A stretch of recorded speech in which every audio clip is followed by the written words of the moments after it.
Good morning, everybody. And morning. Well, he's back. We are all back, Carton Live TV from Fulbeck this morning. We had a little bit of a warm-up yesterday afternoon, didn't we, bringing you 4 heats. But today is all about round 2 of the Junction 6 NKC for 2025. And we're going to get right on with it.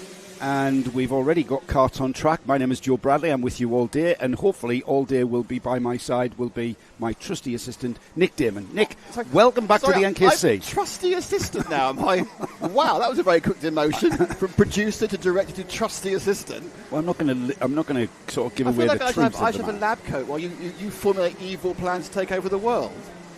It's already coming to fruition, mate. Oh, okay, fair enough. Welcome back to the NKC, Nick. You were on other karting duties for round 1 at Forest Edge. Great meeting, great track, but we're here at another great track, Fulbeck. Really old school track, 938 metres to give it its full length, and it is an old school airfield track with lots of long straights and switchbacks and chicanes and hairpins and sweeping hairpins, and we're about to go racing with the grid already formed. And we get a green flag. We miss the first chicane out there, and we head to Top Bend there, which is a sweeping 180-degree turn, and that really does sort the field out without too much angst.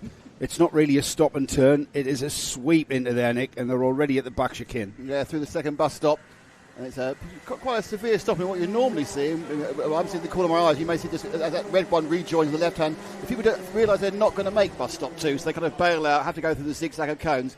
Then it's a left hand before you go around Caravan Corner, just see it underneath the rostrum, and then round into the boot.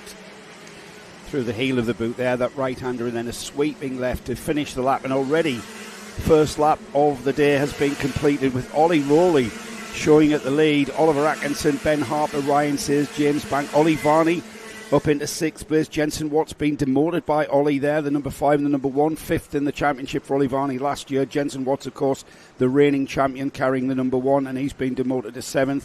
Not far, we've got other seeded drivers on Matthew Lambert, Braden Hill, and then the top 10 rounded off by Harry right there. But it's certainly a battle for the lead taking place. Yeah, rally from Harper. Harper in the Lando Norris car in second position, just as Lando Norris will be at the start of the Spanish Grand Prix in a few hours' time. A few spoilers there for qualifying from yesterday. Round the boot, and you can see there's the collecting area on the left-hand side, and then sweep underneath again. Then it's his left-hander onto the main straight, and you gun it down there. That kink is nothing. That's just the speed you're going to go. Off we go. Into the first chicane, which has been named the bus stop chicane, bus stop 1 to give it its exact name. And then off towards Top Bend. I haven't seen any buses stop there at all. We've got a couple of yellow flags out on course, Nick, which is not going to interfere with the leaders quite yet. However, they're heading towards the, let's call it the danger zone. Yellow flags do not allow any overtaking. You're supposed to slow down a little bit as well as they get towards the hairpin at Caravan. This is a really tight hairpin. Yeah, they're rescuing someone at Caravan. Yeah. That's the reason for the yellow flag. Underneath Nathan on the pedestal, which we put him on this weekend, just before the boot. And then this is the exit of the boot, isn't it? The right-hander followed by the sweeping left there. Stay off the curb. Some drivers prefer to use it. And already 3 laps completed. Yeah. Round that first. Much naggier. The bus stop 1's a much naggier bus stop chicane than bus stop 2. So they're round, and we have our first race in Senior Rotax 3. Those who weren't here yesterday, we had a couple of Senior Rotax heats yesterday, and we had one of the 177s and one Junior Rotax. Massive Senior Rotax entry this weekend, Joe? Yeah, 75. 75 at my last count. 75 Senior Rotax. Does that mean we get a C final? I think we have. I haven't looked quite taken in the schedule for today, but we have got a C final for Senior Rotax, B finals for the 177s and the Juniors. Intermax have an A final. Intermax still growing in the NKC. More of that later though, because this battle for the lead is about to change as Oliver Atkinson down the inside, textbook move at the first bus stop, and the question is, can he now hang on to it? And didn't hang on to it for very long, as down the inside at Top Bend has gone Ollie Rowley. I'll have that one back, he said. And it's all kicking off towards the second bus stop as well, so this one's not quite over yet. Ollie Rowley lost the lead only for a moment there, momentarily, as the Americans would say, in the correct context. Sorry, you came to me then. I was directing our producer. see. I mean, you know, it's because we can't see each other. We're at a weird angle, aren't we? We are. We've always been in a weird angle. That is true. Actually, that's nothing new in fairness. That's just life. Great. Coming back from your directing, Nick, this is a great battle for the lead here between these two drivers, Ollie Rowley and Oliver Atkinson. Ollie will show leading that lap. Will show not losing the lead of the race at all. However, he did for just a moment, and the Lando Norris driver, I say Lando Norris, he's on a Lando Norris kart with Lando Norris overalls. The LN, that's what that stands for. It's an OTK chassis, of course, just branded with that yellow and blue. Nice little tie-in. How much money does Lando get for each I one of those chassis? I have no idea. The question we asked ourselves in the car was a couple of days ago. I have no idea, because we've had the Alonso, haven't we? We've got the Carlos Sainz, which is an OTK. There's a Charles Leclerc. Is there? Yeah. Is there? So I'm not really sure what the deal is. I'm sure their agents will broker some sort of deal. I'm sure their agents will phone up and tell us exactly how much it is. This is how many years it's for, and the whole caboodle. Yeah, I'm sure there's a lot of moving parts in those deals. There's Alonso karts as well, so we've now got all sorts of the and obviously Danny Ricciardo. Well, that was a completely different thing altogether. That was a series. Arrive and drive. We're still going. Yes. I know, yeah. It's still out there somewhere. Somewhere. Yeah. Out there. Settled down at the front, though, Nick, into the caravan hairpin. And then towards the boot. Tricky part of the track, this. Very, very technical. You can lose lots of time at the end of the lap here. And this is an acceleration zone through the left-hand sweep now. Try to stay off the curb, and these two leaders do. Oliver Atkinson sort of showing Ollie Rowley, just keep going, mate. Behind these two, Ryan Sayers, Jenson Watts has now gone ahead of James Bark and up to fourth place there. Yeah, Jenson Watts is obviously one of the favourites in the championship. Made a complete Horlicks of his first heat. Yeah, he did. He went off, didn't he? Yes. He went off at the left-hander at bottom. Just here. Just there. Went off there. And I'm not sure. He lost the back end, didn't he? Yeah, came in for 12th. And I think he may drop down to it. He came a bit higher up, but he didn't have it. It was one of his better starts, but it kind of disappeared in the gravel in that corner. But Watts now scored fourth, and I'm going to not be a Mystic Meg, but I think he's probably going to move forward. As that second pair, I think he's seen popping out to come into bus stop 2. I think he may even be scored or be ahead by the time they get around. I think Jensen now with the very obvious bright red Brielle karts, enjoying the Brielle Lounge, of course. Just to our right. There's some cracking racing going on down the order there. We're kind of glued to this lead battle here because I think Oliver Atkinson in the yellow and blue Lando Norris chassis is waiting his time. That time has come at Caravan. Now then, getting back is not going to be as easy for Ollie Rowley there, and Oliver Atkinson has now got the boot to get through and pull that gap by being very clean and tidy there, and he has been, Nick. And he will lead across the line with just over a minute remaining.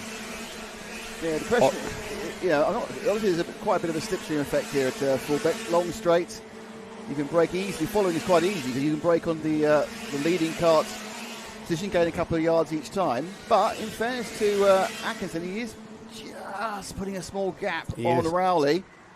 And we are now down to, this one and two more. He's been looking at that move at this part of the track here, just out of bottom bend and then into the caravan, the hairpin there. And by doing it there, Nick, it makes it really difficult to then retake the position that we saw earlier in this race, where Ollie Rowley was able to come back at him by slipstreaming out and into the top bend. Yeah, he has pulled a tiny gap. It's a quarter of a second, according to the time machine, and coming quickly is Jenson Watts in the red and white machine in third place. But my guess is he's 2 laps. Is it going to be enough, Joe?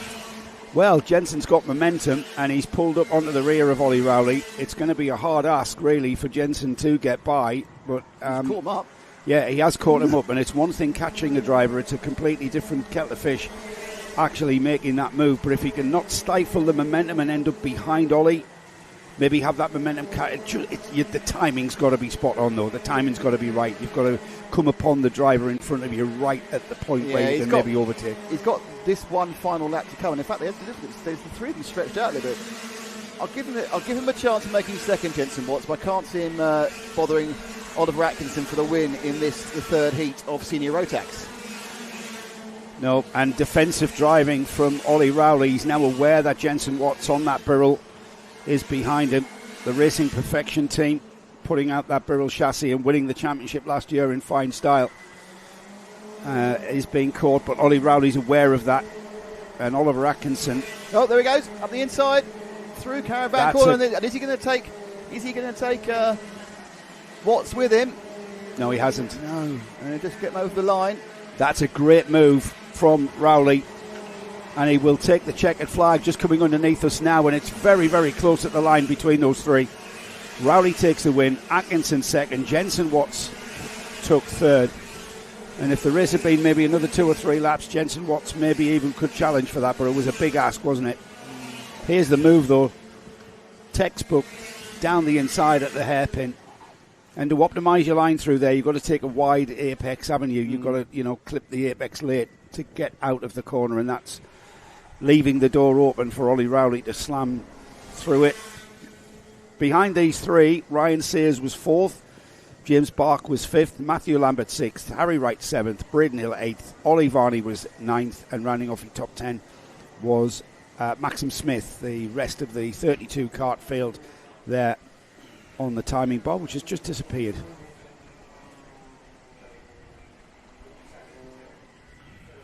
So we are going to be absolutely inundated with cars. Inundated with racing. As soon as we get the carts off, we're getting the next race back on. We had Ollie Owen take the first senior Rotax heat number 1, and then George Isgrove took the second of the senior Rotax 162s. 177 had their first heat yesterday. That was won by Archie Elliott. And we had a junior heat as well. That was won by Jacob Aston.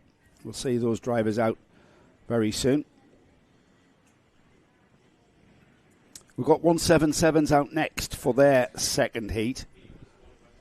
And we've got a grid of 34 karts. So that's a full quarter there. We can't squeeze any more on that. I think the permit will only allow 34 karts, and we've absolutely filled it. Great entry for this one. It'll be Nathan Wells with the lead masters, Steve Gilly, alongside on the front row. We've got the reigning champion, Ryan Taylor Truman, sharing row 2 with Ashton Parsons. And then we have Archie Elliott, Tyler Fossey on row 3, Josh Gollin and Liam Deedman share row 4. Row 5 is Max Williamson and Oliver Hutchings. We've then got Keith Mason, second of the Masters, down in 11th with Martin Bramwell alongside. Reg Haywood and Joshua Pickford are on row 7. Row 8 is Rhys Anscombe and Brian McCready. Row 9 is Jake Davis and Steve Thompson, with Lewis Crocker and Ollie Bailey sharing row 10. Carl Bryant is back in the NKC on row 11 with Lincoln Bailey Arneson alongside. And then 12th row, Adam Mains, Will Milner. Bradley Heath and George Willis are next. George Walker and Will Murdoch are then. And then we've got Scott Smith, Stephen Horner, Ollie Goodyear and Louis Rees. Byron Sly Hewitt shares the final row of the grid with Zenzong Lim, both on the novice plates. I think this is why they are on the back of the grid. They're on the back of the first heat as well, so we'll see them starting on the novice plates at the rear of these heats. Just learning the craft, really getting involved in the sport. Great to see them out there though in the NKC. Baptism of fire a bit as a complete novice with these mixed grids. Yep. So round 2 of 6, Nick, and from here we go to Clay Pigeon for round 3. We then off. Well, some of us do. Some of us do. Yes. Some of us are going to the Nürburgring. Yeah, I know. You know what? I think I'd rather be a Clay Pigeon for the NKC. What, even if we worked how far it was yesterday? Even with Bratwurst. Since I've moved house, I now realize how far it is. Yeah, well, even with Bratwurst and Schnitzel, plenty. No, you're with Mackay and Hindhoff, aren't you? Yeah. No, Bratwurst and Schnitzel. That may be their new names going forward. It sounds like a really, really bad German joke-based music hall team. And now Bratwurst and Schnitzel. I think we can work on that. That's a work in progress. It's our second week. We've already got our wedding singers catering to specific demographics. Yes, we have. Round 4. We have so many good ideas in the pub. I'm going to move on, Nick. Moving on. Round 4 is up on Warden Law, and that's also the O-Plate meeting as well. So it's round 4. You're going to be on brand new tyres. I'll go into the tyre regs later on, some more than once probably over the course of the day. And then from there we go to Wilton Mill for round 5. Wait, and you're prepared to back both of those? No, I'm back for Wilton Mill. I know you are. And then we round off 2025 at Dunkswell, which has had massive investment and massive improvements. It was always a great little track. Oh, someone's broken down already. Is that the 74 or the 14 that's broken down? That looks like the 14. It's one of our novices. It's Zenzong Lim. He's off the back anyway. So yeah, Zenzong Lim has got going, thankfully. Must be a Alonso fan with the 14. Yes, that number was available. One of the two. Hello to Ella Haynes and Sumner Speed. Have you? So you're doing that, are you? Well, I haven't got many jobs now, have I? All right. Well, I'll give you that. I've been doing 7 other jobs at the moment. Yeah, you do that. Really? No, really, because I'm not just an able assistant, aren't I? Let's be honest. Yeah, you are. Yeah, but if you scan that. Okay, I will. Because then you won't play very loud trading ads halfway through the thing and confuse me entirely. That's right. Nick's going to keep an eye on the YouTube chat, so if you want to ask us anything as we get the 177s underway, going round again. So if you want to chat to us on the YouTube channel, then please do feel free to message. Ask us anything. If we don't know the answer, we'll probably know someone who does. Well, we might know something. We might. Realistically, we'll probably make it up anyway. So it's a beautiful day here at Fulbeck in Lincolnshire. We've got no trace of any kind of forecasted rain, which is always a great thing for. Certainly, I used to hate those days of rain dry. Mizzle, yeah. I mean, you can go from zero to hero, or vice versa. Yeah. When you're on the wrong tyre. But I think everybody's going to be on their slick. In my very limited karting career, a very long time ago, most of the stories come from wet events, and very few of them end well. But of course, I did have a whirly visor in those years. Whirly visor? You are that old, are you? King of the whirly visor, you know that. Whirly visor. When James King came out the whirly visor last year, I was the happiest man ever. Here we go then. We get them underway this time though. The clock starts ticking as they head down to top end. It's a charge down, flat out racing towards top end. Get on the brakes. We're still on relatively cold tyres. They'll have got some heat into those tyres, but they're not quite there yet. Yeah, the important thing in the first corner is to avoid being hung out to dry on the outside, isn't it? They're all they fan out and then fan back in again. Power up towards this bus stop too. And you get this colourful cavalcade going through the camera. Taylor Truman into the lead at the bus stop there and almost losing out a Caravan, but he did have the faster line. And he maintains that lead from the second row of the grid for Ryan Taylor Truman, I think. Yeah, top two again, little break. Much like yesterday, a lot of these little top two breaks, didn't we? It was weird. We had this kind of two karts getting away. Elliott in second. Elliott won the heat yesterday, so he's on for another hatful of points. He stays here, and a very good start in the final already seems to be assured for Archie Elliott. We talked to Archie in the paddock show. Well, I don't. Joe does. Yeah. Joe was touring the Scampy tent, mainly I think because he wanted food, but apparently he was a bit late. He'd already gone slightly off. Well, we have a lovely chat. The new team that's new to the NKC this year, Sushi Racing, with that black and red livery of Archie Elliott just following the reigning champion round. I said Scampy rather than Sushi. Did you? Yeah, it's because Laura had Scampy yesterday. Also, it's Laura's fault. Well, obviously, it's not my fault. Team name's wrong. Sushi. I said Scampy. It's similar. Sushi Racing. It's very different because Scampy's a crustacean. Keep going. Other seafoods are available. Question is, Nick, can Sushi Racing get past the TT Corsa car of Taylor Truman? Let's bring it back to reality here. It's like a fishy about this conversation, but anyway. Now, we speak to Archie, the cart who was in second place there. And no, we've got Battenberg now, Joe. Battenberg flag. All right, so we've got we're under full course caution, effectively. And that's because we have a cart that has gone off out of bus stop 2. And you know something, Nick? That's where the camera was. That was where the camera was going to be. Yeah, it's not there anymore, thankfully. Yes, and I was dubious, so I put it behind the bigger barriers. Thankfully. That is exactly where we were going to put the camera. That car just I'm now sitting here feeling smug. I told you to move that, but only because the shot was better. So we're under a Battenberg flag, which is effectively a full course caution. It's free cake for all. Where the lead driver controls the pace, half racing speed. Everybody closes back up, so those gaps that you've achieved in the early, you need to close the gaps, boys. That's what you need to do. You need to close those gaps right up for the restart, and you've got to get ready for the restart every time you come by. You've got to get ready for that green flag to wave next time by. But important news for 177 NKC races. Zach Bolton fan club's in. Yeah, hello, Mel. Zach had a bit of a nightmare. He did. Firstly, he got into an incident. I think he was hit rather than hit someone. And Mel will have had a full report by now. I expect in triplicate. Yes. He trundles down around the boat. They go, and they're going to open. There's no reason for them not to get a green. Well, this time. we're not quite. We still have to fix the barrier there. The barrier, yeah. So we're not quite fixed. So it will be another one round. Slow down. Of course, the point about this is that whilst they are under Battenberg, the clock is ticking down. So, the race is continuing. You're turning laps, but you're also losing time. So, what are the lap times under Battenberg? You're getting 1:03, so about 17, 18 seconds slower than a racing lap. But it's good news for anybody who's not first, really, because you gain all the gaps back again. But you are reducing the amount of time you've got to make moves if you're a long way down the field. So basically, if you're in the top 5, it's brilliant. If you're at 17th, it's not so good. I'm just watching the barrier repair as well. The top 10 is Ryan Taylor-Truman, Archie Elliott, Josh Gollin, Max Williamson, Steve Gilly, first of the Masters, Reg Hayward, Liam Deedman, Oliver Hutchins, Steve Thompson, Ashton Parsons. That's your top 10. I think it's one of our top runners who's gone off. It's an under 8 who's gone off. It would have been 8th in the championship last year. Yeah, Jake Davis. We've lost Jake Davis. Is that Jake Davis there? Yes, yeah. So obviously single numbers indicate that you were in the top 10 of the championship last year. They're going to get green. No, one more round. Haven't quite finished the jigsaw puzzle of putting the various water-filled plastic barriers back together again. Well, we've ticked by half distance, Nick. We've had a big chunk of this heat. It's the second heat for 177s. What do I mean by 177s? Well, the minimum weight of these carts and drivers are 177 kilograms. It means real human beings.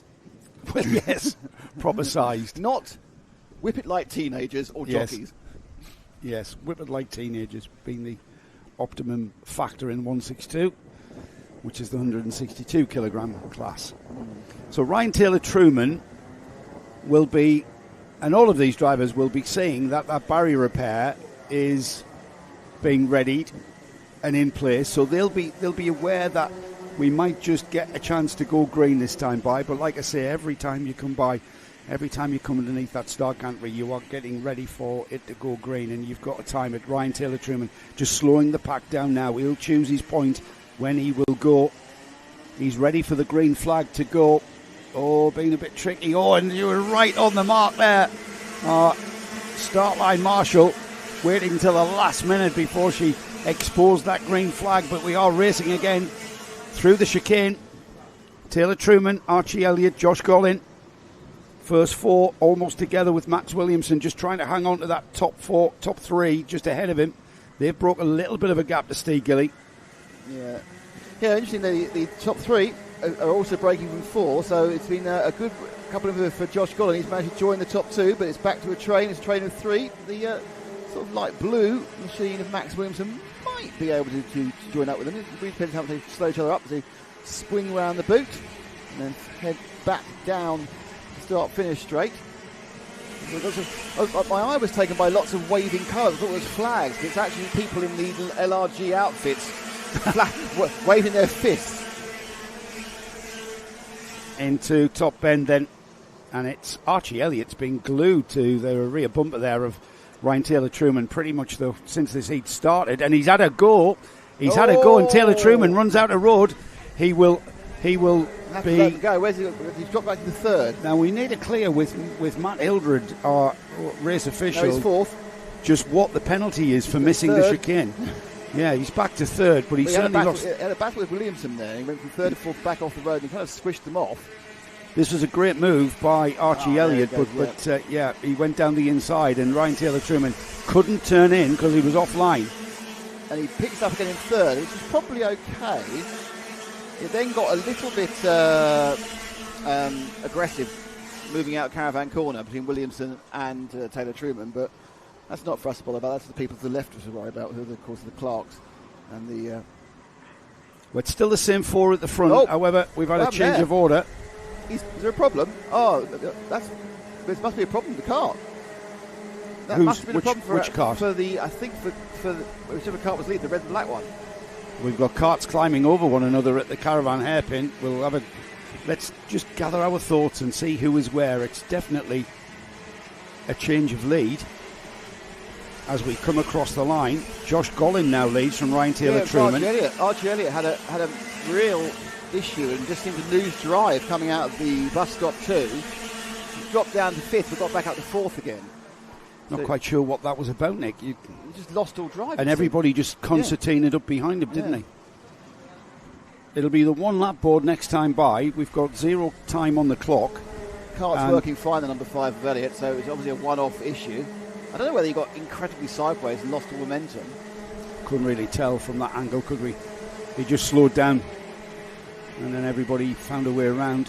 Here we go then, out of the boot and across the line. Josh Gollin on the number 77 from the number 1 of Ryan Taylor-Truman. Max Williamson's dropped back a little bit in 3rd. Archie Elliott gathering himself up again in 4th. Liam Deedman, Oliver Hutchins, Steve Thompson, Josh Pickford, Ashton Parsons, Steve Gilly. He's dropped down to 10th. Not quite sure what happened there. Maybe it was Steve Gilly who had a cart climb over him. Yeah, I think that's concertina after the problem for Elliott. May well have claimed a couple of other collateral damage victims as they all came together and got a bit confused with each other. But top 2 nailed together as they're about to go around Caravan Corner for the final time. So out of Caravan, time and opportunity running out for Ryan Taylor-Truman to get by. It's going to be an audacious move if he chooses anywhere in the boot here. He might have to follow Josh Gollin. Josh Gollin very quick through that section. And it will be Josh Gollin who comes through the sweeping left onto the start-finish straight and takes the checkered flag. The first checkered flag for the Rotax 177 class for Josh Gollin.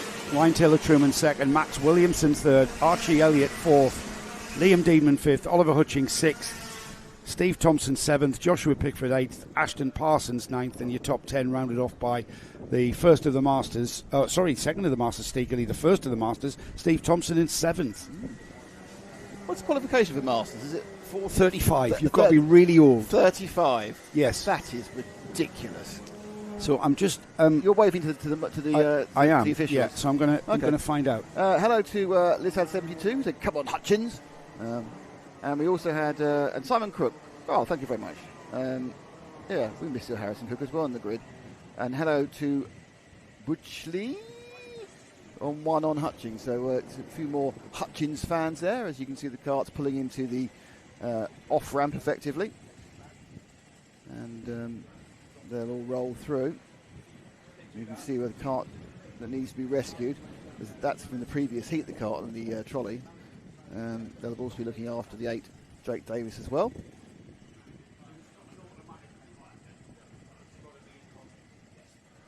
Just looking, there is quite a hefty breeze today, which we didn't have yesterday, and we have now the official word from the stewards with Joe Bradley. Well, what I wanted to find out was whether it was an automatic penalty for missing the chicane. Yeah. There's a lot of missing chicanes out here at Fulbeck. It's the nature of the tight chicanes off the fast run-ins.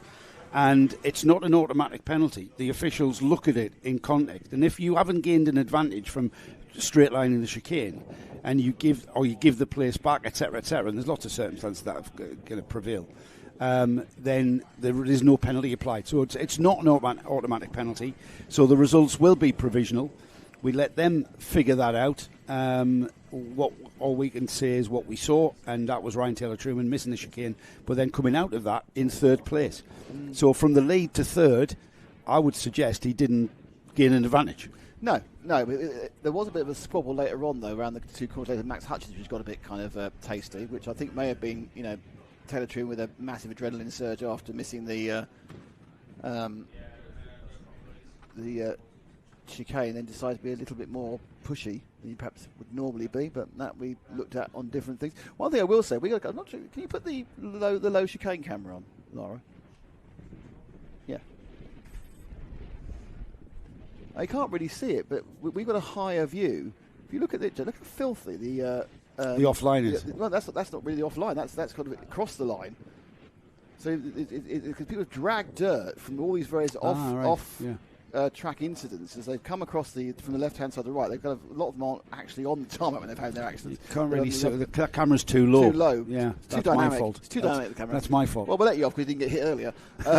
Yes. But there's a huge amount of filth on there. So it's not. You're actually right. I think it's not actually that far off the racing line, the middle bit actually. But so there's going to be some grip elements there. That dirt is not on the racing line, Nick. It spreads out quite a long way. Or towards the apex of the exit curb. Yeah. So that's the situation. Obviously, we do see a lot of people abandoning that bus stop too on the first lap as they've been over-optimistic. And at that point, you nearly always lose positions because you've got to try and regain an absolute train of cars who come in. We have another heat, Joseph. Yeah, this one's Junior Rotax out for their second heat. We've got so many entries, we've had to split them into groups. But over the course of the weekend, you will get 3 heats, which will qualify you for your finals, your respective finals. So we might see drivers that we saw out yesterday afternoon. That one yesterday afternoon, which was the second one in the programme, wasn't it? We had the juniors out. I was trying to get that up and remind myself. It was Jacob Aston who took the win in that one. Right now, the grid. Where is my computer gone? I hate using computers, Nick. You like using abacus, don't you? I do. No. What have you done? My computer's just like, I think it's overheated or something. I'm trying to get the grid up. The grid is there on the screen. I mean, the timing board picks the grid up. The source of the grid, they might be very slightly out of order. But these are the racing drivers taking part in this car. They're going to get rolling, coming down for this Junior Rotax heat, and they have not got a start again. And they knew they weren't getting a start really because I hadn't read the grid out. Right. Archie Dyson, that's our pole position driver, who was a little bit quick on the acceleration. I hear he's been sucking up all the awards. Oh God, he's here all day as well, everybody. Jensen Hartshorn is alongside Archie Dyson. Is he a relative? There's a Hartshorn who races in ELMS and LMS, isn't there? Carry on. Don't know. I'm interrupting your flow. Herbie Wiggins and Sam Green Gomez share row 2. Nathan Edwards, Luke Richards are on row 3. Eddie King's home circuit should go well. Where is he on the grid, the number 39? He's Eddie King is starting in 20th, and he's at his home circuit, so he should be. We should see him improve on this one. We've got a grid that looks very, very well formed, I've got to say. However, it can all go wrong when they come through the left-hander and accelerate. Being told where the acceleration line is. No. The second lane was nothing far enough to the left. That official on the left there was actually pointing at the cones. The cones are the acceleration line. Clerk of the course, Ash Barker, is a stickler for too early acceleration. And the kids are coming out of the final turn and accelerating too early. On the left-hand side of the driver's lanes, the left-hand side, no one was in that tram line. Yeah, because they're supposed to run because through they're the going too early on the throttle. Well, no, you can still, if you give it full throttling, you can still go slightly left. Because they were trying to get as close to the right as possible, because that's the line in the first corner. You know, they're going to get stopped in there, aren't they, and told off. Well, they will. I mean, Ash Barker is the man in charge of all of this, and I kind of know. Ash Barker as strict as Dan Ashton? Yes, nice connection. I think so. I mean, Ash has worked with Dan Ashton a lot, and that's wrong as well. It's this acceleration line. No, that was wrong as well. Yeah, and Ash Barker coming off his pedestal. That was completely wrong again. Coming down to have a word. It'll be Archie Dyson and Jensen Hartshorn who will be spoken to. And normally taken off the front. Sometimes that can happen, absolutely. Yes. I mean, I hate to say that, to be honest. Yeah, it's not nice. It's more of an education process. However, this is all covered in the driver's briefing. You need to be listening in the driver's briefing. And the juniors will be brought to a halt on the grid where they will be spoken to. It's down to Ash, really, the clerk of the course, who will administer. All the people in about position 7 or 8, I think I won't be in trouble. It's all right. Yeah, because they've got to go. If the kid ahead of you goes, you've got to go with him. You've got to go. So they're being brought to a halt. So Archie Dyson, Jensen Hartshorn, Herbie Wiggins, Sam Green, Gomez, Nathan Edwards, Luke Richards, row 3. Row 4 is Daniel Adamitis and Leighton Kelly.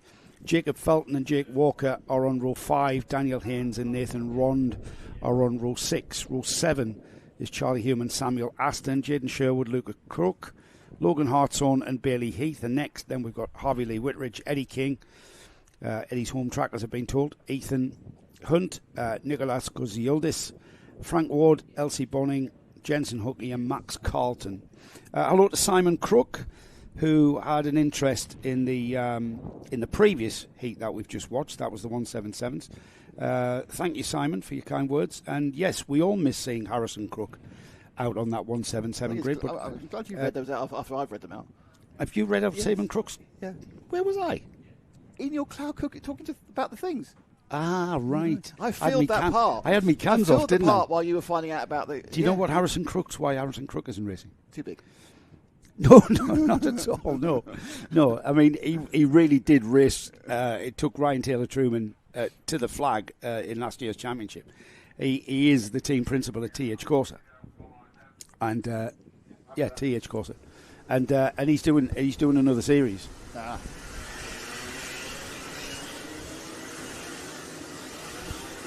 No, there was that kid, wasn't there, who went into junior, then senior, then 177, then got too big for all of them. That's an impressive start. Yeah, a very impressive start, considering it was right under literally under the chin of the official.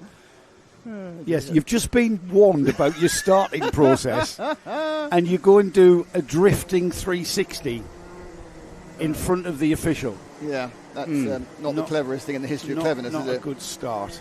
Not a good start. Right, then let's see if Archie Dyson can keep his nerve. He didn't get taken off the No, off he the didn't. Front, so it was an education that's a good process. Start, wasn't it? That was a stern finger wagging rather than anything else. Yeah, absolutely. They just need to learn to be in the tram lines. That was the biggest problem, I thought. There was no point with both the sets of carts in the correct tram. I know there's a slight, there's a left and a very slight kink right just before it. Okay, this isn't looking much better. This is worse. Oh, that is absolute carnage. So that wasn't the leaders. That was the guys in third and fourth. Yeah, absolute carnage. They all got it completely wrong. So at what point do they have to stop and refuel? At what point do they stop and take them off and just cancel that heat because they haven't really got the memo, have they? That's possibly... and now we've got someone broken down on the hairpin. That's possibly the messiest junior... That's possibly the messiest race I'd like to point out that was the worst of all the starts as well. I think in the 4 years that we've been covering the NKC, Nick, that is probably the worst start. No one has ever not started off with telling off before. No, never. It's a double telling off. It's a double telling off. We've had plenty of tellings off. We've seen that happen so many times. However, that after the telling off, that was even worse. And it wasn't the guys at the front. No, it went wrong about 4 or 5, didn't it? Row 3, I think. Yeah, it was terrible. So there's our officials. That's Matt Hildred on the left in the black shirt. That's Ash Barker, the clerk of the course. Matt's now reading them the riot act. Stay in your tram lines. Stay to the left, stay to the right. You don't move until you cross the line.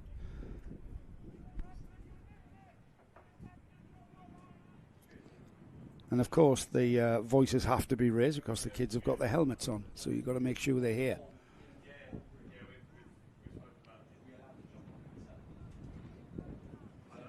Like they're all getting out for a chat. Or are they in the wrong order? They're in the wrong order now, are they? Probably. Have I mentioned the weather? Probably, but you can see how there are people joining all the time to hear about your weather reports. You can see how sunny it is here at Fulbeck. It's a beautiful day. It's a very pleasant day because there's a breeze, and that breeze is quite cooling. So it's not a warm breeze. So we've got an ambient temperature of about 18 degrees, which is very comfortable. But you will still get sunburnt here at Fulbeck. So if you are coming out for this afternoon, if you're local and you want to see it live and catch all the action live here at Fulbeck, then you will need your sunblock or some sort of suntan lotion. Do they still call it suntan lotion? I don't know, actually. You use Hawaiian Tropic, of course, don't you? Yes, absolutely. I use a tan accelerator. I need to get even more brown, even quicker, you know. So we're having to sort out the grid order here because they all got mixed up. They've been around 19 times and no idea who's where. Somebody got a big wooden spoon in the middle of that grid and just stirred it around as they went across the start line there. And I'd be amazed if everyone hasn't incurred, if someone has not incurred a little bit of damage in some way. You can easily bend a steering rod and even a steering column. You know, that energy transfers up your steering column. You can end up with a bent column and a steering wheel going off to the left or right. And these are junior Rotax drivers, remember. The ages are between 12 and 15. So they are youngsters, and there is an education process. Nose, are they? I'm not sure about nose, because of course we've got drop nose regulations. What do I mean by drop nose? Well, the front sections of the carts are on a clip, and if you hit it hard enough, it drops off the clip, and you will get an automatic 5-second penalty at the end of the race if you come in with your nose cone dropped. It's to stop contact driving. It's to stop people pushing people off, which was kind of common practice back in the days when I was racing. But of course, people have been accused of gaming the system, and now it looks like the FIA wants to bring out an actual impact. Nick, that is just a way of making money. Here, come spend £1,000 on this impact data collector. Yes, and point to me any part of any of those carts that's not a way of making money. Yeah, well, yeah, there is that. There's always ways of which bits they're giving away for free of enhancing that. It's the thing is, it's a very simple process of placing the drop nose at the end of the race, unless it's live data being fed to somewhere, rather than at the end of the race being downloaded. I don't think these new telemetry devices will be rolled out at club meetings. But if you get to one of the big, European World Championships, then that's it. You can actually measure the impact. Also, you could point out that if you could even negate some of the impacts which aren't the guy's fault or the girl's fault, because sometimes you get a drop-down penalty that isn't your fault. So if someone spins in front of you and you hit them, you haven't had anything to do with their spin, your nose goes down, you get a penalty for it isn't your fault. So they could then go, well, that doesn't count. Well, there is that. And I'm not sure what sort of, you could clip a curb and affect that. What's that about? So always that one guy. No. Always that one guy. If you think any of those starts were acceptable, then you need to take another look at all of that, because none of those starts were acceptable and within the regulations. That's why they weren't. At no point was the left-hand lane ever in the left-hand tram line. And if you look at it, you need to understand what the acceleration line is. You're not allowed to accelerate hard until you get to that acceleration line. So it stops that accelerating off the previous corner's apex. And that hadn't happened twice. And then that last one, well, that was just silly. Well, I'll tell you what, this guy will never get home. It'd be like lunchtime. We're still trying to get this junior Rotax heat off. Yeah, lunch is 4. Yeah. Well, it's middle of summer here, isn't it? Yeah, almost. And in fairness, it's only 12 minutes from my house, so. Yeah, exactly. We don't care. And you've got 2.5 hours after that. Well, I might just stay at yours. What for the week? We're not due back for 3 months. I didn't mean for 3 months. Here we go then. Let's see if we can get this away. Come on, Archie. Come on, Jensen. Watch your acceleration line. Get it right. Ash's taking a risk. He is. I think he's going to step away. He's Ash Barker is telling them keep very slow. Yeah, very slow. Oh, it's nice. Oh, look. It's nice. Oh, yeah, that's all right. Well done. That's a great start. That is a great start. Off they go to top bend. Into top bend and back and down towards us. You see the full perspective of the Fulbeck track here. Into the second of the bus stop chicanes. And all the field have made it through the first. We've got a cart off. So we have cut the race time down to 4 minutes, I'm being told. So that will amend itself, I think, when the timing is adjusted. We've got a very, very packed field into the boot for the first time. So it's a 4-minute race and 1 lap. So we've halved the distance of the race. And across the line, it's Nathan Edwards. Nathan Edwards from Herbie Wiggins, Daniel Adamitis, Archie Dyson, Luke Richards, Jacob Felton, Jake Walker, Charlie Hume, Nathan Rond, Sam Green Gomez. That's your top 10 there. Sam dropped down 6 places and ends up in 10th across the line on lap 1. Edwards has made a nice little break, hasn't he? He's got away that quite convenient 10 kart lengths. Oh, but that curb on the second, that curb on the exit, Nick, cost him. Nathan Edwards has pulled a bit of time there. Oh, and up the inside to the change for second place. That should be Adamantis going into second. They haven't changed 3 or 4 times already. Oh, too wide into the boot. They've sorted themselves out. Through the left-hander now and on to the start-finish straight. The Coles Racing's Nathan Edwards, though, in a commanding lead of almost a second and a half as the second place battle rages on. A little bit of defensive driving at top bend there. It's a sweeping 180-degree sweeping corner. Great to drive. Just get that power on nice and early all the way down the straight here to the bus stop number 2. Into and out of that. Battle for second continues with Daniel Adamitis and Archie Dyson. Daniel Adamitis on with the yellow helmet. Archie Dyson on the orange and white cart chasing him down. That is very much a green helmet. Oh, yeah. So they come around that top corner. Across the line then, 3 laps completed.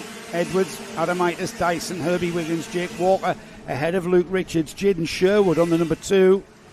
As we've got a challenge for that second place. Jaden Sherwood's up to 7th now from 9th. Jacob Felton drops to 8th.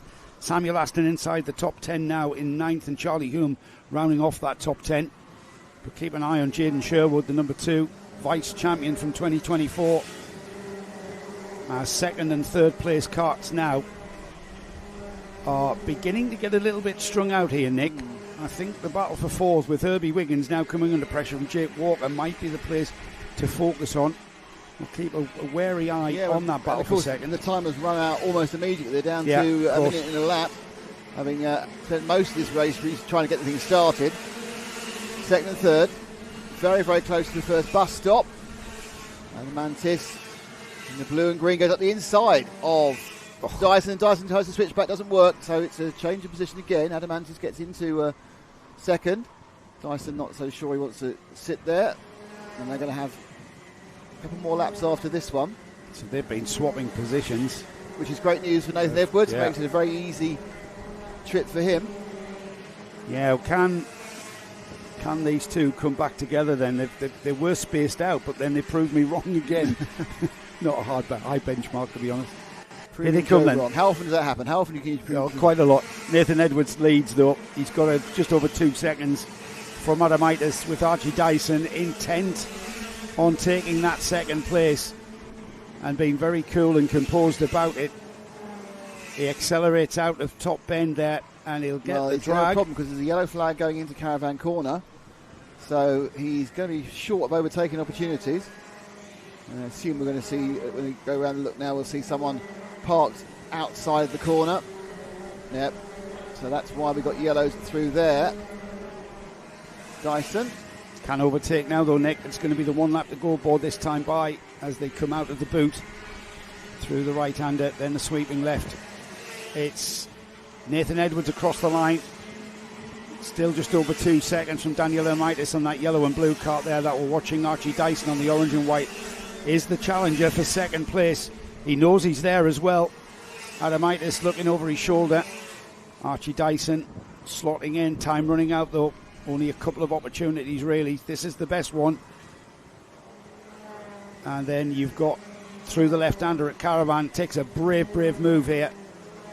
And yeah, both drivers taking the optimum line through Caravan hairpin towards the boot. They are glued together down the inside of the boot. That is not usually a place that you can overtake, and that's why, because it's very crowded. It gets very crowded here, Nick, and you can see it's not a favourite overtaking spot, and they're down the inside, and then that caused Archie Dyson. There was no room for Dyson at all as the race is now finished, but my guess is that one of those gentlemen will end up in this building very soon. Yeah, I think so. Let's have a look and see where they finished then, and again, provisional results. That is the ones that we call. They all have to go through technical inspection, and then the stewards sort out what happened on track. But it was Nathan Edwards that took the decisive win for Coles. Archie Dyson was second. Third place went to Luke Richards. Jaden Sherwood made his way up to fourth there. He'd be happy with that, Jaden Sherwood on the number 2. Jacob Felton fifth. Daniel Adamitis, a recovering sixth place for him. Samuel Aston was 7th. Charlie Hume 8th. Herbie Wiggins 9th. And Harvey Lee Winteridge was the driver that came through in 10th. So very eventful in many, many ways. Very, very. We finally got it underway, didn't we? Yeah, and they didn't upset once it was running. They decided we're going to put on a bit of a show. Once they got moving.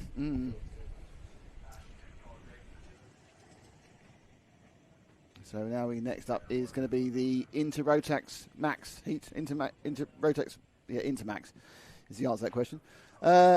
Small but perfectly formed. Oh, but you've given me this one, and I don't know how to pronounce Maria's surname. So it's Matthew Lilly on pole. Elijah West is second. Freya Bond is third. Then Jacob Thompson, Ethan Manzi, Maria Jurga Leva Tuta, okay. Jurga Leva Tuta. Okay. Or Maria should be known during the race. Then Tyler Banks, Jaden Payne, Drew Hockridge, Cass McCarthy and Lucas Gray. Now 3 of these drivers, Lucas Gray, Elijah West and Freya Bond, are part of the Sushi Racing team, and we talked to all of them in the paddock show. Yeah, now then, round 1, Nick, which you were not familiar with, was a complete showcase for a young driver who is very much new to karting. 3 heats and a final is what Casper McAllister won. He's got a little bit more of a challenge here this weekend.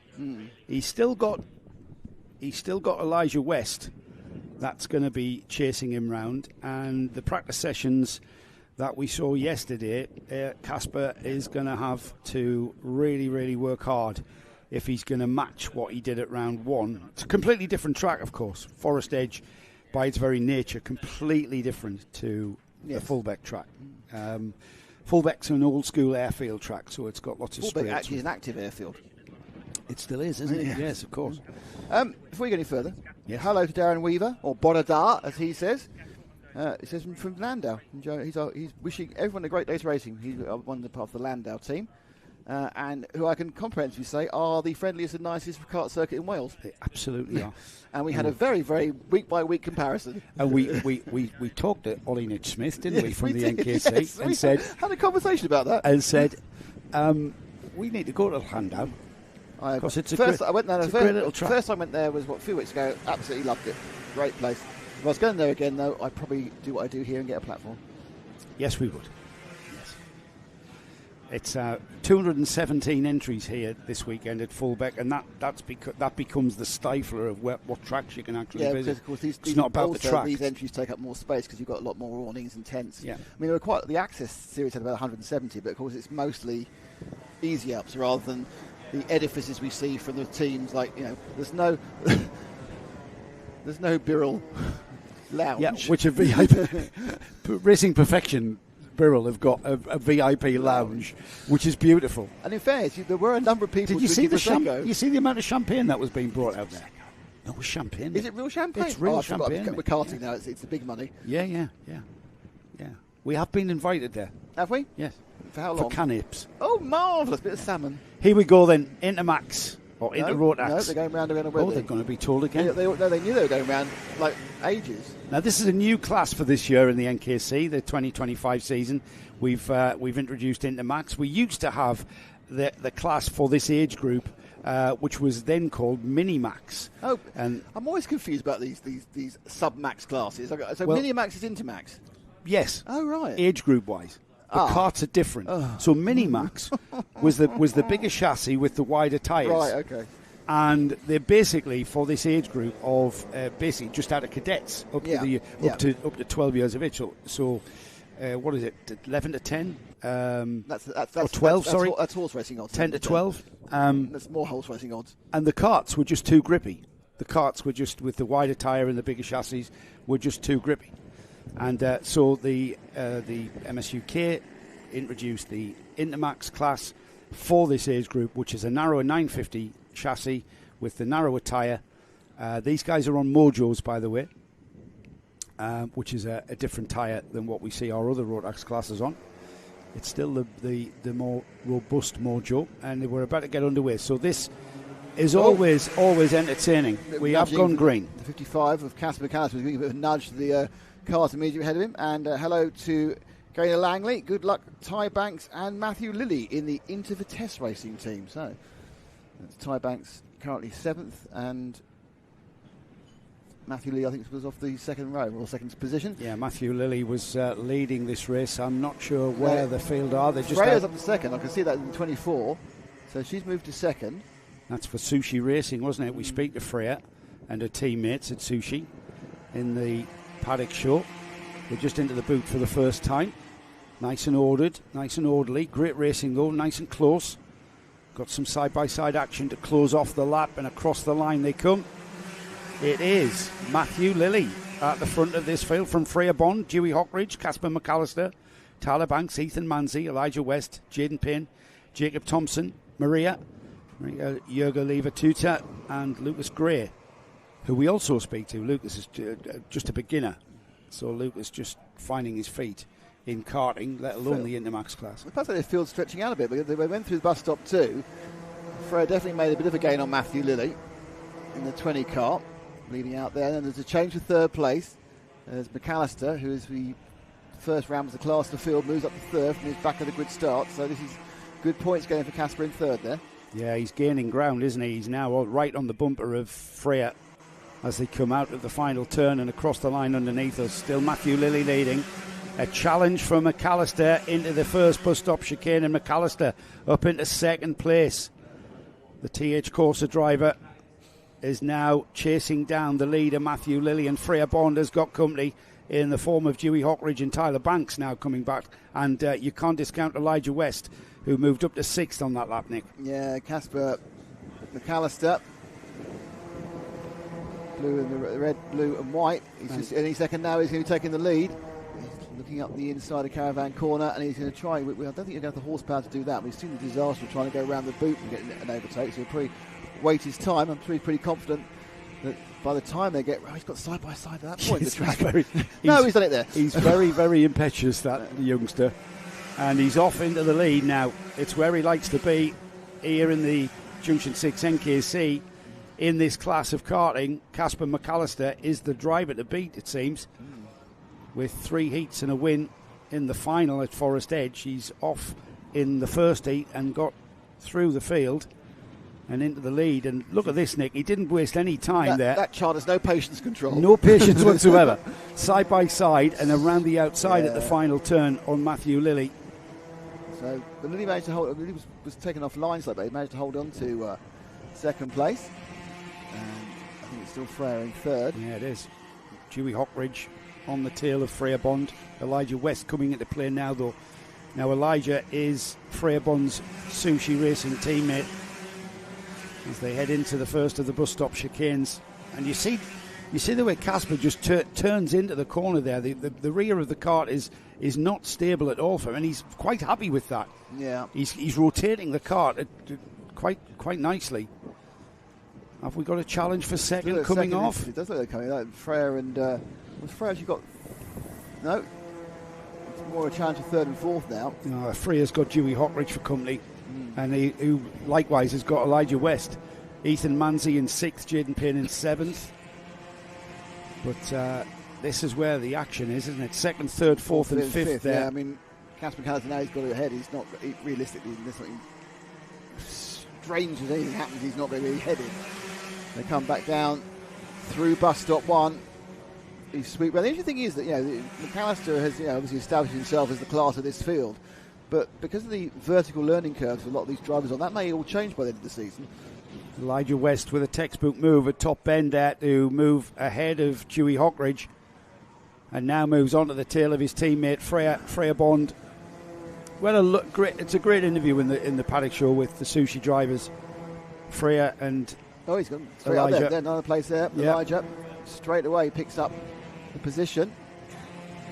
A little bit left and right, but he's got that quite nicely. So good forward momentum from West. That's gone from 5th to 3rd. Is he going to be 4th? I think he's maybe into 4th, isn't he? 3rd, is he? Yeah, 4th. 4th. So West goes to third. Oh, sorry, West gone to third. Yes, I forgot about Matthew Lilly. Yeah, he's got to get past Matthew Lilly for second, hasn't he? Yeah. Casper McAllister still leading. Gap's gone out at 1.2 seconds. And the question is, Nick, can Elijah West chase down, close that gap to Matthew Lilly in second place? I think it's happening before us. Freya Bond just dropping off the back of her teammate now, with Dewey Hockridge still there as well. And then behind them, we've got Ethan Manzi, Tyler Banks, Jaden Payne, Jacob Thompson, Lucas Gray, and Maria Jurga-Lever-Tuta at the tail of the field. Now, I'm not quite sure what happened to Maria.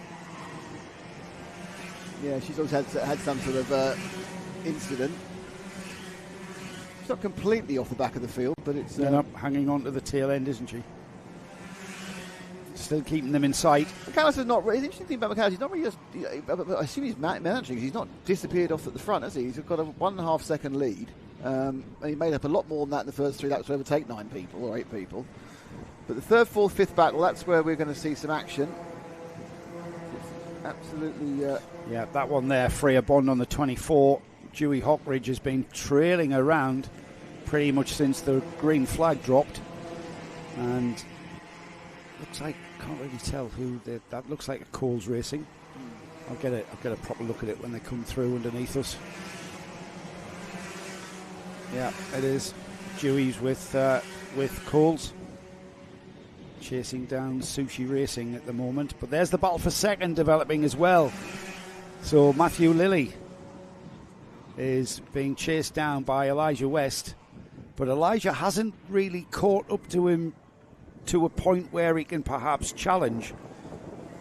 This is where Elijah proves me completely wrong. Yeah, it goes past. Yeah, and goes past the caravan through the sweeping left.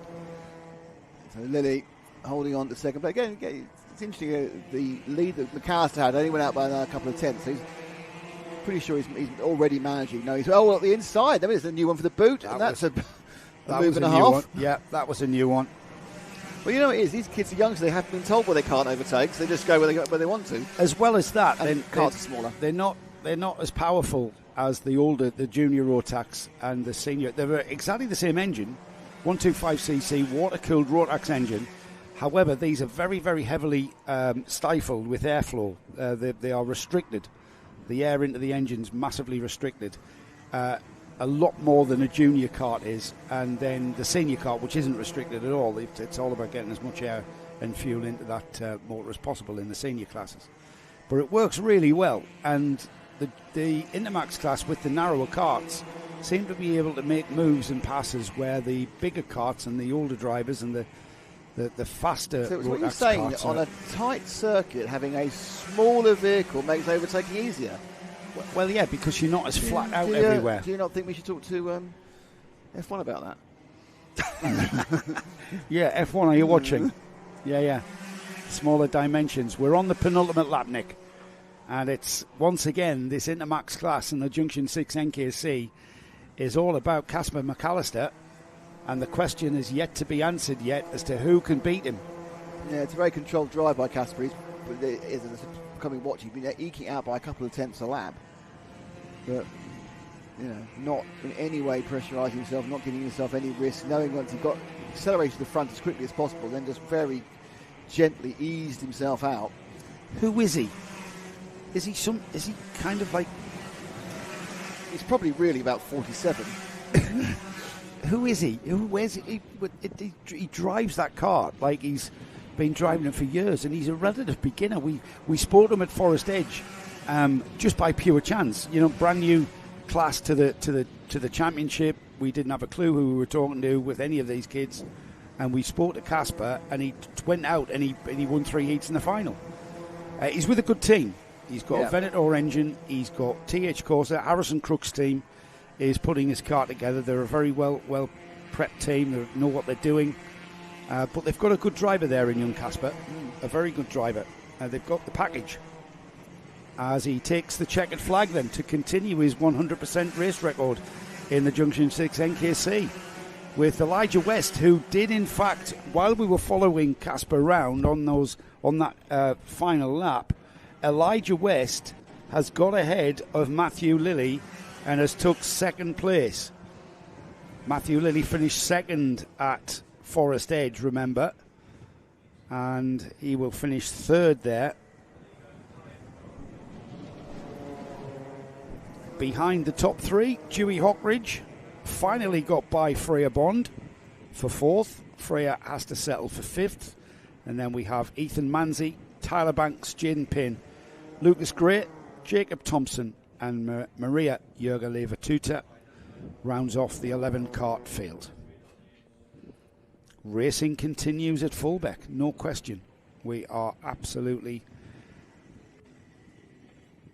way off a lunch break. We've got a lot of heats to get through. I'm not even going to count them. The list is just massive. I've got to scroll down the computer. Next one out is the Senior Rotax, out for the fourth time this weekend. And the grid of 32 carts this time out.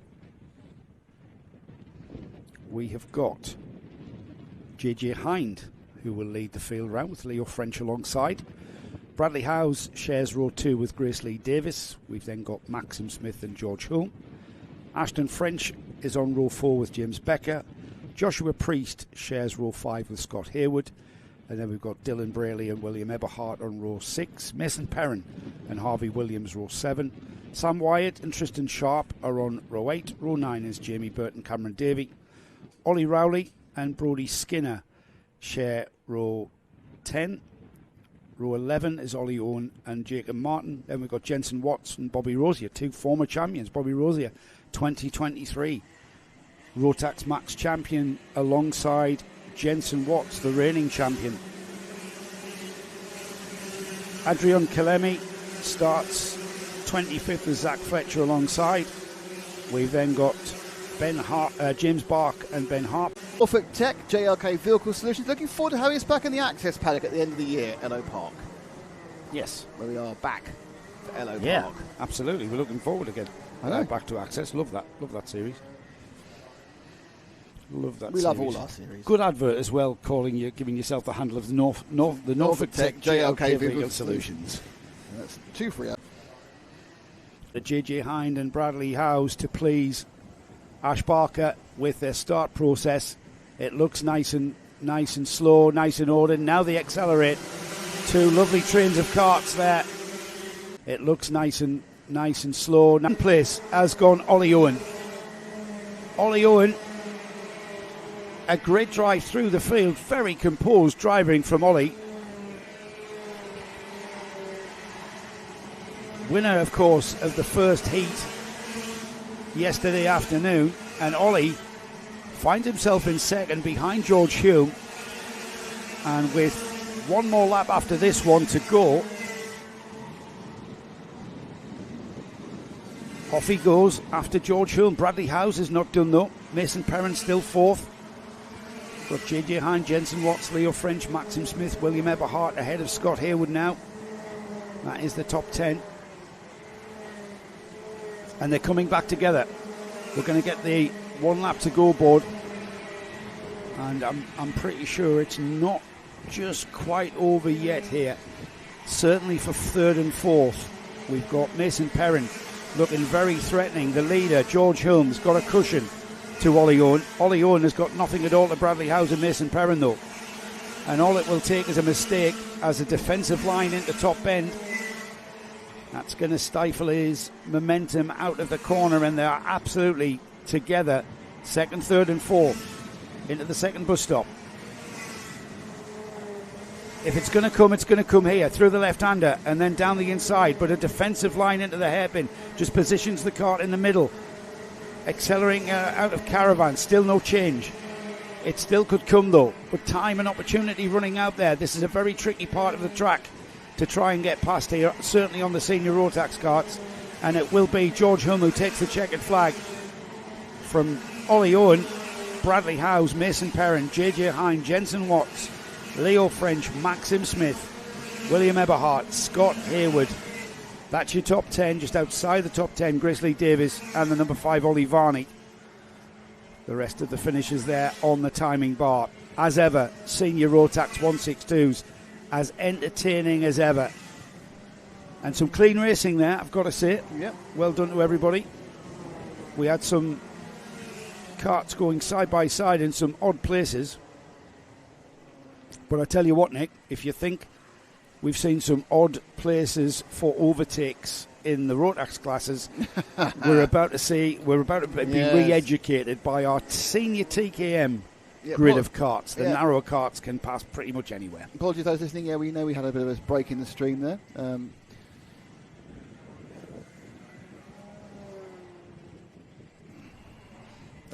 So I'm getting problems from left, right, and centre. There were some network problems, I'm afraid. There's been a couple of issues globally with the way these streams are broadcast over the last couple of days. Because as you probably know, we broadcast in multiple places, and it involves a couple of little systems, and there have been some issues, and just fritzed. So if it fritzes again, because we don't always see it, please tell us in the chat, and we will try and sort it out. But anyway, we are back up and running and live and fine now. I got a message that I missed from Ash, our clerk of the course. Got water on the track at post 5 now. Which is post 5? I'm not sure where post 5 is exactly. I'm going to count them round. So 1, 2, 3, 4. Could be at the back chicane, or maybe. Where's post 5, Ash? Don't know if he's listening to us. I've just asked where from. And where is post 5? We're a commentary team. We have calling names. Where is post 5? Oh, it's over in PFI. We've got water now. I'm thinking we might have got water on the track from somebody who's gone off, disturbed the tyres. The tyres contain a bit of rain residue, don't they?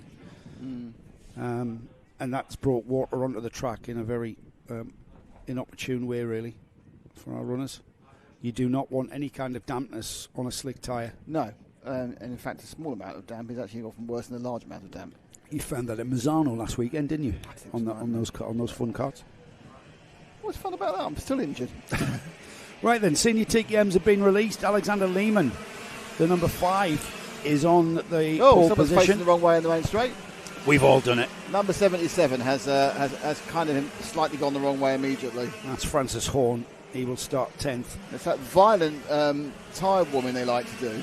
Yeah. James Workman alongside. He's the first of the Masters. We've got Joseph Phillips and Christopher Whitten on the second row. Paul Monks and Kieran Fletcher. Is it Kieran or Kieran Fletcher on row 3? Row 4 is Jake Cox and Tom Johnson. Matt Slade, Francis Horn, Will Cregeen and Samuel King on row 6. Ben Watson, Rob Wallace, Jehan Kalichan and Matthew Temple Purcell are on row 8. Jamie Scott and Charlie King, Chris Whiteside, Thomas Shaw, James King, Owen Potter, Molly Nicholas Biles and Leo Crabtree, Joe Booth and Dominic Pine are next. Sam Cope, James Hull, Matthew Harris, Mitchell Cornell, Mitchell Ball, current champion, Carroll twice champion, double reigning champion. Looking for, and I'm going to say, because I hate the term, three-peat if you were in America. It's not a word. It's not. Miles Reitman shares the back row of this 32-car field. This is effectively the national championship for this class of carts. The senior TKMs get the go. There's fog in Fulbeck as they go down the straight and out of the haze.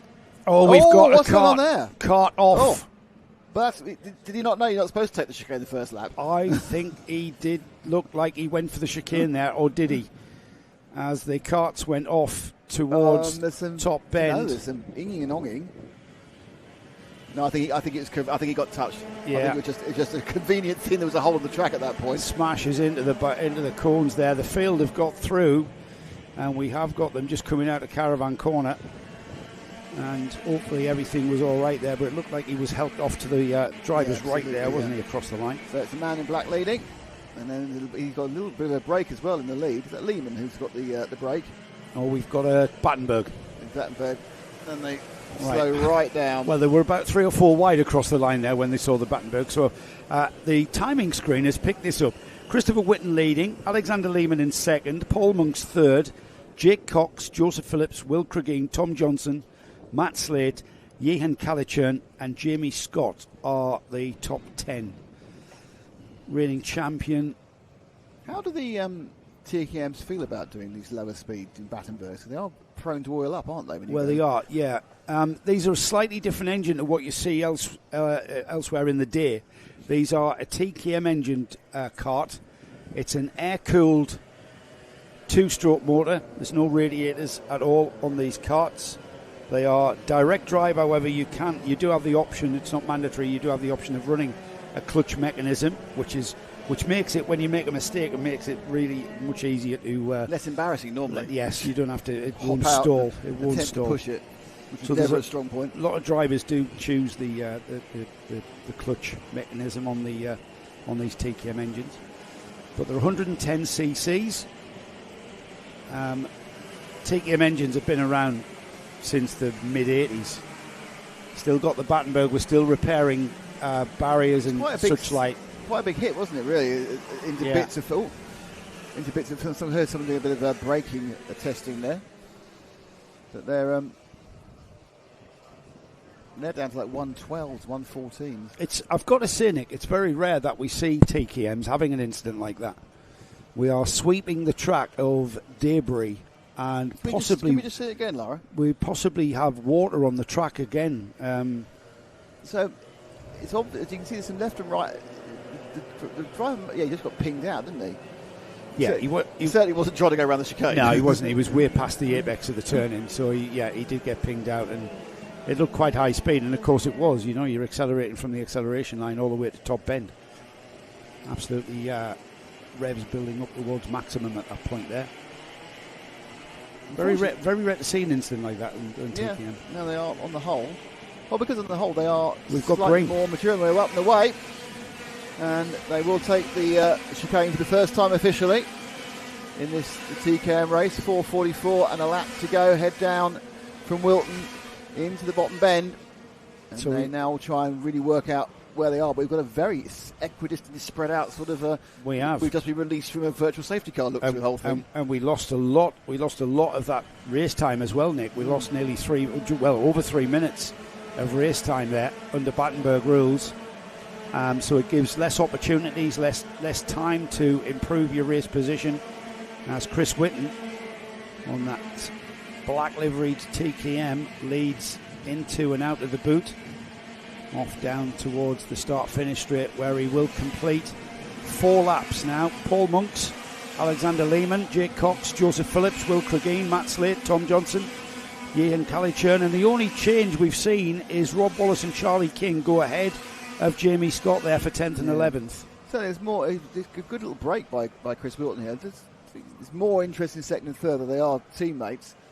And it's a very spread out TKM race. Normally these things are a smoky duel, but this is kind of like a vaping drive in the park, isn't it really? Yes, yeah, that two-stroke smoke. That's where the engine gets its lubrication from, the oil in the fuel. Let's stick with second and third, because there's more likely something with our leader who's showing off, really. Yeah, he's gone, hasn't he? If anything's going to happen, Alexander Lehman, 5th in the championship last year. Oof. And both from the Flex team. There's Lehman now up the inside of Monks. No, that was very half-hearted. He put it out there, went, nah, I won't bother. Yeah. Probably lost them both time, I think. Well, it would have been a very uncomfortable owning at Flex if these two had took each other off. They would have had to incur the wrath of Brian, who oversees everything down there. And there's the move into Caravan, and a very textbook move it was for Alexander Lehman into second place. Now, can Alexander pull away from his teammate Monks? In second spot there as the leader crosses the line. They are being joined by Jake Cox, it looks like. So second, third, about to be joined by 4th place Jake Cox. Behind them, Tom Johnson, ahead of Joseph Phillips, Will Cregeen, Matt Slate still 7th and 8th. And then Rob Wallace, Charlie King up to 9th and 10th. Waiting to go through the second bus stop in this train of carts. Here they come. Not getting away from him, is he? Paul Monks is staying with Alexander, and Jake Cox is joining in on the green and white cart there. He can see perhaps an opportunity to get ahead. Just to remind everybody, the heats, what you're racing for in the heats is your position of where you start the final. So you score points in the heats that qualify you for a grid position in the final. So the better you finish, the higher up the grid you're going to be for the all-important final, which is where the trophies are being presented, aren't they? Monks and Lehman taking very different runs into that bottom bend. In fairness, Monks' didn't work whatsoever and just stuck him right into the shooting range of fourth place Jake Cox in the green and white nosed machine there. He's going to come out through Caravan Corner.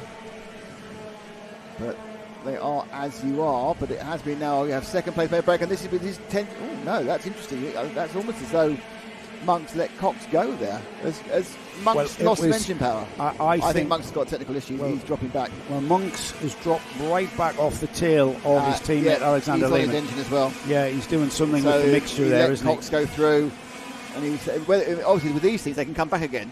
You can slightly foul the plug, you can have a slight fuel issue, but certainly during that lap it wasn't a great one for Monks' engine. It just didn't pull out of the Caravan Corner. It just didn't pull off that hairpin. And by the time they got to the boot, he didn't have any. He couldn't really compete with the green and white kart there of Jake Cox. So he had to relinquish that. A sensible bit of driving there from Paul Monks. No, it's experience, sensible driving, absolutely. We are on the cusp of potentially another 2 laps here. Here comes the leader. Plenty of time on the clock there as we click back 12 seconds on the clock there as he crossed the line. So 2 more laps of racing for Chris Whitten. Now Chris, one of the top TKM drivers in the country here. This is the primary championship for this class of senior TKMs. We've got everybody who's anybody in TKM karting here this weekend battling at the top level of TKM. And it will be effectively a British champion that we will crown at the end of this season. Mitchell Ball's having a bit of a non-race, isn't he? He's down in 24th and not moving. Well, he started at the very back of the field. And that, you know what? That just shows me just how much quality we have in this TKM field. He hasn't gone through like a knife through butter, has he? A hot knife through butter. Not at all, no. That might be the nature of Fulbeck as well. I don't think it's the easiest circuit to overtake at. But he started at the back, and he's going to expect to score little points there. However, this man here, Chris Whitten, he's orange helmet, black and orange. Was Chris a major player in the first round? So I'll get that up for you, Nick. Because I wasn't there. I keep telling you. I know. There's the man in black. He's our leader, Christopher Whitten. On the last lap, he's going to come across the line now to take the TKM win. And he crosses the line with quite a nice, comfortable lead. Chris Whitten wins TKM Heat 1. Over the line into second place from Alexander Lehman. And then it's Jake Cox. Paul Monks has managed to get some sort of engine working again, though he was dropping back the whole time slightly. Charlie King got past Monks actually, so Monks' engine did not pick up. So Monks was another place in that last lap. And it's the E-plate of Yihan Kalichurn in 6th, Ben Watson 7th, the O-plate of Joseph Booth in 8th, Matt Slate in 9th, Will Green in 10th, and the rest are written on the screen for you. Yeah, Chris Whitten had there's a story behind that. So he's been given no points for round 1. Was he there? He was there because he's on the champ. He's scored. Right. He scored minimum points. So I'm going to see if I can find out whilst I nip into the pits for a tyre change. Oh dear. I'll get you your grid for your next race. That'll help. I always like something to say. Our next race, everybody, is the 3rd time we've seen the junior Rotax field out there, and I'll leave Nick to go through the grid. I feel so privileged to go through the grid. Better be quick though. Okay, carts are rolling off, and there tends to be a bit of a traffic jam actually. They can't always get all the carts off completely smoothly. As you can see, they just roll underneath us. I think is that the last one?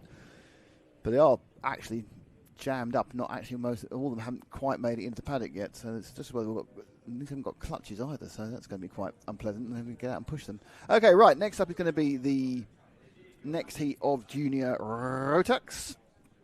And it's going to be on pole Max Carlton, then Frank Ward. Row 2 is Jensen Hookey and Elijah Dush. Row 3 is Ethan Hunt and Nicholas Gurzidulis. Row 4, Jesse Whitmore and Harvey Lee Witteridge. Row 5, Elsie Bonning and Alfred Matthews. Row 6 is Jacob Felton and Leighton Kelly. Then it's Leo Steed and Alexander Stefanoff. It's James Finley and Warwick Milam. Aidan Large and Jacob Aston. Ewan Scott and Matt Liddell. Dylan Morton and Tyler Rackham. Arina Sipovalova. No, that went wrong.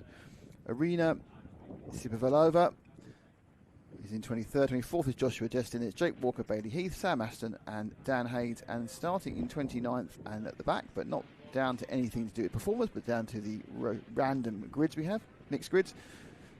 Last on there is Tobias Jones. So Carlton and Ward will lead them off. Now, don't forget, this was the class, not the drivers, because of course it's a different set of drivers, a combination of drivers who have not managed to get their start 5 times less earlier, and then finally had the heat reduced for 4 minutes. But this doesn't carry over to before. Completely different set of drivers. So I'll have a cough a second. Gosh, lost commentary there because commentator B was coughing. So, sunny day here at Fulbeck. I mean, it's kind of quite cloudy, so it's coming and going, but there's no chance of rain. Wind quite brisk, running sort of up the main straight, so that in the face they cross start finish. Hang on, I've got some news from Joe now. It's chilly as well. It's chilly. Yeah, that wind is very chilly. Yeah, that's keeping the temperature right down. I mean, the thing is, the track is grey, dark grey tarmac, and with the sun on it, it tends to heat up. So even though we've got a chill wind keeping the ambient temperature down, the track temperature set me off now. Will be up there.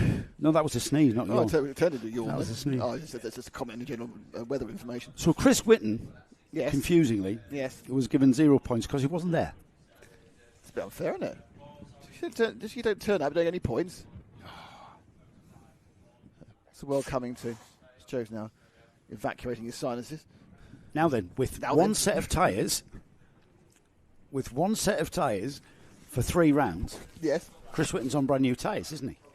However, he's not, because the organisers police how many sessions he's done on them during practice. Oh, right. And he's done 4 full race sessions. Oh, okay. On those tyres, which equalises the tyre wear. Very good. And they also monitor his lap times as well, I was told. So it's not just you do 4 laps. You can't do easy half pace. Right. Yeah. But to be honest, Chris Whitten's a top class TKM driver. So here we go on the formation lap, and they only have to get off within 7 minutes to beat the last heat. Yes. There'll be a lot of people involved in this one that were involved in the last time we saw Junior Rotax. And the ears are still ringing. The debacle that ensued. Max Carlton has got the responsibility of dictating the pace and gathering the field up, and he'll be doing that out of caravan, usually towards the boot. And as I say that's exactly what I see happening. There they are, just coming into view now. So let's hope that they don't just get formed up, but they accelerate at the right point. Will be useful.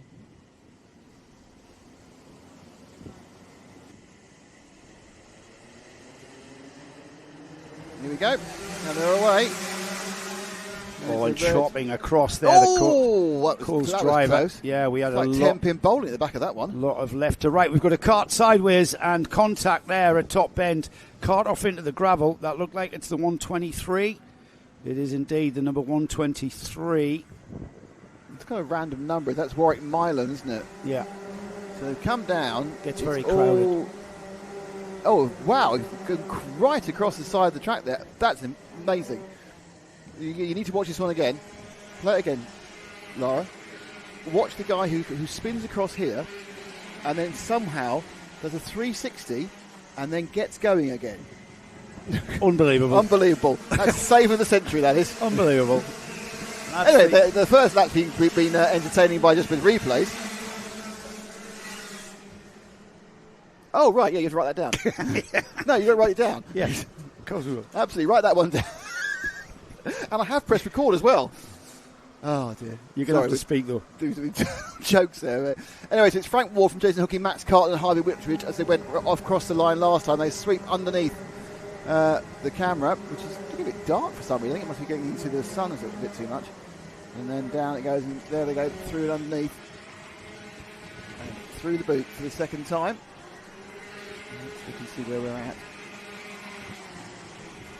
There we go. And it's going to be the same order. Ward and Hookie can't remove. They've stretched out a little bit.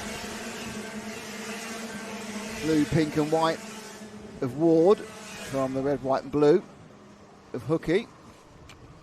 33, and they're going to the second chicane for the third time. Maybe the fourth time, I know it's the third time. So another slightly strung out race at the moment. First two it was, I know. I got that. Another slightly strung out race at the start. We're just looking to see where the moves come, and as they kind of unwind, the people in the wrong place will start to move forward. And these top two certainly have got a pretty little gap on Max Carlton in the yellow and black machine, red and black machine, as they complete another lap. Yeah, I think we've got a Jensen Hookie in that second spot, looking like he's going to, looking down the inside. Psyched out Frank Ward entirely. I'm not sure what happened there with Frank Ward. He seemed to get it a little bit squirrely on the brakes, didn't he? And I think he went a little bit wide. He was looking over his shoulder. Looking over his shoulder. Where are you? Where are you? What are you doing? I'm doing left and right, going back onto my racing. He went on the brakes there. The car. Well, he was moving the cart from right to left, and he went on the brakes as he still had the bit of steering lock on. That was it. And that's going to induce a little bit more oversteer than you perhaps feel comfortable with, and finds himself now in second spot behind Jensen Hookie there. So Frank Ward now chasing Jensen Hookie for the lead, who goes a little bit wide at the exit of the chicane. And then we've got them absolutely glued, haven't we? They come up towards that second bus stop. I'm just looking at my colleagues. There's a driver off, and there must be yellow flags there because there's a driver standing in the second bus stop with a cart to the inside of that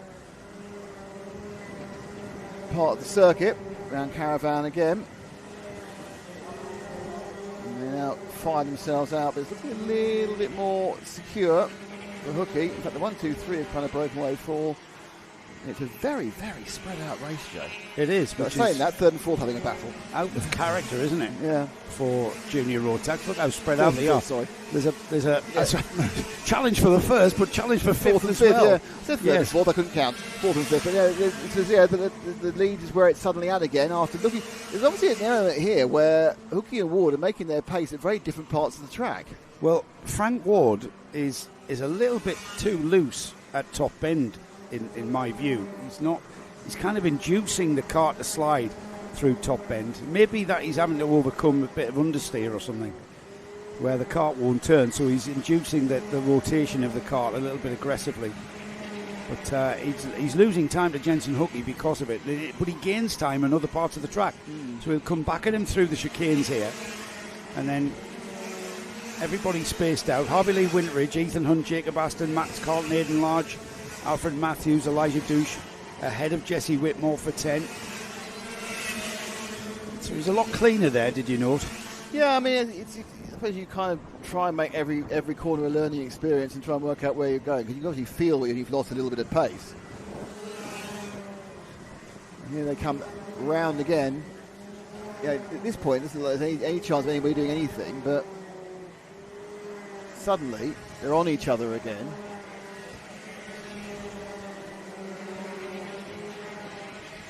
Turn to the left once more. Yeah, across the line. Hookie looking as comfortable as he has been. However, the gap has come down ever so slightly. Frank Ward continuing to get his head down. Still 2.5 minutes remaining, Nick, so plenty of time for this not to be over. And if Frank Ward can clean up his corner at top bend, which is where he seems to be losing a bit of time to Jensen Hookie. So easy to get things wrong at the Fulbeck chicanes, though. Yeah. It's all about how you get in and out of the chicanes here at Fulbeck. Yeah, Nitro Flames has come on Harvey. I'm assuming he's Harvey Whitridge in the background there in third. Yeah, Harvey needs a little bit of help there in third. There's a bit of nitro in the field, which is obviously not legal in this particular sport, unlike a number of other racing disciplines. So looking a little more comfortable now, Jensen. Not looking quite under so much pressure. Here comes the bottom bend. So he's got 3 or 4 laps to go, but he is now breaking away slightly. Still a bit of time left for him to get back on terms. Let's see if we can pick up the battle a bit further back. There's a kind of a running battle for 5, 6 and 7. Oh my lord! Some carts have been right up in the air going through the... I was looking to the left to try and work out where the battle was. The 113 was just right in the middle of the air. We got it in the background of this shot. We have. Wow.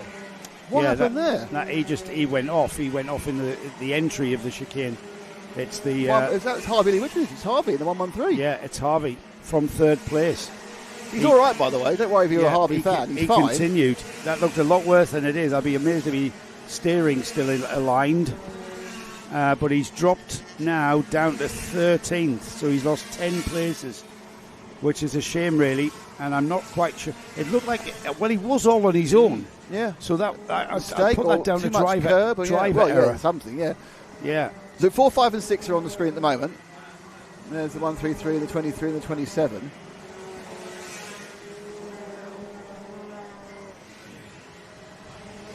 Ethan Hunt, Aidan Lodge and Alfred Matthews. This is the best scrap we've got in this heat so far. The leaders have become quite strung out now. As we get towards the final couple of laps, we've still got time for a few place changes. Aidan Lodge has gone ahead of Ethan Hunt there on that last lap. So, and Hunt gets it all sideways there, lost a chunk of time in that 5th place kart. It is Ethan Hunt I'm talking about, isn't it? The 27. No, it's Alfred Matthews. Got the wrong driver there. It's Alfred Matthews, the driver behind him on the 27. But he's caught back up.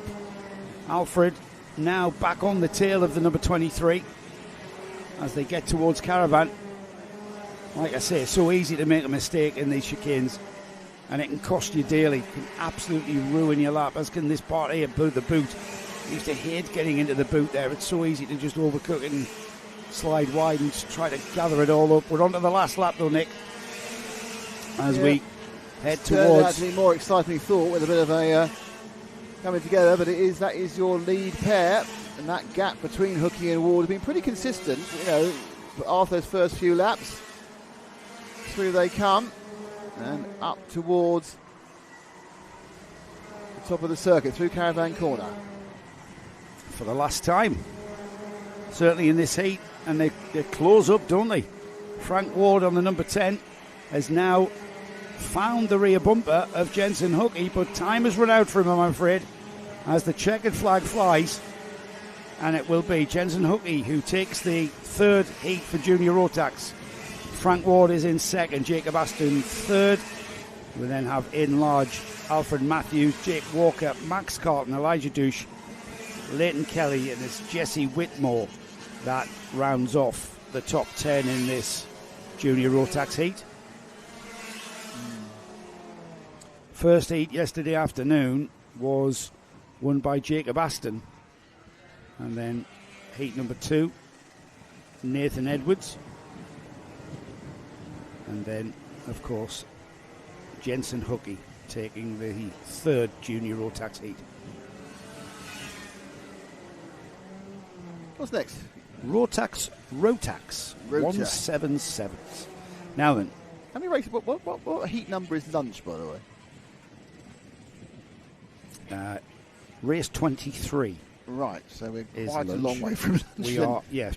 Put it out of your mind. We're about to go ahead with race 12. Right, I was just wondering, because it's only 4 to 11, it's fine. Yeah, it is fine. It's not lunchtime yet. First heat yesterday afternoon was won by Archie Elliott in the 177s. Jake Davis, Ollie Goodyear was second and third.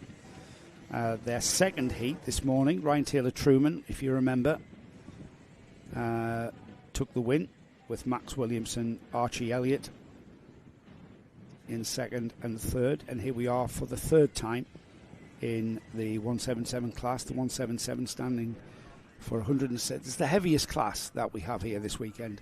Heaviest class in karting, actually, certainly in Rotax karting, 177 kilograms. The minimum weight, that's what you've got to weigh when you come in and roll on to the weighbridge at scrutineering.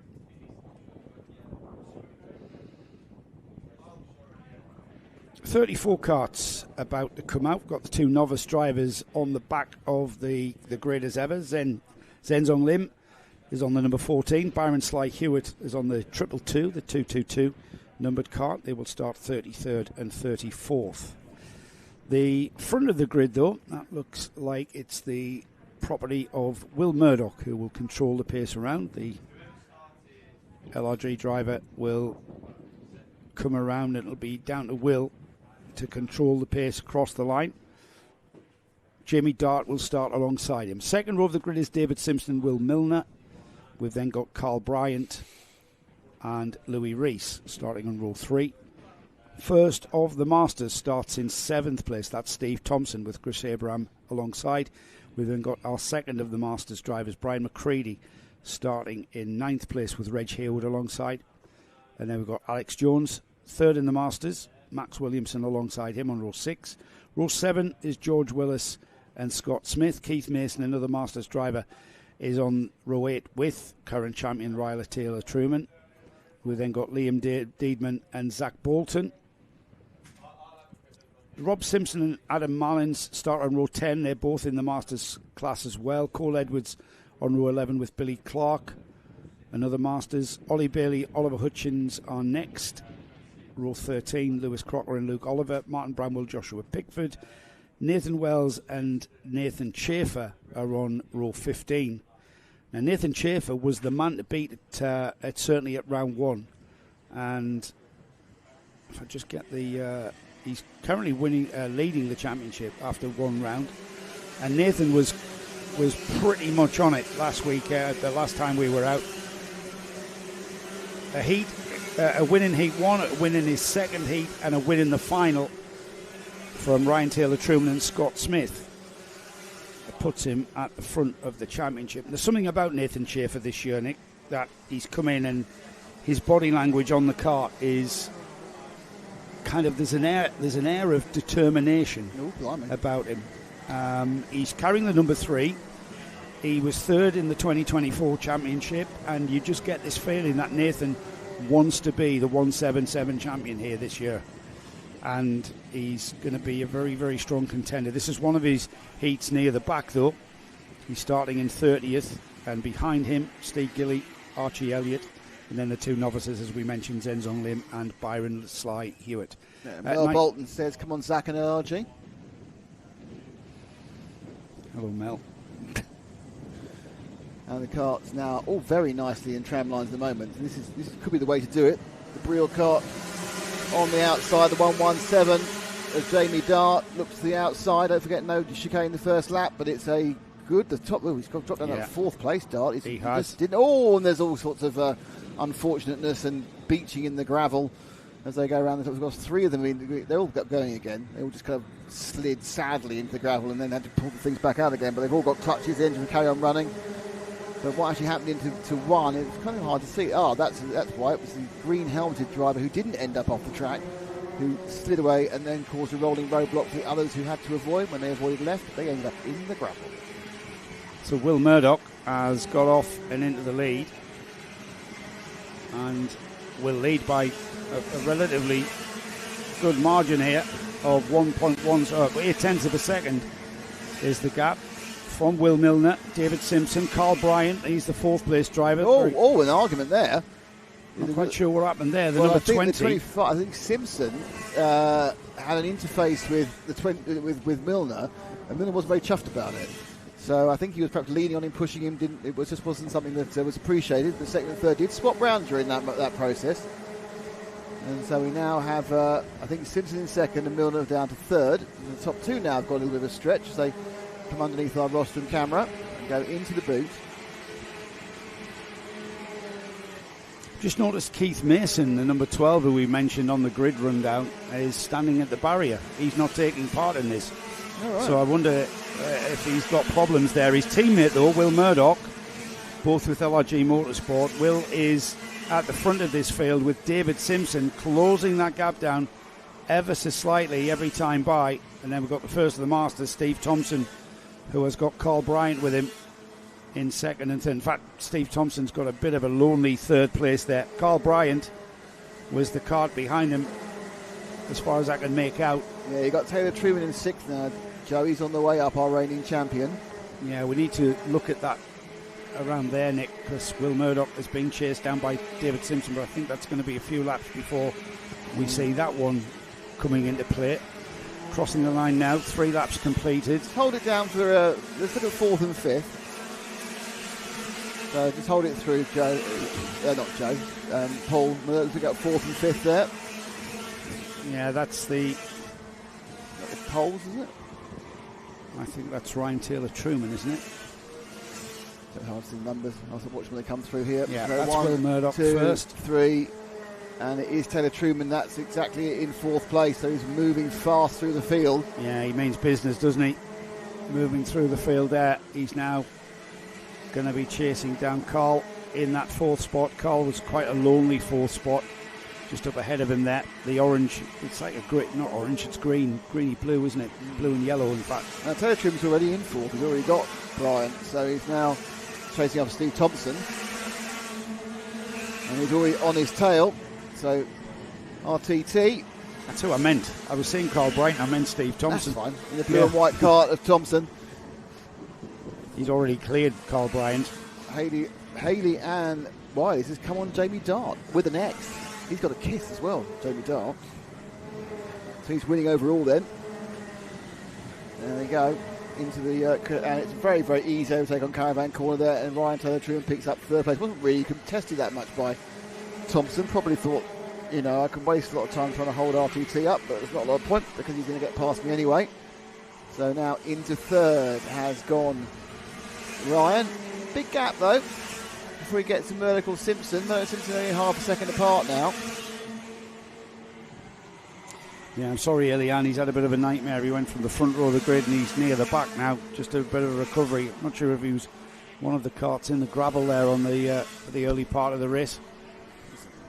We've got a bit of walking wood. There's 2 more walking wood on the side there, aren't there? Yeah. Lost the 96. That's part. They've gone Battenberg to that. So we've gone Battenberg. That is good. If we get going again, that's good news for Ryan Taylor Truman, because it means he'll squeeze up to the back of Simpson and Murdoch without trying, inverted commas. Well, he had a chunk of time to do it, but this is obviously going to speed that process up, isn't it? 3.5 minutes remaining. So that gap between the 2nd place cart there in the picture and 3rd place cart is going to become 0. It's 0 by the time they go underneath us. Yeah. In the spaceship. Nice slow pace being adopted by Will Murdoch, who now has it all to do again. Oh, and a couple weren't that clever. Yeah, somebody's gone sailing off on the grass there. Yeah, they all came through, and even when it got to about the sky, so yeah, there's some just. There was people not seeing the Battenberg, I think. Yeah. Now the Battenberg is half race speed, and it's there the whole way round. It's not start pace, which is what Will is adopting there. And he's gone very slow. He's going very, very slow, which is not Battenberg speed. Battenberg is half race speed. We saw the Battenberg before. Which is what's caused that concertina, I think. Yeah. And, who's that who suffered badly? Is that it's one of Kieran Gifford's. Yeah, Kieran Gifford's carts. It's from 8th place as well, Chris Abram. I'm not sure what's happened to Chris. It looks like it looks like a mechanical issue because he didn't seem to have any damage on the cart. But there was a bit of confusion in Kerfuffle as they came round onto the main straight. They may have been going slow, but they were going so slow they confused everybody. Yeah, he did hold the pace up rather abruptly. I don't know whether he's trying. Now, whether his idea is to get it all cleared in one lap, and so he hasn't got to do 2 laps. That's not the rule. The rule is you've got to be half race pace. It's not down to you. You've just got to let that happen. I'm not sure what we're clearing up, Nick, so I can't quite see. Unfortunately, the gantry is blocking us. Yeah. There were some carts on the run up to the 2nd chicane who were having some problems, and they were off at some point. That's when the Battenberg got called. Here he goes. Are we going to go green? We are indeed. Green. Yeah, good timing from Will there in the lead. He'll hang on to that lead into the chicane. See how slow the lap he did, though? He did a lap in 1:51. Yeah. The previous Battenberg was about 20 seconds off the race speed, and he was 1 minute and 5 off the race speed. So, different interpretation. Maybe a conversation about that if it happens again. But the top 3 have immediately broken away. Murdoch Simpson and Ryan Taylor Truman as they go through the 2nd chicane. Come out, exit now. this is man of heaven for Taylor Truman. He's got himself basically this and 2 more laps to get to the front. He's already harrying Simpson. He's got to be patient, though. He's got to be patient. The lads at the front are very, very quick still. Will Murdoch, David Simpson, they've been controlling the lead of this race in first and second. Taylor Truman, we know how quick he is, but he just needs to be patient. He's got a bit of a gap to Steve Thompson in fourth. So with 33 seconds on the clock, it's going to be 1 lap to go after this one as they go through Top Bend now. And the charge down towards the second chicane. Will Murdoch looking composed there at the front of this field. Pressure now on David Simpson, who's aware, isn't he? He's totally aware that Ryan Taylor Truman is there. And Ryan Taylor Truman, second in the final at Forest Edge. He took a win in his third heat. And he's carrying the number 1. He knows what it takes to win the NKC Championship. Oh, and a little bit of a touch there. And that was inadvertent there. Just go past. Go past. Ryan Taylor. He just said, just go past. I'm not bothered. I think he did. I'm not arguing with you. You're not my competition. Yeah. I don't want to lose. I don't want to lose this strong finish in third if I've let you go. I think he might have a nose penalty. He might have. You mean David Simpson? Perhaps not. Perhaps he's just got a he's gone for the ultimate point down to get some downforce. It looked like it might have been a little bit dropped, but I don't think it was. I think that's my eyes playing tricks on me on the third place. I just watched him closely up, and I just think they got the maximum angle to get front downforce. Here's Will Murdoch out of the boot for the final time. Then he'll run to the flag. David Simpson now third because Ryan Taylor Truman will finish on the tail of Will Murdoch. So it'll be LRG Motorsport and Will Murdoch taking the third heat for Rotax 177s. Ryan Taylor Truman in second, David Simpson third. And then behind the top 3, George Willis, Scott Smith, Steve Thompson takes top honours in Masters, Louis Rees, Carl Bryant 8th, Cole Edwards 9th, Will Milner was 10th. So another instant-packed race. We're having a few of those, man, aren't we? We're not being short of instants. Can I suggest something? I know what you're going to suggest. Excellent. So there is your grid. Thank you very much for my grid. The suggestion has been made. It is 11 o'clock after all, and hopefully there's biscuits too. So as the remnants of the 177 Heat 3 make their way back to the paddock, and there's quite a lot of rescuing being done on this one. There's quite a lot of carts went off at various different stages. Some were helped and some just didn't have a very good day. So we're back next, the next heat. I'm not sure if we delay or not. It depends really whether they can get the carts. It's a kind of a unique situation here where they put the rescue carts down the central section, the central spine of the main straight, and then they won't necessarily try and get them back to the paddock. They just put them in the safe area, which is the central spine, and then they'll get them back across a race later. But so the basic run is for the next race, Senior Rotax Heat 5, it's going to be Ethan Lomax on pole with Nathan Traverse next to him, and it's Zach Burke and Nathan Jensen on row 2. It's Ethan Wyatt and Jamie Kirkbride on row 3. Dylan Brierley and Callum Fairley on row 4. Then it's Zach Fletcher and Harvey Quick there on row 5. Melissa Adrian and Ellis Beattie are on row 6. Ryan Shepherd and Kieran Gifford on 7. The 8th row will have James Becker and Finley Underwood.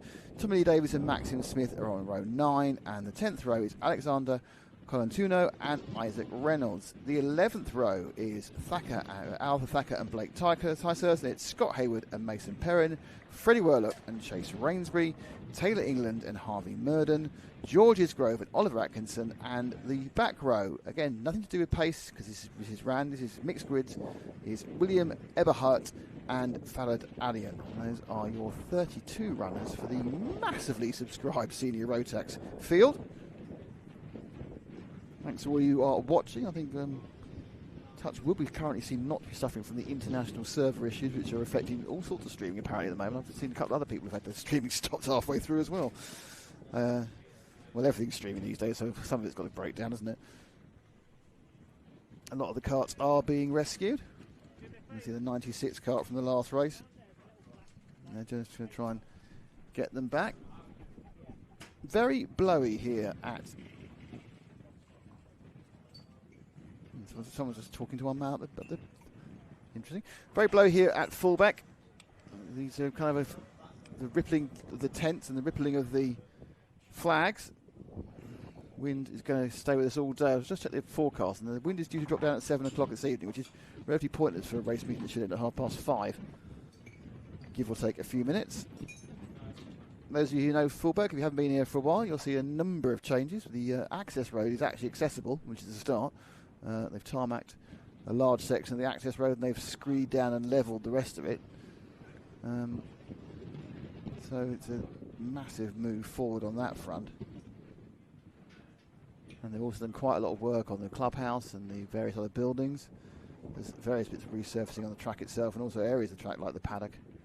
And there's kind of an ongoing improvements to this club run event. Remember, this is a entirely club run track. There's not a commercial side. There isn't corporate carts don't run here every night. So it's very much the club ethos of the kart. And they are actually rescuing all of the stranded carts are coming back off the track from the last year. I can see 4 of them on trolleys going. And they drive having a bit of a jog. Moving through.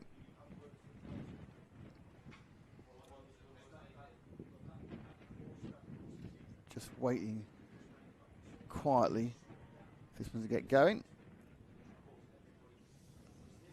So Junior Rotax will be next up. Said race 13 of 23 before lunch. So it's going to be a very late lunch, which is bad news for Lara, who's hungry already, I can tell. Oh, she's not listening. Here come the carts for the Senior Rotax 5. They sprint down as fast as they can down the back straight.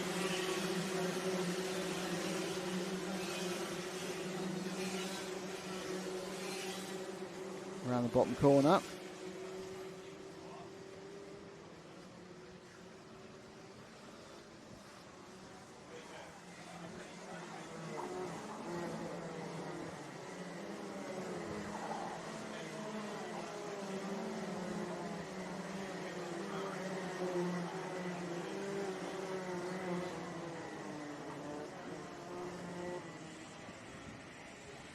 Okay, and they're now down to speed.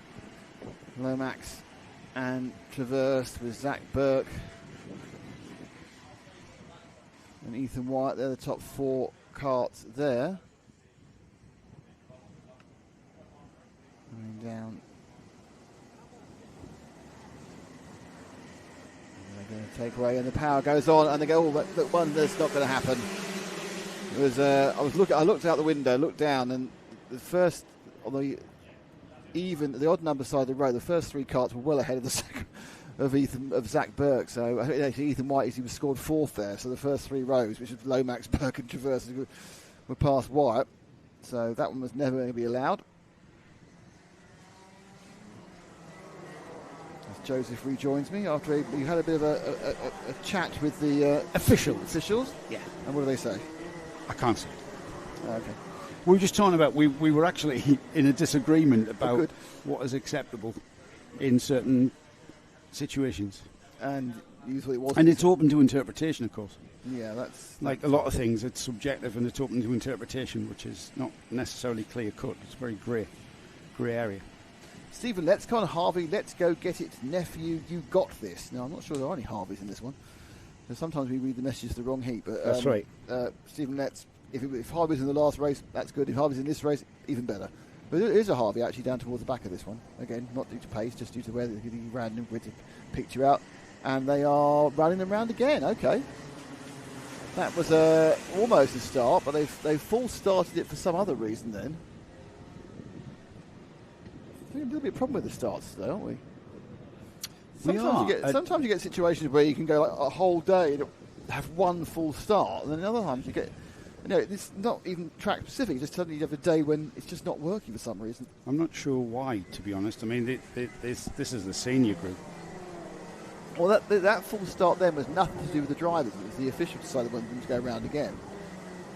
And there was one laggard, but they were only about a second or two off the back of the field. So it was a surprising decision in my mind to go for a second start. Right then, it's the acceleration line, isn't it? It's that's what the starter is not happy with. It's they're accelerating too early. That's the basics of it. Double yellows there, trying to slow them down. Looks good at this point. They look good at this point. Well, it's in good order. They want them in the lines, yeah, and they are in the lines there. So again, a big loss for those on the even side. Yeah, on the outside going into this one, you mean? Yeah, the even side, the outside. Yeah, left-hand side as you drive it. I think everybody through and out. They are through in order, though, Nick. Which is the best in the last 4 or 5 heats. And they spin back, and it is the 32 of Ethan Lomax who's leading this one. Little bit of kerfuffle towards the back of the field. Big loser there was the 99 of Callum Farley, who went a bit wide coming out of the second bus stop and lost several positions. So whilst he scored in 9th, he'll be nowhere near the top 10 when they actually complete the first running lap. Through the boot. Here they come. It'll be Ethan Lomax that has pulled out a massive gap by the time they've come through the boot. The Racing Perfection Burrell driver has pulled out nearly half a second to Zach Burke from Nathan Traverse. Ethan Wyatt on the number 7, he's up to 4th. Dylan Braley ahead of Nathan Jensen for 5th. Melissa Adrian 7th. Harvey Quick, Ryan Shepherd, Kieran Gifford. That's your top 10. Change for 3rd, was that, Nick? Was that Ethan Wyatt moving down the inside? It looked like an attempt to go for it. A little bit of break being made by Lomax at the moment. I think it was. Yeah, the number 7. Oh, number again. 7 up to 3rd. And then there's a bit real kerfuffle around the caravan corner because there's a movement there. Now, I'm not sure who it was. Someone, I think, maybe Traverse or maybe Malining. I think he may drop down 2 positions when we go across the line in a second. Let's find out. It's always exciting when the timing clicks. Nice lead for Lomax. Yeah, and look at it. It was Traverse. Yeah, Traverse went down to 5th from 3rd in that one. 2nd place Burke. 3rd place Wyatt. Dylan Braley now into 4th place. There's a big scrap. Look at how determined that number 7 there. Ethan Wyatt is absolutely on a mission there. He knows he's got to get by. I think Zach Burke broke the 1 move rule as well by about 7 moves. This is allowing, of course, Ethan Lomax to disappear at the front as they come through and in towards the hairpin there. And when Ethan Wyatt almost lost out there by going around the outside, down the inside at the boot there and making room. Used a tin opener and a clipping of the tyres there was Zach Burke. And that was unfortunate there. There just isn't enough room there to go side by side, which is what they tried. Wyatt down the inside, and that just left. That's an absolute carbon copy of what you saw before. And that's desperately bad news from 2 points because he's going to lose hundreds of positions. At Battenberg again. Yeah, doesn't surprise me. This is incredible, the amount of incident we're having here. And in comparison to round 1, where there was... I'm here. They want to entertain me. I mean, there was incident, yes, but the frequency of the Battenbergs, the frequency of the false starts is quite massive here, and I'm not sure whether it is indeed the nature of the track. We've got a lot of very fast sections that go into very slow sections. You've got to be heavy on the brakes. There's very little room at parts. It's relatively narrow. This section here of the boot where they turn left is where the incident happened. We'll be sorting out the tyre barrier there. That's what the Battenberg is about. Just to remind everybody, if you are just joining us, the Battenberg flag, which is the yellow and black squared flag there that you can see on the start gantry, it will basically go to a virtual safety car or a full course caution, where the lead driver, in this case Ethan Lomax, has to control the pace and at least half racing speed is what is asked, and that's open to interpretation, of course, as to just at least. It's the at least bit.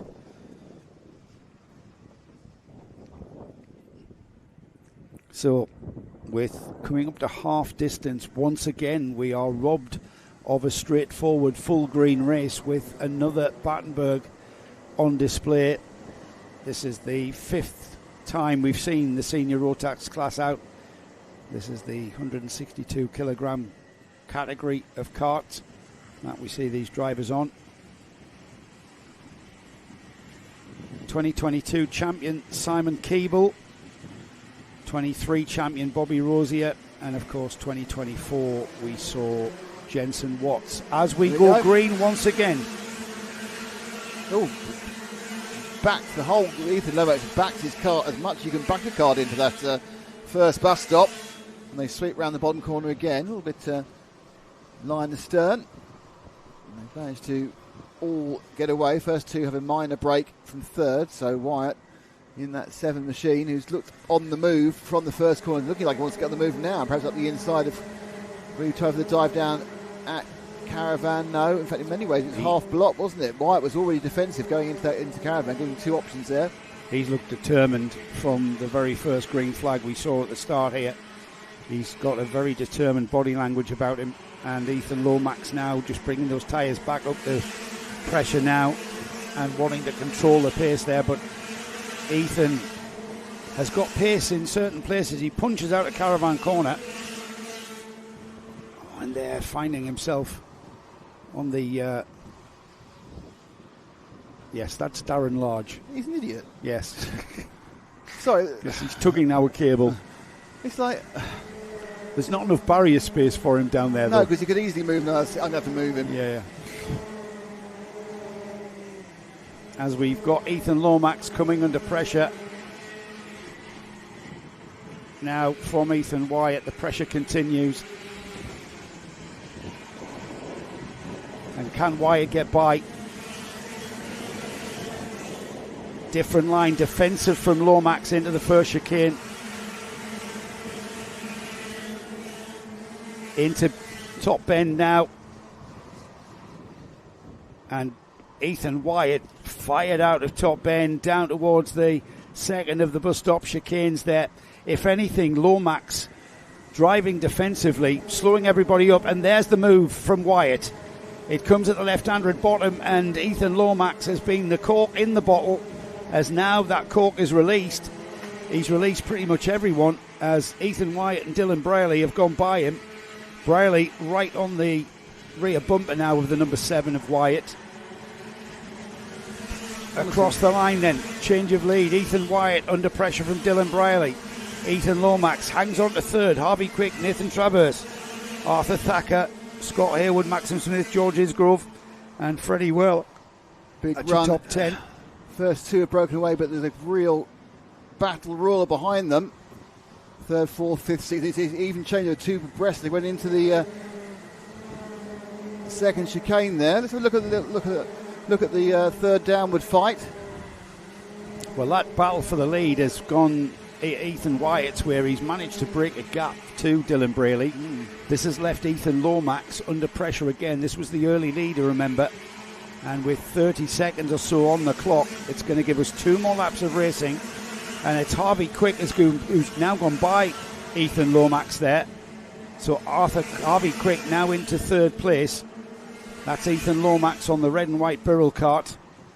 On the number 32, he's now fourth. Arthur Thacker is the cart that's now coming towards the rear bumper of Ethan Lomax. Yeah, it'll be interesting to see. There's quite a bit of movement within this one. It'll be interesting to see when we get to the final, how these points have all played out. Actually, obviously Wyatt's got a hatful from this one. He's come through the field nicely. But already thinking about the multiple finals in senior Rotax, and the grids are going to be so important. If you come round to start the last lap with an active battle for what is that, 4th and 5th is the closest battle. Yeah, 3rd, 4th and 5th there. Lomax and Thacker in the 14, the green and white. Looks on the inside, thought about it, no. And then you got the 32 if Lomax ahead of him. It's interesting. We've seen a lot of accident, but it's not that obvious overtaking place you often have in certain tracks. You can sort of tee up Caravan corners sometimes. Otherwise, it's kind of, you have to improvise pretty much based on what the kart driver in front of you is doing.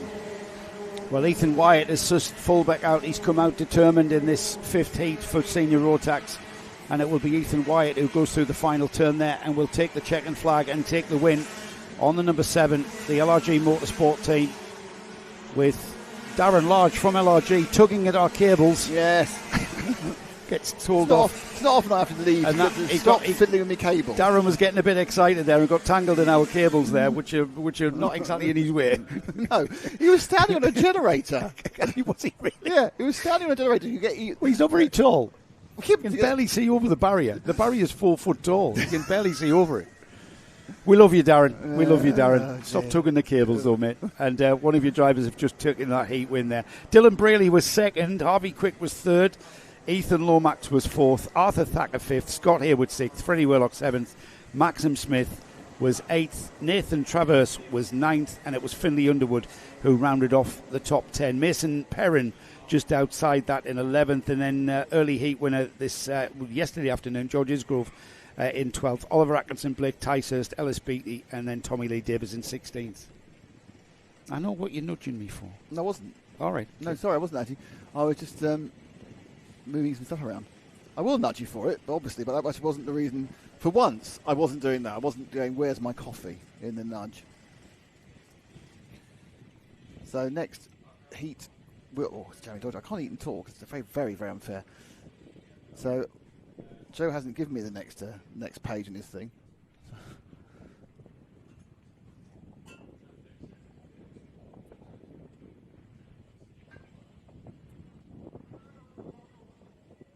So the next heat up will be Intermax, second heat. No, it's Intermax next. Yes. So it's Tyler Banks on pole. It's Maria Jurgeleva-Tota in... What? I got laughed at there. What's wrong with that?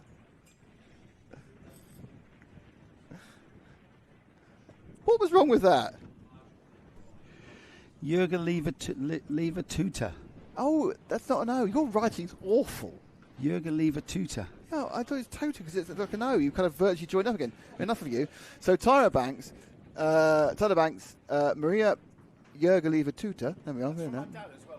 Jaden Payne's in 3rd. Jacob Thompson's 4th. Dewey Hockridge is 5th.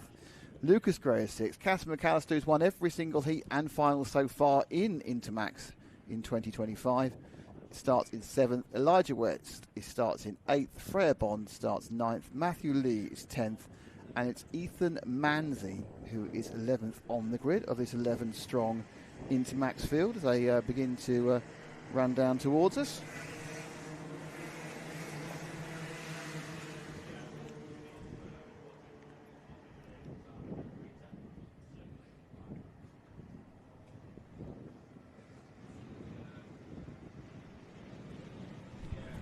We have yet to see... Worst handover ever. We have yet to see anyone win an Intermax heat or final other than Casper McAllister. Who is this driver? Who is he? Came out of Forest Edge, 3 heats and a final win for Casper. Came out this morning, took the first heat win. He's starting in 7th place. And just behind him, Elijah West, Freya Bond, Matthew Lilly starting behind him. So that's good news for Casper because Matthew Lilly's one of the stronger drivers in this field. Freya Bond had a great first heat, didn't she? Now Freya starting behind both Casper and Elijah West. And Lucas Gray, relative novice. We spoke to Lucas at the Sushi Racing awning yesterday, and we'll see that interview go out in the lunch break. The late lunch break, and what? We are away. Wow, okay. And Tyler Banks. That's quite a relaxed sort of. I suppose the 11 is not quite so exactly. difficult. And they are quite small as well, so there's less kerfuffle if you've got a slightly not lined up start situation. So it's really the question is how many laps till Casper McAllister gets in the lead, I would think. Well, there is that, but it's not going to be easy for him as Tyler Banks has gone off into the lead from that pole position. The rest of the field in this Intermax class has gone through the bottom bend there, the left-hander, now into Caravan. Everybody still on the track. A little bit of side-by-side action for 4th there, settles down before they get to the boot. And here come the Intermax field through the left-hander to finish the lap and across the line. Tyler Banks leads, Jaden Payne. McAllister up to 3rd. Yeah, there he is there. Just, you can see how he likes the rear end of that car to be loose, certainly on turning. And there, diving down the inside. That's a decisive move there. Down the inside of Jaden Payne, who tries to come back slightly. If they weren't all kids, I'd say it was men against boys. But it's a boy against boys because he's just looking Look at how little input you've got on the steering wheel. He's really, on really, Casper. yeah. I mean, it's amazing performance. And this is not to denigrate how the other kids are racing. They're racing really, really well. But occasionally you see some who, at the moment, is just looking a bit special. So it's Banks now from McAllister, looking over his shoulder. Now, fair comment to Jaden Payne. What he's decided to do is get his head down, and sit in the slipstream of McAllister and see what that can do for him. So that's intelligent racing. If you think, this guy's a bit too quick, and he absolutely has got that bottom bend nailed. I think he's very comfortable with a loose cart underneath him, it looks like. He's very comfortable at high speed turn-ins where the cart can feel a little bit loose underneath you. He's got just confidence. There's a confidence about him. Yeah. And the way that he's just driven it, you can see by his composure. He's not phased. He's not overly overdriving. He's barely putting steering inputs in. He's just letting the cart breathe and float around, and just he's comfortable with that cart when it's getting a little bit loose on him. And Tyler Banks is not letting him get away. The differences are very, very marginal here. Yeah, I think that Banks is also benefiting from the chance to have a look at the lines. More importantly, he will get a few tenths from slipstream as well. And he's sticking with him is the thing to do, because the worst case scenario will stay second and get pulled away from third. Though interestingly, we've now got a train behind McAllister. Yeah, he's not pulled away, has he? Tyler Banks finished fourth, by the way, at Forest Edge in the final. He had a fifth, a ninth, and then in the final he was just off the overall 1-2-3 podium. They've got a trophy for fourth, I believe. And with him now sitting with McAllister, isn't he? Yeah, I mean, it's interesting, because last time McAllister did that thing where he pulled away 0.3, 0.4 a lap. What he's now got is a train behind him. And he's sitting there, being parting the air for all of this. Is obviously reminiscent of last week at Indy. Someone parting the air for everyone else. All out nuts to the 95, moving out position. So Jaden Payne, unfortunately, made a little mistake down bottom bend and probably dropped 3 positions there. So I think Jaden may be in 6th now. The driver that's moved ahead there in the red and black cart is Elijah West, who we expect to go well. He had 3 second place. He had 3 second places in the heats, and then was disqualified in the final at Forest Edge for being 200 grams underweight, is what I'm told. It's unlucky for the lad. We've all done it. I've done it. That's just the kind you go, fair enough. I've done it at a pretty high level. I lost a Clio Cup pole position because my car. I wasn't the driver, but my car was underweight. I was the technician on it though. And it was my job. Was it? 0.7 of a kilogram. Ouch. Which is, guess what that is? 700 grams. It's a litre of fuel. Oh, did you? Yeah. Right. Yeah, I mean, weight is by far the most important parameter for any car. Race, car, bike, anything. It's the most important thing. The most important item on any racing machine is the tyres. The most important parameter is weight. Yeah. After that, you add power and aero. Second, laws of physics, isn't it? If you have 1,000 horsepower, but you weigh 10 tons, you'll be a lot slower than 100 horsepower and 100 kilograms. So, and talking to Zach Bolton, who's one of our 177 drivers, and at the far end of the spectrum, away from these Intermax drivers, he's 4 times the size of one of them. Absolutely, Zach was saying he's been doing a bit of training, he's lost a bit of weight, he's been doing the keto diet, I think, which is basically meat and eggs, which is a great diet to be honest. Nightmare. And he's lost a bit of weight, and he said he can actually feel the difference. He can feel the difference of how the cart performs, and especially punching off the corner. And that's the power of the engine, punching that weight off the corner, side by side into the boot. Elijah West round the outside. What's going on there? And going Who came wide. On the inside? I'm going to find out for a moment. And Elijah West hangs on to 3rd place and goes a little bit wide. That's all been mixed up there as Dewey Hockridge come through. Great. He was the driver. Yeah, absolute opportunist driving. That was everyone was in every position apart from the leader. Everyone was in every position during. Here they go into the boot, and it looks like it's going to be Elijah West's moment, and then it doesn't, because he goes out wide and up comes Hockridge. Beautiful move, but look at everyone else going. Yep, I got a chance. They all shuffle through. Great racing. It may be it's a small but perfectly formed field here, Joe. Yeah, it has. Let's give them the glory in the sun there. Dewey Hockridge, Tyler Banks. It's gone off. Someone's gone off the track and lost a lot of positions. Is that Hockridge again? Was it perhaps not? That might be Tyler Banks, actually. Yeah, so he just went wide at the... it can happen in that straight, so I'm not quite sure. But I just wanted to mention there, Matthew Lilly has come up to 5th with Jaden Pinn now dropping to 6th. Here they come across the line. McAllister leads, Dewey Hockridge 2nd. It was Tyler Banks that went wide, because that's Elijah West in 3rd. Matthew Lilly, 2nd place at Forest Edge in round 1. He's now up to 4th. Jaden Pinn, Tyler Banks, Freya Bond, Ethan Manzi, Maria Jurgaleva-Tuta, Lucas Gray and Jacob Thompson. That's your 11 cart field. Yeah, so we've got this back. 1 and 2 are away, and then it's 3, 4 and 5 having a right old scrap, led by Ethan West, the 199. And then you've got Lily, who's a nice move during this race as well, and then Jaden Payne, who's been in most of the positions of the top 6 during the course of this race, and currently finds himself in 5th.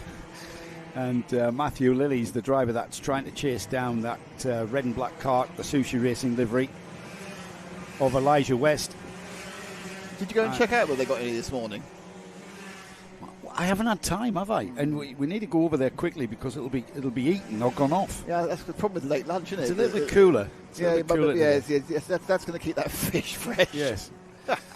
We had fish pie last night, didn't you? I did. Yeah, it was because of Sushi Racing. Get me in the mood for seafood. We're not that far from the coast, are we? The east coast of England. Here. It's about an hour by car. Yeah. We're not that far near from Hull, either, to be honest with you. We really aren't. Yeah, very much unlike Warden Law, which isn't. So, McAllister, this is the race for 3rd that we're looking at there, and that is Elijah West, Matthew Lilly and Jaden Payne as the 2 at the front of this field. Will get 2 more laps of racing with only 5 seconds or so on the clock when they click through. Casper McAllister for TH Corsa. There's some good teams underneath these drivers. Not just part of the Intermax class, but certainly the senior classes and junior Rotax classes are represented by these teams. And Dewey Hockridge is gaining on Casper at the front, but that's the battle for 3rd. Elijah West on the black and red cart. Matthew Lilly behind him on the orange and white cart, and then the kind of the red, well, it's orange and black, isn't it, of Jaden Payne. And they're being caught by Tyler Banks as well, and Freya Bond's in there as well. Freya at the back of that train on the red and black cart. She's Elijah West's teammate. And they're going to start the last lap. McAllister has only got 4/10 of so he got to the front incredibly quickly, but that was it, and then just sat in the front. This is the battle. There's 1, 2, 3, 4, 5 machines all thinking about the last place on the podium that doesn't actually exist in the heat, obviously, but it's the 3rd place slot. And they come in the final time. Oh, a little bit of a move there from McAdoo, thinking about it in each other. But the top 2 still nailed together. So the thing about an 11 cart field, Nick, is wherever you start on the grid, you haven't got, it's not like you're starting in 34th. Yes, you go about take 9 laps to even get to see the top 16. Starting 6th, you're on the 3rd row of the grid. You can see the front of the field. Casper McAllister, though, and with hot on his heels, I've got to say, is Dewey Hockridge. Yeah, good run from Dewey, absolutely. Gap of 0.2 of a second there between 1st and 2nd, and then the remaining runners in the field. 3rd place Elijah West, 4th place Matthew Lilly, 5th place Jaden Payne, Tyler Banks 6th, Freya Bond 7th, Ethan Manzi is 8th. We had in 9th place Maria Jurgaleva-Tuta, and then Lucas Gray in 10th. 11th was Jacob Thompson. No, that was me just doing something. Sorry. All right, sorry. That wasn't me trying to attack. Nudge me. I was thinking, you've got coffee, you've got a jammy dodger. What else do you need? More space. Do you want me to check the sushi More out? space. That's up to you, mate. This is how you set it out. You're in control of all of that. Yeah, not really. Right then. It's a shame we're not on the PA here, are we, at Fulbeck? It's too far away from the PA system to do that, to link it up, because we could have been shouting out to Sushi Racing. Happy birthday to Ethan Farrell as well in the senior Rotax class, 15 years of age this weekend, and his first step up into the seniors. We'll give a shout out. He's out in heat 6 and 7 in senior Rotax, which is coming up shortly. For now, though, we've got a junior Rotax heat. It's race 15 of 23 before we go to our very swift lunch break. We've had a few delays to the proceedings this morning, haven't we? But a few unruly starts and restarts and the like. Bad starters, yes. Yeah. People not following the rules. falling foul of Ash. 27 karts are about to take part in this fourth heat for Junior Rotax. Got Caden Welsh and Liam Crosby, who will lead the field round.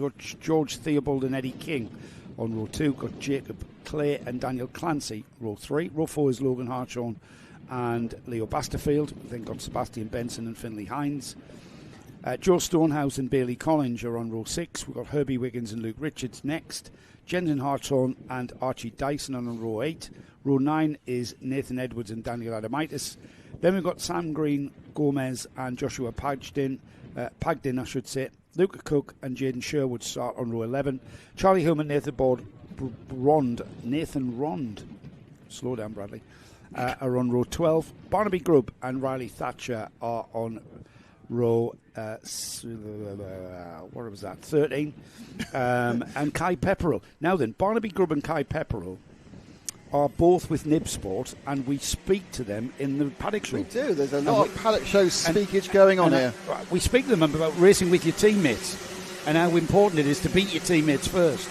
Well, they're starting at the back of the grid here, and whether the Nib Sport players will make their way through. Matt Isaac's team being a part of the NKC for a few years now, and his two drivers there, Barnaby Grubb on the number 12, Kai Pepperell, I should say. Kai Pepperell on the number 37, starting at the very back. We'll see if we can keep an eye on them, just purely because we speak to them in the paddock show, which is coming up in the break, of course. Which is still many hours away. Yes, it is. It's quite a way away. Still got a lot of racing to get through. Slurp of coffee. Yep, me too. We're coffeeed up. Going. Yeah, fresh pot, just brewing nicely. Nice smell. It's not for me to say that with you in the room, isn't it? And we've got, it's pointless. It's utterly pointless because I've got no sense of smell, which is a good thing. We've got the grid nicely formed up. Now, whether they can, let's keep the pace down, guys. Stay in your tram lines. We've got them going. It's under green, and it's all the way down to top bend here. The sweeping right-hander. It's the bright orange cart of Caden Welsh that will lead. Oh, does he? The inside. Somebody snuck up the inside. Oh, and some snuck off the track. That's 12. 42. Oh, no, there's some other problems. The 81's gone. Right, the 81 is Liam Crosby from the second row. Yeah. Yeah, that's may tell a story, and we got a couple of people not. Oh, we got someone someone's crashed heavily into the, absolutely fine, but has done tyre damage to the second chicane. Yeah. That's cart 42 that's crashed. 42 is Jacob Clay, who had a coming together at the top bend as well. Yeah, and he has hit the tyre, so whether he's bent anything important, I don't know. But he might get going again in the 42. He has. The tyre's been put back. They might get back in time to get this on, but the first lap is in the books, and it is Logan Hartshorn who leads. Yeah, Logan Hartshorn, where did he come from on that purple and blue cart? He's come through and leading across the line to start lap one. We've got a challenge for third place there, as the number 75 of Sebastian Benson goes inside of Herbie Wiggins and takes third at top end. George Stonehouse is the driver I forgot to mention in second, he's chasing down the leader. We've got Jensen Hartshorn in fifth, so the Hartshorn brothers, I assume, because they are in Junior Rotax. I think so. Yeah. Obviously, they're often getting the same heat. They're first and fifth. Well, if you just look at that, Logan came through 7 places to the lead. 10 place increase for Herbie Wiggins. Yeah, there was a big kerfuffle. We kind of caught the end of it going around 10 and 11 place increase when we saw the second place man going up the inside of the leader, the third place man pinged off, and that tells you there's more of a story, to be honest. Leader beginning to ease a bit of a cushion there, isn't he? Because behind him, Joe Stonehouse, there's a bit of a cork in a bottle so far. The Sebastian Benson, Herbie Wiggins and Nathan Edwards beginning to queue up behind. If they start squabbling, this is going to play into the hands of Logan there on the purple and blue cart, and he will begin to increase that gap. It's just under 0.6 of a second last time by, and Joe Stonehouse beginning to perhaps consolidate that second place, because Sebastian Benson and the other carts have now strung out a little bit, Nick. They've strung out in just literally half a lap. The only real battle is that second and third battle. Though interestingly, it became a second and third and fourth battle during, and in fact, from nowhere, from fourth in third, I think Edwards has got past Stonehouse. So Edwards, I think, now has passed Stonehouse. I've watched they flash by me And it is the 111, then the 75, and third place is indeed the 49 of Edwards. So Edwards picked up third, so has to drop down, and there's a kind of a processional run through as they all come through the second of the chicanes and then go to the top end of the circuit. So someone there has got a flapping NASA panel, which they may or may not get called for. It's not particularly unsafe, just doesn't do anything aerodynamically. And another lap is completed. Look at the lead that does do something aerodynamically. No, it doesn't do anything positive aerodynamically when it's not there. It's not creating downforce. Yes, but it's not necessarily dangerous. Well, it's not dangerous, no. So they won't get black flag for it, but they will lose performance. Yes. Obviously, I didn't use the English language correctly then, because you didn't understand what I said. But we did that lovely feature on the aero with an actual aerodynamicist. I knew what I meant. If it's not in the right place, it's not dangerous, but it's not causing it's not helping aerodynamically. No. See, there we go. Anyway, back to the story again. That's the 75 on camera. Second and third place, Sebastian Benson. So let's hope he doesn't get pushed off, because then he'll be in the hedges. We are coming towards half distance, everybody. And we've got a very strong lead now and a very smooth drive there. Logan Hartshorn using all the exit curve there. And there's that battle for second. Sebastian Benson, Nathan Edwards now solid in that second and third spot. They've got a huge gap before we get Joe Stonehouse. And is that Leo Basterfield that's gone through, though? That looked like there was some 4th, 5th and 6th battling going on, absolutely. That looked like a different coloured kart in fourth place. Fourth place now is the 7 kart. So Basterfield is in fourth. Yeah, I thought that's Guy Cunnington Racing, green and orange and white of Leo Basterfield, carrying the number 7, 7th in the 2024 championship, of course. Leo was a protagonist in the old Minimax class from 2023. Some great races with Alex Fraser and Seb Corking in those 2022 and 23 seasons. Yeah, it's very, very tight now for second and third. There's a little bit of, I think, Benson feeling the pressure, and that's it. There's the move. He took too much curb coming out of the first chicane and just lost momentum, and suddenly, therefore, he just left himself open to this move by Benson into second place. So if Edwards into second place, Benson third, fourth place, Basterfield. Adamantis now into fifth. It's about rhythm, and when you clobber a curb like that, you kind of go out of rhythm. Yeah, and it's very rhythmic. You know the way you brake and turn in, you get into a rhythm, and that flow of hitting the curb and being out of position by just a metre or so. Yeah, it disturbed the rhythm, and where to brake for top end and add in. Losing a bit of momentum along the straight has allowed the Coles Racing kart of Sebastian Benson to get through. Logan Hartson, by the way, not just in the edge of shot there, has pulled a 2.5 second lead. Sorry, Nathan Edwards is the number 49. Edwards from Benson. Possibly Benson might come up under pressure quite soon from the Guy Cunnington green machine of Leo Basterfield. In fact, he's coming under pressure almost immediately.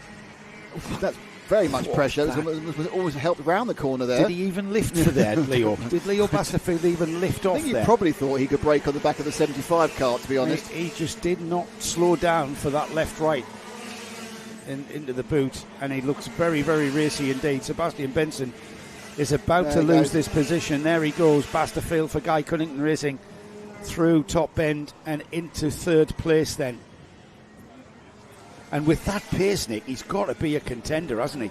Yeah, Basterfield has got to be a contender going forward. 4 laps, but it's all about, in these really big fields we've got in both senior and junior Rotax, it's very rare, in fact, I don't think it'll happen at any point, that 2 of the leaders will both start near the front. 2 of the favourites both start at the front, so they might start at the front, but they'll be in a different heat. So we get to the finals. It's when we get to the final. And you'll probably go, well, you often get with these big fields, you think, well, how does Barry Smith end up third qualifier? Because you've not seen him, but what he's done is he's made massive improvements during his other races and had a 7th and a 6th. Yeah, which is what is great about these large fields. When we do get to the final, we've got, the drivers that have had a great day and have got pace and are on the pace. They all come together and race at one. And it's possibly, sometimes the first time we've seen them come together. As this race continues then into the final few stages, final few minutes, inside the final minute, in fact, the final few corners is what I'm trying to say. You'll get there eventually. I did get there eventually. It's inside of half a minute. It's going to be last lap board next time by as the field stream through. It's still Hearts on. Edwards, Basterfield, Benson, Adamitis, Caden Welsh, Archie Dyson, Finley Hines, Joe Stonehouse, Luke Richards. That's your top 10. Now then, Kai Pepperell and Barnaby Grubb. Remember I mentioned them? Mm-hmm. Nib Sports, Kai Pepperell up from the back of the grid to 11th. Barnaby Grubb has gone with him, his teammate. And Barnaby did admit that Kai was a little bit quicker. And he's followed him through. And that's a great drive from those two drivers. 11th and 12th now. And we do speak to them in the I nearly said the morning show there. In the paddock show coming up at lunchtime. We're on the final lap now. Now an Apple Plus as well on the morning show. That's good news, isn't it? That's right. And Logan Hartshorn, I've got to say, Nick, he got off into the lead. He's been trimmed a bit down by Nathan Edwards, though. Yes, but almost certainly because he was happy to have that happen. Yes, that's what I was about to say. Yeah, more than happy to control the pace going into the final few corners here. It's the 111. The multicoloured purples and blues, and then different mauves. Cerise. Yes. I think there's a cerise in there as well. He's just swallowed a Dulux colour chart for the scheme. Goes around the boot for the final time in this heat, and will cross the line for a very well-deserved win. And was it 7th place he made up on the grid? Big points for Logan. Very strong win there for Logan Hartshorn. Nathan Edwards comes through in second. An equally strong drive from Leo Basterfield with a very fine third place. Daniel Adamitis finally gets through to fourth. Caden Welch fifth. Archie Dyson sixth. Finley Hines seventh. Luke Richards eighth. Ninth is Joe Stonehouse. And then what happened in the Nib Sport camp? Barnaby Grubb ahead of Kai Pepperell for 10th, Pepperell 11th, and they both moved up one, yeah. Didn't move up more than that, didn't start 12th and 13th, did they? They start quite a bit further back. Mate, Barnaby Grubb started 25th. Yeah, and the other... And Kai Pepperell started 27th. Big points, that is. This is the one when he's moved up 15, 16 places. That's the big points, isn't it? Yeah.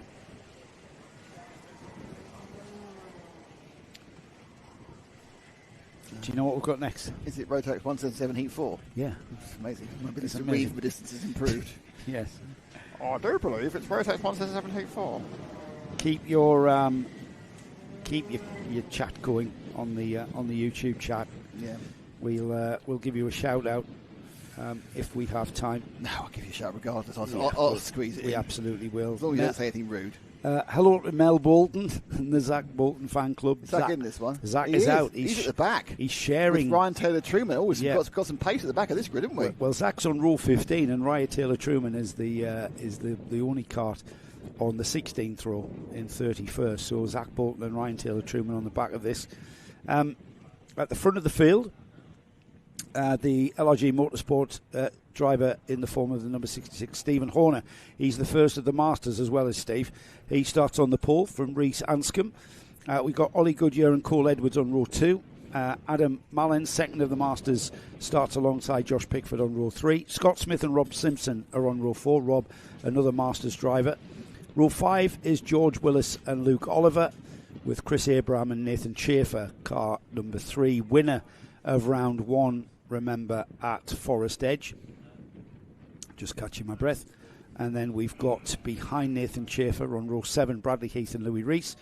David Simpson and George Walker are next. Steve Gilly, third of the Masters, on 17th. 18th is Jamie Dart. On row 10 is Nathan Wells and Lincoln Bailey Arneson. We've then got Will Milner, Josh Gullin, Alex Jones and Brian McCready, Steve Thompson, Tyler Fossey, Ashton Parsons, Billy Clark, Jake Davis. Zach Bolton, as mentioned, starts 30th with Ryan Taylor Truman rounding off what is a 31 kart field. Round 1, we saw Nathan Schaefer take the win in the final from Ryan Taylor Truman. It was a great battle. These two very experienced drivers in this class of 177 Rotax Max. We had Scott Smith in third. Archie Elliott was fourth at Forest Edge. Fifth place at Forest in the final was Josh Gollin, with Oliver Hutchings finishing in sixth, and then we had James Moorcroft seventh. I don't need to mention the championship at this stage. With only one round, we of course got Nathan Schaefer leading from Ryan Taylor Truman. It's how they finished. Not necessarily how it would be if they had had absolute nightmares in their heats, but won the final, they wouldn't necessarily be leading the championship. So slight delay caused by more kart rescuing. We've had quite a few. We had a few more karts, not complete races than has been normal. I think it's the nature of the track. Yeah, I think there's kind of a kerfuffleage in the first couple of corners. I think it does lead to people getting little bits of damage and everything else. It's the nature of the track. It's a narrow track here at Fulbeck. It's very old school. 938 metres, not the longest track we go to. What is the longest track we go to? I know Warden Law's 1,200 metres. Dunkswell's got to be over 11. That's very long. Long and thin. Wilton Mill's about 1050. Yeah, Wilton Mill's not. It's not. Clay's really short. There's the shortest track we go to. 840. Yeah. Carts are out on track. You might be able to hear. Green flag is flying above the start gantry. That lets the drivers know that. Shenington's quite long, but obviously don't go to Shenington in this championship. No. If you know which is the longest regularly used, Three Sisters has got to be quite long. Track in the country, not including that's on the standard Rotax route rather than the KZ route. They're all under 1,500 metres to be short tracks. So right. These Rotax Max will race on the same tracks as KZ's. Well, no, because it's short track. You'll get an extended track on KZ. For example, the KZ track at Three Sisters is longer, and the KZ track at Shenington is longer. Still under 1,500 metres. Yes, but my question is to everyone: what is the longest track for Rotax in the country? Gaz Bury says go Team KL, which I assume is us. Where are you, Gaz? Recovered from your party? Beanie Grub says amazing drive, Barnery Grub. Well, there we are. You see. Yeah, I've got to say it. That really was. Here we go. No, they don't. No. Not even close, that one. I've got Ash behind me shaking his head like a very disappointed father. Well, you weren't in the tram lines, lads. You weren't in the tram lines. You weren't in grid order. You weren't anywhere there. Try again. Of the things you should have achieved, none is the answer on that particular start. Yeah. Did you say Mel Bolton's back, but I'm still here? I know you are, Mel. Does Mel go anywhere? Do you think? Not when we're karting live TV. No, because some people will like, especially the whole of Turkey, would tune in for individual races. Oh, you mean does she? I'm not sure. Mel, do you watch all of this, or do you just go? Or go the 177s back on again in 45 minutes and do it that way? Come and see us at Warden Law as well, Mel. You have to come and see us at Warden Law. Bring cake. That's optional, by the way. Bring cake. Yeah, Ethan Farrell, whose birthday it is this weekend, bring cake. Is going to bring cake. Bring cake. He's out next, actually. Is he? So he'll not be bringing cake for the time being. Well, there's plenty of time to bring cake between his heats. Yeah, here we go. Let's have another go at this, lads. And right, slow down. Yes. You move too fast. Oh, no. What was Anscombe doing there? It was Reece Anscombe. Didn't know what he was. I don't know what he was doing. Where is Ollie Goodyear? He's second on the grid, isn't he? The 75's got a problem, by the way. Lincoln Bailey Armiston's broken down. No, Reece Anscombe, who is on the left-hand side, has been listening to your description of the top bend, and he knows he's going to lose out, so he's trying to slot across to the right before he's allowed to. Have we got a replay of that start by any chance? No. Okay, Lara. Right, no dinner for Lara. Well, she's not a mind reader, in fairness. I thought all women were mind readers. I thought a country and western singer. That's true. Yes, a specialist country western singer. Yes, it's the savvy chicks. You'll have to put that out to people. See what they think. If you're looking for a wedding band, we may have one for you. Yes, we have. The big problem with that is that walking back from the pub last night, there was an argument about the percentage cut rate there. So I just want to see success. Here we go then. Stephen Horner has got a lovely pace there. You've got to keep in the tram lines. Oh, just about. Kept it there. They're going to let them go. You could feel. I'm itching to get across. You could see you could feel the gravitational pull. That's right. For Reece Arneson. However, Stephen Horner has lost the lead. These are quite big drivers. They probably do have their gravitational pull. Well, they are, yeah. But I'd like to point out now that I would not be carrying any ballast in this class, so I'm not casting aspersions on anybody. As the 53's gone right off the track. Who's 53? George Willis has gone completely wrong on the exit of the second chicane, and we have a big leader And we're going to see him going completely wrong on the exit of the chicane. You'll see him, he'll be not where the track is. There we are. He decides to be a ride-on mower instead of a kart. Here they come then. It will be Ollie Goodyear who leads across the line to complete lap number 1, and Stephen Horner from pole position through in second. Cole Edwards, Rob Simpson, Scott Smith, Rhys Anscombe, Bradley Heath, Nathan Schaefer up 2 places to 8th already. Luke Oliver 9th, and 10th is Louis Rees. Gaz tells us he's at work applying PPF to a Golf. Sorry, I can't be there. You and I knew that, but I read that out for the audience. Yeah, I know. Well, Stephen Horner under pressure now from Cole Edwards and Rob Simpson. We've got 2 Masters involved in this top 4 scrap as well. Stephen Horner, the leading Masters driver. Rob Simpson in that blue and white overall. He is the second of the Masters. He's got the yellow and purple kart of Cole Edwards in between them. And yep. Edwards, who I think he's still running with Nib Sport on that yellow and purple thing. Yellow and purple thing? Yep. Stephen Horner. That's pink.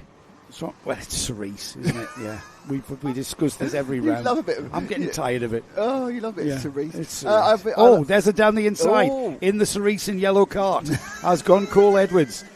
Inside of Stephen Horner at the second of the chicanes, and Stephen Horner getting a little bit of a nudge up the rear end there, saw his head rock back there as Rob Simpson gets a bit impatient. That wasn't deliberate, that's just a bit of momentum carrying you in towards the rear end of the kart in front of you. Now, whilst kart racing is important, I have more important news for you. Mel Bolton, she watches all the races. Wardenlaw isn't far from me, and what cake do you want? It's got to be a chocolate thing. No, heavy fruit cake. Heavy fruit cake? Love a heavy fruit cake. But probably chocolate cake's easier, and I know you're a big fan of chocolate, and the rest of the team chocolate are as cake well. with buttercream. Oh, yeah. Chocolate buttercream. Thanks, Mel. Thanks, Mel. You can come and see the karting live in the box in the Joe Bradley Memorial Suite. Yeah, you can kind of work out where all the wires go, because I can't work out, and I've put them in. GoKart Pro 11 says, hi! Hello, GoKart Pro 11. Anyway, there's a sweep round, and they are with 5 minutes or so to go, plus a lap. The kart on the move with a big pointy finger from... yes, the number 3. We knew he was going to be on the move. We know he's got some... Nathan has got something about him this year, the number 3. He's got a steely determination about him, as we've got a move by Rob Simpson, who gets ahead of Stephen Horner. Now Stephen Horner has got Nathan Schaefer to contend with. And Schaefer! It's gone off. Oh, a steely determination. And steely crash. He's bobbed in there. That's 5 seconds as well, because just effectively... He's riving his nose cone off. It's curbed.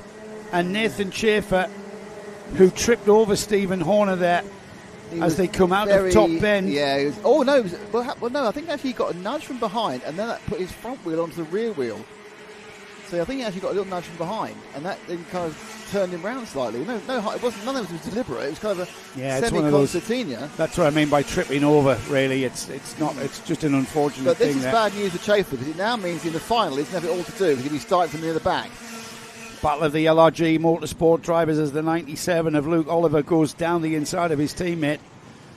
That'll be discussed in the awning later. So it's Horner overtaken by Oliver, and they are. Yeah. Now that is for fifth and sixth now. So Oliver into sixth, Horner. Luke Oliver into fifth. Once again, Horner into sixth. Another race with several karts lying littering the side of the track. It's a really weird one here. I don't believe it's been Fulbeck traditionally at all. Yeah, it is a tight. It's a tight track, and we've just seen there karts tripping over one another. As the leader has already gone through now, 1.8 seconds, the gap between Ollie Goodyear and Cole Edwards. Cole on the yellow kart there, just gone out of shot there. Rob Simpson, Scott Smith, Luke Oliver. Oh, move up the inside there for the 47. Josh Gollin. 47 got overtaken, Gollin 77 past Josh Louis Gollin. Rees. No, he's not so chuffed about that one, trying to get it straight back through the second chicane. Stephen Horner lost 4 places there on that previous lap. He's dropped to 9th. And George Willis is now behind him. That's the 66 kart that we're talking about. Was Horner the kart that hit Schaefer? The white one? No, Schaefer hit Horner. Oh, right. So that's what lost him time. Nathan went over the back end of Stephen Horner. Lost momentum going into the chicane. That's why you lose a few positions, because there's people behind you who've got full whack. Emma Barnett, yes, Ryan Taylor Truman, she says. Yeah, up to 11th is Ryan Taylor-Truman. From 31st, From 31st, yeah. Yeah, the number one. She's giving the punching emoji and 2 wind emojis. Yeah, so he's got a bit of waft, hasn't he? That Venator engine pushing him forward. I get concerned because I'm not sure. I don't understand some of the emoji combinations these days. I'm quite worried I'll read out something incredibly rude. I think that means waft. He hasn't got flatulence, that's for sure. Well, you don't know about that. Yeah, he's got good waft from that motor of his. Turbocharged from behind. That's a good little scrap that's developing. Josh Gollin, Bradley Heath and Louis Rees. 3 of these drivers coming together. The number 47, Louis Rees. He's got a blue number plate on the back of that car. It's a bit odd. Should be a green number plate with white numbers for this class.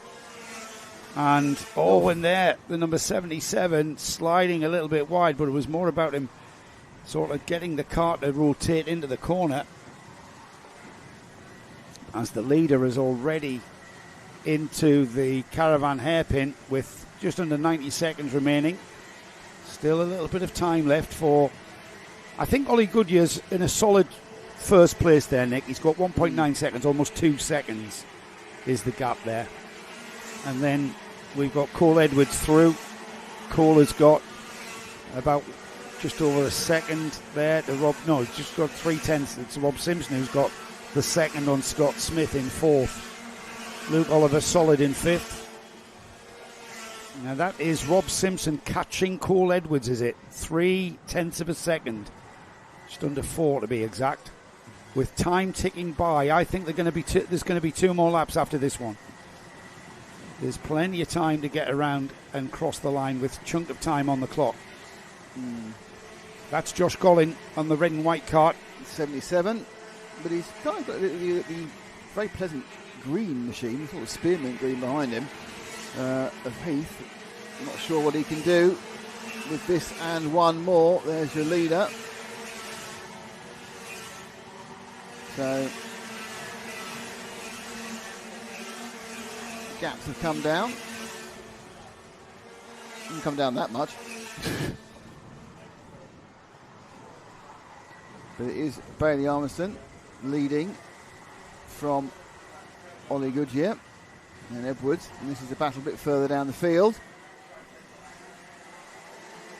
And about to start the last lap. Yeah, it'll be Ollie Goodyear who sees that first.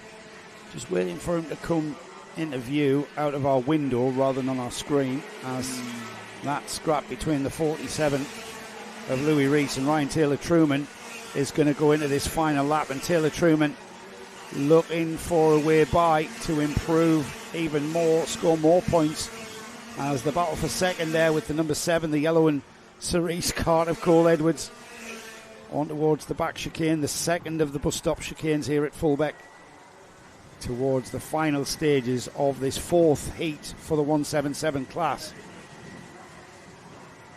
Into the caravan hairpin, and there's our leader, Ollie Goodyear, on the orange and white cart there, just coming towards the heel of the boot. Well done, Nathan, on our pedestal, picking him up as he crosses the line now. The number 55 of Ollie Goodyear takes the checkered flag with Cole Edwards, a solid second place for him. Rob Simpson 3rd, Scott Smith 4th, Luke Oliver 5th, Josh Gollin 6th, Bradley Heath 7th, 8th was Louis Rees, and Ryan Taylor-Truman just didn't quite get by him, did he, on that final lap, with George Willis 10th. The rest of the finishers there on the timing board. Thanks to Gaz Bury, who's fired in the information about the longest car track in the UK, which is Teesside. All right. Formerly known as Langbar when I raced at it. It's 2.1 kilometres. Yes, but that's not for you don't run that course for the Rotax, do you? Yeah, you do. Well, the problem is that they have a club scene there, but nobody goes there. No race series travels there. They have a Teesside 24-hour, don't they? And they also do a 24-hour mini-bike race. That's a pro kart race, yeah. We're having a longer circuit. It's quite a good idea when you've got 70 entries. Well, they even use the longer circuit for the 24-hour race. They go on the car track, which comes off the kart track. And Mel Bolton says she's definitely going to make a family weekend out at Warden Law. So it's cake-tastic. Yeah, absolutely. Well, it's July. So the weather's going to be fantastic. -3. The weather's going to be fantastic. You're from Gillingham originally. I am. You now live 12 minutes from here. I know. What do you know about the weather? I've lived in many different parts of the country. You have? I have, yeah. You're very travelled. All of them significantly better weather-wise than Sunderland. I'm not sure whether... You're on the North Sea. I am on the North Sea. You can see the North Sea from Warden Law. I can feel the North Sea. Luckily I tend to be inside. Yes, you can feel the North Sea. What was that? Hopefully... What was the event we did? Was it the infamous IPKC meeting, which was just unbelievably cold and wet? No, that was the very first live stream we did. No, that was fun. That was exciting. But there was one we all went and turned up. It was like the one where... It was in February. The one where Thingy was up there with his coat the wrong way around. That was the IPKC. Yeah. Martin had a waterproof coat, but he wore it underneath this non-waterproof coat. So he was just easing with nothing but unpleasant wetness. Yes. Why have you got your waterproof coat underneath your foam one? Gaz, I need Gaz Bury. You're at home trying to wrap it. Northeast has its own weather, and Warden Law. Eve, I live literally a mile and a half from Warden Law, and there's 2 to 3 degrees lower temperatures at Warden Law than my garden. Sometimes 5 degrees difference. That's the wind because off the North Sea. Warden Law is the highest point in the whole of the Sunderland Borough. There is a monolithic burial site there from 10,000 years ago. I think I got that right, 10,000 years being monolithic. Emma Barrett has been on to say she's obviously very much a Ryan Taylor-Truman supporter. Well done, Ryan Taylor-Truman. Fabulous drive. Sodi Sigma looking mega. And we get 2 hand clap emojis. Wow, yeah. That was well done. I shall continue to read out emojis like a 73-year-old, which in fairness isn't that far You're away. Not that far away, mate. Yeah. I believe that is an emoji of a hand clapping. Why did she send me a taco? Is that not a wave? No, that's applause, isn't it? I don't know. That's applause. Hang on. Hold on. We have a youth here. Youth, put your helmet back on because you aren't listening to what we're saying. I need some emoji translation, and you're a youngster, so come here first of all. So we have punchy hand, wind. Does that mean anything? And then later on, that is a round of applause. That one, isn't it? Yeah. Yes. None of these are rude, are they? Wave, and that's punchy hand. What is punchy hand, wind? See, that's a wave, not a clap. Is that a wave, not a clap? It's got like little things like I don't know. This really is old people trying to understand youth culture live on television. So thank you for everyone who's sitting now going, oh, those poor old men, what did they make them go through? But luckily we have our resident youth person. In fairness, she's getting on a bit. She's a year older after Friday. You know, what can I say? I'll try and find someone younger. Flying by. Gaz Bury, can Hello, you find Gaz. out whether that 2.1 kilometre track... Yeah, also, Gaz, can you get Hang on, let me finish. Okay, sorry. That 2.1 kilometre that track isn't the extra long kart track included, because I'm pretty sure the kart track is only about 1,250 metres. Surely PFI is the longest. Well, don't know. You've got Google there. What else were you going to say? But hang on, that's clap, and that's. I'm getting information now from our slightly younger cameraman, Nathan. That is clap. No, it's not clap. That's high five. No, it's neither of those. So it probably is wavy, fantasticness or something. So I thought PFI must be our longest. I'm pretty sure it won't be our longest once Silverstone opens. I don't know how long they're making Silverstone. Well, I assume it's going to be as long as it can be for international competition. I'm sure they'll want to put the KZs around there as well, so because they need to make as much as they can. Obviously, it's Silverstone. What you will know is when there's 5 carts going around, they'll say there's 25. The infamous Silverstone counting. PF is 1,382 metres. That does sound like the longest. Yeah, that is pretty long. What is the longest kart track? It says the longest go-kart track in the UK is the Team Sport Warrington Indoor Circuit. No, sorry. No, that is entry-level karting, I've got to say. And in fairness, you get a nice long... most of those things are really small. Overtaking on indoor karting is so difficult. To the point that it's almost impossible. There is even a question, what is the best karting team in the UK? Is it me? It says the Argenti kart team has asserted they must have paid This is quite a while ago. Yeah. Our go-karts are legal in the UK. Yeah, they're legal to run them around your local housing estate. Here we come. Right, here we go then. Let's have a look at the grid. Senior Heat 6 will feature Ethan. I'm about to get to it. All right, I'm just going to remind you. Jamie Burt, Alexander Campbell lead the field of senior Rotax's round. Hilly said juniors. It's Sam Wyatt. Now, Sam, remember, junior match champion here in the NKC back in 2022. Now carrying the number 9 in the senior class. He's alongside Charles Cheesy Green. Where's Cheesy been all weekend? Freddie Worlock and Finley Underwood. And next up, Jacob Martin, Chase Rainsbury are on row 4. Then we've got Jacob Hobbs, Rafi Salentano. Birthday boy, Ethan Farrell. Happy birthday, Ethan. Where's our cake? We're still waiting. But a big happy birthday to Ethan. He's turned 15 and it's his first weekend in the senior class. 2 or 3 years racing in juniors. This is his first weekend. Bit of a baptism of fire for Ethan, starting 11th alongside Callum Farley. Jack Maben, Lewis Brown are next. Adrian Kalami and Billy Vogt are next up. Paulo Nunes, Aranda, JJ Hind. Ethan Wyatt on the number 7. Are we going to get these away? No, it's a false start because we've got a few stragglers. Ethan Wyatt starting 19th alongside Ben Harper on row 10. Zach Burke and Reese Green are starting on row 11. Then we've got Harvey Quick, Grace Lee Davis. Ben Ballou. Now, Ben had a great first round at Forest Edge and had a first and a second in his heats, a 4th place in the heats, went on to win the final in fine style. Whereas Ben Bean on that number 6, we'll see if he...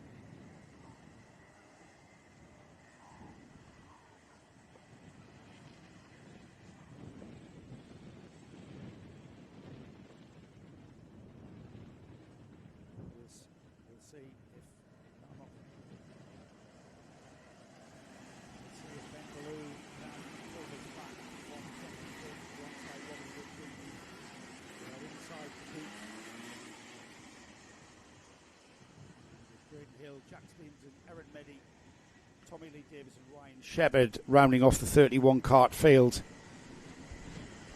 We will go green any moment now into Top Bend,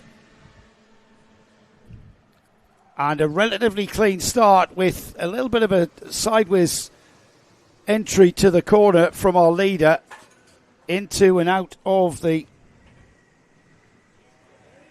second of the bus stop chicanes. We've got a pile up into the second chicane there with 2 carts coming together, a lot of carts taking avoiding action, and they just getting that cart out of the ditch. Leaders already with us then. Let's see who have we got. Alexander Campbell, Cheesy Green, Sam Wyatt on the number 9 in 3rd. Freddie Worlock, Jamie Burt, Rafi Salentano, Callum Farley, Finley Underwood, JJ Hind and Lewis Brown. That's your top 10.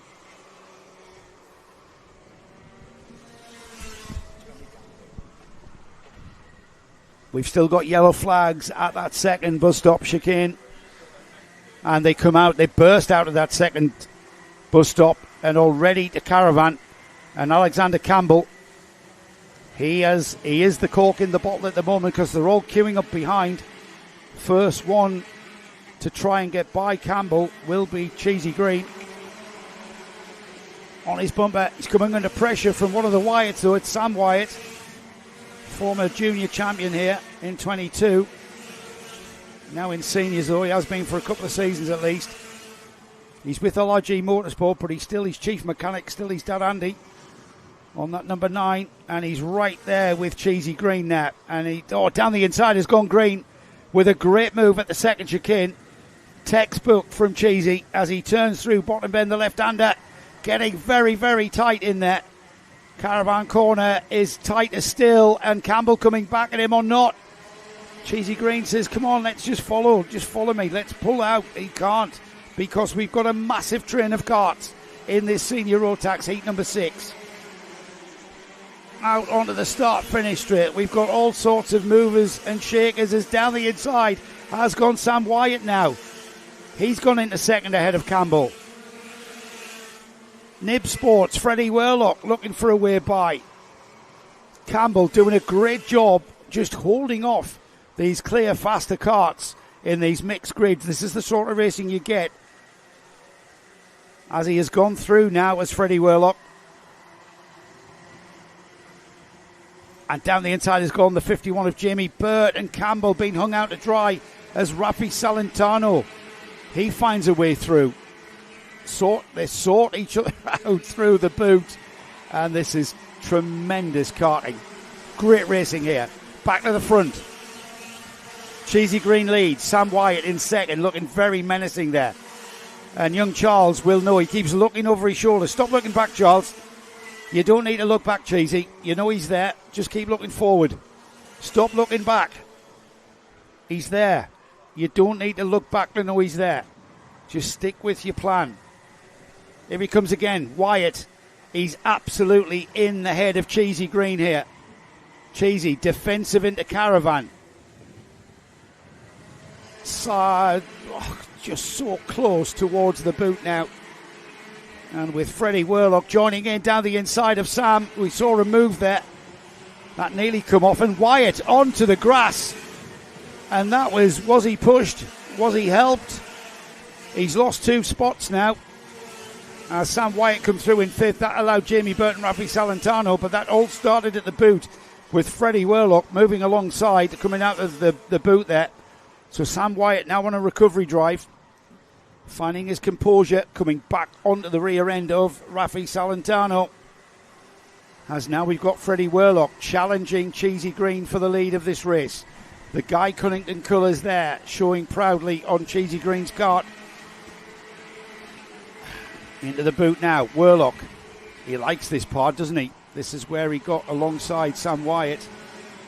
And if any of you are wondering why he's called Charles Cheesy Green, it's got the fantastic story because he likes cheese. And his favourite cheese is? Cheddar. So boring. Come on, Cheesy. Come on, man. You've got yourself a nickname. Let's work it. Work that nickname. Going through the second chicane, coming up now, the little short shape before they turn left and head into Caravan Corner. Worlock really having a sniff around the back of Charles Green, and he's up the inside. He's going to sprint into the difficult one, but I think the Green's going to have the racing line into the boot, and he does. So side by side, thinking about it, nah, it's just not going to work. We've seen 2 karts already who are on that outside line find themselves facing the wrong way, having interfaced with the tyres at the heel of the boot. But Green now tries to break the toe, takes the non-ideal line. He's having to defend, though, isn't he? It's costing him time. It's absolutely, he knows how quick Worlock is, and this is going to cost him time, not here, but exiting the corner. Worlock's going to have the momentum to pull alongside. Here he goes, Freddie Worlock. He's on the outside, not the ideal line into the second chicane. And that proves to be the case as Cheesy Green hangs on to the lead. But he's defending with all he knows. He's got the Fulbeck textbook out on his lap, and he's looking at how to defend here. And Worlock is absolutely all over him. Cheesy's going to have the ideal line, though. Very, very, very determined driving from both of these drivers. One holding on defensively, the other one trying to get by. We're inside of 2 minutes now.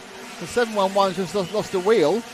And that wheel is, if you look at it, is just there with the sprockets that are attached. It's just, if you look through here, in between those 2 NKC barriers, you see in front of that white wonderful. thing. That's got nothing whatsoever to do with this lead battle, though, Nick. It does, because it's pulling yellow flags out, Joe. Well, yellow flags may come into play, and we are into that section of the track now. And these two defending and fighting for all they know, with Sam Wyatt now back into 3rd.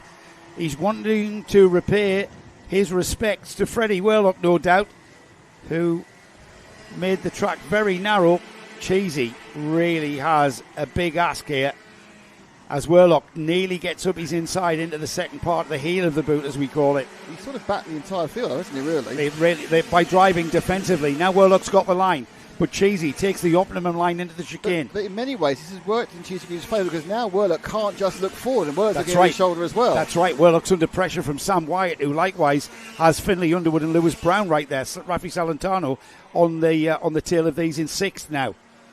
This is probably one of the best races we've seen. Still a lot of work for Cheesy to do, because he's got this one and 2 more.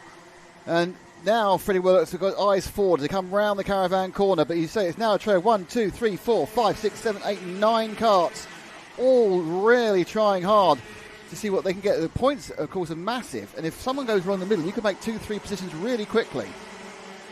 Complete the lap. Start the penultimate lap. Green, all just trying to hold Worlock behind him. Worlock Interestingly, not so concerned about behind himself with Wyatt during those few corners. Wyatt over the shoulder, and there's an attempt there by Brown to get up the inside of Wyatt. There's about 5 or 6 or 7 very, very enthusiastic Rotax drivers who are all looking for that extra place, those extra points. They come into the chicane soon for the second time, penultimate time, and Green still holds the lead. Yeah, and he's just positioning that kart in the middle of the track there to make it very, very difficult for anyone to get by. Inside line round Caravan isn't exactly optimum, but it's what he needs to do right now as he goes into the boot for the penultimate time. Cheesy with a fabulous drive, defensive drive is what we're seeing here. And Freddie Whirlock, we know he's got pace. He has to slot in behind him into the first chicane. Into and out of the chicane for the final time then. They're on the last lap here and defensive into top bend. Yeah, it's gonna compromise him here though, Nick. Yeah, but he's not leaving even half an inch. We've been this way before. He's seen Whirlock now at the outside, but no. Oh, a little bit of nibblage at the rear end there. Green takes a little bit of a hit, and he comes across. There's some wild lane adjustment there, but it's working for Green. Breaks down, and now we have a queue of 93 cars. Yes, this is where it can all go horribly wrong there. Wide line from Whirlock, Cheesy Green there. Optimum line through the boot. This is where Whirlock's going to come at him. It's only a heat though, boys. Keep it together. You've finished well. And what a race this has been. And what a show of how to drive defensively by Charles Cheesy Green with a very fine House Sue's nerves. Because his mum's the chief timekeeper here, and she's held it together really well there. She didn't squeal or shout at all there. I was expecting a lot more from you, Sue, because that was intense, wasn't it? One of the best races we've seen all weekend. As Cheesy Green takes the win for Guy Cunnington Racing, Freddie Whirlock for Nib Sport in second, Sam Wyatt for LRG Motorsport in third, and then we had behind these three, literally nose to tail. In fact, the from first to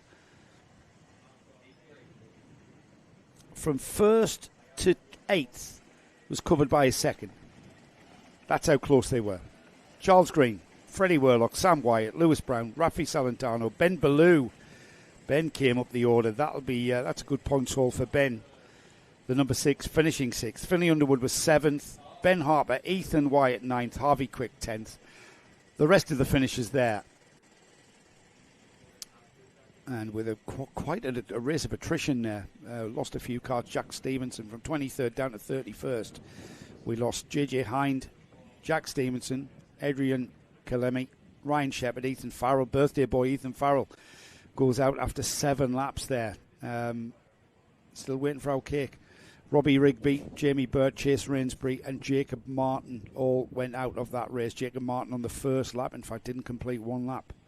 That's how tight it is, everybody. We have got 6 races before the lunch break, Lara. So we maybe wait until 2 to go, and then we'll... I know, I'll tell you what I want for lunch in a minute. We have got the next of our heats about to go out, which is the second heat for TKM.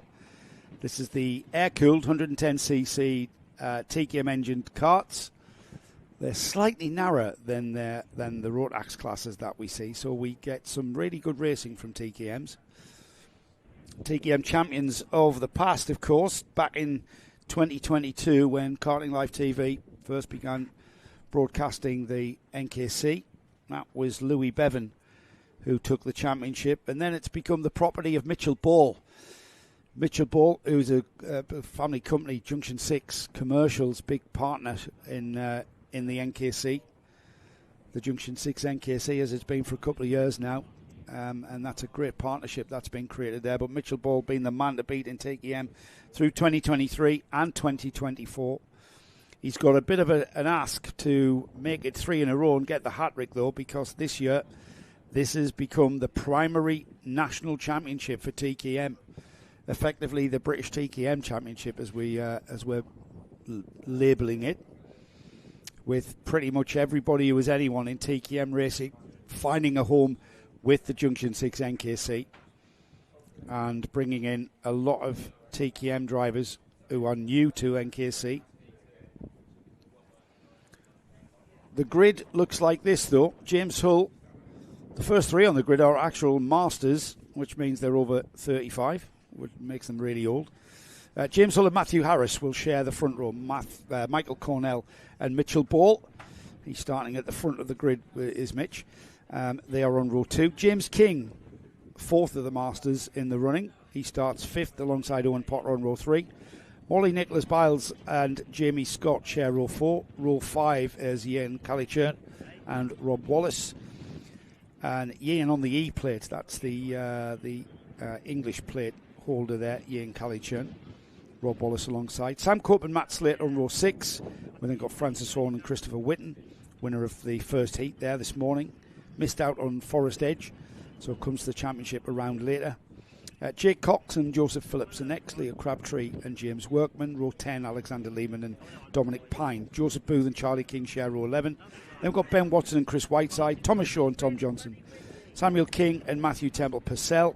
With Paul Monks and Karen Fletcher. With Will Cregeen and Miles Reitman sharing the 16th and final row, rounding off a 32-cart field. Hello. Hello. I've just been doing technical things. After breaking all the sound by falling over my first self, I then had to amend the things I hadn't broken. Yes.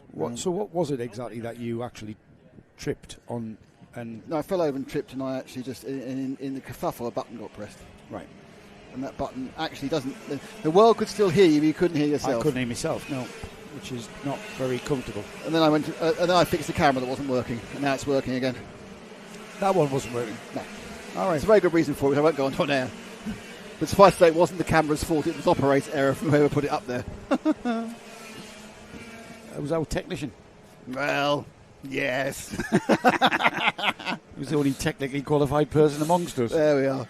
In fairness, it was a bit he's not seen before, so it doesn't matter. Luckily, it's not a very long walk, so I'm not very bothered. I was there, but I just carried things because I'm not a techie person. Have you read all the messages out? No. So Catherine Miles, good luck, Cheesy, watching back home in Cornwall. That worked because he won. Yeah. We will get our cake in Warden Law, says Mel Bolton. Excellent, Fantastic Mel. news. And Catherine Miles was very pleased with great driving Cheesy. I was surprised there because Sue wasn't in any way overreacting. I've just mentioned that. I did mention that. I looked at her twice and she was like, doing that. You weren't. It's a good job you weren't. Honestly, tomorrow, settle in, watch that one. Here we go. Here we go for TKMs. We have got, wow. So the TKMs who normally have more formation laps than the entire world put together. Yeah, then that's because the engines need to be exactly. Need to be clean. Not driving. Here we go. I think that has gone. Who was that on the black cart there? That's just slipped around the outside and into the lead. Oh, they've all slipped around there. Yeah, cart spinning off, coming out of the bend. Onto the dust. 66 is the big loser there. Yeah, who is that? That's Joseph Phillips. It's our 29's leading. It says Matthew Harris has taken the lead in that one. And he leads from the 1. So Mitchell Ball, your double reigning champion.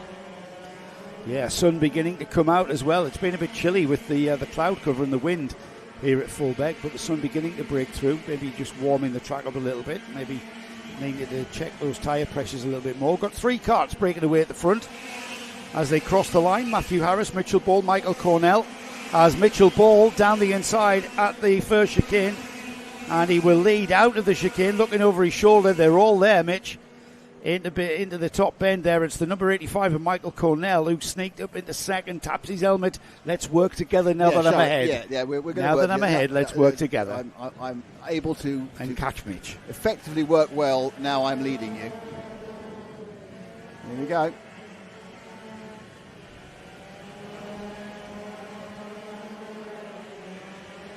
And it's Mitchell Ball at the top of the track. He goes round the boot. And he'll come out. Some very odd combination cloud cover that's kind of making it dark and light on the same lap. Battle for third between Matthew Harris and Christopher Whitten, both on black carts. It's Christopher Whitten down the inside though. The black overalls with the orange trim of the number 33, clear to see. Chris Whitten, winner of the first heat.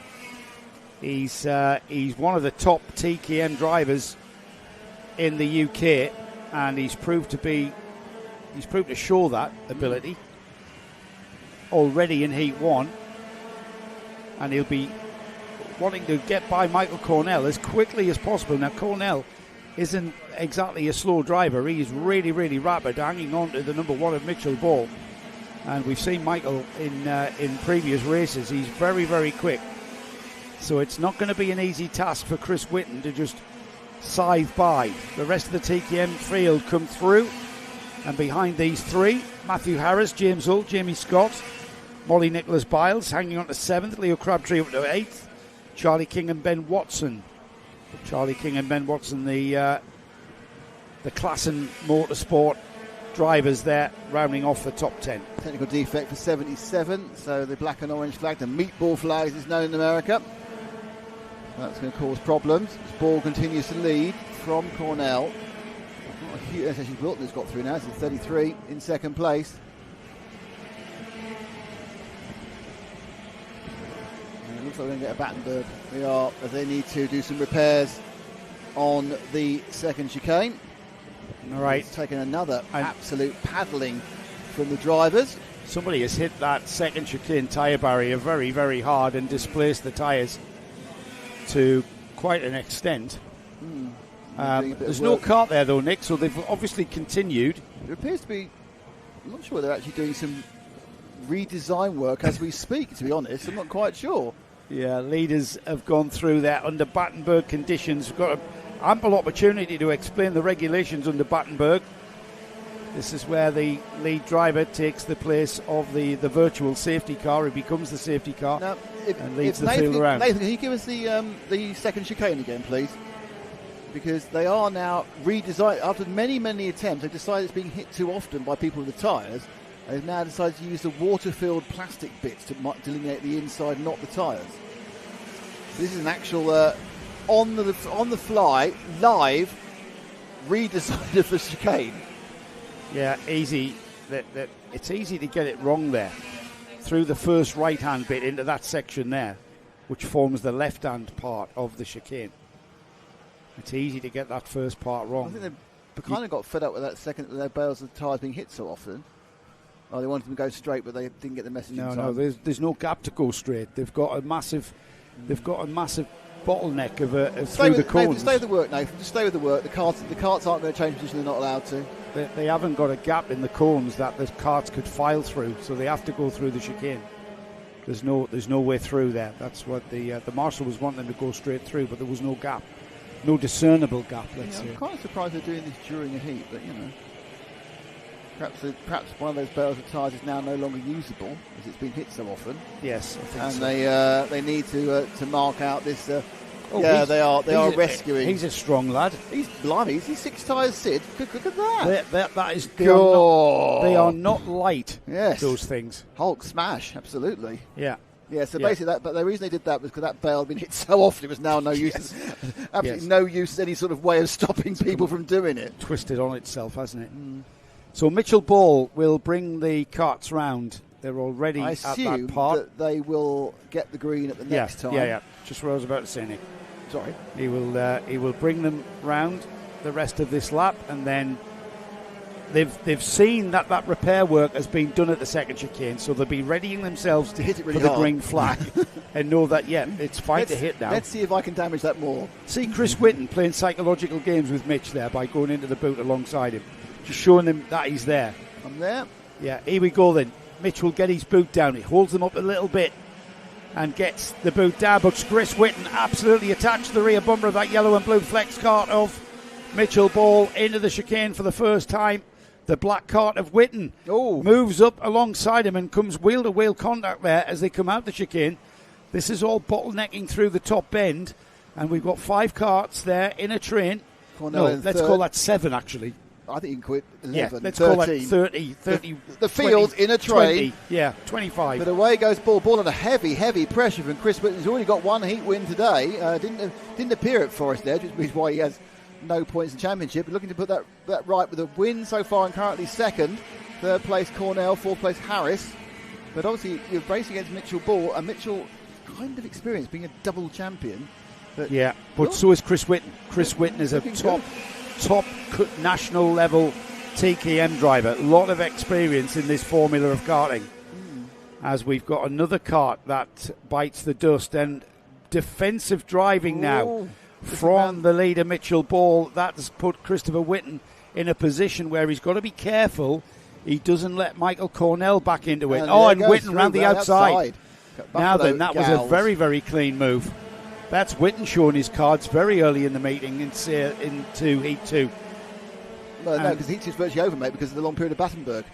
There's only 29 seconds true. left to Yeah, go. that's very true. And it was on the brakes, wasn't it? Yeah, he just got him. Because Mitchell was having to defend, he had to brake a little bit earlier. Too sharp on his line, yeah. So that's a very, very commanding lead already pulled out by Chris Whitten.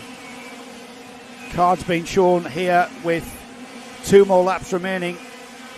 Behind Whitten and Mitchell Ball is Michael Cornell, Matthew Harris, Charlie King, Leo Crabtree, Jamie Scott, Tom Johnson in 8th. 9th is James Hull, Ben Watson for Klassen, still rounding off the top 10, with just behind them out of the top 10 is Paul Monks and Samuel King. And it has turned into a very, very close race, but it's been a very, very close race with one clear leader, and that is Chris Whitten, who now has got past Ball in his last lap, of course. Oh no, they've got one more to go, haven't they, office? So they're on the penultimate lap still. Yeah, it's going to be last lap board this time by next time round, yeah. But in fairness, it's not looking particularly good. There is a bit more of a battle between 4th and 5th, where King is having a little look at back at Matthew Harris. But actually, it's King looking at Cornell. It's King and Cornell is the battle, isn't it? Yeah, through that first chicane. Yeah, we've got Charlie King now right on the tail of that white cart of Cornell. Cornell with the blue overalls. Lovely perspective of the Fulbeck track here, coming back towards Nathan on the pedestal. Through the second chicane now and into the final stages of this heat.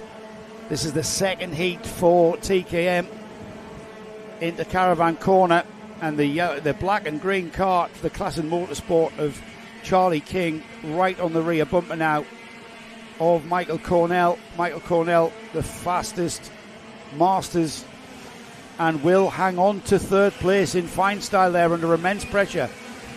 But I tell you what, Christopher Whitten taking a win in fine style there, caught and passed Mitchell Ball. All right, it took a Battenberg for that gap to close as readily as it did, but on the restart he was right there, wasn't he? In 3rd place, Michael Cornell. Charlie King finishes 4th with Matthew Harris, Leo Crabtree, Tom Johnson, Jamie Scott. Ben Watson moves up to 9th. Paul Monks up to 10th, and Samuel King finished in 11th place. Chris Whitten looking good for pole position unless it all goes horribly wrong in the 3rd and final heat for TKM. And they are the penultimate heat that we've got to show you this afternoon. So they're back out in 3 races' time. Next out is the 5th heat for Junior Rotax. Then we've got the Intermax class coming after that. And then, I've just clicked off that. Then we've got another Senior Rotax for their 7th and final heat. The 3rd and final heat for Senior TKM. And then taking us up to the lunch break, the 6th and final heat for the Junior class. But right now, it's the 5th heat for Junior Rotax. And with Riley Thatcher on the front row alongside him, we've got the 2 Nibsport drivers actually. Barnaby Grubb is alongside with Kai Pepperell, Dylan Morton on row 2. Tyler Rackham, Arena Sipavalova are on row 3. Matthew, yeah, I struck with that one as well. Matthew, I just paused there and looked at it. Sipavalova. Arena Sipavalova on the 333 numbered cart. She starts 6th.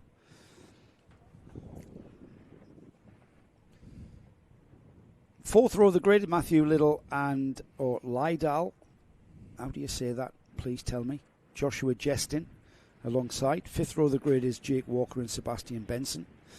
We saw a very strong heat for Leo Basterfield. He's with Guy Cunnington Racing these days, and Leo was very rapid in that previous heat we saw him at. Jensen Hockey likewise. They've showed good pace this weekend. 7th row is Nicolas Gozouliadis with Frank Ward alongside. Max Carlton and Ethan Hunt are on row 8. Row 9 is Jesse Whitmore and Elijah Douche. We've then got Jacob Aston and Ewan Scott. Bailey Collins and Nathan Edwards are on row 11. Luke Richards and Leighton Kelly are on row 12, with row 13 Jacob Felton and Jensen Hartshorn.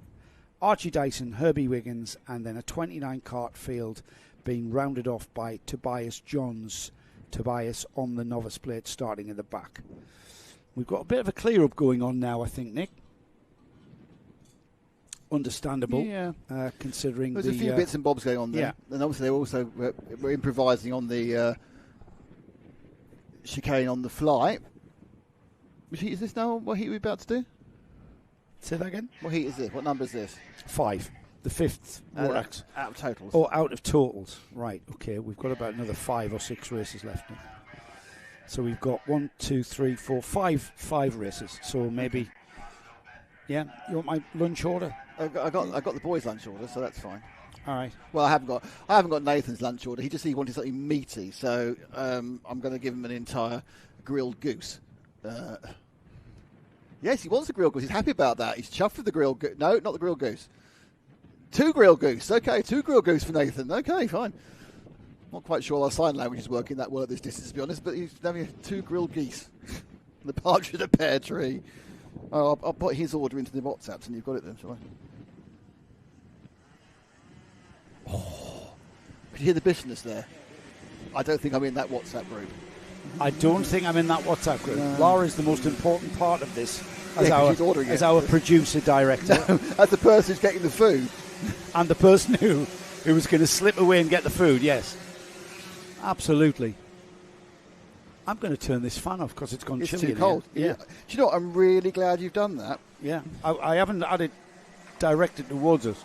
But I prefer yesterday's mugginess to this chilliness. Yeah.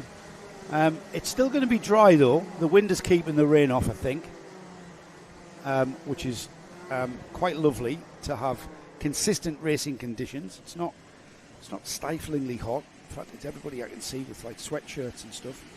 Are you chicken salad wrap? Yes. Okay. Which isn't a song. Do you think that the listening audience is chuffed to hear our lunch plans?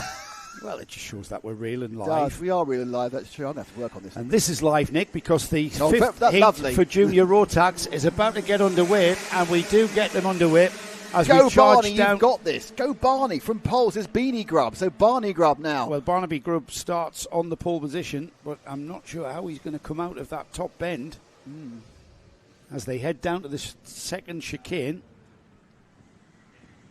And it is number 83 of Riley Thatcher. Riley Thatcher ahead of Barnaby Grubb there. And Barnaby Grubb about to drop to 3rd there as he gets slightly eased out at the caravan corner, which is easy to be done. If you leave the door open, they're about to come through, so we'll have a rundown of the top 10, and that's a very strong lead from the number 83, Riley Thatcher there. Off he goes, Dylan Morton, Kai Pepperell, Tyler Rackham, Barnaby Grubb down to 5th, Sebastian Benson, Jensen Hookey, Frank Ward, Jacob Aston, Joshua Jestin. So it was Kai Pepperell, Barnaby Grubb's teammate, who actually got ahead of him as well and into 3rd.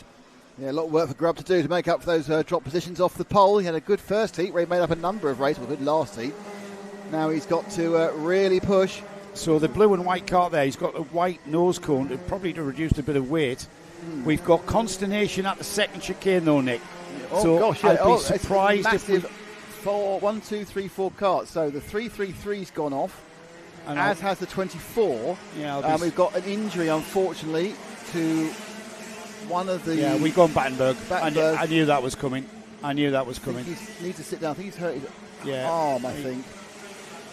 Yeah, it's an arm injury. It's red flag. Red flag. We've got the barriers at the second chicane. Yeah, that have taken a hammering. And the lad's hurt his arm, which is a bit sad. So I'm afraid I don't know who that is. He's in a green and white outfit.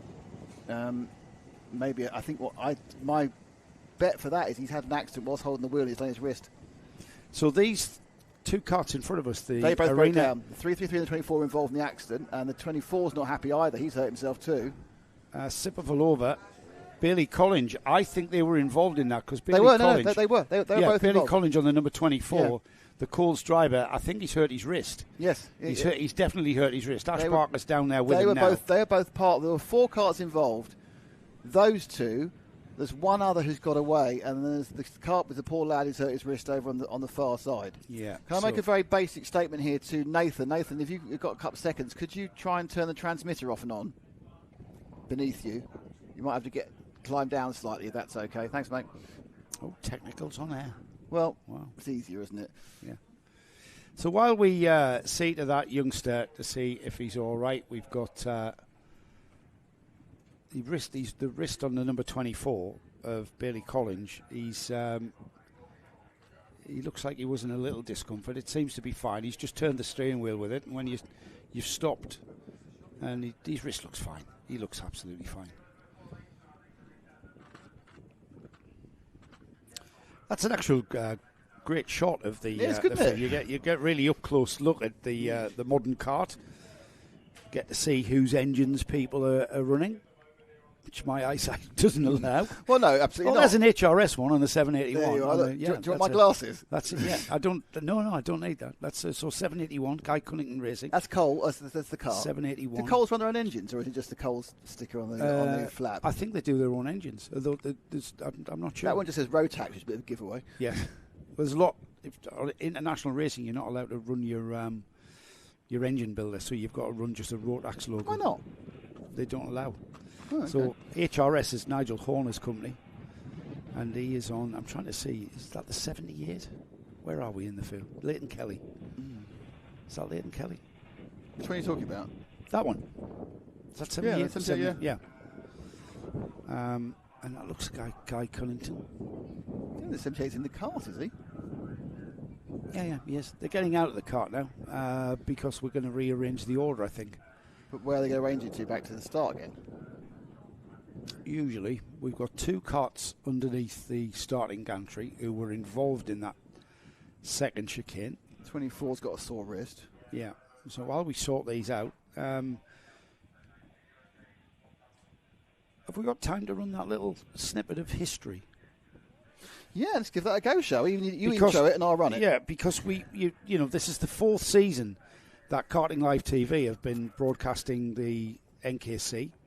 And back in 2022, the 177 class was perhaps one of the finest scraps, the finest displays of rivalry. Two drivers who are here in the paddock, but were very much a part of the 177 class. I'm talking about Philip Howarth, who was inside the Nib Sport awning, mechanicking for Matt Isaacs, and Louis Large, who is the team principal and owner of LRG Motorsport. And the 177 championship came down to the final round here at Fulbeck, where it was decided by literally a 50 quid piece of chain. I say 50 quid. It's probably more these days. Probably. Shall we listen and hear to us from 3 years? Yeah, this is the 2022 conclusion of the 177 championship back in 2022. Incredible driving from these two. We knew it was going to be intense coming to Fulbeck. I'm not sure we expected this intensity, though. With the absolutely glued together, Phil Howarth having to contend with the driving of Louis Large and having to get out the textbook in ways of defensive driving. He opens the door a little bit there, but Louis Large kind of settling down somewhat in comparison to the previous lap. Into the boot then, and Louis will want to start thinking about how he's going to get past Philip Howarth without allowing Phil to get too far ahead. They're still glued together though, Nick, as they cross the line. If ever there was an example, it's easier to follow than to lead. It's this last couple of laps because Howarth doesn't know where to look. He's spending more time looking backwards than forwards at the moment. And Large, he's just planning his move. The problem is that on this track, the fact that he got really shocked past by Howarth a couple of laps ago, it's not an obvious place to get past. He did try the in and out through 7, 8 and 9. Really difficult to do. He's right as close as he can be. Up the inside, but only half a kart length, and they're coming together. It's because Louis he's got quicker pace. Philip's gotten ahead of Louis, but now so he can defend. But Louis's got a quicker pace. He's finding speed somewhere, and that's just poking his nose up the inside of Phil in places. But to a point, that's kind of to the detriment of Louis's lap. Here they come again. Louis takes the ideal line into that first chicane. Philip Howarth having to defend. This is momentum. And Louis, what has happened there? Is it the chain? Dejected. dejected. Oh, no. It looked like the chain. I saw something flapping underneath that cart, and Louis' head goes back. He knows that's the NKC Championship gone now. And Louis steps out of the cart, a dejected Louis Large. He's ran Philip Howarth ragged the whole season. He cannot believe his luck and still has the mental capacity.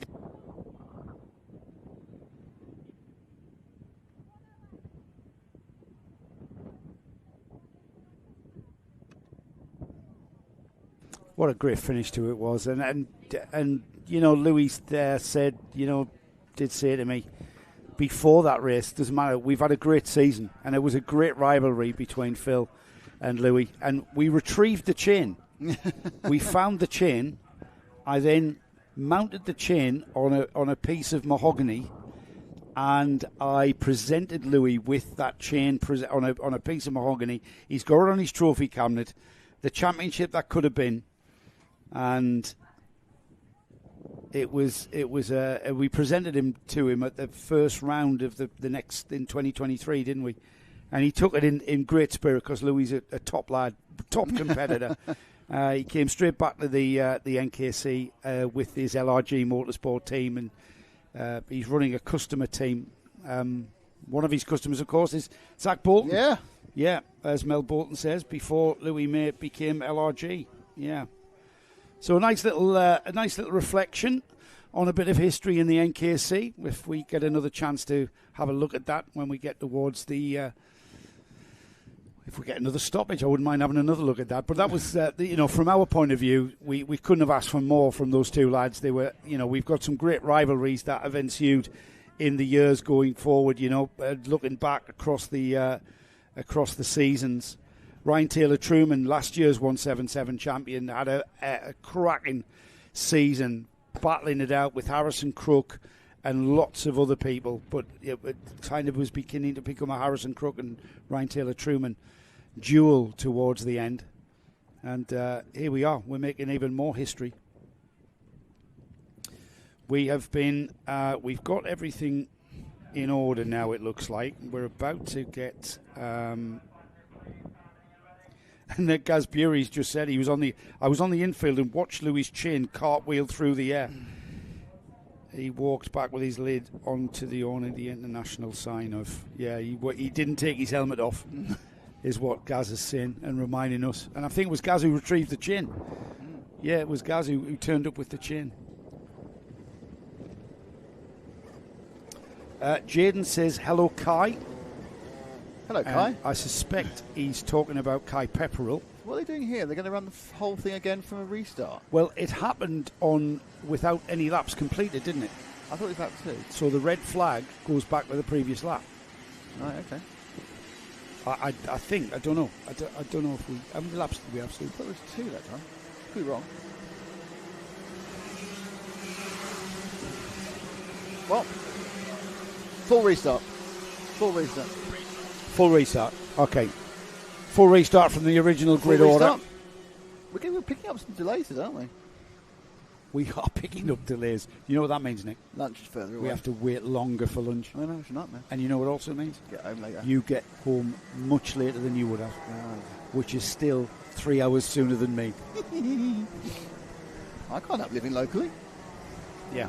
Did you deliberately choose to move to Bassingham? No, just turned out it was 12 minutes from Fulbeck and PF. Yeah, I mean, the area we were looking at was always going to be a bit nearer those places, but not as near as it was. Brilliant choice. Well, the other place, we looked at a house actually in Fulbeck. Did you really? Yeah. It was lovely, but... Would have been even closer. Yeah, it was lovely, but it didn't have enough garage space. Here we go. You have got a car park. Here we go then. We are going to get this race restarted from scratch. Before we start, come on, Max Colton. His uncle's watching from Sydney. Oh, great to have anybody from down under keeping a tab on what's happening on Carlton Live TV. And here at the Junction 6 NKC, we are racing once again with a full 8 minutes and 1 lap. With the field getting through top bend, all intact, down towards the second chicane. This is where it tends to go horribly wrong, everybody, as everybody concertinas up. The 33, I think, either 23 or 30, he scraped his number. just went through, but everyone else has got round. Discretion being the better part of Both the carts that were damaged, the 323 and the 24 who were started badly and were involved in that first accident, they are crawling at the back, so I think they may be carrying damage, stroke, soreness. But across the line for the first lap. Riley. And what I need to do is put the graphics back on again, isn't it? Riley Thatcher, Kai Pepperell, Dylan Morton, Tyler Rackham, Joshua Jestin, Barnaby Grubb down to 6th, Jake Walker, Jensen Hookey, Sebastian Benson, Leo Basterfield as the cart rounding off the top 10. There's a 3-cart battle pulling away from the rest of the field, though, and that's Riley Thatcher, Kai Pepperell and Dylan Morton. They're already there in the 37. Kai Pepperell for Nib Sport. Just getting towards that rear bumper of Riley Thatcher. And with the tyres coming back into play, they did get them up to operating temperature, or nearly there. And then we had that delay as we have Thatcher heading towards top bend. And they come through, obviously right on the weight limit. No stickers for Riley Thatcher, saved himself half a kilo. And the all-white cart, and he accelerates away, and there's a bit of waving, and there's a slowdown. We've got more problems off we've got the 44s off with a problem. Red flag. Oh dear. We have a red flag. Issue. It's the 44, unfortunately. So we are stopping the cart. Jake Walker off on the side, not getting out the cart, not sure if he's hurt or not, so let's not look at them. And there's a couple of other problems. And they're moving them on because I think they want to get... Yeah, so more. I can't believe how many delays we've had in this one, Nick. It's been interesting. I think it's unprecedented, the amount of incidents we've had. Yeah, it's just one of those things. Let's keep that camera away from the guy who's in the cart, thanks. So we've got the field being. I'm just going to see where they're bringing them to. They are taking them round to just before pit in. So the decision whether or not to run this race is still up in the air, I would say. They had produced the 6 minutes, hadn't they? Well, no, we had a full. We had 6.5 minutes just remaining. Gone down there. Okay, fine. Yeah, so we are there. The drivers are getting out of their cars. Shearing says he can't race this weekend because of a knee injury, but he would be racing. We'll get well soon, Jim. Kai the lean. That's Kai Pepperell. So that's Cash 87. Kai make the lean. Come on, Bailey Collins, as it's Lola Double X. Barney and Kai waiting to be front. Yeah, but Bailey didn't have a great start. Bailey was caught out in that for early one and tweaked his wrist. What's TH on top? Is that TH Corsa? Yes, I think so. Cornelius Lean. Interesting. Okay, so unfortunately we got the second appearance of the ambulance on the track in this one heat. I think. No, TH is Thatcher, is it? Because Barney and Kai are with Nib Sport. Oh, okay. So we are just giving a driver some attention. He was sat in the cart talking to the marshal. We've now got the medical team with him in very, very fine style. This is round 2 of the Junction 6 2025 season. Round 3 is next month, where we head off to Clear Pigeon down in the south of England. From there, we then go to probably the opposite end of England, where we visit the northeast, where I will be literally less than 12 minutes. It's 8 minutes from Wardenlaw. Yeah, if that. It's also the O plate as well, Nick. Now, is it? putting an O plate in conjunction with excellent a point scoring round is a little bit different to what is normally. Sounds like a usually have a separate event for the O plate, which is again it's like do or die, quite literally. But so O plate up for grabs at Wardenlaw, as well as point scoring going into the second half of the 2025 season. From there we go to back down the middle of the country, where Nick used to live close to, yes. Wilton Mill.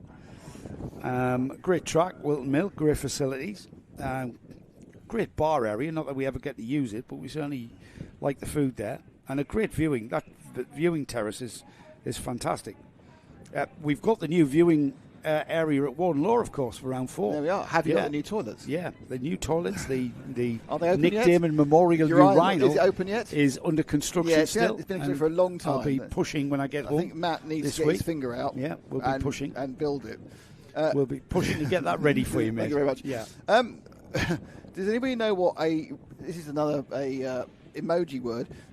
Leo Stephen has posted Euro and then 2 wilting roses. I don't know what that means. Do you know what the wilting rose means? I wouldn't dare go anywhere near that. Oh, dear. I think both the drivers who've had little trips, thanks, Mel. Certainly the first guy, he hurt his wrist. He'll be absolutely fine. Probably the worst case scenario is he's got a broken wrist, but it won't be anything permanent. And this second guy is just been, again, they're not looking like they're looking to leave the track, so it's just a case of something they can treat in the back of the paramedics' truck, van, ambulance, I suppose is actually what he actually is. There's a lovely view of the grid there from Nathan's camera. What have we got coming up on Carton Live TV? Carton Live TV, it's got absolutely nothing coming out next week. And nothing the week after. But then... well, it's round 3. It's... hang on. I've completely fibbed. Yes, because it's not involving me. I've forgotten. You're utter rubbish, Nick. So, right, next week, we're having a week off from karting. But the week after, the biggest race in Europe is at PFR. Oh, no, it's not. It's PFR. It's got PF5, the kart championship. Yes. Where none of us will be. None of us here will be. Team. Oh, no, it's a completely different team. We've got Henry Baudet and David Sullivan, who will be doing the commentary. Yep. For Ash and James. With Ash and James, the camera guys are the same. You and I will be at Le Mans for the car race. For the car race. The car Le race. Mans, the car race. Well, Le Mans is a very, very well-used car track as well. That's true. So that's why we're there for the car race. We have got a karting audience here, so we're there for the 24-hour car race, the biggest motorsport event in the world. Don't listen to what the Americans say about the Indy 500. Le Mans is. After that, Nick, what have we got? We've got the NKC. NKC at... the week after. The week after. At Clay. Clay. So that comes around pretty quickly, doesn't it, round 3? And then we've got Rowra for TKC. And then we've got... Warden Law for... Round 4. Round 4 here. And then we've got the 2 Wilton Mills TKC, and then the following Wilton Mill for... Yeah, I'm sorry to have thrown that at you there, off the cuff. Because you sounded pretty clueless there as to what you're doing. Do you know why it was? Yeah. Not even thought about it. Literally just thinking about cameras. But yeah, it's a very good point. In 2 weeks' time, we'll be 600 yards. Well, we won't be here, but all this equipment will be 500 yards that way. We'll be all we were a bit bored yesterday. We did a how far are various bits of track from other bits. Okay, so we're going for an early lunch break. So that's because of... Right, so let me just run it all through. Tell us what's happening. Right, Nick. So we are going for an early lunch break. Mm-hmm. And we have got 4 heats remaining after this one. Let me just ask, are we rerunning this heat as well? Oh, working on that, right? So we're going for lunch. We're sending Laura's gone. Laura's gone for lunch. We've got an opportunity here, Nick, to play out our lunchtime show, our paddock show. Yes, everyone listening. What's happening is because both ambulances now have people in the back of them. That means they can't restart the event. So what they're going to do is this heat is in the nebulous whether it's going to get rerun. But we are stopping, and we're just running lunch early. So lunch will be now. So it won't be lunch in 5 heats' time. Lunch is now. And we've got. We'll come back whether we run this junior heat. When we come back, we have got an Intermax final heat. The final heat for senior Rotax, the final heat for senior TKM, and the final junior Rotax heat, which will finish off. Quick question for you about Warden Law, I think. Is the new viewing platform wheelchair accessible? I'm afraid it isn't. However, I'll get an answer to that, but I'll probably have that answer when I get back home next week, because I haven't been there for a couple of weeks. Okay, we are starting with this one. So starting with this one junior Rotax heat number 5 will be after lunch, but for now we're going to lunch, Nick. And we're going to have the most important thing of all, which of course is the paddock show. So enjoy the paddock at Fulbeck. Well, hello and welcome to noisy Fulbeck, as we are just above the main straight for the start finish here for round 2 of the NKC. And I'm back to my first round of the year. But after an exciting Forest Edge, Joe, what's the big news from the paddock? Well, round 2 already upon us, and you know, already just wandering around talking to people, already people are thinking about championship. We've been covering this championship since 2022, would you believe, Nick? We've already got 3 years of history under our belts.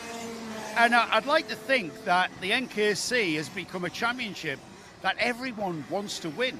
However, it's very, very hard because the standard of competitor and competition here in the NKC is very, very high. You've got to be absolutely on your game, not just as a driver, but with regards to how you engineer your kart. And it's just keeps on growing. It's very, very popular. 217 entries here at Fulbeck. Old school track, Nick. It's what we all grew up on. But that, you know, complete different to where we were at round 1. And then going forward in the championship, we have got very different tracks. But here at Fulbeck, it's about getting that engine to punch off the corners. Certainly is, and the biggest improvement of Fulbeck, well, you can't see here because it's way over there, which is the entrance road, because you no longer have to go through an army assault course to get to the track. Now, however, it is still quite rough in the paddock, so I'm going to ask you to brave the rocks to go and talk to the great and the good of the NKC paddock. Could you do it for me, Joe? Oh, go on then. Junior Rotax driver Aidan Lodge. Good start at Forest Edge, Aidan, I've got to say. 2 second places. Then it all went wrong in the third heat, but a 4th place in the final. Were you happy with the outcome at Forest? Yeah, it was good. Overall, it's just getting up places, trying to get points for the champs. Yeah, early days. So what happened in the third heat? I went for a move and just had a bit of contact and got a 10-second penalty for it. So, I mean, you know what? Certainly from my commentary position, I kind of take it for granted, but like you guys are on the knife edge, aren't you? It's like sort of from nothing to disaster in the blink of an eye. Is that basically what happened? Yeah, it's racing, isn't it? It's just what happens. Yeah. That's why we love it.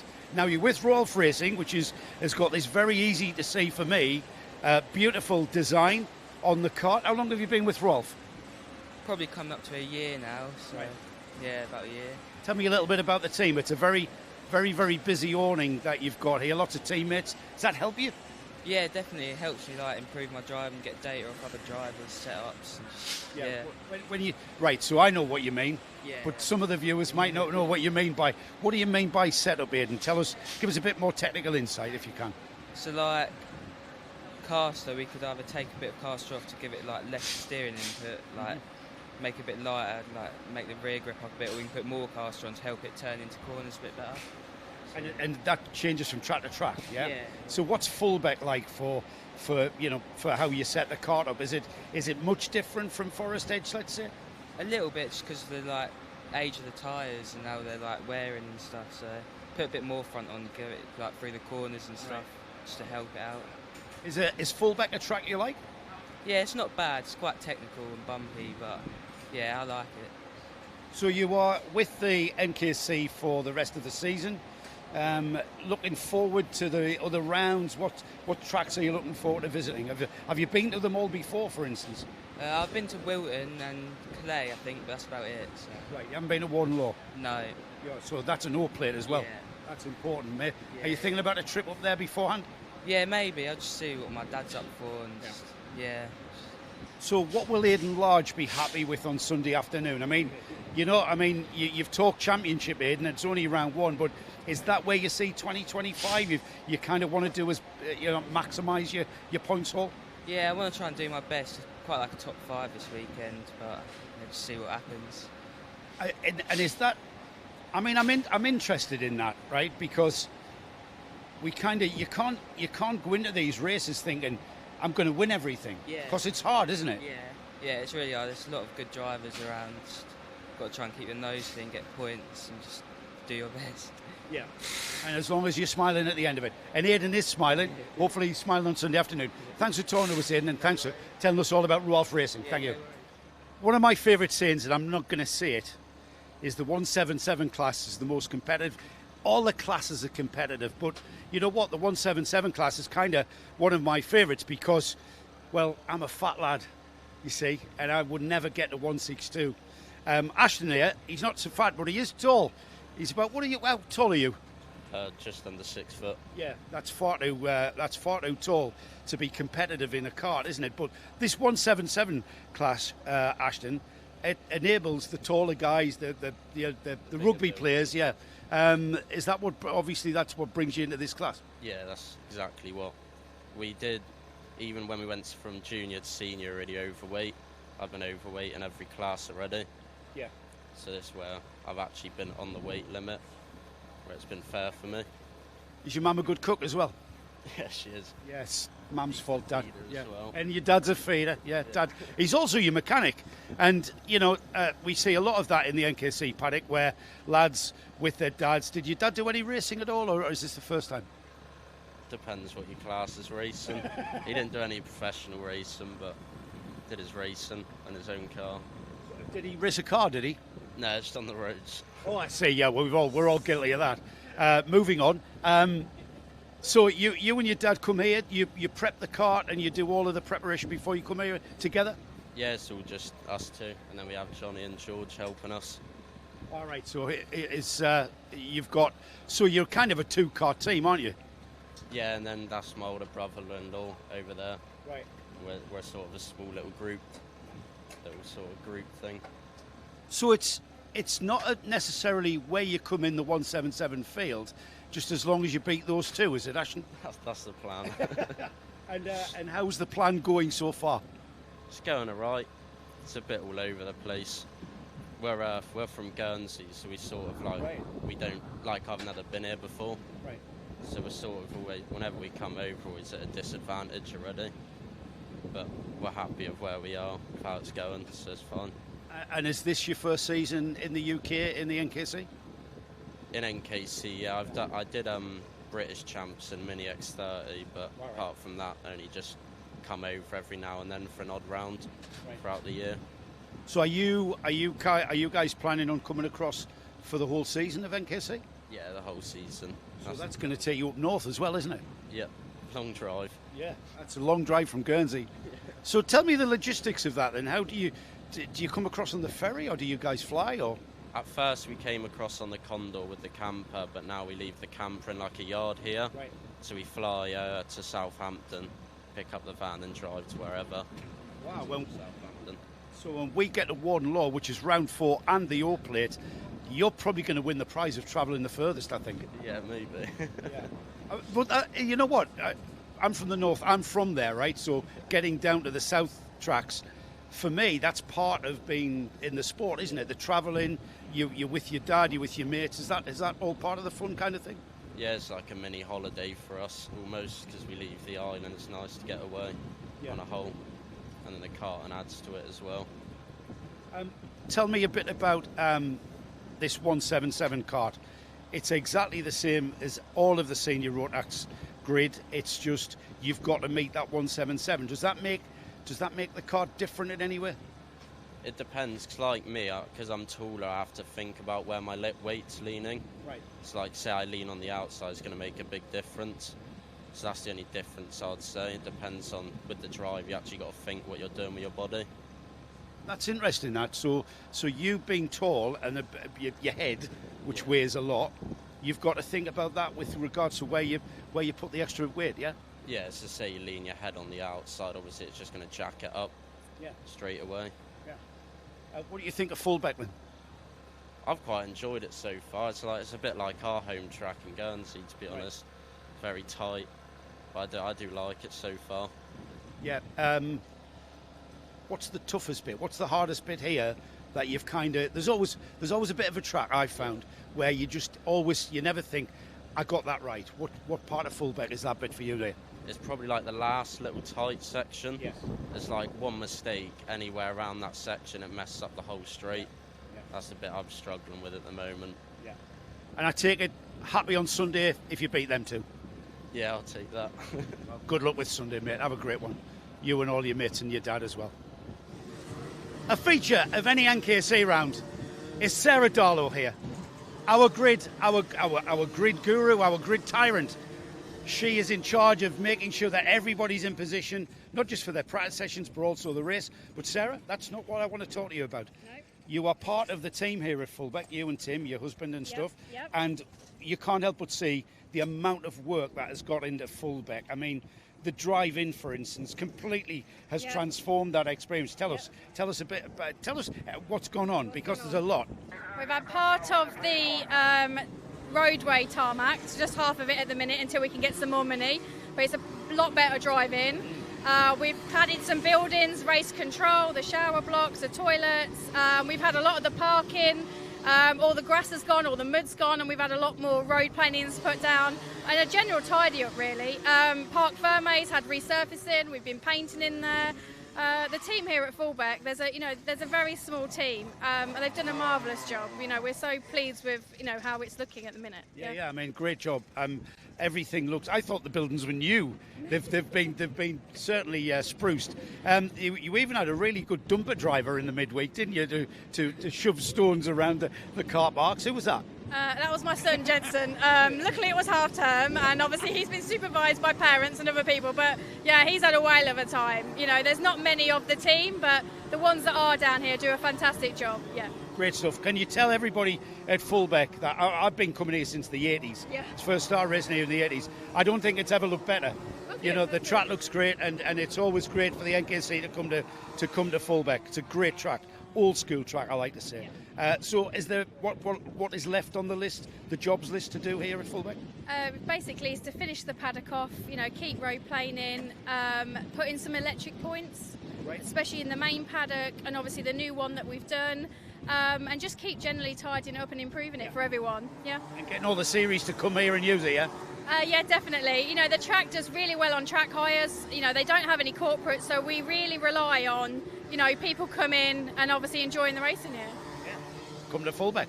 You might not see Sarah. You've got to come to the NKC to say that. Thanks, Sarah. Thank you. We're going from stalwart to stalwart of the NKC here. Nib Sport. What can you say about Nib Sport? They've been a massive part of the NKC over the years, and they are still here. Two junior Rotax drivers. We've got Barnaby Grubb in the number 12, and we've got Kai Pepperell in the number 37. This is Kai. Say hello, Kai. Hello. And this is Barnaby. Say hello, Barnaby. Hello. Now then, lads, we talk about inter-team rivalry from the top level at Formula One all the way down. You only have to look at what's happening at McLaren. Is there anything like that going on at Nib Sport? Is there, any team orders? Well, everyone's really close in different classes, but it all depends where you start and how you get through. Yeah. But everyone's so close. Yeah. Everyone's couple tenths, but that's so close. So Kai, from that, if you come up behind your teammate, in this case Barnaby, is it gonna change your attitude towards how you get past him? Yeah, most likely, yeah. Because I can't be very aggressive, otherwise, never know, might take both of us out the race. But yeah. So does that mean if you do end up taking each other out there, you've got to come back and face Matt Isaacs, haven't you? Yeah. Nobody wants to do that, do they? No. So that is a factor, though, is it? Because you can see who you're racing around, can't you, Barnaby? Yeah. What I would find, instead of taking out, you could try and cleanly overtake them or follow them through and make your way together through. So I think either way it's going to be good. And is it, you see your teammate up ahead, is your teammate the first person you want to beat? Yes, obviously. So Kai, who's the quickest overall in this team? This is where you say me? Yeah. Are you? I would say me, yeah. Barnaby, you agree? Yeah. Oh, really? All right. That was a surprise. Right. So, Sunday afternoon, right? Kai Pepperell, start with you. What will you be happy with? Well, first time at the track, so been learning it since Friday. I'll be happy with top 15, top 10, but never know. So, had rubbish tyres on all day and just started to get quick. So, yeah, I'll be happy with top 50. Realistic, Barnaby? Sunday afternoon? I'm hoping for a podium or even first, really. I'm only around a tenth off fastest or even quickest at some points. But I think it's going to be neck and neck for the final, really. Yeah. How did round 1 go for you guys, Kai? Round 1 at Forest Edge? Oh, it was questionable, let's say. Started the day off second in a first heat, then went all downhill with a second heat. I did crash on lap 1 and bent the car, bent it all, and then final heat I went up nearly 20 positions, started about 20th I think in the A final, 21st, and throttle cable got stuck on as soon as I came out, and then going into bus stop. Well, file that to one side. Barnaby, how was Forest Edge for you? Friday and Saturday, very quickest and all second. But I found that in the heats and the finals was my luck. It just wasn't there. In the final, I was starting 18th, and then someone span and I got stuck on the side pod. So everyone was a quarter of a lap ahead of me, and I had setting fastest laps and getting through. Got my way up to 12th. So I think I was happy with the result from coming back. So yeah. And that's what it's all about, isn't it? It's all about going racing and just racing amongst whoever that might be, whether it's Kai, whoever. Is that what you find about this sport? It's just the actual racing's where you finish. I'm not going to say it's irrelevant, because it's not irrelevant, but does it matter when it comes to enjoyment? Might on Sunday night, but what about, am I talking sense here or what? How much does it matter? It matters definitely, but sometimes luck can definitely be involved. But I would think most definitely it would matter. But yeah. So Barnaby, you said a podium. You're going to be upset if you don't get that podium Sunday? I won't be upset, but that's what I'm aiming for, really. And if I'm top 10, I'll still be happy. But I know I could just try and do that a little bit better, though. Great stuff, lads. Thanks for talking to us. Nib Sport, long may they remain a part of the NKC. We love having Matt Isaac and his team here. New team for 2025, Sushi Racing. And look at the team logo. You know how much we love sushi. Archie Elliott here, carrying the number 5. Archie, come on, take me to the sushi. Where's this? So Sushi Racing has got to have a pallet of sushi. Where is it? Where's I hate to break it to you, but we've already eaten it all. Well, in this heat, it was bound to go off. So, tell me, carrying the number 5 in where's your card? Here. There it is. Carrying the number 5 in the 177 class, green plate, white number. 2024 wasn't bad. Were you happy with 5th?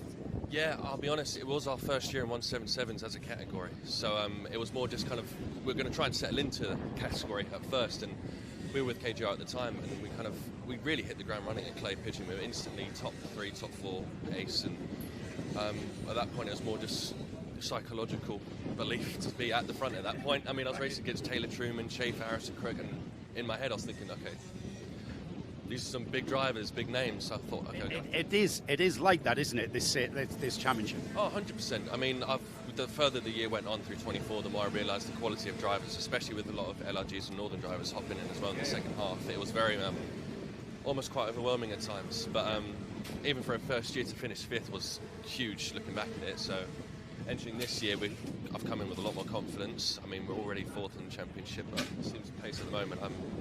More of a feeling of belonging. You're where you should be. Is that like a confidence? Is that what you mean? 100%. Yeah. It's I've already done a season. I'm familiar with most of the drivers now, and I'm pretty sure at some point I've beaten everyone. So that's what's always in the back of my mind. So if I can beat them in a heat, I can beat them in a final. I'll just do it anyway. Consistency, I think, is the key. Would you agree? To a championship, I mean. Yeah.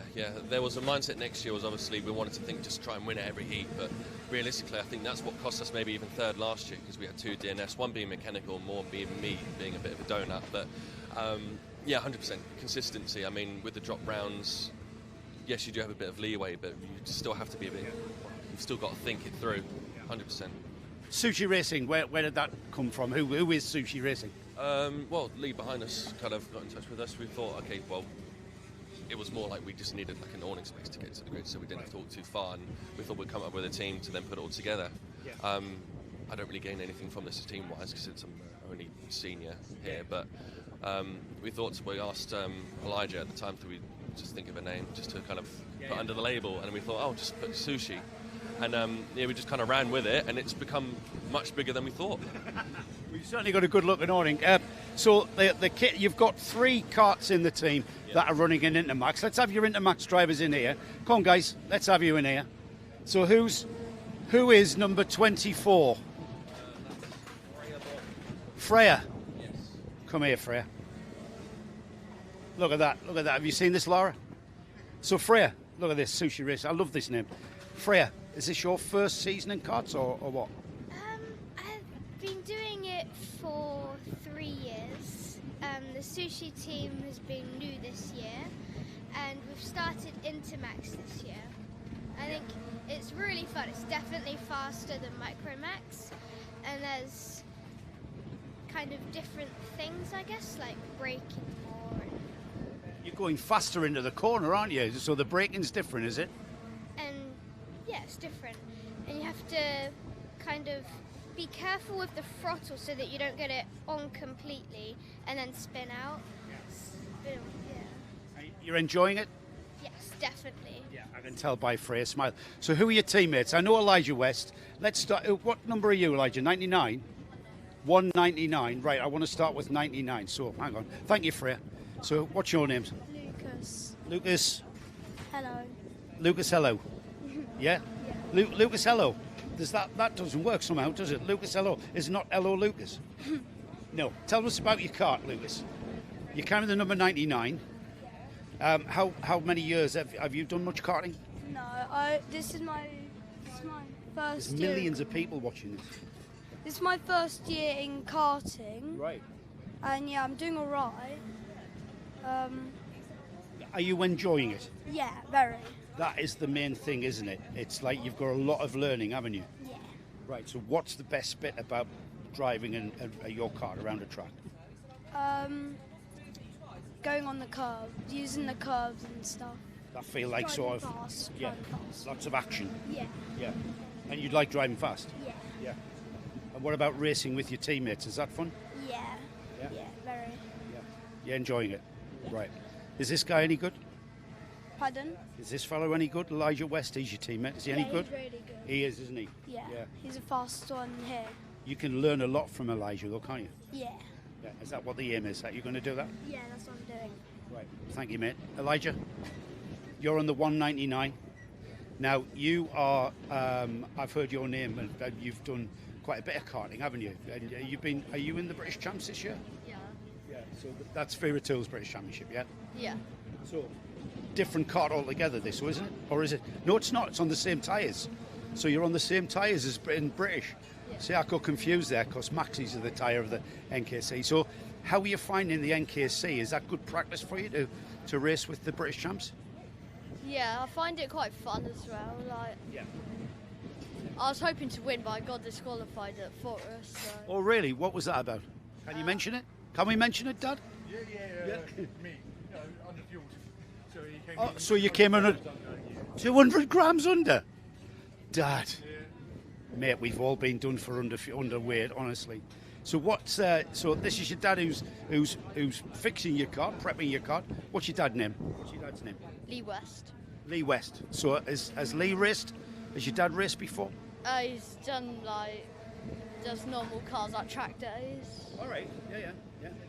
Is he very good with the spanners apart from weighing the cart? We'll just forget weighing the cart for now. Is he put a good cart together for you? Yeah, very. Right, Elijah, what will you be happy with on Sunday afternoon? Or what are you going for here at Fulbeck? The win. The win, right. And who's your main competitors going to be in the... Hallister. Yeah, he's quick, isn't he? Yeah. Can you beat him this weekend? Yeah. Yeah, it's going to be a great race for us, isn't it? Watching. You're going to have a great race and that's what it's all about, yeah? Yeah. Great stuff. Elijah West, Dad, good luck on the 199. Just an extra half a litre will do. Yeah, got the line. Best of luck, mate. Don't be underweight. We've all done it.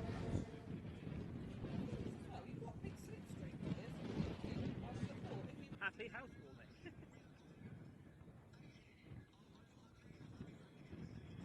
Yeah, definitely, yeah.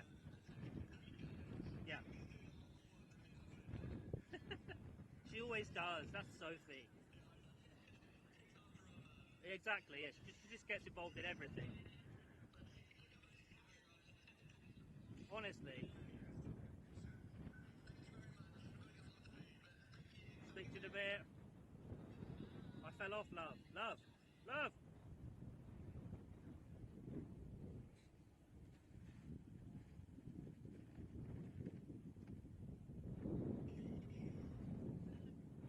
I fell off my scaffold. Climbing up. One of the things moved. Okay. Bye.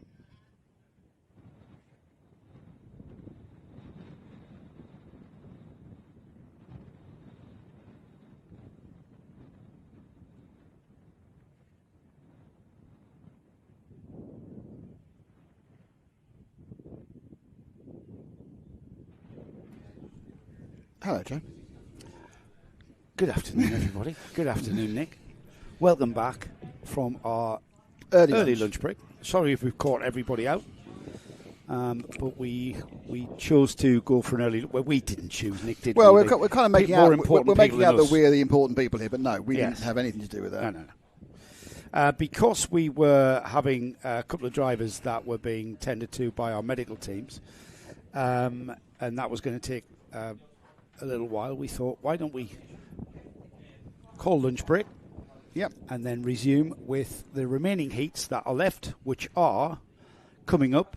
Is that truncated junior Rotax heat number 5? We've got the Intermax class coming as the next one. Then senior Rotax, senior TKMs, and then the final junior Rotax heat. So we've got the grid has been formed for the 177s, I can tell you. That's our first grid that has been formed. So that will be published very soon. For now, we've got the grid being readied in the collecting area. Barnaby Grubb and Riley Thatcher are at the front of that grid. That is so the heat that we tried to get off, and then we had that accident at the chicane and around the other side. Oh, here they come. Ready for more damage. Here they come. Yeah. This is a complete restart. Yep. So Barnaby Grubb gets his third go at being on pole, which in fairness hasn't worked particularly well the last 2 times. No, but he's still in a learning process, isn't he? He's got his teammate Kai Pepperell on the row behind him. He's got Riley Thatcher, Tyler Rackham around him. Riley Thatcher's alongside, actually, as the number 12.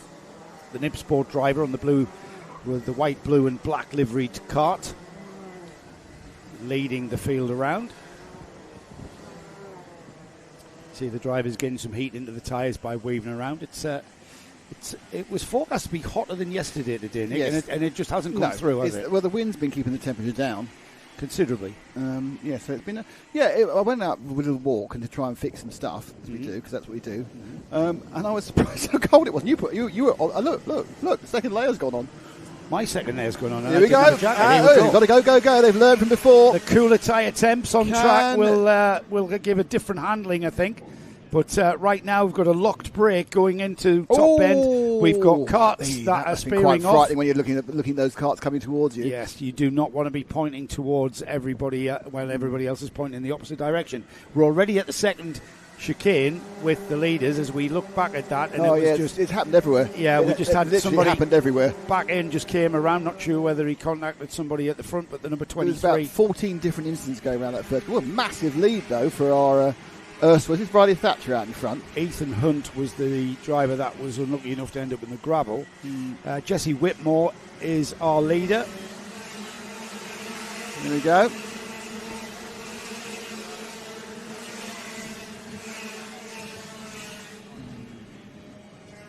It's like the order on the timing is correct.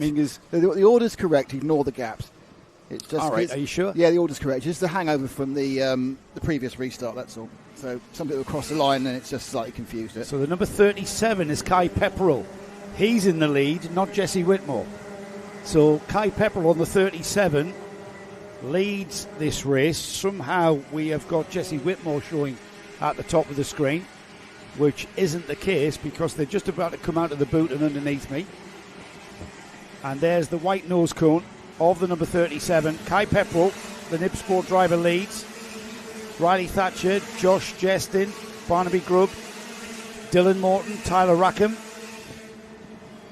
I actually do not know where Jesse Whitmore is on the 55. He's certainly not in that top 3. But Jesse Whitmore's down the order. Look where he is on the tracker. They've got him having completed 4 laps. Yeah, I'm not quite sure. The timing sorted itself out now, so that's okay. But the lap counting is wrong on both the main system and ours. So it's actually Jesse Whitmore, the 55, is not in the lead. Then it's Kai Pepperell, is it? Yes, it's Kai Pepperell. Yeah. It's Jesse Whitmore's down as completing 4 laps on everyone else. He's not. He's down the order. There's the leader there with the white nose on the white, blue, and black livery. We've got the fully white livery of Riley Thatcher in second on the number 83, and then a little bit of a gap to Joshua Jestin, who is got a bit of a comfortable gap to Barnaby Grubb. Is it Barnaby Grubb? I think Barnaby's being overtaken by Dylan Morton on the number 9. So I think we've got to change for 4th place there, or at least 5th. No, I see. As the field go through. Timing's fine. It just there's unfortunately on the alpha timing there's a misnomer on the leader. So ignore everything else. The order is correct, apart from it's not Jesse Whitmore leading, it's Kai Pepperell. So Dylan Morton has gone ahead. That'll get sorted out by the officials after the race. He has gone ahead of Barnaby Grubb, Jacob Aston, Archie Dyson ahead of Tyler Rackham for 8th now. Luke Richards rounds off the top 10. But the lead battle, Kai Pepperell has got Riley Thatcher catching him. We thought for a moment that Pepperell was going to be able to pull away. We talked to Kai Pepperell, didn't we, in the paddock show? Hopefully you enjoyed that during the lunch break. Give you a bit of insight as to inter-team rivalry with Kai and Barnaby Grubb. And Kai now aware that he's got Riley Thatcher with him. He can hear that engine. He can hear the tone of the engine. He keeps looking behind to see where he is, and you can really put yourself off when you keep looking back. Hasn't looked back yet as we head into Top Bend, Nick. Yeah, good driving again. Thatcher trying to get as close as he can onto the back of Pepperell. Barnaby Grubb dropped down to 5th. But it's the battle of the unlogoed carts, isn't it? The 37 of Pepperell hasn't got much stickerage. There's no stickerage on Thatcher, so it just kind of makes you think that it could be an issue. Yeah, that's right. It's 3.5 minutes remaining, though. And with Tuckerty's head down, he's aware that Riley Thatcher has got pace, and Riley Thatcher now right on his bumper through the first of the bus stop chicanes, heading down towards the right-hander. That top end sweeping through 180 degrees and then down the back straight. It's got a bit of a kink in it before you get to the braking area for the second bus stop chicane. And Pepperell looks composed, doesn't he? But Thatcher, is he playing a waiting game, or is he really going hard? I'm not sure, but 3rd, 4th and 5th is also happening all over the front of the Jetson, Morton and Barnaby Grubb. They're right together. So sweep underneath our rostrum camera and then go round the boot.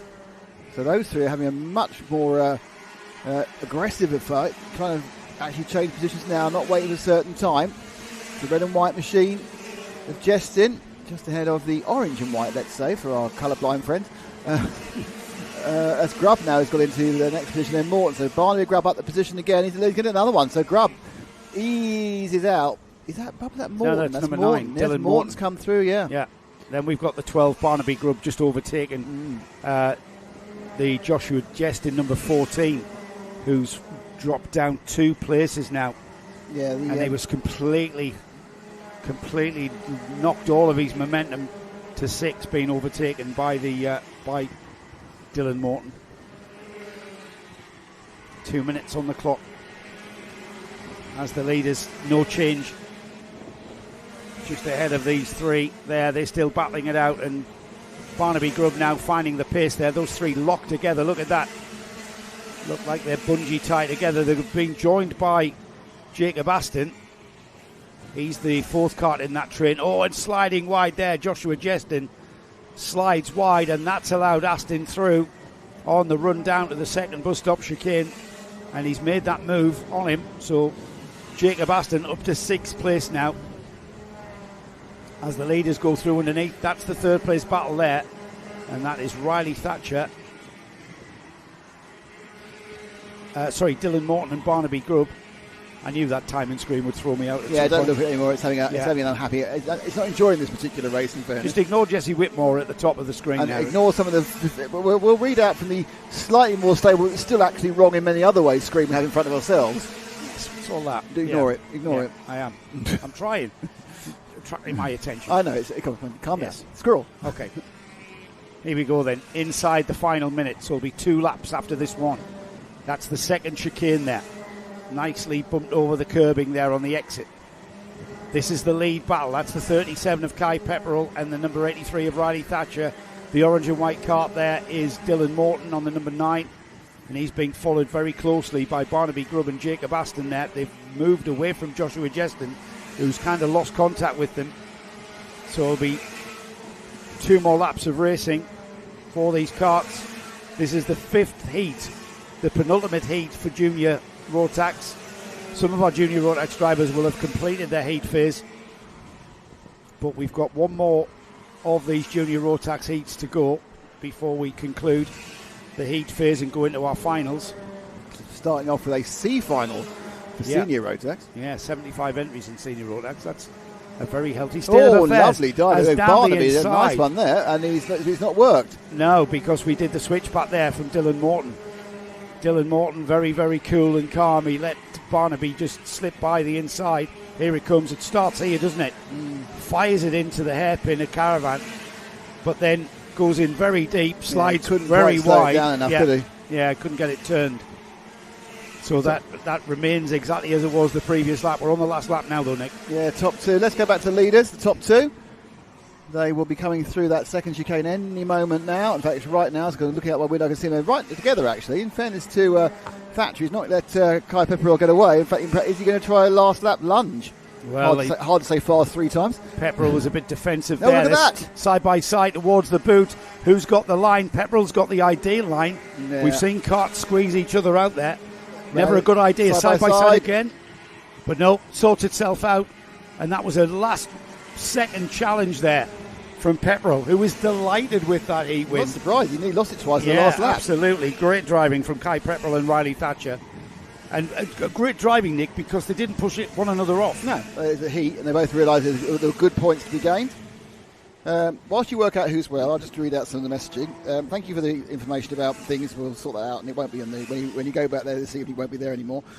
Good luck, Barnaby Grubb. Says Beanie Grubb. Mel Bottom. Good luck, the juniors. Jojo Bo 75. I missed the 177 race, and then it was answered by her own relative. Yes, and then she went. I meant the final. No, the final's ages yet. The 177 finals are ages yet. I think Mel is Jojo Bo's daughter. Mother.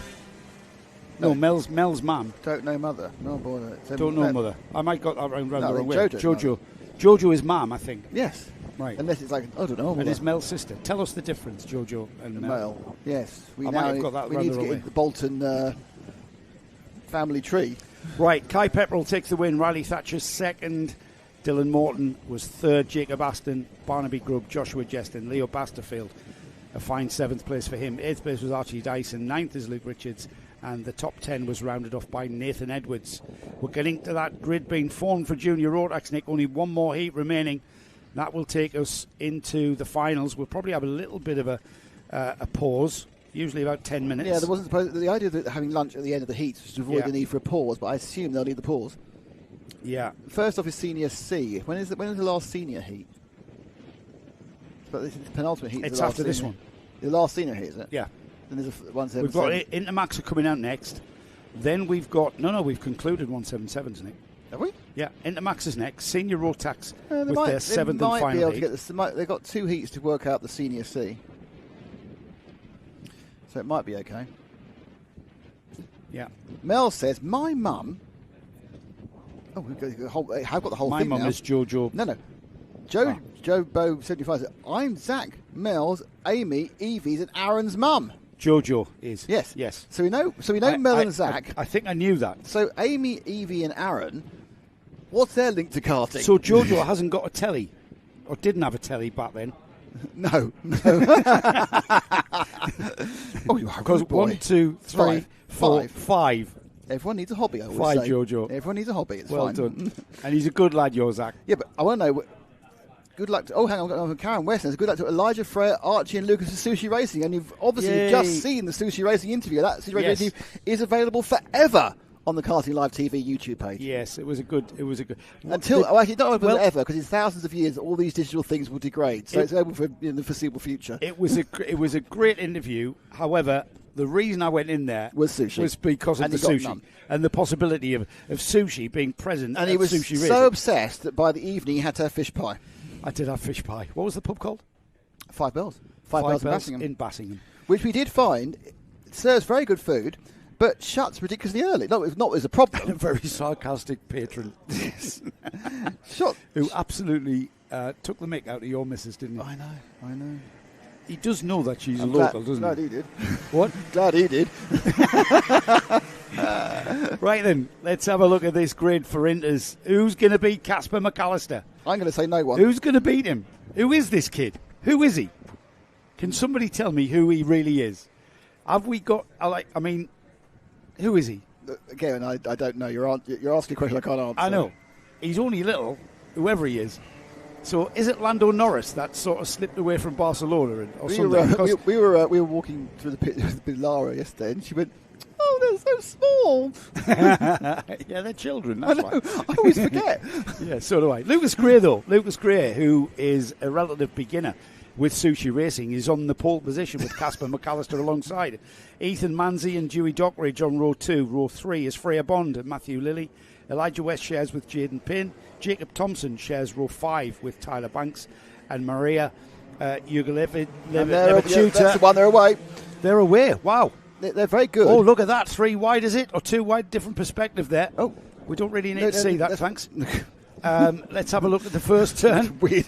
Anyway, yes, the cart's back on the track. Yeah. So Karen West is the proud nan, Karen West and her partner, proud nan and granddad of Elijah, but actually hates sushi.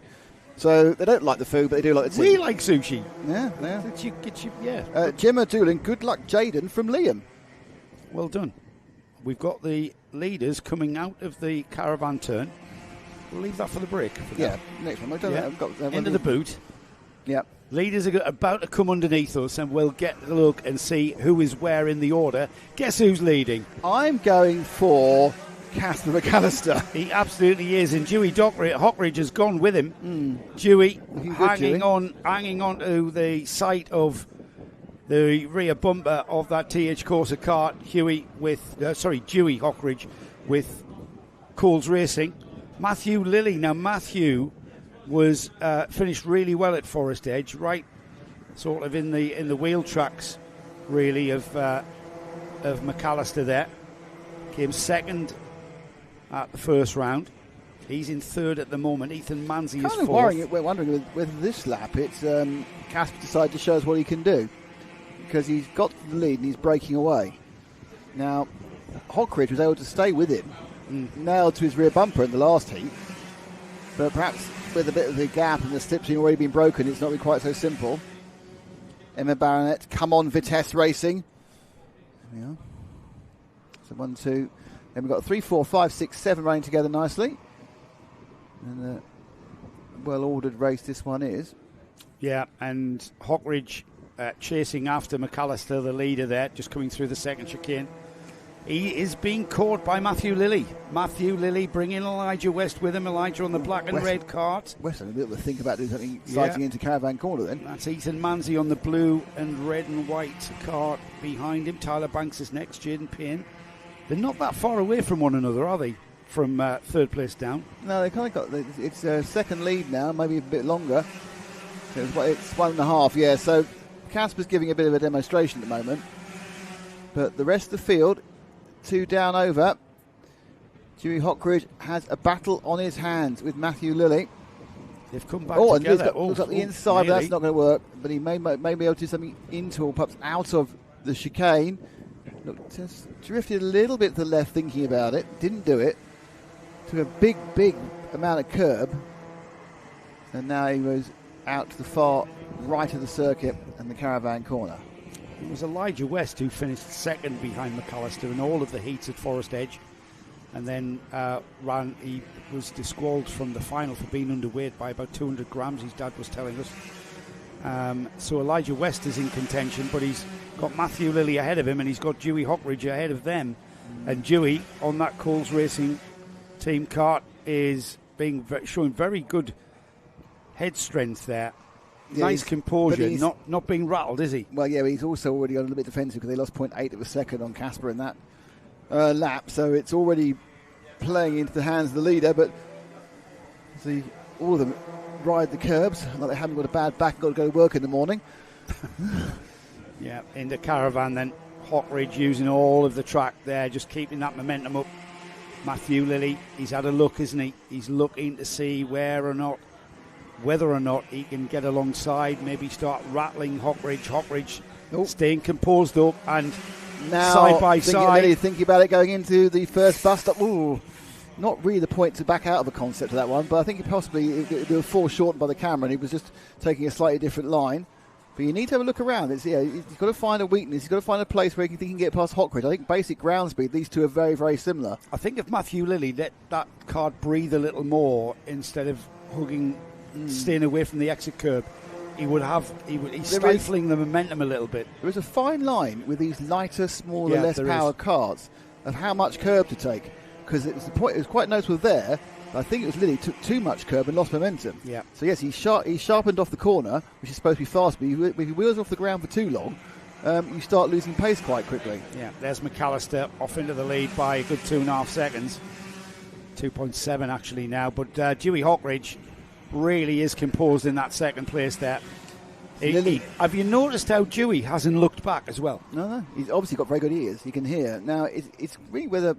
He looks back there, though. Yeah, I wonder whether Elijah West occasionally looks a bit... I think Elijah West has got a situation where he's a bit quicker than Lilly at only certain parts of the track.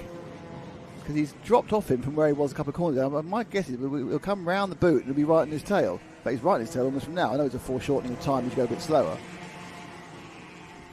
2.5 minutes then on the clock. So plenty of time. And if these drivers are being clever and playing a waiting game, I suspect they're not. I suspect these youngsters are absolutely flat chat. Dewey Hockridge throws it into that first chicane there. The gap's gone out to 2.9 to McAllister at the front of the field. Casper not getting much airtime on the TV because he's being so dominant. We'll try and get a look at him before. We showed him all the last race. We will. It's fine. Yeah, we no, but in fairness, he is driving brilliantly. This is a great battle. But we've got the rest of the field in a queue. Yeah. In various different positions, but Hockridge has done a great job. Absolutely, he's done a sterling piece of control of Lilly, who I think hasn't given up. But they both slightly eked away from West in that last lap, and West has slightly got himself in no man's land from Tyler Banks. We've got Tyler Banks ahead of Elijah West. Oh, that's what's happened. Tyler Banks has gone ahead of Elijah West, and Elijah, remember, second in all of the heats. I can't remember where he finished in the final. I think he might have finished second in the final. Lilly, think about it, didn't happen. I think it's hard to tell because when the carts come towards you on that camera, we can't really tell the distance between them. Yeah, the perspective is really off-putting. So you don't know whether you could go, he's backed out of that. It could be he was never actually anywhere close enough to do it. And the only option would be a complete do-or-die manoeuvre. But it's that's right. He's got 1 minute and 10 in a lap, so they're going to get this one, Two more after this. What's their lap time? 47.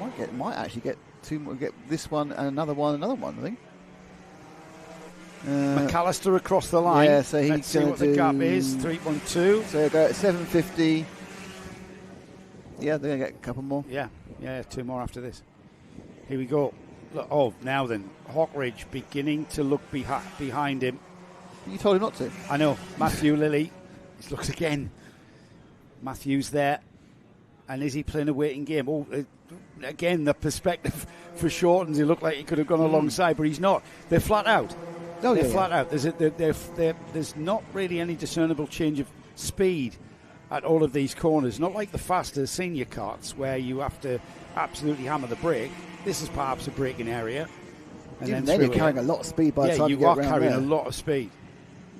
Now then, Hockridge beginning to pull away, Nick. Yeah, I mean it's an interesting evolution. Your slowest part, I would say, of the entire track is the apex of bus stop 2, but even that's not slow. Yeah, that's right. It's certainly on an Intermax. The gap has come down to 2.9. It was about 3.2, 3.3 to the leader, but I think that's more of McAllister. Oh, he knows what he's doing. I mean, he's kind of managing the speed of the. He's so relaxed, he looks like he's watching county cricket on a Sunday. I'd be asleep watching that. That's what he looks like. Coming what together. Happened there? Tyler Banks. West and Banks. Tyler Banks over the back of Matthew Lilly there, and again tripping over. It was just basically a concertina effect as they went into Caravan Corner, and Tyler Banks up over the back wheel. That's cost him dearly. As Elijah, I think he got away with that with just losing out to Elijah West. He has. So he's got that to do again. They're on the final lap now. And it's a great drive. I've got to say, a great drive from Dewey Hockridge. A great drive from Matthew Lilly. Just hasn't quite got enough in the toolkit to maybe have a challenge on Dewey. But once again, Nick, it's been this third and final heat.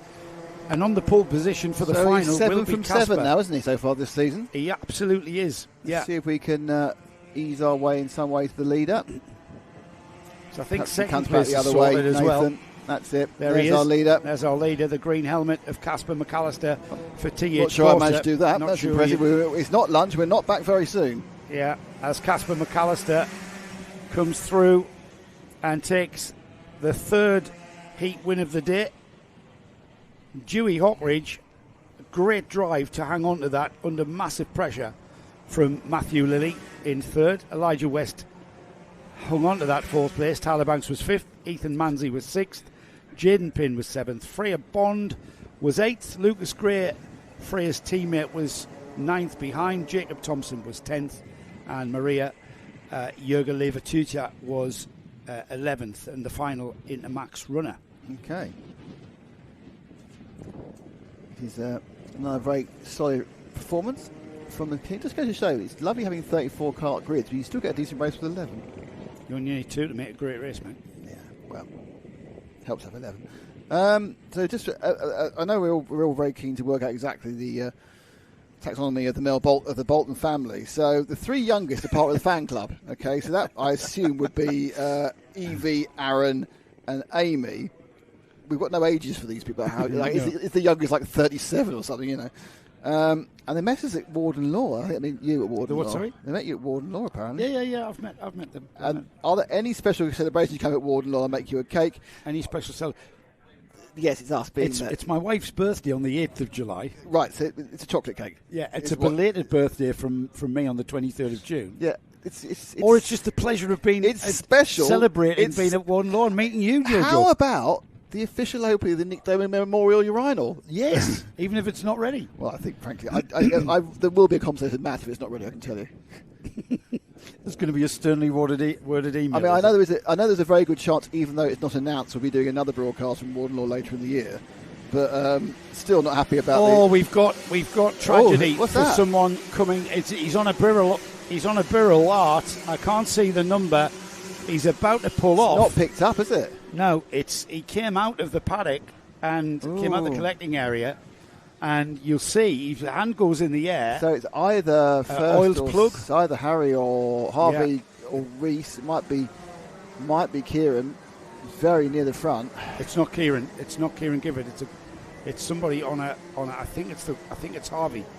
I think it could well be Paul. When you lose your front start, and you just say the points go, and in an event it is Harvey. where there's a B and a C final. It's Harvey Murden. It's likely you'll drop a whole final because of that. Yeah, Harvey Murden, we've lost. That means it's Reece Green, Kieran Gifford, Paolo Nunez Aranda, Brodie Skinner, Ben Ballou, winner of round 1, Bertie Wellesley, alongside Daniel Knight, Matthew Lambert, Erin Meddy, George Hume, Melissa Adrian, Ollie Varney. They look good, but they're sending them around again. Joshua Priest. A chance to say, Steve Letts says, come on, Team Briel Racing, let's go Harvey Murden. Oh dear. Let's go, Harvey Murden. Oh, I'm You've sorry. got this, buddy. The whole family is cheering. That's now tragic. a really sad message. Yes, that is tragic. You had to read that out, didn't you? I didn't know. I got to the end. I started. Sorry, Come on, Steve. Real Racing. I was going to make amusing comments about their lounge. Harvey might have got that thing running, I think, or has he? I can't see for the gambling. 48's got an issue now. As whether or not he came through. But that is a tragedy. Birthday boy Ethan Farrell will start alongside Ryan Sayers with Leo French, George Isgrove, winner of the first heat yesterday, would you believe, all that time ago. Jimmy Cookbride, Ashton French, Cheesy Green is next up. Rafi Celentano, Harvey Williams, Jack Maidment, Arthur Thacker, Ethan Lomax. Apparently, Steve Letts says, come on, Harvey, shake it off. It's time to go hunting, buddy. Go get Kieran. So has he got going again then, Harvey? Yeah, but he hasn't come through. He's come through at the no, he hasn't come through. He's off. Here we go. That's terrible. Really? Oh, I'm very sorry. I just called that start terrible. It's been allowed. Off towards top bender through the sweep of the right-hander, bringing us all the way around and then back towards us. There's Gifford. As we head down towards the second chicane through the kink as well before the braking area. We've got the leader has broken away, and it's the number 2 of Kieran Gifford, as you would expect, coming away from the front of the grid. He'll want to maximise his points haul going forward, will Kieran. Vice champion from 2024, of course, finished behind Jensen Watts all the way down to the flag. And before we got involved, of course, Tom Storer, the 2021 champion, who is now Tom, one of our officials. What a great man Tom is. Yeah. Not listening. None of it recorded on Karting Live TV, of course. So it never happened. End of the first racing lap, and it's a lovely lead for Kieran Gifford. Leading out from Brody Skinner, and the battle behind, I think, was led by Rescreen over the line. There's a lot of them scrapping around for third down low, or third, fourth, fifth down low. And they go round with the 10 kart in third now. So who's 10? Number 10 is Matthew Lambert. So he's now, I think he's now in third. So it's yeah, he is. Visually, he's ahead of Reece Green. Yeah. Yeah, Nick's visual looking. I wouldn't quote me on that because those things go horribly wrong.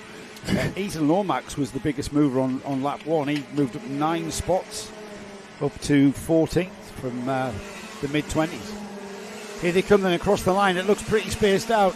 Got a challenge there from Reece Green. No, Reece Green's got down to 8. It's a nightmare. There's Wellesley down in 4. So Reece Green obviously had an off-track incident.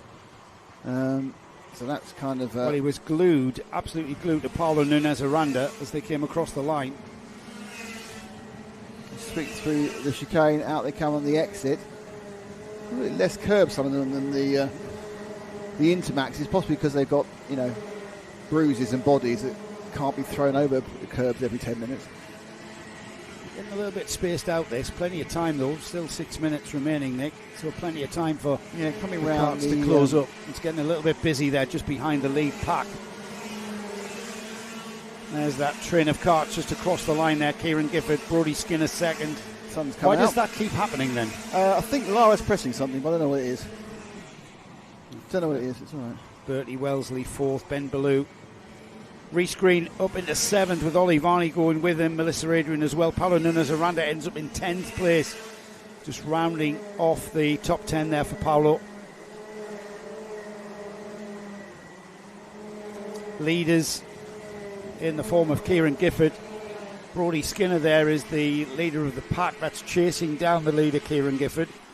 And he has got Matthew Lambert about to start breathing down his neck. Matthew Lambert on that Nib Sport cart with the, looks like a Birrell art machine of Bertie Wellesley. Staying with him and not far off Bertie is Ben Ballou. The number 6 is coming. Ben was absolutely unbeatable at Forest Edge. Coming out of the chicane. And there's 4 or 5 carts now having a real think about the battle. For 4th, 5th and 6th. Now up the inside. Is that Ballou going up the inside into Caravan? You've got candy stickers on the side. Looks like he's got candy stickers from like a Tyrrell many years ago. Oh, you mean Candy Electricals? Yeah. Who? I don't think it is. I think it's something else. It's just my mind turned it into Candy because I'm old and I want F1 references. Very arty shot there from that Paul. Yeah, Kieran Gifford comes into view there with about a second the gap, and there's a great move. Over and under, I think. The 91 of George Hume stayed ahead of Reese Green. Reese went wide and then came back in again and really tried it. Green tried it and then just slipped wide at the end and back under came Hume again. There we are with the 10s. This is the battle for second. We knew that was going to intensify. We had a feeling that Brodie Skinner was about to be joined by Matthew Lambert. Ben Ballou just behind Lambert as well. He's got to be watched as well as these three in second, third and fourth beginning to eke out a little bit of a gap to Bertie Wellesley on the Birrell Art.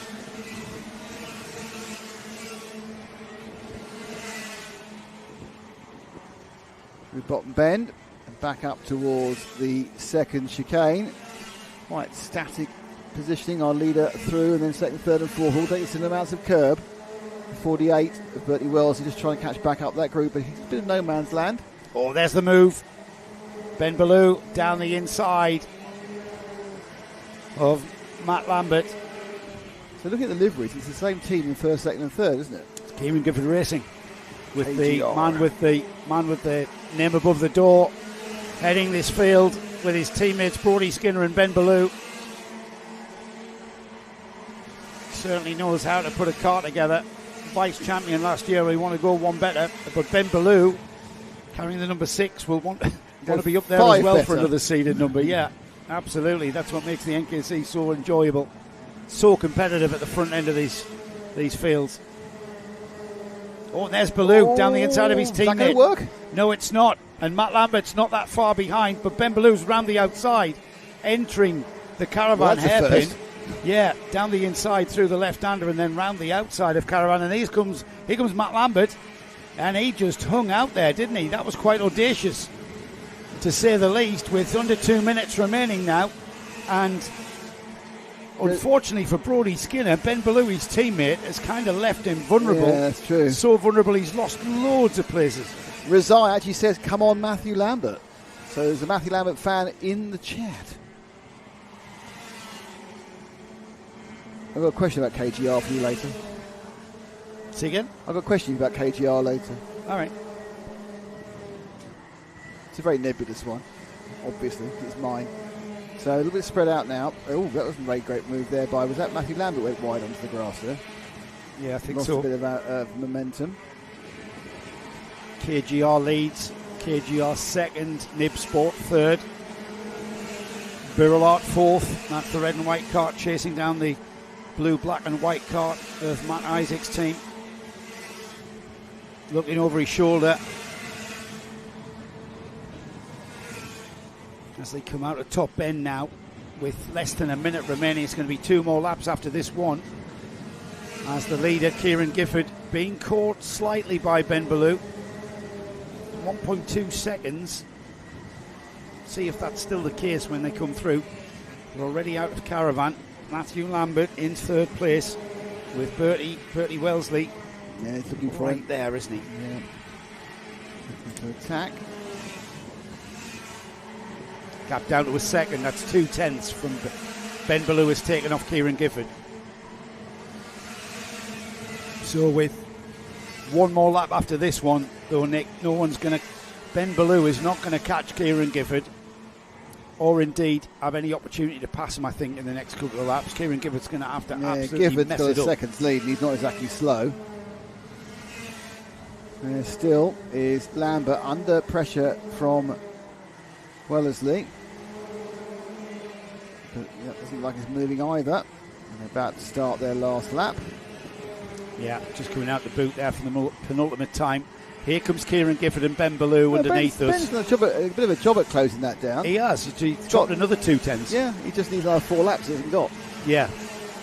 Yeah, but then you've got to think that Kieran Gifford may not be at maximum attack. Yeah, no, he's got 2 laps to go. He's managing the cart, the tyres, all the way to the finish. That looks like a comfortable third and fourth place for Matthew Lambert and Bertie Wellesley as well, and Brodie Skinner. Well, Brodie was part of that Kieran Gifford 1, 2, 3 at one point, and now potentially coming under pressure from Melissa Adrian. Melissa. Yeah. Melissa. Here he comes then. It's a KGR 1-2 in the final heat for senior Rotax as Kieran Gifford takes the win. Ben Ballou in second. Matthew Lambert third for Nibsport.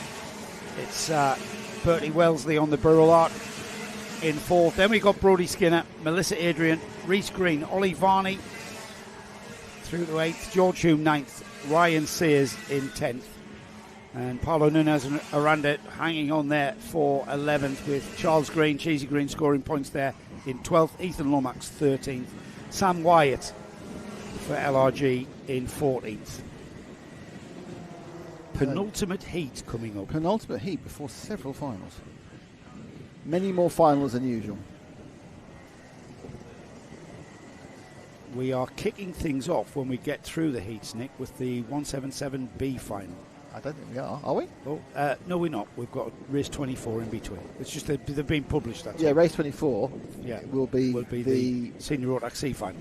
That's right. So they haven't got the and they haven't worked that out yet because they haven't got the points. That's right. Yeah, I got a question about Kieran Gifford Racing. Okay. Yeah. It's not specifically about him. So it's Kieran Gifford formed his own team, called it Kieran Gifford Racing. Okay. Yeah. The band down there called their team Sushi Racing. Okay. Yeah. So one's just named it after himself, an eponymous team. One's a name with the picture team. You're running a team. Are you going to call it Joe Bradley Racing or something else? I haven't really got a reputation of being a really quick kart driver, which Kieran Gifford has. And it's Guy Cunnington Racing, for instance, as an example, in the same way as Kieran. Mason Perrin Racing. Was Dan Holland fast? Dan Holland was fast as well, yeah. Was Strawberry fast? Strawberry, no. Mr. Strawberry? No. Hello, my name's Mr. Strawberry. Again, I would have to call my car, my race team, Black Grape Racing or something. Or pears and apples. yes. Donovan Blitzen. We have more information in our ever-going history of the Bolton family. Amy is 20. Are you writing this down? Because this is a good Evie is opera. 18 and Aaron is 17. So actually one of them is not even an adult. Yeah, Aaron. Yeah. Aaron, Amy. Yeah. Jojo didn't have a telly about... Zach's in the 177B final, dear. Oh, yeah. Yeah, it will be for that. Well done, Matt, says Razai. So we're now getting a lot more about the Bolton family. Obviously, we can't ask how old Mel is. How old do you think Zach is? I think he's the oldest. Is he 25 or something, I think so. Zach's about... tell us how old Zach is. I think he's about 25. Yeah, we don't know how old Mel is. That'd be very rude. Here we go then. We've got the senior TKMs out for the third and final heat. She was very happy to say how old her sisters were, so that was fine. Dominic Pine on the pole position with the all-plate holder Joseph Booth alongside. Thomas Shaw and Matthew Temple Purcell share row 2. Chris Whiteside and Leo Crabtree are on row 3. Row 4 is Will Cregeen and Samuel King. Charlie King and Sam Cope are on row 5. And then we've got Paul Classen Racing's Ben Watson with Kieran Fletcher on row 6. Tom Johnson and Mitchell Ball are on row 7. Paul Monks and Michael Cornell are on row 8. Row 9, Matthew Harris and James Holt. Then we've got Molly Nicholas Biles sharing with Owen Potter on row 10. We've got James King with Jamie Scott on row 11. Yehan Calichurn on row 12 with Rob Ellis. Francis Hall and Jake Cox share row 13. Row 40 is Matt Slate and Alexander Lehman. Then we've got James Workman, Joseph Phillips. And then winner of both of the previous heats, Christopher Whitten, shares with Miles Reitman right at the back of this 32 kart grid. Okay. Whitten has got a job in hand to get through. Well, especially he's been... And we've gone green, Nick. We've gone green. He's way off the back. He's way off the back, yes. The last 6 karts, way off the back for some reason. I don't know what happened there. Yeah, there's the number 20, James King as well. Oh, someone's off heavily into the side. They're fine. That's the E-plate. Calichurn off. One of the favourites. We've still got some karts to go through there as well. I hope he stays safe. We've got Cummings together at the second chicane. That's eventually sorted themselves out. 28 is there a 28 because they've had a problem. We'll see as they go into the boot. A lot of shuffling from this one. We've got a yellow and blue kart at the front of this field, Nick.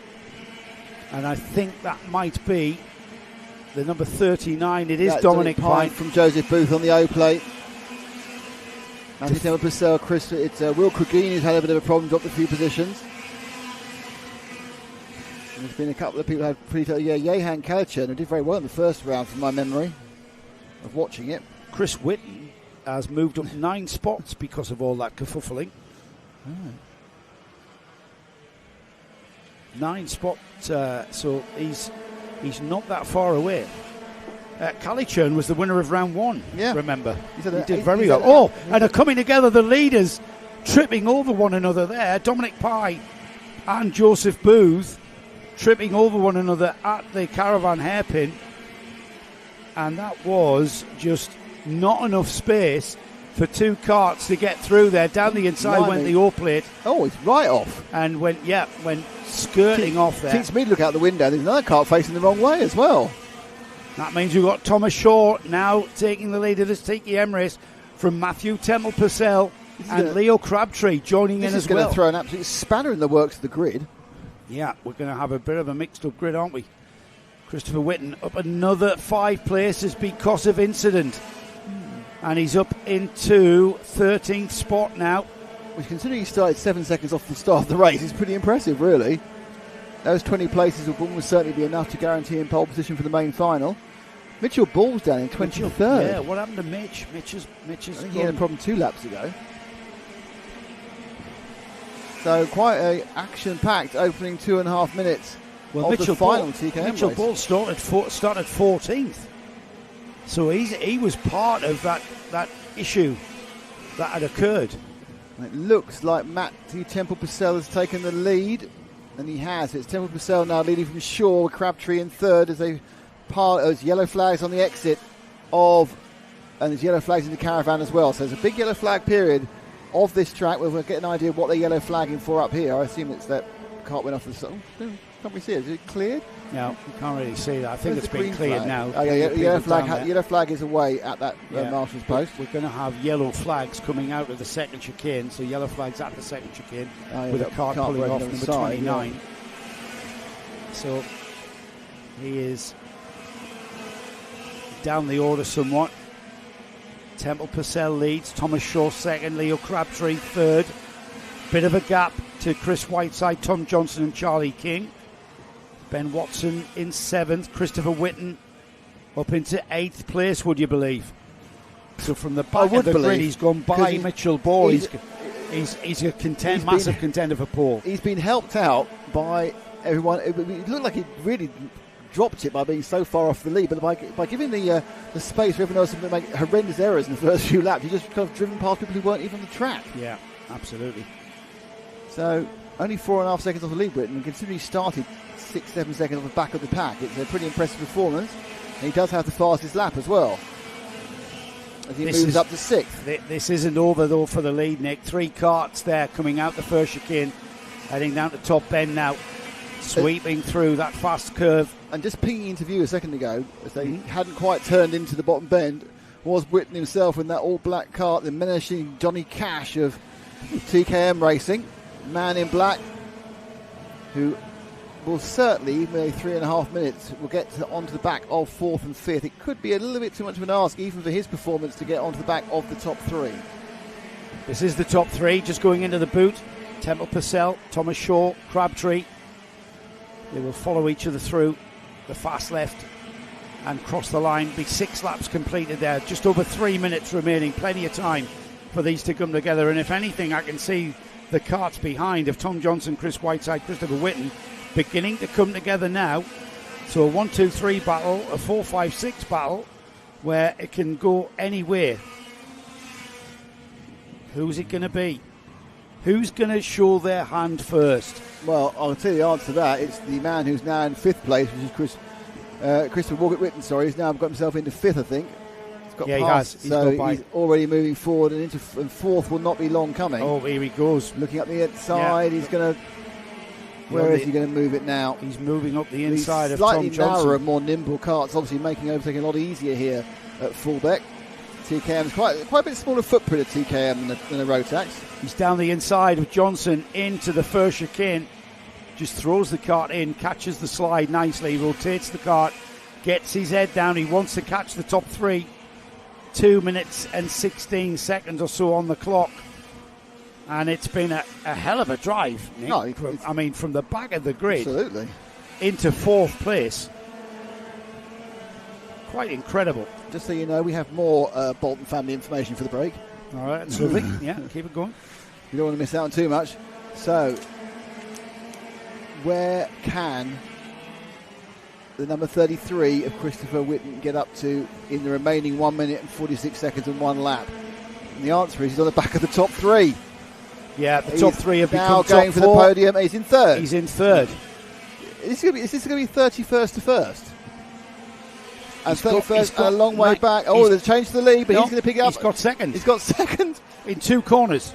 And he's now behind. It's Temple Purcell who's taking the lead, though, isn't it? It is Temple Purcell. So he's gone now, thinking I need to think about Whitten. He's not going to be able to hold him back. Look at that.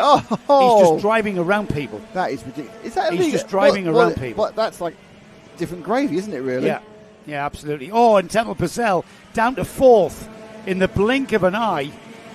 So trying to get over Chris Whitten, overtaking him, Just to point this out, Chris Whitten started off the back by about 5 seconds, and in 7 minutes he's in the lead of 31 cars. I mean, the progress has been helped somewhat by incident. Yes. However, that to be now leading that was 4 in a lap. He's leading by 0.8 of a second across the line. That's something you rarely see. Not in karting. If at all. Yeah. So the battle for second goes on as Chris Whitten has checked out. He's not actually put a 115cc engine in, has he? Actually, no, these are 115s, aren't they? These are the 115s, aren't they? Oh, the other, the 115. Yeah, of course. I was saying 110. That's not right. That's the old one. Yeah, that's the old ones. Yeah, these are 115. In fairness, he's not been doing it with power. He's been doing it with precision. Yes, yeah, absolutely right, Nick. You can see he's maximising and optimising the use of that power. 1.6. He's took 0.8 of a second in 1 lap. I mean, they are squabbling. He's 0.8 of a second quicker than everybody else. I suppose, given the fact that the person who won Ferro's Edge has had an absolute nightmare all day in the E-plate guy, so it's a kind of. Now we know Chris Whitten's new to the NKC, but he's certainly not new to TKM. I think he might have driven the TKM before. You know what? He definitely has. I knew that. I knew Chris Whitten coming in was a big thing, but I want to know, everybody out there in YouTube land, please tell me. Tell me about, because he's new to the NKC, so he's new to us. But I believe he's been running in British Championship level TKM, the TKM class at British Championship level for some years now. I've just realised I was about to say, you can talk to him next time. It's me doing the paddock show next time. Me and Gaz. Well, that would be a good idea actually, because I didn't come across anybody in TKM this week. So we should give TKM a bit of love. It's in a different league. Close to my heart as well. Air-cooled direct drive karting was where I started. We're on the last lap though, and Chris Whitten. 1.9 seconds now for Chris. Yeah, there he is, the black cart. That's quite a bad lap for him, wasn't it? He pulled out 0.3 in the field. Come on, Chris, pull your finger out. Yeah, here he comes then. 2 more corners. Then the left-hander. Clean sweep. There 3 wins. 3 heats, 3 wins. Yeah, absolutely. I predict, barring scrutineering, he might be on pole. I would say so. Behind Christopher Whitten was Thomas Shaw. Leo Crabtree was 3rd, Charlie King 4th, Matthew Temple Purcell ended up in 5th, Michael Cornell in 6th, Tom Johnson 7th, Ben Watson 8th, 9th was Chris Whiteside, Jamie Scott was 10th. Mitchell Ball started 14th, would you believe, and finished 14th after dropping back somewhat. Yeah, and that's going to be disappointing for him. There's the rest of the finishers there on your screen. So the update on the Bolton family, now have a complete list of ages for all of them, by the way. Excellent. Zach is 26. Is he? Yes. I was close. Mel is 24. They weren't letting her off on that one. And Mum is 50 2 weeks ago. All right. Yeah. Which just makes me feel old. So I was 60 about 3 months ago. 2 months ago. Your balloon's still up, by the way. What, sorry? Your balloon's still up. Is it really? Yeah, it's looking quite tight, but like me, really. But it's still in the air. Still there, though. Yeah. Still annoying flow. So, 26 years ago, what year was that? 1999. So it was. That was an easy one. So Jojo didn't have a telly. Well, the telly basically, the telly broke down between 1999 and 2000. Then she obviously got a new one. And unfortunately, about 2004, she had more TV issues. Perhaps they cancelled Sky in 2004. Yeah. So who's your favourite, Jojo? I bet she. Come on, who's your favourite? It's the youngest. He's a boy as well. Little boy, it's the youngest. Little boy. It's the boy. Yeah, youngest. It's going to be. Yeah, obviously, she can't tell us. The little prince. You know, they'll all find out when they read the will in 50 years. You can't choose your favourite kid. You can choose your favourite kid. You just can't tell anyone. Oh, everyone knows who their favourite kid is, but everyone says they haven't got one. Yeah. But it can be a nebulous thing. I know who your favourite child is. Who? I'm not saying on air. All right. You mean grandchild? No, not grandchild. I don't know grandchild. I know who your favourite child is. Oh, favourite grandchild's Doddle. Oh, is it? Yeah. Oh, okay. Oh, yeah, you told my wife, didn't you? Yeah, of course. No, she was the only girl. Now I've had 2 more daughters this November and March. So I've got 3 favourite grandchildren. They haven't got personalities yet. They haven't got personalities yet, no. Sophia has. She's becoming a little bit of a thing. Yeah, she laughs at everything, which I like. She laughs at all my jokes, which is important. Mel Bolton says she won't say. Of course she won't say. We all know who it is, Jojo. But it's Aaron. She could type it, obviously. Right then, Junior Rotax out for their final heat to sort the grid. How many family traumas we can produce in one? So, grid looks like this. Samuel Aston, Bailey Heath on the front row. Daniel Haynes and Luca Cook on row 2. Jaden Sherwood and Charlie Hume on row 3. Joshua Pagden and Nathan Ron share row 4. Elsie Bonning and Harvey Lee Wintridge are next. Row 6 is Alfred Matthews and George Theobald. Then we've got Daniel Clancy and Liam Crosby. Caden Welsh and Jacob Clare. Logan Hartshorn and Eddie King. Daniel Adamitis and Sam Green Gomez. And I've got to say, Sam Green Gomez has Rafa and Kili Gomez over in Spain. Hola, muy bien. Oh, it's probably a 3 Estupendo for Sam Green Gomez. Apparently she's got step grandkids, so they're the ones she's going to like the best. Quick thing. Yes. Just had to point out where the weather's coming from. Look behind you. Oh dear. You need to get on your app. There's nothing forecast. Get on your laser app. Well, we've got a race about to start next, so I'm going to talk about that first, and then we'll maybe go back to the weather. Here we go then. And we have got them underway. Here they go. So that is pole position. Samuel Aston and Bailey Heath battling it out towards top bend. You can see where they go on the brakes. The cart's squirming around underneath these drivers. Everybody into and out top bend? Yes, they are.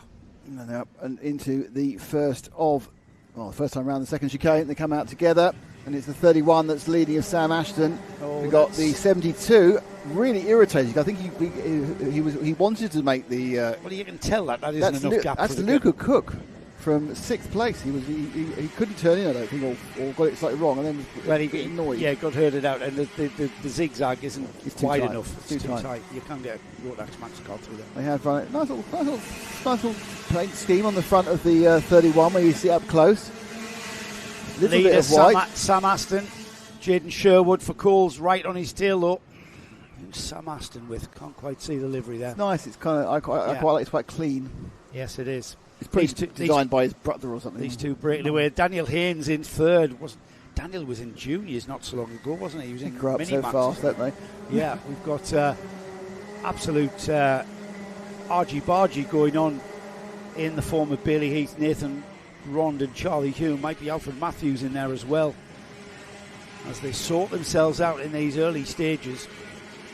This is the last of the heats, everybody, before we go into our finals. Starting with the Senior Rotax C.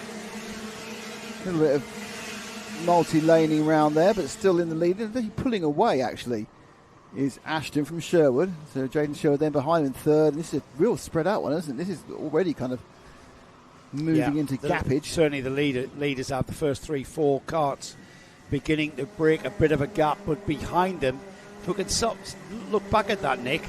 So you've got the first 4. They're just going into Caravan Corner now. Hold the shot, Nathan. There it is, Nathan. Well done, Nathan. You've got that absolutely spot on. Look at that. Yeah, great battling. This is where the argument is. But yeah, it's down in fifth down. Daniel Haynes, Charlie Hume. I think they've had a change of position. 3 changes around that corner. Here they come then. Let's check it out. Samuel Aston, Jaden Sherwood, Bailey Heath, Alfred Matthews. It's Charlie Hume, Daniel Hayes, Harvey Lee Wintridge, Jaden Large, Nathan Rond. That's that absolute gaggle of how many carts is there? 1, 2, 3, 4, 5, 6. Oh, that's 1, 1, 3. More changes. I think Wintridge went past Haynes then. I wouldn't put my mortgage on it. Yeah, and I think Aidan Large might have gone with him as well. and they've changed again on the changed again into the chicane. Yeah, so there's some carts going around the track, right, and they're changing positions, and who knows? Bottom left before Caravan. Oh, that was nice. They stayed in the same position there, but that's going to be a brave move up the inside. Oh, he's got it. Wow, that was a lack of drive, either lack of drive or lack of intensity from the cart that was second there. Who was that who got overtaken? He still had to use a tin opener to get through there. That was Charlie Hume who got outfoxed by Aidan Large there, going into boot. Aidan Large, Charlie Hume, Harvey Lee Wintridge, Daniel Haynes, Nathan Rond. That's your 5th to 9th. The top 4 still spaced out the way they were. Samuel Aston, Jaden Sherwood, Billy Heath and Alfred Matthews. But then we've got Aidan Large breaking away and making it a very, very spread out first 5. Then we've got the orange and white cart there of Charlie Hume, who down the inside again, he's been caught out again. And it was Harvey Lee Wintridge, the 113, has just scythed by. He's not picking up from that sort of speed very well. He's leaving the door wide open into the boot. And remember as well, Nick, mixed grids. Yeah, drivers do know where they are, and they're not going to fight. They're not going to fight a driver who they know is clearly quicker than them. You're going to find out who you find out who you race with, and you're comfortable in that pace. 3rd and 4th beginning to close the gap to one another while we continue looking at the train from 5th downwards. Look at that. That's tremendous stuff. Harvey Lee Wintridge now at the head of that train. Oh, and look at that. Charlie Hume being hung out to dry a little bit more. Charlie having to make way for Caden Welch and Logan Hartshorn. Oh, and we've got Battenberg. Oh yeah, there's a problem. There's a problem at the second chicane. The tyres are taking another pezzeling. Number 42 was involved, and they've gone across the right line now, so he'll be at the bottom of that. That's Jacob Clay, who was so Clay was involved in that one. They are sending people through that very, very tight zigzag of a chicane whilst they repair the second chicane again, which has had a very bad day, the second chicane. Reminds me of the block walls that they used to have at the chicane at Croft. That used to be taken out by everybody in Formula Ford and used to have to be rebuilt every time. And that's what's going on now. There's been a lot of rebuilding. Well, again, we've been here a lot before. I don't remember that being an issue either. I don't remember it being as much of an issue. Now, have they put the tyre barriers closer to the track? I think. Would it be better to have more of a gap before you hit the tyres where you just bounce over the curbs? I think so. And we're away, just one lap, and off they go. And that has obviously put Sam Ashton under a little bit more pressure because his lead disappeared. He's now got Jaden Wright behind him and Bailey Heath behind him. We had the top 5 spread out. Now they've completely closed up, so we've got a top 30 battle. Is Alan Gow here? Yes. Yes. Yeah, I'll bring out. If it gets boring, I'll bring out the safety car. Yeah. I've actually heard him say that to us. Well, we were obviously I was working for ITV, and we had messages, safety car in 2 laps. Did you really? Yeah. It's getting boring. He actually said that in briefing. If it starts getting boring, I'm putting out the safety car. So what he meant is don't go too. If you're in the lead, don't get too far away. Across the line, the top 5 have disappeared from everyone else. Top 4, I should say. Samuel Aston, Jaden Sherwood, Billy Heath, Aidan Large. They've broke away very, very quickly. I mean, you can see the difference in pace. We've got a cart off on the inside of Top Bend.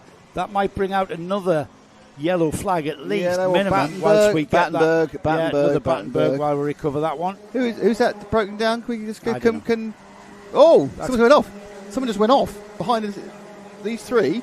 Someone went off behind them. Yeah, it's the... No, that's the 80, but someone actually went off. One of the leaders. Yeah, just fell off at that corner there. It's that is Jaden Sherwood. Just wait to see what they are. Jaden Sherwood's still on there. Hang on, they're about to Jaden Sherwood's still there. But so somebody, Sherwood, Heath. It's Aidan Large. It's Aidan Large. Just went off. Yeah. That was an absolute example of a loss of concentration. Yeah. He wasn't thinking about what he needed to do, and he's dropped 15, 16 positions. Oh, that's terrible for him. In the top 4 as well, who were pulling away, weren't they? mean, I'm saying it's like a concertina. It's possible there was also a concertina effect, and someone went slow and they expected he brakes, and of course you can, with these rear braking only on the karts, if you just get too hard, you'll just send the whole thing round, and that can do it. But sometimes you see events and you think, that's a learning experience, you won't do that again. Yes. You could have seen an element of that. But this has been it's been a Battenberg-infested meeting. Do you know what?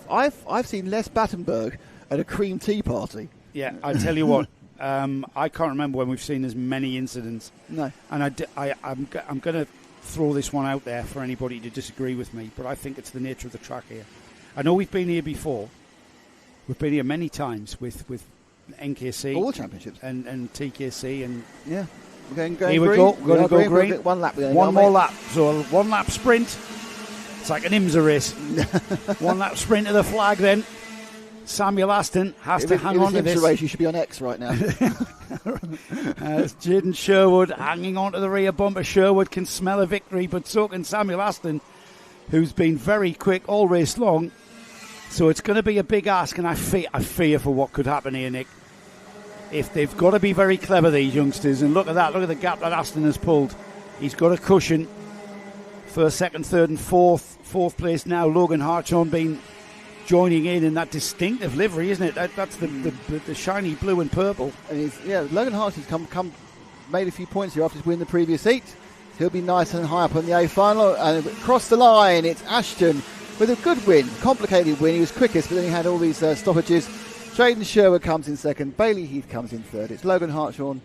Good result for him from back of the grid. Fourth, then Charlie Hume, Nathan Rond, Dan Holmes, Daniel Adamantis, Finley Hines, and Liam Crosby. Top 10. Everyone else you may know or love is listed on that right-hand side of the screen. Did you say Dan Holmes? Where? Daniel Haynes. Put your glasses on. What was that, dear? Daniel Haynes. Oh, it's close. You said Dan Holmes. Sorry, Dan. Sorry, Daniel. Right then. That concludes the heats, everybody. It does, and obviously the conclusion awful of the Bolton family tree needs to be explained a bit more. Right. Well, you explain that, and I'm going to ask some questions. Right. So we found out that the reason that there were signal issues in the early 2000s with the Sky Dish. Right. So Missy and Bruce are the favourites because they're the dogs. That makes sense, actually. I know exactly what you're saying there, Jojo, 100%. Yes, they are absolutely super. And as Mel obviously has some step kids as well. And then could you a 3-year-old? That must be exceptionally sweet. Come on, Liam Crosby, said Kate Crosby. Hey, Duo said, come on, Bailey Heath. Track is way too narrow and hard to overtake. It's not actually that narrow a track, I'll be honest with you. High average speed, but it's not that narrow a track, at least at 72, I don't think. Go. Right, mate, we're going to go to a little 15-minute break. Oh, there's a surprise. What have you got for us? Nothing. Can I suggest this? Do you want to see the Louis Largely again? Yes, I do. And I'm just going to if you weren't with us earlier, we've got a little bit of NKC history. We've been covering the NKC now since 2022. This is our 4th season. And I'm going to take us back to 2022 in the 177 class, where it came down one of the best rivalries in motorsport that I've been witness to. And it came down to Philip Howarth and Louis Large, and it came down to the final round here at Fulbeck. And the way it turned out was just a tragedy for Louis, who went on to form LRG Motorsport and is back in the NKC this year with his team. And his father played with the cable. And his dad's played with the cable, almost took us off air. Yeah. All of that. A big part of the NKC now is Louis and his team, Louis and Darren. So let's have a look back at that. Take us back to 2022, Nick, and we can reflect on what was a fantastic season. I'll get my cart out the way so I don't affect this race. You know what Louis said to me yesterday? Doesn't matter where I finish, I've had a great season.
Now, the eagle-eyed amongst you would have noticed there that the screen went blank because we're gossiping. Now, interesting news. Nathan on the camera, I'm going to leave this here, played drums for Queen. Genuinely played drums for the band Queen, obviously post Freddie.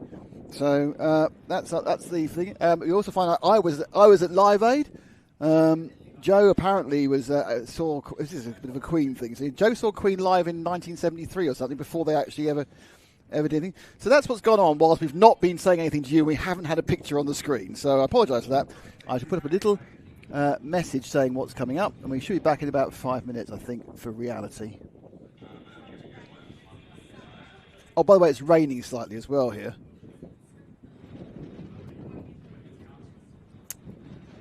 I've pressed the wrong buttons on my computer because I am what's coming as CAC hand dead.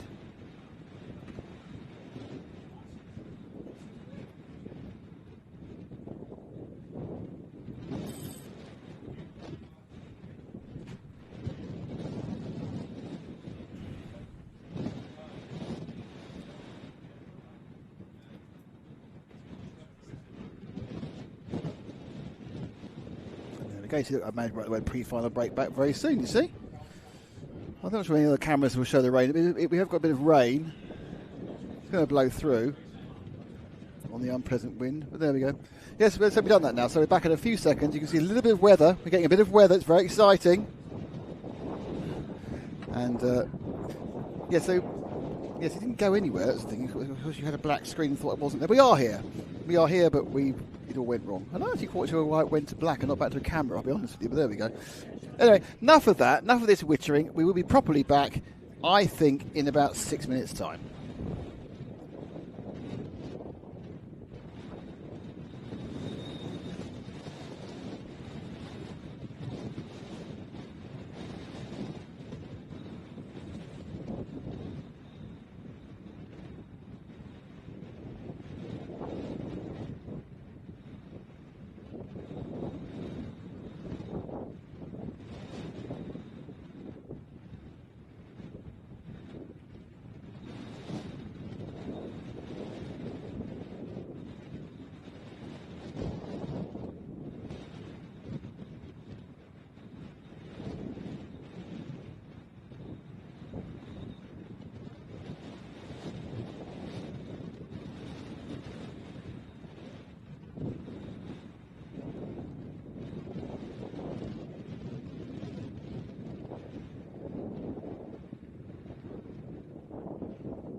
stop, to be fair. Yeah, I know. Yeah, thank you. I'm in a box, so I can wear one. And watch it come spring out. Yeah. He ain't got the sense to bring waterproof stuff. So I've got my other coat, you know, so he can wear this on track. Yeah. And have that. Amazing. Alright, buddy. Thank you so much. Not a problem. Whether you like it or not, it's teamwork. Sorry? It's teamwork, whether you like it or not. Yeah.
It's bloody raining! I've got to hold this because it's so windy whilst operating a camera.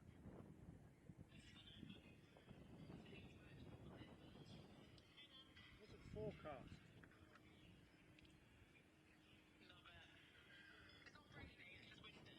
No, it is raining. But because it's windy, I can't hold. I can't strap it. I can't strap this down anywhere. Yeah, it was beautiful and sunny here.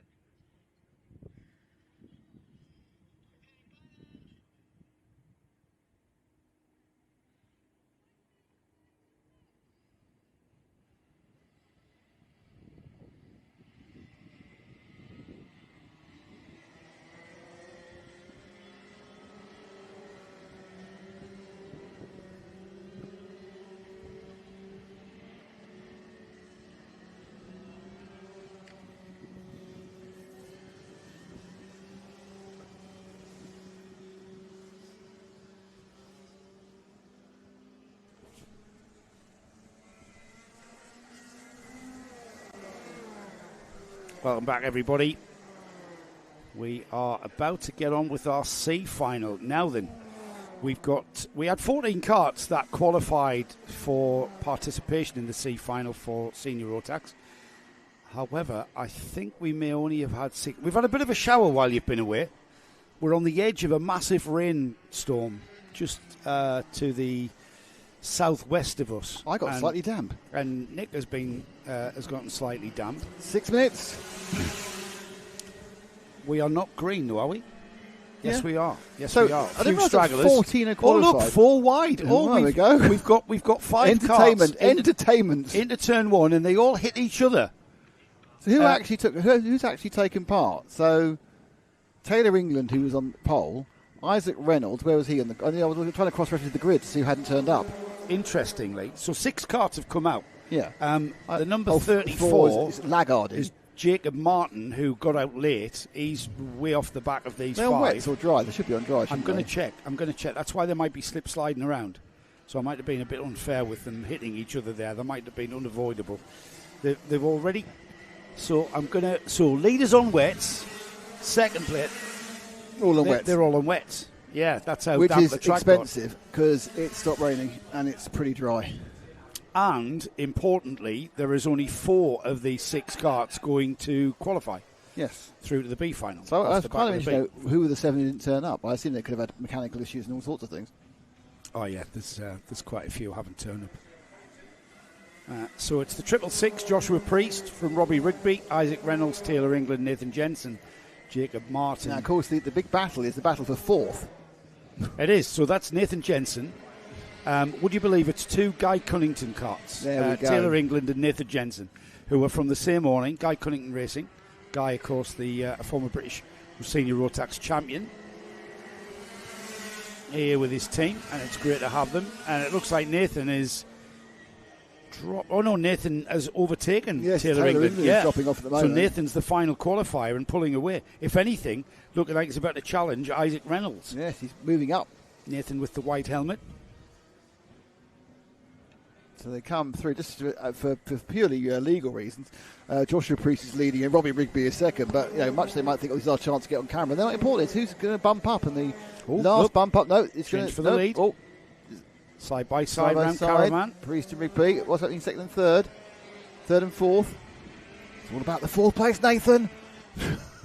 Yeah, I think Nathan's gotten ahead, actually. I think Nathan's kind of basically... he has. He's trying to entertain himself. Yeah, Nathan's got ahead. Nathan Jensen, who has a chance now to catch Robbie Rigby, get himself on the penultimate row of the grid for the B final. He must have had a bit of a nightmare as Nathan. I'm not quite sure.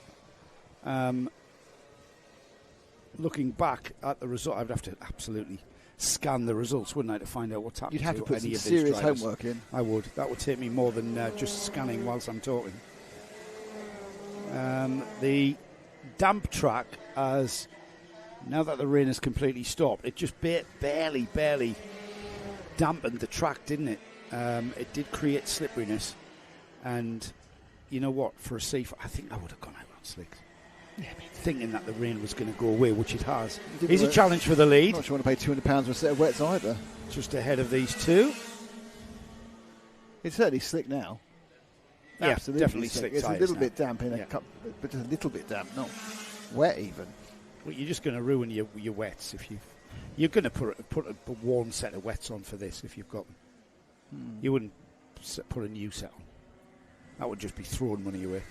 Well, it's karting, isn't it? Well, there is. It's true. Yeah, throw money away for money's sake, though. That's the thing. Apparently, I've got some money to throw away. Come karting. Yes, come motorsport. Motorsport? How to make a small fortune in motorsport. Start with a very large one. Fortune, yeah. How did you become a millionaire? I started as a multi-millionaire. Yes. 2 minutes remaining. Great battle at the front. They're having a great old time, aren't they? Joshua Priest and Robbie Rigby. And the tyres beginning to go off a little bit, I think. Everybody's squirming. Around, aren't they? Yeah. Is it still raining, Nick? No. Is it gone? Yes. No more coming either, hopefully. Because it looked like they were scrabbling for grip there, didn't they? On the brakes into the first chicane. They've probably got some very, very, very, very hot rubber. So this is the battle for the final bump-up place. Currently leading it is the 68 of Taylor England. You've got Isaac Reynolds behind the Lando Norris car. Robbie Rigby has taken over the lead overall. It's not important. I know it's not important. Not as important as this battle here for fourth. Which is breaking into nothing at the moment. Yes. Taylor England on the Lando Norris car. Entertain us. Well, it's all very spaced out, Nick. Yes. Which is where we excel. Spaced out racing. 21 cars at Misano last weekend for 12 hours, What's the challenge of the track? Are you enjoying it? Are you enjoying it? How's the balance? It's you know what? When you find yourself in a C final, you're out there enjoying the drive more than anything else. And it's another bonus if you get. I'd be very dubious into about the chaos of a B final. Yes. Well, you have we have a full grid for people. B, absolutely. As we're inside the final minute, so we've got 2 more laps after this one. Robbie Rigby leads. That's him on the Origin white kart there. And then we've got. Look how slippery it is. Look how they. I mean, you know what I'm talking about here, Nick. I'm talking about a set of wet tyres that have completely burnt off and have turned into jelly. And every time you turn in, that back end is going to just come around. And you're just watching. Because you're on jelly. And you're looking at your tyres. And that's how on jelly you are. You're watching your power notes flaking off the edge of them as well. The 666 numbered kart of Joshua Priest has just missed the second chicane completely. He's clunked the cone brilliantly, though. He's managed to keep it not on the track. Yeah, it's... he didn't gain an advantage, did he? Didn't gain a disadvantage. I've gained a disadvantage. Which is the way I look at it. Interesting semantics. Can you gain a disadvantage? Well, you never if you miss the chicane, you should be disadvantaged. Yes, that is not true. Just about gaining an advantage. This is Taylor England, 4th place, bumping up, comprehensively dispatched Isaac Reynolds, who's now 4 seconds further back, and Jacob Martin, who never really got going, is back another 8 seconds.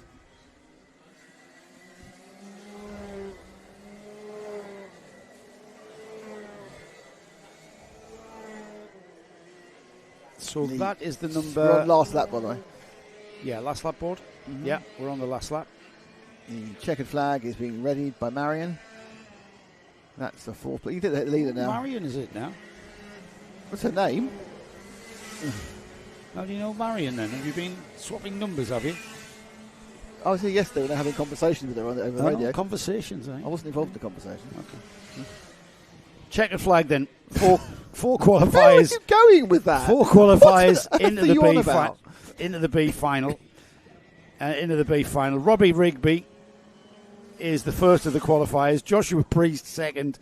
Nathan Jensen third. Taylor England fourth.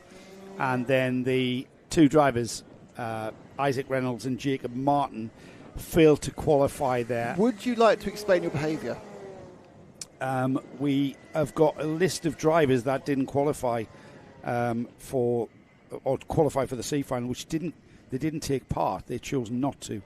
It's not mandatory, of course.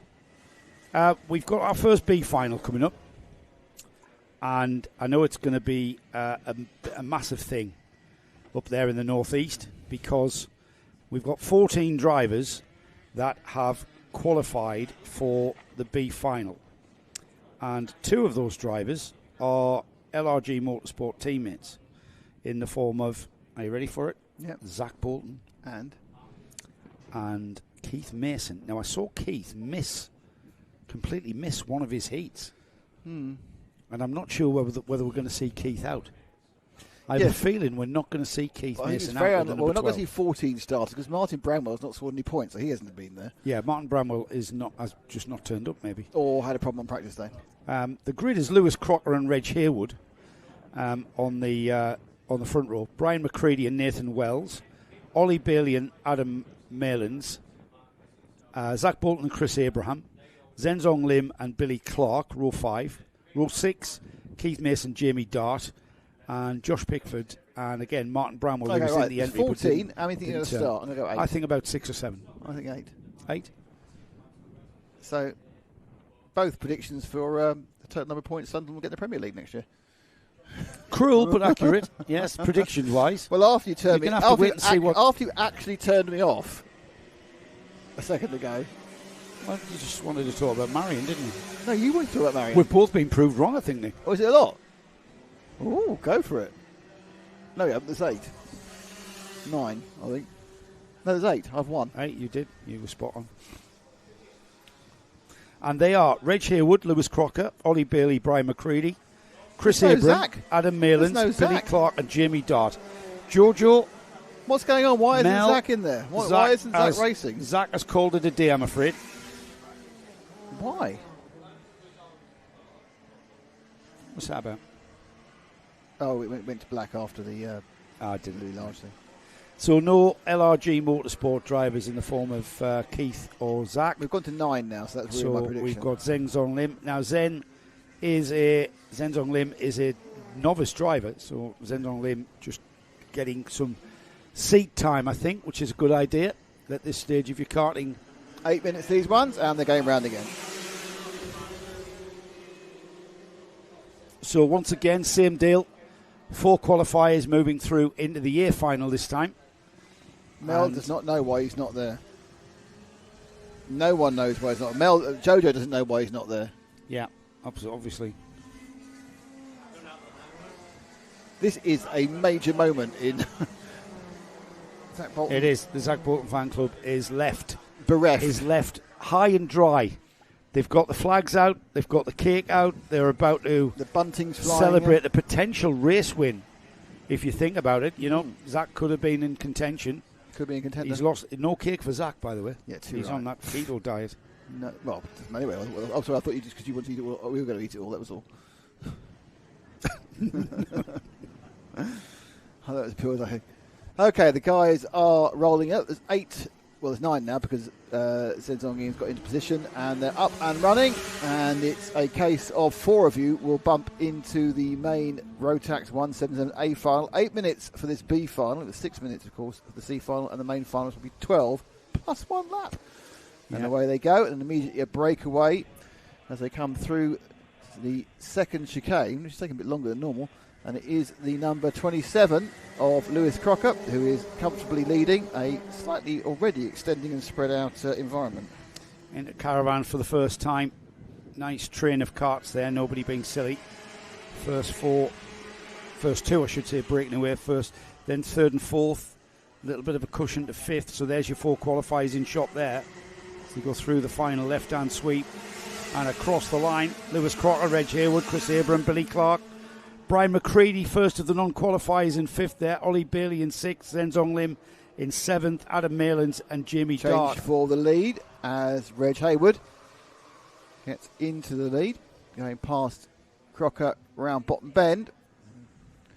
But there are 4 who've broken away and they are all currently bumping into the main A final. Yeah, still all to play for really, isn't it? Because if you're in this race, Nick, you're going to be very conscious of where you need to qualify. So if you're on that 4th card in the train, and I'm not sure if I've seen him look back, certainly Chris Abraham has just looked back. You've got to be feeling vulnerable in that 4th place. Now look at this, second place is driving defensively with 6 minutes remaining. That's just not clever. Yeah, 27. Lewis He probably Crocker. doesn't know the gap between 4th and 5th, which is currently that's right. nearly 2 seconds. He might feel the whole field is piling up. Come on, Jamie Dart, says Hayley Ann Wiley. It's a big ask for Jamie to his get first 177 race, apparently. Is it really? Yeah, just getting to grips with it, isn't he? And the Bolton fan club is still looking forward to seeing this in July and still looking forward to bringing this cake. I can't wait. Ward Law meeting. Yeah. Cake-tastic. You can bring us cake on Saturday and Sunday. We're not proud. I'll be there from the Thursday. All right. Here we go. Through the first of the chicanes. Front 3 breaking away, aren't they? Is that the front 3? No, that's the 3, 4, lead 5. is gone. 2, 3, 4, yeah. 2, 3, 4. Lead is gone. Reg Haywood has just disappeared distance. He's nearly 2 seconds ahead. Basically, Reg is saying, I shouldn't have been in this final. I had a bad day. It's not fair. Is that still going on, is it? Yes, it is. They've moved on to IndyCar. Well, who are they having a go at now? Buxton. Oh, obviously. Reg Hayward pulling out a gap of about 1.9 seconds. Reg with Coles Racing. They're second, third and fourth.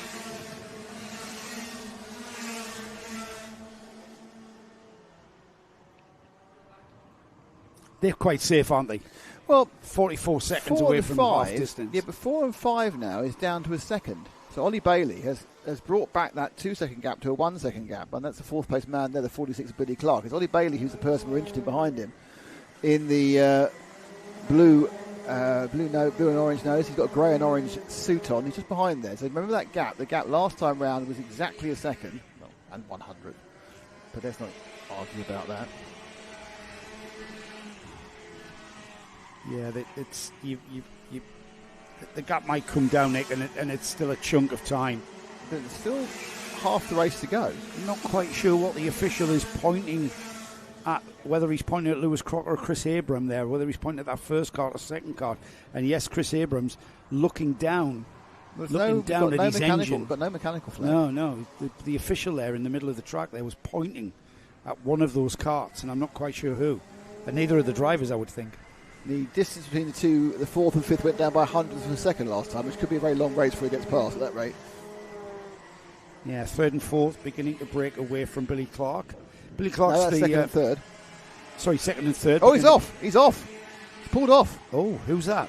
That was not sure. Maybe Chris Abraham. That was Chris Abraham. He must have been about to get a mechanical then. Yes, there hasn't been a mechanical. So suddenly it's all about Ollie Bailey's in. It's all about can Zenzong Lim turn his first race meeting into a bump up. Yes, here we go. Well, I say first race meeting, he's a novice. He may have had several before, but look at that number 14. Here we go. That's where the action is, Nick. With the Alonso numbers. The number 14 is a novice plate holder, so he's done less than 6 race meetings. Does he even start from the back, even though he's on mixed grids? Yeah, absolutely. Round they all go. Oh, I think he lost a bit of momentum then, didn't he? Yeah, he did. And that you do make mistakes like that when you're new to this. It's easy to lose time. And if Zenzong Lim's not careful, Adam Mullins is about to overtake him. Yeah, it's gone out to 0.8 of a second now. From Ollie Bailey, who's been handed that position by the retirement of Chris Abraham with a mechanical issue. I thought Lim for a moment was going to be challenging Ollie Bailey. And since we've started focusing he on lost that, it around Caravan Corner. Since that became a battle for fourth, he's dropped off, hasn't he? 2 minutes and 6 seconds to go in the lap. I doubt he even realises it's for fourth and fifth. I mean, you can see over, across the track as to who you're racing. You can see there, for instance. So you go 1, 2, and you count, and you think, oh, I'm fourth. I'm fifth. Oh, I'm 73rd. I'm 73rd, yeah. That'd be me, Don't need to bother. Yeah. I mean, it's excruciating pain from an ill-fitting seat. Pull back a couple of tenths that time round. Then long then with a 46.3 against a 46.5. It was his best lap. Man we're talking about. Dark helmet, orange sleeves. Going up away again. Number 14 car battling for the final bump-up place into 177A final here at the round 2 of the NKC 2025. A glorious Fulbeck with the weather now significantly improved again. The rain's gone. We can all see clearly now the rain has gone. I wouldn't say the sun's come out. It's still very cloudy. No. Breaking over there, but that's not where the weather's coming from. No. Into the final minute then. The B final here, as Nick has just said. So it's all about this one. And Lim has come back to Bailey. Oh, look at that. Zenzong Lim looking like he's now got it down. Got his composure. 3 tenths, 4 tenths. It's a little bit of an early turn in. Look at that. That was thinking about it. Oh, nearly. That was a completely different line. I think that was more to do with Ollie Bailey turning in late. I think Bailey went a bit late, didn't he? Yeah. There they are. Fighting hard for the most important position in this race. That's fourth. Now, in fact, what has happened is Bailey's managed to stretch the lead again a little bit from Lim. Lim with the orange and white machine and the orange sleeves on his jacket on his race suit. And it's been a good lap there for Bailey. He's pulled back out a little bit. 2 more laps. 2 more laps for Reg Hayward. Lee went out to 7/10. Bailey's got Lim's made another little mistake there. That's cost him. Yeah, he's inexperienced now. He's got to try and push, and that's really difficult. He's got to throw all caution to the wind. He's having a bit of a struggle through the hairpins, not the hairpins, to the chicanes, to be honest. So much so he's kind of getting in the way of Jamie Dart. Easy to do, Nick. I'm not. Yeah. We're not criticising it. This is the whole point. Is you're a novice, you're learning. You know? Yeah. They are absolute killers. The chicanes here. It's so easy to lose time. Not as easy to gain time from the chicanes here at Fulbeck. Last lap. It's going to take a miracle now for Lim to make the main final. Yeah, Ollie Bailey looking over his shoulder there towards the top end, and he knows he's got the measure and who's coming. Jamie Dart is coming at Lim now. Leader already into Caravan. This is where the important bit is, though. This is the final qualifying place there. The red and white cart in the front of the picture there. It's got the red and blue at the front on the nose of the cart. That is Ollie Bailey, and he is the final qualifier into the year final for the 177 Rotax class. Reg Hayward is the first qualifier. Billy Clark and Lewis Crocker qualify second and third. Ollie Bailey will qualify for the final position on the back of the grid for the year final. It was a good battle, and I hope Zhenzong Lim has learned a lot about how to drive one of these 177 carts. Jamie Dart came back towards him, made a bit of a race of it, and commiserations to Adam Allens, Brian McCready and Chris Abraham, good performance who had to fall out. Good performance by Hayward. Kind of laid it down, 4-second lead. I shouldn't have been in this final. So he will now he certainly did get himself into the... so now we've got the Junior Rotax B final, then we have and after that we have our first A final. Yeah, our Intermax A finals coming up after this B final. We've got 26 carts that have qualified for the B final 19. For juniors. You reckon 19? Yeah, because a few people hurt themselves. That's point. Joshua Pagden has scored 0 points. I'm pretty sure we've seen Josh out there. Must be in trouble. Yeah. Herbie Wiggins and Warwick Milam are on the front row to start. Luca Cook and Harvey Lee Winteridge are on row 2. Joe Stonehouse and Liam Crosby, row 3. Alfred Matthews, Frank Ward, row 4. Row 5 is Eddie King and Bailey Collins. And we've got Tyler Rackham and George Theobald on row 6. Jensen Hartshorn and Ethan Hunter next. Then we've got Max Carlton and Ewan Scott. Jesse Whitmore, Tobias Johns. Daniel Clancy and Alexander Stevanov with Matthew Little and Jacob Clay. Arena Sipovalova and Elsie Bonning are next. Nicholas Gurziuldis is on the back row with Joshua Pagden, who I'm not sure has come out. So we've got 21 carts out of 26 qualifiers. That's a good turnout, to be honest, for a big final. Arena Sipovalova is the last of the carts out. Fourth place qualifier is Luca Cook. So can he hang on to that fourth place, I suppose, is the question on everyone's lips. Especially Luca's. Yes. Yep, it's all about tactical racing. You haven't got to win, you just got to be in the top 4. And given the fact we've seen quite a lot of instant in the first couple of corners, there's zero risk approach for the first couple of laps. A little bit. That's not too bad, actually. We get these underway. There we go. Well done, Junior Rotax B. Excellent work. Off we go to top bend. Into the top bend. It's bottom bend, isn't it? Top bend. Oh, I think it's bottom bend. No, I know you're probably right, but I just think. Oh, and off they go. We lost the 54. That's George Theobald from 9th, and the 39, which is Eddie King from 8th. So that was two of the people who could have possibly thought with a bit of a fair wind they could have actually. Oh, and there's people facing the wrong way in the chicane as well, and that has 63 and 55 have been problematised by that. So it's Jesse Whitmore is the 55. And Tyler Rackham, so three or four drivers who were in the lower reach of the top 10 have had difficult first laps. There's going to be a bit of shuffling about now. And don't forget, if you're in the lower reaches of the top 10, that's where you've got a chance to move up to the top 4. Well, it's Warwick Milam, Joe Stonehouse, Alfred Matthews and Herbie Wiggins There are your 4 qualifiers with a change for 5th with the number 81 of Liam Crosby going ahead of Luca Cook. Now Liam Crosby can crack on and chase after Herbie Wiggins, the last of the qualifiers to the A final. They're already out of the second chicane, heading down to Bottom Bend, which is the bottom left. Yeah, yes, that's Caravan Corner. No, bottom is the left, then Caravan's the hairpin. That's the Caravan there. Oh, and somebody getting very, very wide out of Caravan. That's very easy to do, and that was one of our qualifiers. I think that was Alfred Matthews. But suddenly we've got to up the inside there. The orange cart there has picked up a couple of chances. Let's see who it is. Milam, Alfred Matthews, Stonehouse, Liam Crosby, Daniel Clancy. It was... it wasn't Stonehouse has gone behind. Crosby up 2. Luca Cook and Herbie Wiggins. I think it was Herbie Wiggins who ended up on the outside. I might be wrong. But the final qualifier at the moment is that number 81 card of Liam Crosby, and he's got a gap. But he's trying to move forward. He's thinking, I need to get past Joe Stonehouse, who's ahead of him. There he is. Bright blue and flory yellowy green. Flory lime floral, I suppose. Just dropped off a little bit off the third place man of Stonehouse around Caravan Corner.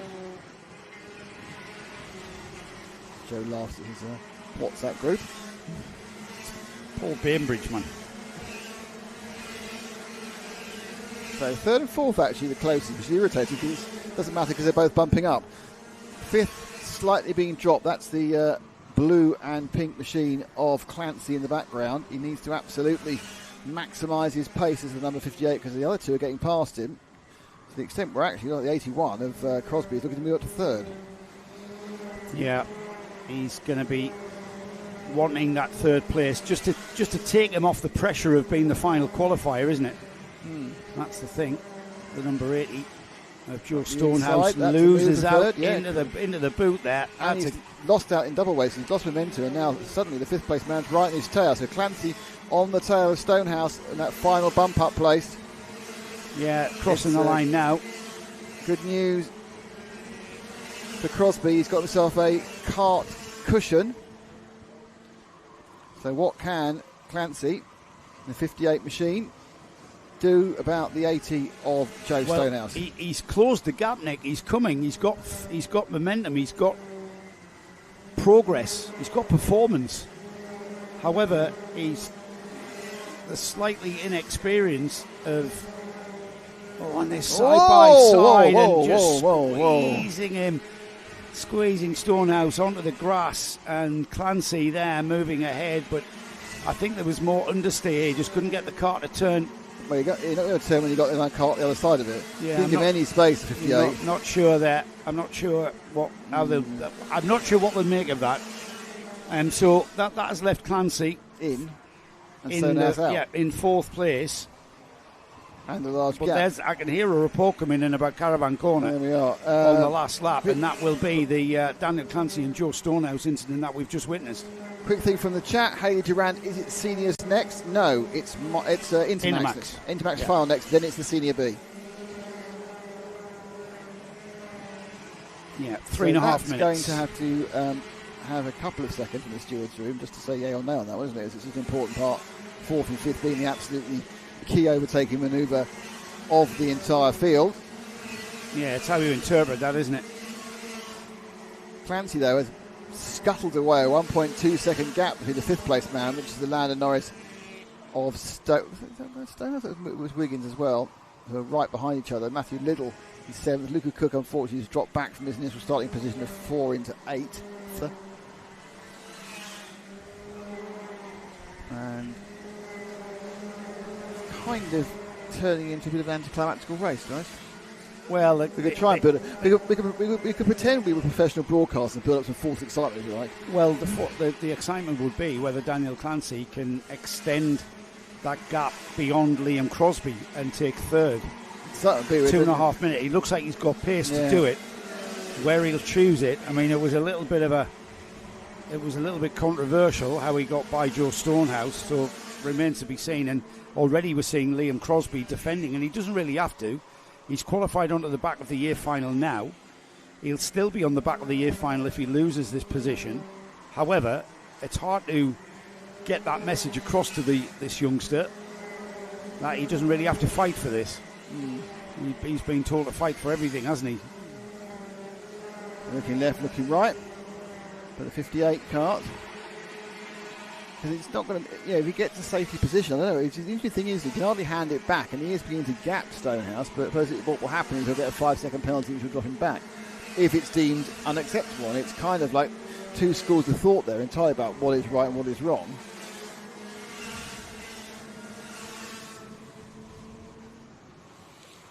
Off down towards the back straight, towards the second chicane. Clancy on the rear bumper now of Crosby. Now this is third and fourth, and Crosby gets it all crossed up there, goes wide, allows alongside, but getting through the left-handed bottom and shutting the door there. A little bit of contact there. Doing that. And yes, that's twice now. He's just carried on shoving. Yeah, that shoves people off the track. That's more of a tin opener. He used a sledgehammer rather than a tin opener to open that tin, didn't he? Yeah. We'll again, not our judgment really to see what regulations, if any, have been breached.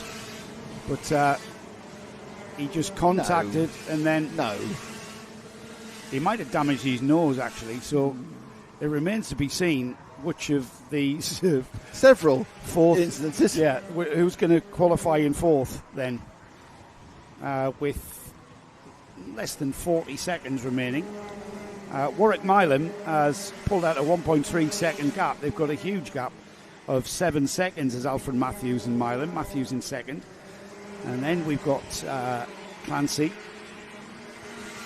And Crosby. And Herbie Wiggins. 9/10 behind Crosby now is Wiggins. So it's 1 lap to go. Board for Warwick Milam next time by. So where's the 81? Is that...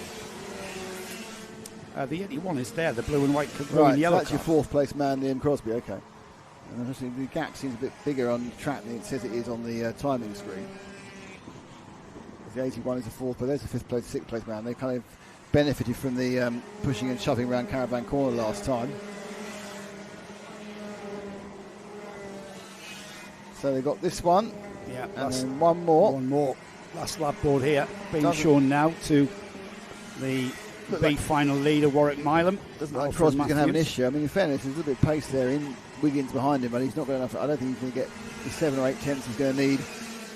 I think it's going to come how they view Daniel Clancy's move on Crosby now under those pressure. 2 moves at well, Caravan. From looking safe, Crosby's now under pressure anyway for fourth. Yes, he is, isn't he? As Wiggins is absolutely going for it. Wiggins is going to have 2 or 3 corners to get past, and he'll be fine as long as he goes past cleanly.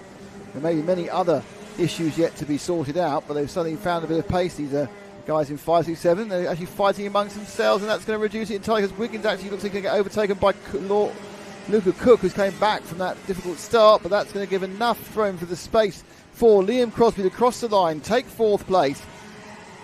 As we see, Warwick Milam finished with 12 laps, and it's Alfred Matthews, Daniel Crosby, Liam Crosby, and Herbert Wiggins. But it is going to be questionable what, if any, the stewards think about Daniel Clancy. It might be they are absolutely happy with it. It's only in my opinion it was a little bit iffy. Everyone else may think it's a very good move, and I'm first to admit I haven't driven a Rotax kart in anger, so I don't know what it's like from the seat. However, I have driven a lot of other stuff. It's very diplomatic of you. Well, at some point you have to pick it up. It's my. I'm not. That's the aim for the day, by the way. I'm not being diplomatic anymore. Let's move on now to what is going to be a very interesting final. I mean, it's going to be won by Casper. You're not going to win much money by putting money on Casper McAllister, are you? No. However, on points scores, not that far away is Dewey Hockridge, and Dewey and his team will have been working on ways of just what they can do about that McAllister, the TH Corsa team, putting Casper McAllister's Intermax kart together. They will share the front row of this Intermax grid. Matthew Lilly, second at Forest Edge, is on the second row of the grid with Elijah West, who I believe came second at Forest Edge. I might be wrong on that. I believe he came second, but then came through scrutineering underweight by 200 grams, his dad was telling me. So Matthew Lilly, second at Forest Edge in round 2. second row share with Elijah West. I thought Casper won all 3 heats. He's only got 145 points. He should have 150, shouldn't he? Oh, no, yeah, I'm not there sure. There must have been a place reversal for one of them. A what, sorry? A place reversal, or a 5-second penalty. I'll find out for you. Because I don't know, I just assumed he won it. I'm not sure. Perhaps he didn't win the first one, he was second, I don't know. But I thought he won all 3. I thought he did. What was the result of the first one? So, Heat 3, Casper McAllister. Heat 2, Casper McAllister. And Heat 1, Ethan West. Elijah West. He got a penalty in the first one. Incorrect. From fairing. Nose drop. He had to come through the field. So that has spoiled his 100% record. He did finish on the road, but he came 5th. Good spot, that, Nick. It's been one for the day. Yeah. But he's still on pole, though. And yes. As they are coming together, 12 minutes, long time for these youngsters to race, but I don't think it'll be too much of a problem for them. They're all annoyingly fit. Here we go, and it's a clean start, and they're off and running. McAllister in the lead initially, looks to his left with the big green and grey helmet, and behind them there's a little bit of tripping over each other, but I think everyone's mostly okay, and we all travel round together. McAllister's he's one of those little natural drivers that is very comfortable, and the kart is breaking away from him. You saw there where he went on the brakes, he actually used the rear axle to rotate and lock the rear end up. So Tyler Banks is going for second. There's a move. Banks going for second, that is. Great move from Tyler Banks. So he's not hanging around whatsoever. He wants to be up and ahead, and then behind him, I think that's Lily is actually in third. Obviously, we're waiting for the timing to recalibrate at the end of the lap. Let's see if it's Dewey Hockridge, who actually was the second qualifier. Oh no, Hockridge has dropped to 4th. So 4th place for Hockridge, and he's the man who has the most likely to challenge Casper McAllister, though I'm not sure anything's particularly likely as far as challenging Casper McAllister is concerned, as he's already got a 7/10 of a second lead. Yeah, Tyler Banks came 4th at Forest Edge. Emma Burnett says, well done Warwick and Vitesse Racing Team, checked out. Another mega drive. Yeah, it was a good strong finish in the B final there, wasn't it? Cash had the pace, and Logan Stewart is mate. So they are running across the line now. And McAllister's lead goes out by 2/10. Lily runs in 3rd behind Tyler Banks. Well, Dewey Hockridge is dropping down, so Hockridge has looked like the pace of the field is having a bit of a disappointing fight, unless, of course, the team have made a decision to run the tyre pressures differently. Well, Hockridge was the driver that was staying with McAllister for a little while, wasn't he? So he's been dropping back. So you think they've gone for a novel tyre pressure decision, given the fact it's a 12-minute race? Maybe. Might just come on. There's a move down the inside for that would be Elijah West, wouldn't it? Down the inside of Matthew Lilly.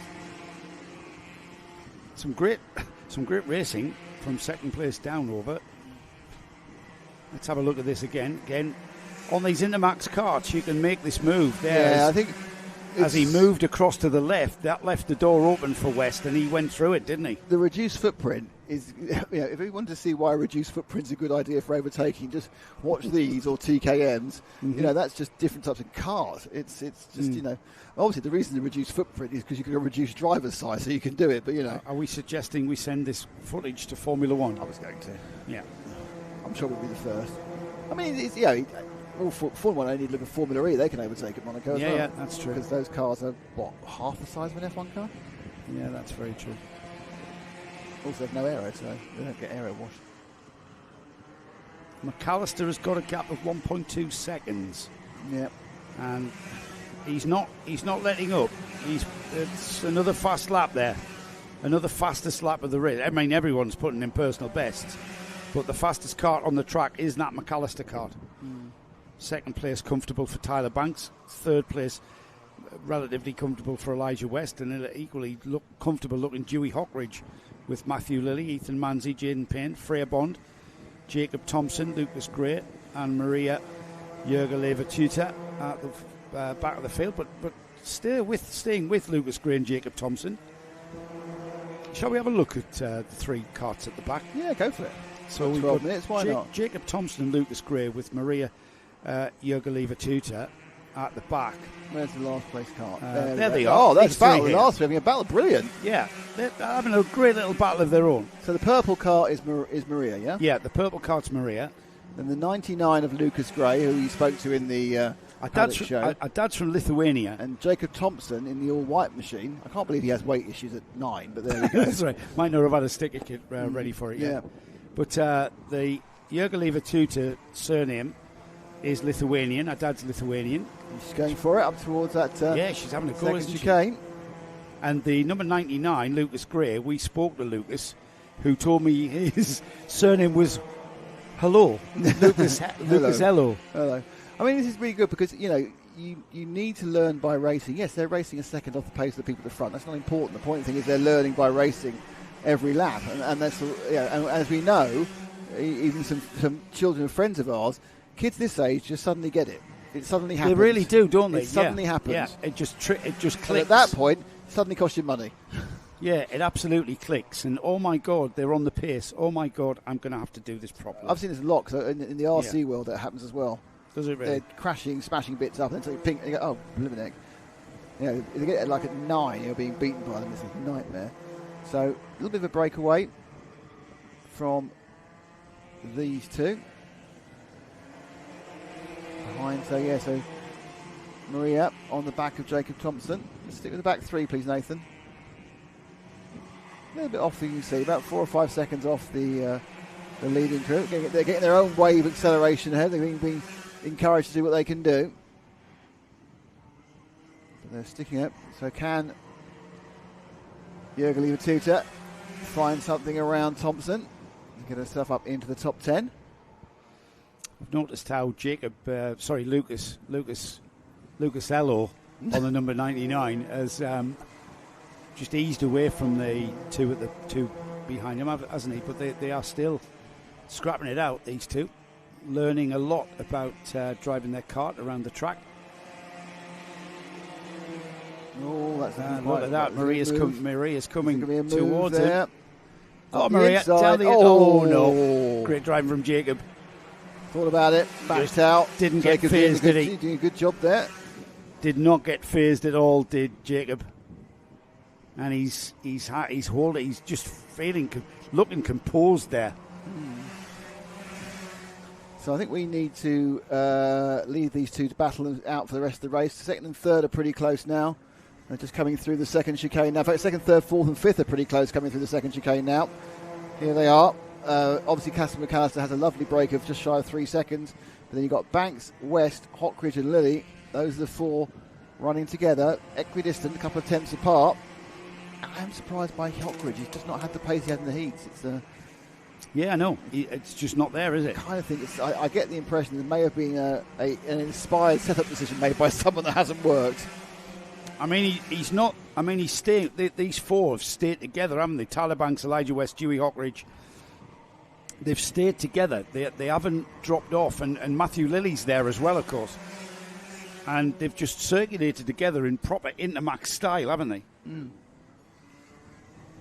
You calling Jacob overweight? No, the back rooms. No, because he hasn't got kit. He hasn't got a sticker kit. And when people don't have sticker kits when they're in like junior Rotax or senior Rotax, it's because they're right on the weight limit. Yeah, it's just a joke about sticker kits. It's nothing about the kid. Yeah, no. And Maria's got past, by the way. She's moved up past well done, Maria. Jacob, but we are up at the front at the moment. And they all are. Motorworks TV. TH Corsa Flying. Yeah, they've found a little superstar there, though, haven't they? Casper McAllister. He's been certainly the class of the field here in Intermax, in the NKC. I'm sure they've got plans of where. Move there on the outside. I think is it going to work? Yeah, no, it didn't. No, it didn't. Thinking there, and that was again. That was a 199. There's 3.5 minutes remaining, so there is still time to plan your move. If you start now, these 4 karts now. If they're going to start squabbling, that 3-second gap to Casper McAllister is just going to extend to 3 and 4 times that. In fairness to this field, I mean, they are some great racing. I think Elijah West is the one racer I've seen so far who's prepared to give it a go at all parts of the track that other people wouldn't bother. He's absolutely up for giving it some.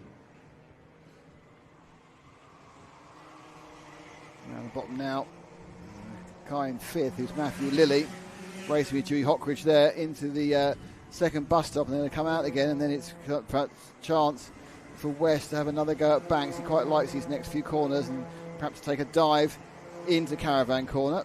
Too far back this time. Well, that 4th place car in that train, currently in 5th. He was 2nd at Forest Edge. He'll want to be on the podium, so he will try and find a way by Dewey Hockridge. Well, whatever clever setup they may have tried should be coming on stream now. We've only got 2.5 minutes to go.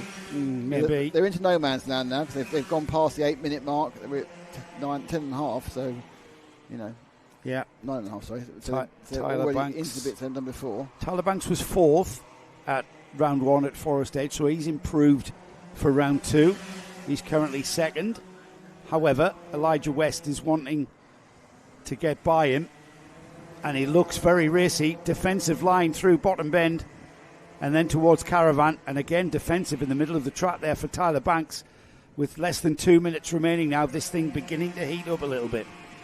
Yeah, the 4 of them probably realise it's getting the now or never element of the final. They realise that the big trophy is going to go home with Cass and McAllister, barring some desperate bad luck mechanically. But the other trophies, they could all happen to be running with the Minimax, which is this one, the Intermax. Intermax is up for grabs, and they're moving out there. Oh, nose wiped off the 20 of Lilly Hockridge.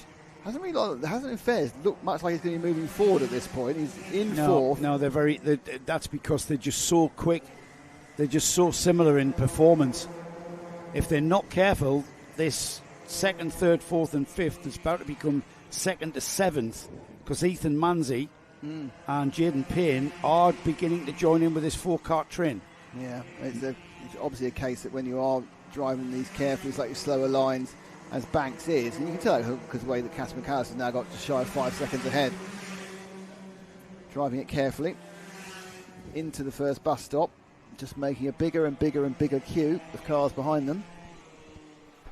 Oh, now Elijah West beginning to look a little bit impatient, isn't he? Yeah. He's right there on the back end now at Tyler Banks, the side-by-side through the kink. It's not a traditional place, it's not a possible place at that point, but he is putting a lot of pressure on Tyler Banks' shoulders. Now, Tyler Banks has got to defend here. A little bit of the position in the car at the middle of the track. We've got a 6-kart train now, Nick. 2nd to 7th. As McAllister comes through. 2 more laps for him and everyone else, of course. But just look at the gap he's got. Yeah, he's not even on the same shot. Actually, there he is. Just popped back into the same shot. He's like a lot more than a bus stop chicane ahead. Tyler Banks in 2nd place now, getting his head down. Elijah West's dropped off the back of him, but Dewey Hockridge now latching onto the back of Elijah West. If West and Hockridge start duking it out, this is going to allow Tyler Banks a cushion. Hockridge looking down the inside. Oh, yeah. Hockridge has kind of woken up after a kind of a race where he's been looking a little bit subdued, to put it mildly. Now he's having a little think about what he can do about Elijah West. Into the boot. Tyler Banks, Elijah West, Dewey Hockridge, Matthew Lilly, Ethan Manzi, Jaden Payne. 6-kart train for 2nd to 7th. They're on the last lap now. Crossing the line. One more lap. There's McAllister. 6 seconds ahead. So he has really, I think it's a combination that he's broken away and put some pace in, and also the fact that these guys are not running their fastest lines because they're trying to be more concerned about what's behind them. But Tyler Banks, good defensive work so far. Now this is where he becomes vulnerable here. Defensive line into the 2nd chicane. That will slow him down. And Elijah West almost coming alongside. Defensive line in Bottom Bend. Defensive line at Caravan. Is it? Elijah West having a look down the inside. They're going to be side by side coming out. Elijah West has got someone alongside him. McAllister will go through and take the checkered flag. But this battle for 2nd, with Tyler Banks hanging on to that. Elijah West in 2nd. Dewey Hockridge. Elijah West in 3rd, I should say. Tyler Banks in 2nd. Elijah West in 3rd. Dewey Hockridge 4th. It was Matthew Lilly in 5th. Ethan Manzi, Jaden Payne Freya Bond. Where's the three-card battle, I should say. There we go. And it's, oh, look at that. Lucas Great has been absolutely caught by Jürgen Lever-Tutor. Maria Jürgen Lever-Tutor there coming right onto the back end of Lucas Great. And it was Jacob Thompson who rounds off the 11-cart field for Intermax. The question going forward to round 3 at Clinic is, who is going to beat Casper McAllister? Yep, the only people to beat him so far is the steward's room. So he now has looked very strong. I mean, I think he was obviously the class of the field again, but 10 other youngsters learned a lot this weekend, and they'll be looking to see if they can put that into play for our next round at Clay Pigeon. But Casper looking very strong indeed. So, yes, we'll see. Are we B-finaling Rotax now, are we? We are indeed.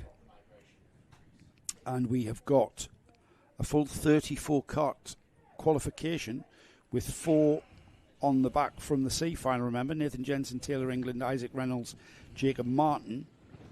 We have got a disappointed William Eberhardt qualifying on the pole for this one, with Reece Green alongside. Dylan Braley and Maxim Smith are next up. Then we've got Ollie Rowley, Alexander Colanciano, JJ Hind and Tommy Lee Davis, Jacob Hobbs and Grace Lee Davis. We've got Leo French and Scott Hayward next. Harvey Williams alongside Callum Farley, Alexander Campbell and Aaron Meddy. Ethan Farrell, birthday boy, qualified 17th. Arthur Thacker in 18th. We've got Ethan Lomax and Ellis Beattie, Ben Harper, Jack Maidment, Jamie Bird, James Becker, Braden Hill. What happened to Braden there? I think he had a non-finish, didn't he? Yeah, well, a non-finish is a recipe for disaster. Absolutely. Now. Jack Stevenson alongside him, Zach Berg, Daniel Knight, Jimmy Cook, Bryden, Cameron Davey, and then the 4B final qualification. Qualifies, I should say, Nathan Jensen, already, Taylor England, Isaac Reynolds, they're going and round Jacob another Martin. time already. So they're going to take them round one more time.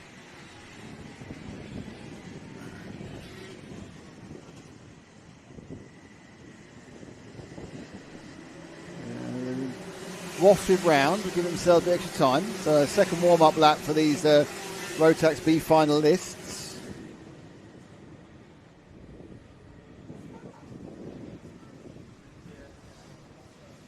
Got a breakdown there. Is that 84 that's gone down? Yeah, who's 84? We've lost 84. 84. Before we started. Would you believe? Where's he gone? What? Where's he gone? 84? Yeah. We just broke down the side. Oh my goodness. He was on the pole. It's William Eberhardt. No. Yes. That's William Eberhardt. Slinking dear, away. Oh dear. He's that a is mechanical tragic. problem. Tragic. Very bad news for him. And he would have qualified. They're very, very quick. Is William. Okay, so he's been showing good pace. Who are the top 4 going to bump up in this B final? Sorry, 8 minutes. That's how long we've got to wait to find out. Good luck to Ali Rowley, says Haley Durant. This is going to be intense, Nick. Here we go. Are we going to get them away? I'm not quite sure we are. No. And I'm not surprised, are you? Out of line, terribly. Out of line, too fast across the acceleration line. There's a lot at stake at this one. Yeah, you can see the intensity. You didn't drink your coffee. I know, I was got excited by the racing. Oh dear. That is sadness personified by your pole man. Absolutely is. And all right, he's had a bit of a dire day to be qualifying in the B final, but William would have been a strong contender to get through into the A final. Unfortunately, his weekend is over for the LRG Motorsport driver. And that is right. Let's get these tragic. Charts lined up. Let's get them pointing in the right direction. And let's get them accelerating away at the right rate in their tram lines. Cleanly. We don't ask for much, do we? Just a couple of little things. Just a couple of little things. The lines are easy to see on the track. Yeah, and you there's just line A, line B. This looks better. This one's okay. That is look better. Okay. I think we are racing all the way down to top end. Off we go. Reece Green now. on the Nib Sport kart, breaking first into top bend. Everybody were going to make their way through. Yes, there's a little bit of scufflage on the inside, but people have taken too much curb and lost a bit of momentum. But luckily, all bar that one kart, as a Lando Norris kart number 21's pulled off. He's lost a wheel in a hub. Is that a broken axle? Broken or is that stub axle. Yeah. It's a front end. It's a front end that's gone. I think that's just snapped. That's a front wheel that he's lost. There's another selection of dead karts. This is going to be a big clean-up process. Who was that? The 21 was I'll find out in a minute. 21 Tommy Davis. It was 21. Right. So this is where they kind of go. And did he get hit? He's pulled off to the left. I think did he hit the... No, it's the outside that's come off. That's one hell of a thump. He's basically snapped the axle mount, hasn't it? 'Cause he's taken the adjustment with it. He's had a thump. 149 is Ollie Rowley, and he gets through into third, and the pressure is off Ollie. The pressure is on the number 30 now of Maxim Smith, who's in that last qualification position of fourth place as the field stream through bottom bend and on towards Caravan. The leader is Rhys Green. He's comfortable. Dylan Braley is in second. And then Maxim Smith, now the third place kart, has been overtaken by Oliver Rowley. Ollie, as he's known, will come through in third. Maxim Smith fourth. JJ Hine not that far behind in that fifth spot. And if we're not careful, Maxim Smith on the yellow and blue kart. Is that a Rolf Racing kart? It is, I think. You can see. Now he needs to pull away from JJ Hine behind him. Yes, because he's in the not bumping up, going home position. But in fairness, the 33 of Scott Hayward is also putting Hind under pressure. So there's still the kind of fact that you might get let off a direct challenge for fourth place, but the fact that fifth and sixth are having a score. Yeah, and it absolutely great for the fourth place driver, Maxim Smith. He'll want that to happen. He's going to be very unaware of it, because he's focused on what's ahead of him. As I say that, he looks over his shoulder. Coming out and down First, towards second, third, fourth. The number 30 there. Bottom bend. Top bend. Most of these have been named by... I think that all the ones we did the first time we were here were better. I think Ollie's just named these, hasn't he, for this one? The ones we did, the programme. We did all of them with, like, bombing names and because it's a glider basis, wasn't it? What did we call the top one then? What did we call? We named one of Jensen Button, didn't we? And that sort of thing. Did we? Yeah. It looked back crazy. You know us, just on the edge, naming stuff. So another lap completed, leading quite comfortably is Rhys Green, who we probably shouldn't have been in the B final, and he's got a 1.4 second leader doing Dylan Braley, Ollie Rowley, Maxim Smith. Smith now has 6/10 over that one, the yellow and blue machine of JJ Hind. Hind himself has just managed to give himself some breathing space from Scott Hayward. It's Alexander Colatuno, Jacob Hobbs, Leo French, and beyond that, you're kind of falling out of the area where you might qualify. But Ethan Farrell, doesn't know what happened, he's a lucky boy today because it's his birthday and it's his first senior race. Yeah, Ethan running in 10th there and just learning the ropes and just how different senior Rotax can be to junior. I mean, junior's pretty intense and you've got to be pretty robust. You get into seniors and just finding his way. Turned 15 this weekend. So happy birthday again to Ethan Farrell, running in the top 10. It's going to be his last race of the weekend. If he... Well, unless carnage happens ahead of him. Carnage happens, yes. Yes. So already through his green, and I look to my left, and then second, third, fourth, fifth, getting very close together into a train now. So perhaps the overall the second and third are changing. Ooh, and into second has gone Ollie Rowley. Third, and that's kind of slightly unsighted Smith. You know when we talked about carnage occurring? Carnage, yes. Cartage. Well, if these four trip over one another, who knows? Here they come into the chicane then. It'll be just under 3.5 minutes of this, so plenty of time for this to kick right off. We are focusing on that fourth place kart of that number 30, Maxim Smith. That's because it's the final qualifier. Just out of the chicane there, using all of the curb. And if anything, Maxim Smith needs to be ahead of that kart there, and he does so. Well, we've got a switch back. Oh, and he loses a bit of time on the curbing. Side by side into the boot. And this is going to play right into the hands of the yellow and blue cart of JJ Hind. Well, and not far is Scott Harewood. It's gone well for Ollie Rowley as well, because he's managed to gap them and get a comfortable second. Because behind him, third, fourth, fifth and sixth are all nose to tail as they come round the top bend, apparently. Sweeping through there. Now, it's a power away. Just seems in clear air. I'm not overly sure that Hind has got the pace on Briley at the moment, but of course we do have 2 or 3 minutes to go. He can stay with him because they're being condensed by other activity. We've got a massive slow red flag. We've brought them to a halt at bottom bend. Abruptly brought to a halt. Obviously an issue at... I'm not quite sure what we've got there. Okay, let's get off that, please. Yeah, we've got a driver that needs some medical attention, so we're going to deploy the ambulance. That ambulance cleared to leave out. So with inside of 2 minutes remaining on the clock there, we've got the... so we've had a collision of sort corner, and we are going to sort that out. Yep. We've got the 4 qualifiers at the moment with the clock stopped at 2 minutes and 42 seconds. Reece Green is the leader of the race. Ollie Rowley second. Maxim Smith third. Dylan Briley the fourth and final qualifier. Behind them, JJ Hind, Scott Harewood, Jacob Hobbs in seventh, Alexander Chiolentiano in eighth, Ethan Farrell, birthday boy, in ninth, Alexander Campbell in 10th. We then got Ben Harper, Aaron Meddy, Ethan Lomax, Arthur Thacker, Jack Maidment, Harvey Williams, Jamie Kirkbride, Nathan Jensen, one of the qualifiers from the C final. My guess up into 18th. What a great drive from Nathan. But my guess is this is going to get called now, isn't it? Yeah, I think so. I absolutely think so. So there's been a collision. Only one of the carts is still there. We've got the first of the year finals, which is we kick off with after this one. They've had that already.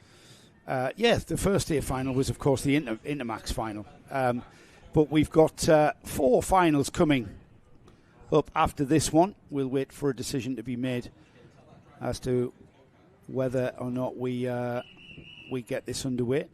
But TKM will kick things off. The 177 Rotax class will be next. Then we've got the junior Rotax and senior Rotax, which we've got out on the track at the moment, just completing in the middle of their B final. They will conclude round 2 here at Fulbeck. Simon Crook, well done, Casper, and TH Corsa. Great job all weekend. Exactly. You really have found a little driver there, haven't you, with TH Corsa? So will the other teams try and poach him now? Absolutely. Okay. Reece Hunter's already got his eyes on him, I can tell you. And Reece Hunter's the engine supplier, and TH Corsa are the southern distributors of the Carlos Sainz 55. Are you allowed to say that on air? I've just had Venator engines. I know Reece and Kai, and they are vicious competitors. So they will be they will be planting seeds. That's terrible. Yes, yeah. When he's ready to move into British, yes.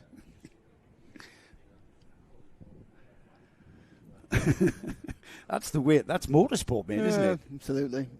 You know, it's like a big carousel.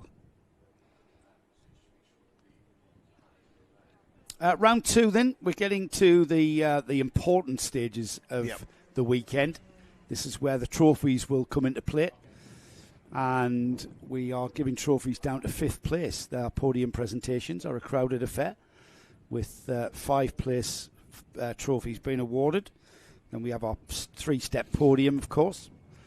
The rest of the season, looking forward, comes at us quite sharply, I think, Nick. It's only a few weeks away, it feels, that we are back out for round 3 at Clay Pigeon. Yep. That's the weekend after we've been to Le Mans. You'll be there with Gaz Bury in the comms box. That's right. It'll be Gaz. Oh, it's been nearly gone. It'll be Gaz on the... Oh, look, it's Gaz. Gaz is now just talk about. Oh, Gaz. there's Gaz. There he is. The left before the caravan hairpin we named Buttons Ben. He must have gone back and he couldn't remember that. He must have gone back and watched it. I don't know. Gaz is a bit of a geek. That is true. Yes, he'll have remembered all of them. It's been taken out of our hands this weekend, Gaz. We've got a piece of paper with the titles on them. Yeah, in the track guide, which I hope becomes a part of the program. The NKC program is a great souvenir. To store away and look back at in 10 years and think about what you were doing on this day. Are they going to try and get them running again? They're going to try and get running again, are they? Are you thinking about rerunning this, guys, or calling it? I'm just looking across to the... you're going to rerun it? Yeah, they're going to... It's all to play for, isn't it? Wow. 4th place qualifier. They are very happy to hit that 6 o'clock curfew, aren't they? 2 minutes 42. 2 minutes 42 on the clock, Nick. What will they wind it back to? I think 2 minutes 42, maybe 2 minutes. That's the thing. So after round 3, Nick, where do we go for that? Where do we go for round 4? Round 4 is at Warden Law. No, it isn't. Yes, it is. Mm-hmm. Warden Law. Mm. Then round 5 is at Wilton, and round 6 is Dunkers. Yeah. Yeah, I keep forgetting Dunkers. Yeah, Dunkswell is where we conclude. And what's the dates then? Do you know? No, because they're not in the programme. Are we going through October for NKC? No, it's September. It's September, isn't it? It's third week of September. It's like IndyCar. Well. Yeah, Dunkers finishes in September. Yeah, we have done the whole thing in September. 2 in June. 2 minutes 28 one on half the in official June. And then we have a July meeting, an August meeting, September meeting. So we conclude it relatively early. I mean, we went through to October, I think, last year. We have, yes, it clashed with Petit. That's right, it did. Which is why you did it without me. That's right, I did. But this year, we're going to run a political campaign to make sure we're both there. Yeah, indeed. All sorts of spoilers. Anyway, so apparently the idea is they are going to restart this. Sorry, they're going to restart this race. Now, Gasbury says he doesn't remember them all. It's the only one he can remember is Buttons, the left-hander. It's called Bottom Bend now, bottom left. Did we name one Arnhem or something? After the glider and things. Absolutely did want to. Is this where they took off from? I don't the gliders, think so. Yeah, it was the gliders. Yeah. What, from here? Yeah. Really? Yeah. For Arnhem? Yeah. Of course. Across over the there. North Sea, yeah. I've got a book by Al Murray, the comedian, about Arnhem. It's relatively new. You've got a lot of books. I have. You haven't had Henry Baudet. Henry Baudet appraise them all. If Henry Hope Frost appraised them, we were all back to the other competition about mediums, wouldn't it? Really? Yeah, I need Henry back to my house actually. Henry Baudet, my official. You don't want your house haunted. Yeah, I've got a wife. Remember? Well, yeah, that's dangerous. Henry Hope Frost around, absolutely, even in spirit form. Absolutely. So we're still sorting out the field to restart. I think a decision has kind of been. We would show you, but unfortunately, our cameraman's gone for a natural break. Yes, absolutely right. Yes, unless he's been spirited away by Henry Hope Frost. I don't know, one of the two. Yeah. So you will be joined at Clay Pigeon by Gasbury. Gasbury will know all the stats, all the names, all the teams. Yeah, well, Gaz has been, and I will be. Yeah, talking stuff. Hopefully, it's a nice, solid broadcast. And interestingly, Gaz is just reminding us that Clay Pigeon is his home circuit where he first turned a wheel. Oh, I'm going to hear that home circuit and first turned a wheel. Mine being Rowra. Mine's Buckmore Park. Buckmore Park. Tell us where you first had your first kart race. Kart race, yes. Mine was Rowra, 1986.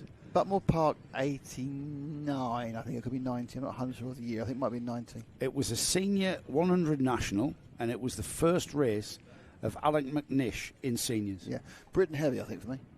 Britain heavy. I wasn't. The annoying thing about that is that I wasn't heavy then. Why is that? Why have I got a buzzing in my head? I don't know. I was 3 stone lighter. than I am now, possibly even mate, more. we were all 3 or 4 and stone lighter than we are now. I was still just heavy because the rules were so... Well, they've been called a master when you're 35. Because the rules were so whippity Italian-based, weren't they? Yeah, exactly. It's like being called a master when you're 35, man. Dominated by a bunch of Italians who, who were 5'6" and just rode around on mopeds and had nothing on them. And us Anglo-Saxons, this wasn't fair. No. But yeah, so that was whenever I started. We've got the carts all nicely formed up in line astern. Is that we're going to get going? We'll get a report on the welfare of the driver involved. Who's the driver involved, Tom? It's No, it wasn't Braden. No, it wasn't Braden. Well, I'm rolling up and they're going to go for it.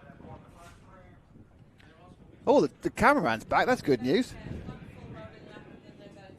1 full rolling lap.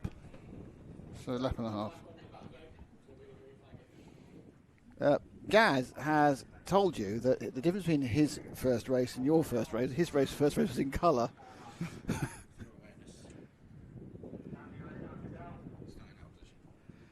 Those two. All right, where are they? Oh, hang on. Hang on, Matt. What's going on here? Oh, we've got some. Yeah, we've got some very interesting inside information here. It's all going on. 7-1 We've got races and sneaky 30. Have we got a report on the welfare of the driver? No. Okay. We're going to get going again on still being Battenberg. treated. I have got information that's going to affect this. What's that? Are there 5-second penalties, Matt? So 5-second penalty being applied to Reece Green for being out of position at the start. Oh, wow. On cart 177, and also the cart in 4th place, Maxim Smith, a 5-second penalty. Well, that's really bad news for Reece because he'd broken away, but to make a 5-second lead with 2.5 minutes to go is going to be virtually impossible. And we're going to restart under Battenberg conditions, under Battenberg conditions, so it means they're all going to be very, very close. So there's no chance. Means Ollie Rowley, Dylan Braley, JJ Hine and Scott Hayward at the moment are probably our qualifiers. Yeah. So I'm glad we've established that one. So 1 lap behind the virtual safety car, which is the leading cart on the road, which is Reece Green. We will have a 5-second penalty applied. They are giving it a bit more, racing speed idea of Battenberging. And this is, I suppose, there isn't actually there isn't actually a problem on the circuits, I suppose. No, and we really need to get the heat back in. Back into those Green tyres. really needs to get ahead of 5th place. Yeah, so Reece Green will, or he should really be slowing things down a bit now to give everybody a chance to catch up. They're going to slow at any point? No, I think he's at racing speed. He's done that well. Oh, well. Yeah, okay. That was a very fast restart. He's getting on with it. Whether he's been made aware of that 5-second penalty, I don't know, but he needs to break away. 5th place, top 4. Yeah, so how far is JJ Hindaway? 2.4. 6th he has to get ahead of because Maxim's also dropped out of this one. So it's where is Scott Hayward in relation to Reece Green? Because that will be the key for him. Reece Green has got to finish 5 seconds ahead of everybody, mate. Yes, but more importantly, it's Scott Hayward he has to finish ahead of. Because Maxim Smith is behind him anyway. So for net 4th, he has to finish ahead of Scott Hayward. Yeah, but he's not going to because Scott Hayward's only 2.7 seconds behind. 2 laps to go.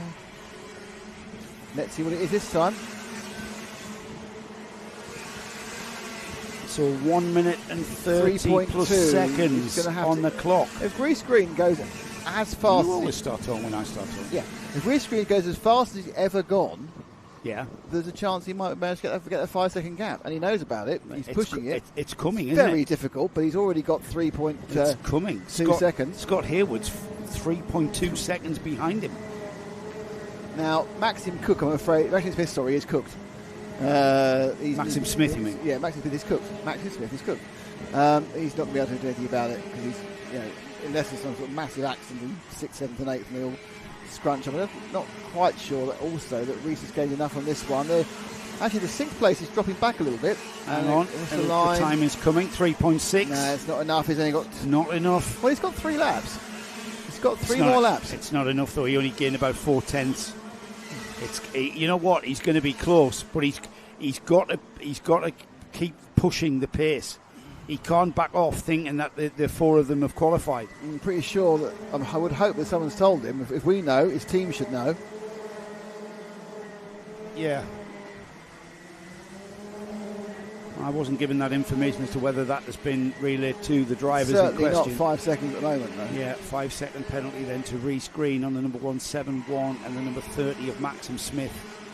15 seconds now. on the clock. 2 laps to go. And the gap has gone out to 4 seconds with 2 laps to go.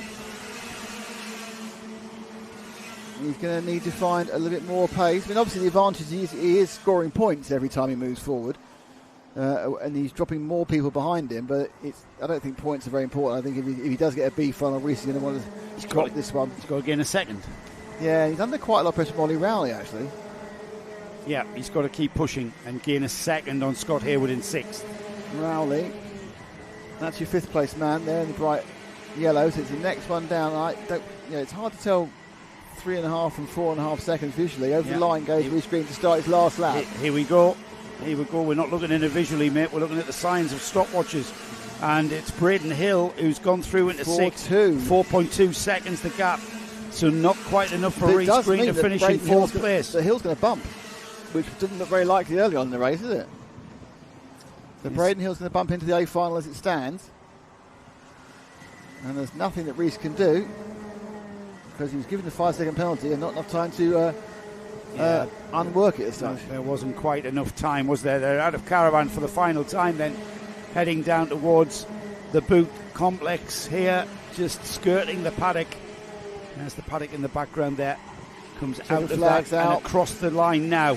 So that's Reece Green, Ollie Rowley, Dylan Briley, Maxim Smith, JJ Hine, Braden Hill, who finishes 4.4 seconds behind Reece Green, which means the qualifiers going through to the A final will be Ollie Rowley, Dylan Briley, JJ Hind and Braden Hill.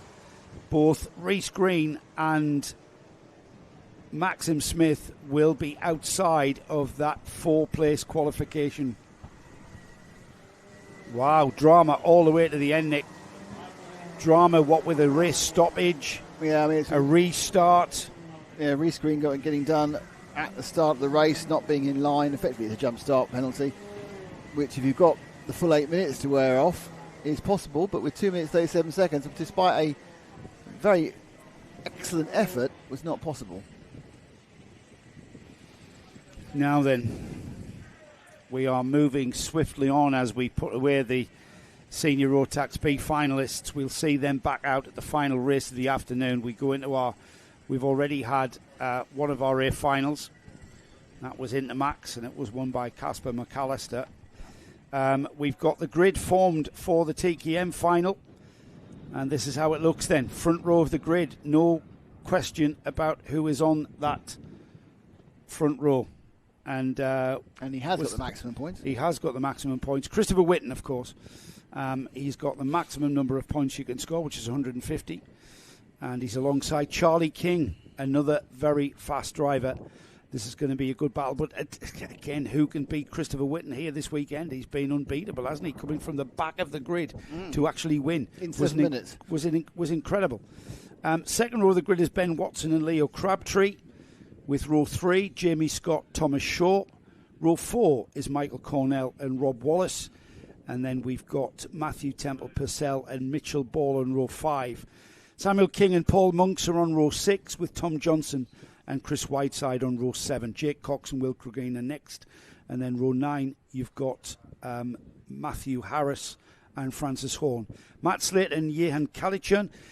Now, Jehan was the winner of round 1 at Forest Edge. However, we saw a retirement there for Jehan, didn't we, on the E-plate? And that's why he's down the order in 20th place qualification. He'll be wanting to gather championship points. Remember, dropped scores in the NKC. Row 11 is Dominic Pine and Joseph Booth. With row 12, James Hull, Molly Nicholas Biles, James Workman and Sam Cope are next with Karen Fletcher, Alexander Lehman. James King and Joseph Phillips round off a 30-car TKM field in what is the National Championship. It is the Premier NKC TKM Championship, 115cc air-cooled TKM engines, and at the end of the season at Dunkerswell, we will be able to crown the British national champion in this formula.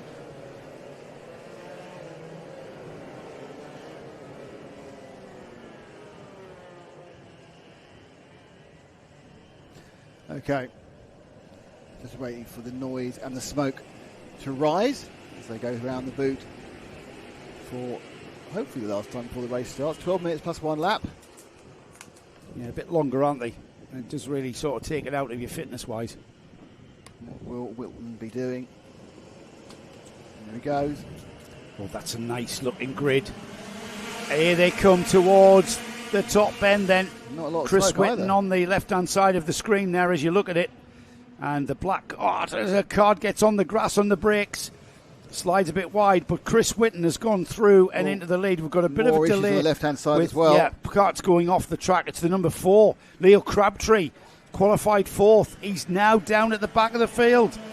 Yeah, there's a problem at the start for one of the high qualifiers as well. And they've got themselves up and running. I think that might have been Ben Watson, you know, the number 2.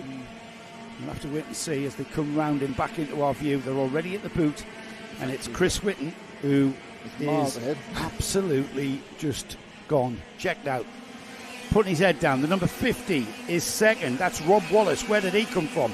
6th place gain for Rob Wallace. Ben Watson was not involved. He's through in 3rd.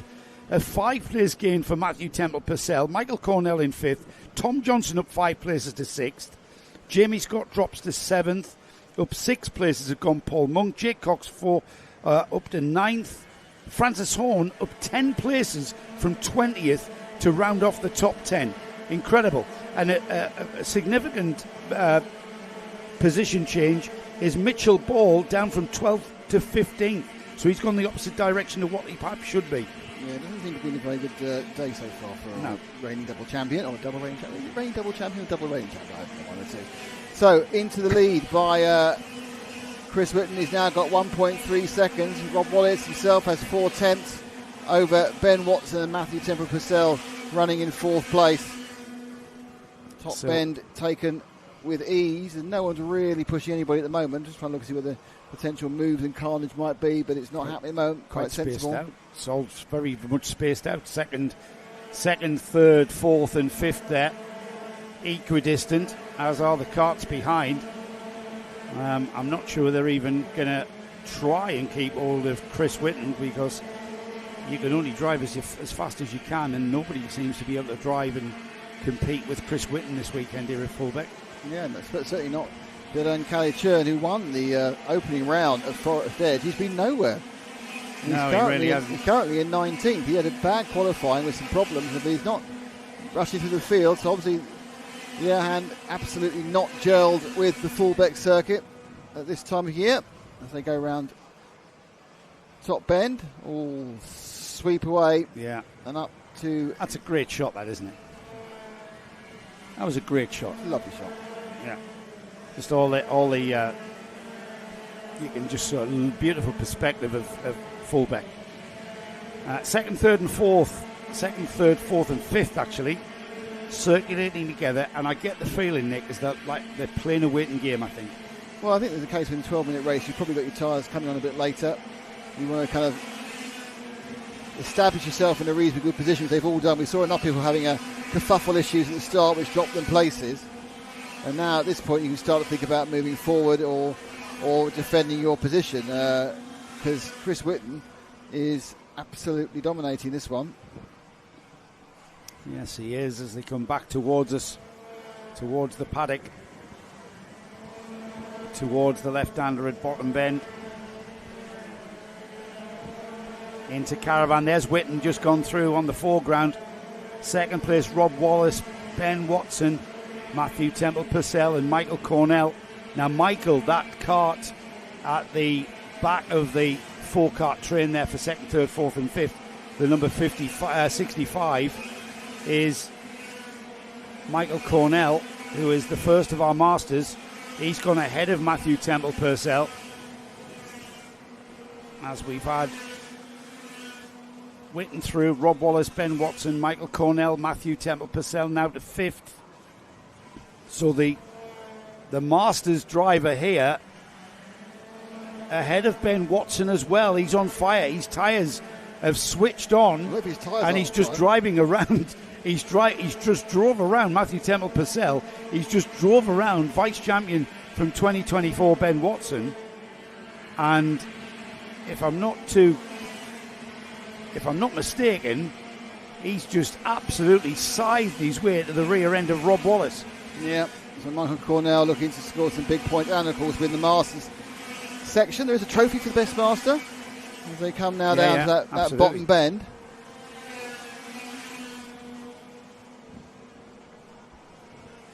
That just gives that just how sweeping that bottom bend is. It's not a hairpin. It's a paper clip, isn't it? It's a huge paper clip, the sort of thing you keep your files together with as you sweep through there. Now that's a hairpin Caravan. Even that's not a slow one. Yeah, there really isn't. It comes up a very fast left-hander. This is an acceleration zone out of there, the heel of the boot, and that certainly just let the cart breathe over the curb if you need to. So Michael Cornell now chasing down that second place. There's Whitten just coming out of top bend there. Look at him go. He's off and gone. He's disappeared. Rob Wallace, Michael Cornell, Ben Watson, Matthew Temple Purcell, Mitchell Ball steadily making his way up the order.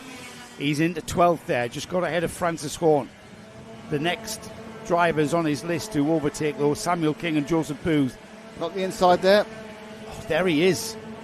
Cornell. It's the over and under. We've got a little wave, let through. Mm-hmm. Rob Wallace. Not going to fight it. Discretion being the better part of valour from the flex driver there, I think. Gaz Buris is another good drive by Rob Wallace in his return to racing after a few years out while he's spanners for Mitchell Ball. Is that right? He's currently third. Mitchell Ball a lot further down. He's not really enjoying in 12th. He's not been enjoying this particular race weekend. It's just not gone his way. Charging down towards that second chicane, Michael Cornell now established inside the second half of this final. Chris Whitten is the leader. He's gone ahead by 5.5 seconds now from this driver here on the white cart. The blue overalls, black helmet of Michael Cornell. Into the boot, Rob Wallace, Ben Watson, Matthew Temple Purcell. That's the full cart train for second, third, fourth and fifth. All the heads down there, cutting out the airflow, trying to reduce their drag on the straight. It's a quick burst down to top end there before you turn through the sweep of the corner and then come back down towards the paddock through the kink there and then into the second chicane and then through this very fast left-hander there, just flicking the cart in. Caravan corner's a very tight hairpin, and then you need to be punching out of that corner. You need all of that power from the 115cc air-cooled engine from these TKMs to get you through the boot as well and punch you out of the boot through the left-hander. No change in the order, all the way down the order, as we had Mitchell Ball go ahead of Samuel King. And up the inside there at the top bend straight away again for is that Wallace Rob getting Wallace, past Cornell. Wallace come back.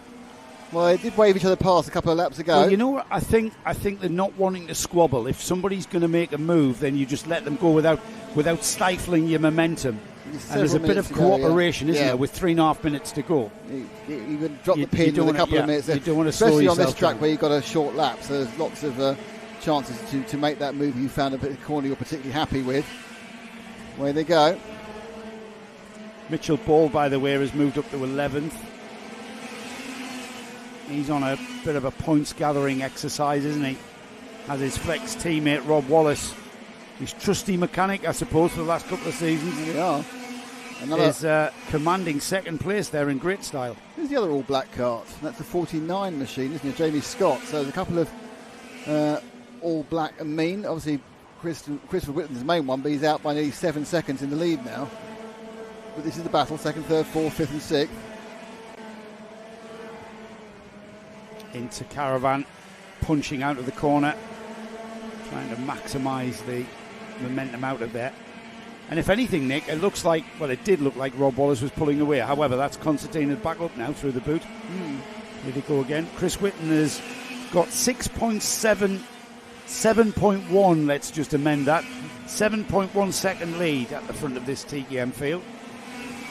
And what was a 4-kart train is now a 6-kart train. He's made it look a bit easy, the whole whole weekend. Yeah. But that, I think, has been because some of the favourites, your Mitchell Balls, your Varen Kalatunins, Joseph Booth, they've all had very sad weekends. I think they've just been off pace for some reasons. Yeah. Be it luck, be it not just feeling gelled with the track. Not sure. Yeah, Ian Callachurn, winner of the first round at Forest Edge there. He's down in 20th and really struggling. Will Crugain's behind him. He's carrying the number 7. He's 7th in the championship last year. Other seeded drivers, 16. Oh, no. Rob Wallace is has got the meatball flag. Rob Wallace in second has the meatball flag.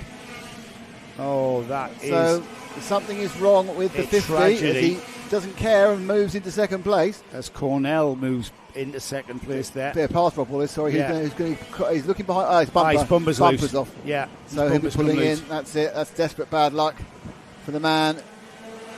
Currently in third, but he should, I believe, pull in now. He's had a look at the end of the next lap, or this lap now. That is desperate luck, isn't it? Because he was was driving so well into the pits. Has come Rob Wallace. Then the Flex team will be kicking themselves for that bumper coming apart. It's one of those things. Now this has left Rob Wallace out of the race. It's left Michael Cornell, Ben Watson, Jamie Scott, Matthew Temple, Purcell and Tom Johnson to move up the order. Mitchell Ball is still behind Joseph Booth, now inside the top 10.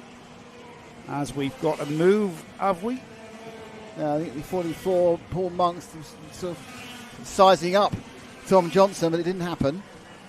And they come out of the second chicane now, and we're just trying to look and see who that is now. Is that second place man? It is. It's the 85. And then the all-black Scott machine. So over the line, by the way, now has just gone our leader. He's gone over the line just then with his 8-second lead as it will be. This is second place, the white machine, the 85 of Cornell. And then, of course, you have the all-black of Scott, who's picked up third in this lap. So there is a battle between second and third. Can Scott get the way up to second? He's got this one and one more. Round top bend. And it's Christopher Wilton has really had no equal over the course of this weekend. He's now ahead by 8 seconds, Joe. What are you laughing at? Is it Chris Wilton? What is it then? Put your glasses on. It's Whitten. Oh, okay. Here he goes then. Last lap board for Chris Whitten. Who? Christopher Whitten, the leader of this race. He's had 0 camera time. Let's see if we can pick him up. Here he comes. Here he comes. Because he has been the dominant force in the TKM, senior TKM field. And if he's with us for the rest of the Junction 6 NKC, I can't see anyone having the pace. I mean, you never know, he may be a Fulbeck specialist. Yeah, it could be. Could live down the road. Yeah, and when we get to Clare, when we get to Warden Law, when we get to the other tracks that we're going to, it might be a little bit different. But I know Chris Whitten has been a very, very strong front runner in the world of TKM racing. And it'll be the checkered flag and first place trophy as he takes the picture. Both hands off, which is naughty. Picture shot. Here comes second place. Michael Cornell hangs on to it. Third place is Jamie Scott. Fourth place is Ben Watson. And then we have Paul Monks, Tom Johnson, Matthew Temple Purcell. Joe Booth finishes 8th ahead of Jake Cox. Mitchell Ball inside the top 10 with Sam King, Charlie King 11th and 12th. The rest of the finishers there coming home. So a dominant weekend. When you open the dictionary under the word dominant now, it's a picture of Chris Whitten. Whitten, not Wilton. No. Wilton Mill is the penultimate round of the championship, though, in fairness. I've only got enough space in my brain for a few words. Might have gone there. There's not enough words in my head, or enough space in my head for all the words I need. Yes, I'll give you that. We've got 34 qualifiers, obviously. in the 177s. The 177 Rotax category is coming next. We always move swiftly on. We've got to, quite frankly, because we've got another race about to go ahead, and I've got a huge grid to read out. Current champion, Ryan Taylor-Truman. RTT, as we decided to call him now. RTT, yes, absolutely. We got Ryan Taylor-Truman carrying the number 1, current champion. 2023's 177 champion was Harry Wainwright, of course, who I saw here earlier. He's left university and gone and got a job as an apprentice mechanic with a dealership in a garage, and he's going to be, which is how I started. Well, that's how I started my working life, as a mechanic, and I had a chat with him. He's taller and broader. So he wouldn't make the Rotax 207. He needed, he's a big lad. He was a big guy. He's a big lad. He was the one who moved out of juniors into seniors, and then into 177s because he kept on growing. Anyway, Ryan Taylor-Truman, he was the 2023 champion, wasn't he? And then his parents and then 2022 177 champion. We've looked at that today. He won the championship. Philip Howarth, beating Louis Lodge in the final round here at Fulbeck. But let's have a look at the grid then. A little bit of reflection back down the years in the NKC history. Ryan Taylor-Truman then on the pole position with Cole Edwards in that bright yellow and purple cart, or is it Cerise? Who knows? Ollie Goodyear and Archie Elliott are alongside. This is going to be a cracker, isn't it? Archie Elliott carrying the number 5. He was the driver that we spoke to in the paddock show in Sushi Racing, and he's had a very good weekend. He's quite determined here. Row 3 is Max Williamson and the first of the Masters in the form of Steve Thompson. Then we've got Scott Smith and Will Murdoch on row 4. Row 5 is George Willis and Rob Simpson. Luke Oliver and David Simpson on row 6. Alex Jones and Oliver Hutchings on row 7. Carl Bryant has rejoined us with Liam Deedman on row 8. Row 9 is Rhys Anscombe and Bradley Heath. Ashton Parsons and Will Milner on row 10. Stephen Horner and George Walker share row 11. Then we've got Jake Davis and Louis Rees. Steve Gilly and Tyler Fossey. Nathan Chafer, winner of round 1 at Forest Edge, having a bit of a nightmare in one of the heats, finds himself qualifying 27th. Byron Sly Hewitt in 28th. We then got Lincoln Bailey Arneson, Joshua Gollan, and then the 4 qualifiers from the B final: Reg Haywood, Billy Clark, Lewis Crocker and Ollie Bailey. So bumper 177A final. 12 minutes plus the 1 lap to battle it out. Ryan Taylor-Truman starting from pole and probably starting as a favourite. But 12 minutes is a long time. Good looking grid. A little bit faster on the inside lane than the outside, and that's really cost the Cerise man. I don't know how Archie Elliott was able to do that. It didn't pick up at all, Nick. And Archie Elliott, who was behind Cole Edwards, is ahead by the time they get to top bend. They're already coming back towards us, just over the way there. Cole Edwards is going to be scored 1, 2, 3, 4, 5, 6, 7th. So he just did have no pickup on the engine. Archie Elliott squeezing his way through, using that tin opener again to get by and into 3rd place. The black and red livery of that Sushi Racing cart now in 3rd and chasing down certainly Ryan Taylor-Truman at the lead of this race. Let's see who's second. Couldn't quite see the number. It's the number 55 of Ollie Goodyear, Archie Elliott 3rd, Max Williamson, Steve Thompson, Scott Smith, Cole Edwards dropping to 7th. Yeah, it was a terrible start. He just didn't pick up, and then he got stuck on the outside, hung out to dry, and he went back 4 rows on the inside, and also a couple who just ran round the outside and stayed behind him on the outside row. But the top 2 right together. Yes, they come together. There's a gap, and now there's not. So it's a big gap battle now between Taylor-Truman in the 1 and Ollie Goodyear in the 50. Here we go then, out of caravan for the first time, and we will be heading towards the boot, into the boot, the toe of the boot there, the heel of the boot at this point, and then out. And look at that, Ollie Goodyear absolutely on the bumper of the leader, Ryan Taylor-Truman. He needs everything he can get out of that Venator engine, does Ryan Taylor-Truman, out of these tricky chicanes here, punching him out of the corners as Ollie Goodyear sits there composed. Ryan Taylor-Truman, he knows how to win a championship, and down the inside. Oh. No, not quite, 'cause it's very quick through that left-hander. But a little bit early for Goodyear to show his cards, I think, Nick. Yeah, I mean, he's... I don't know, perhaps he feels he's got the pace. If he can get past, he can move away. Yeah, I think so. I mean, perhaps he doesn't want to... You've not said this all day, high-speed game of chess. I haven't, no. Perhaps he doesn't want a high-speed game of chess. We haven't had any. No. We haven't had any. That must be the track. Everybody's been flat out. Yeah, so I think he's not really interested in that. He's also interested in trying to get past and going. They come down to the top bend now, and they loop around. Very similar liveries, but very different teams they belong to. Taylor Truman. Yeah, I'm trying to see the livery on the side of Ollie Goodyear. If you know what Ollie Goodyear's team is, please let us know on the chat. Oh, he's got the inside again. He's got this different exit, isn't he? Yeah, he comes out of the chicane.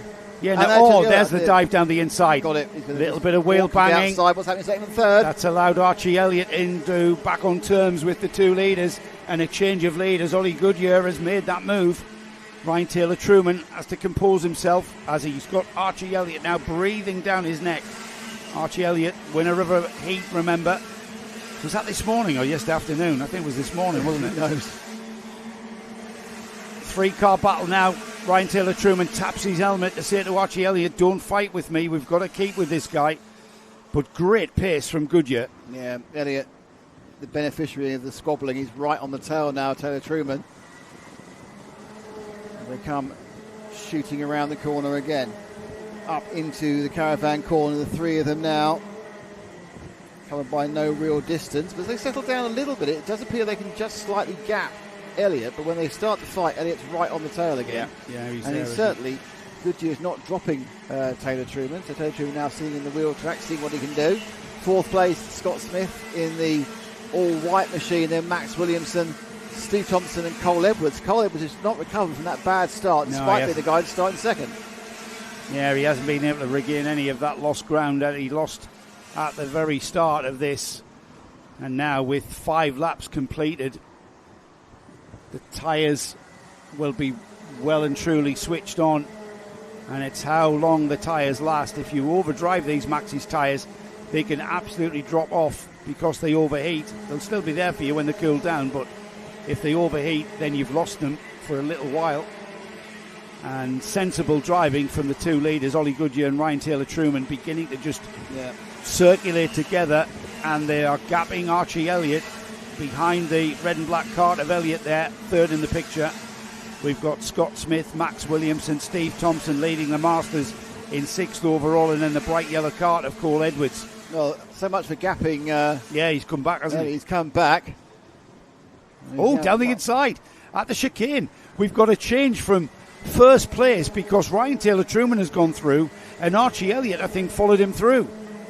I didn't spot Ryan Taylor Truman making the move, both of the orange and white carts there, but it was Ryan Taylor Truman who was leading out of the second chicane, and Archie Elliott's gone through with him. They're already into and out of the boot. Here they come. So a change of lead, and Ryan Taylor Truman's got a bit of a breathing space. No, that was an interesting move. I just kind of wonder, whether to lose 2 places, whether Goodyear made a minor error going in. But as it is, they come to the part of the track where it all went horribly wrong 45 seconds or so ago. And they go through much more line astern. And Goodyear's actually slightly dropped off the top 2, running into that one. And more into the clutches of 4th place Scott Smith in the white card. But RTT now looking a bit more comfortable in the lead this time than before. I think he's perhaps not so concerned about what Elliott can do compared to what Goodyear could do to him. And he's just beginning to relax and move on down.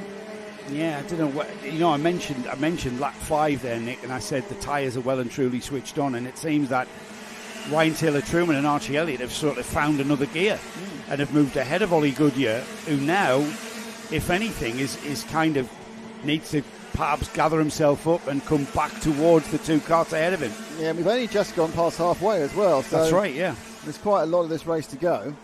And as you say, people set their carts up differently, but what is noticeable now is Goodyear is dropping off the back of the top 2 and falling into the clutches of Scott Smith.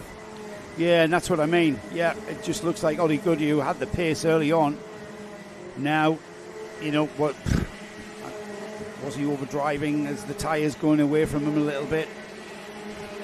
As we continue on then, Ryan Taylor Truman has found that extra gear and his cart has switched on somewhat, and he might have been struggling to stay ahead of Ollie Goodyear earlier, but now he looks very comfortable.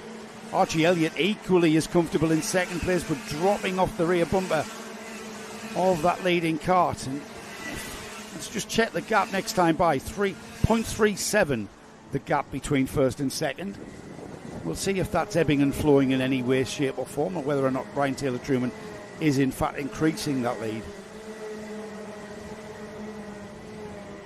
Up in towards the boot again, and it's absolutely Taylor-Truman now. Once he's got ahead, he's staying ahead, and he's gapping the rest of the field. They're all quite stringy at the moment. No one really battling. You see, but for places, Colliver's back. I think Colliver's gone up to 6th now. Yeah, Colliver's made a position up to 6th.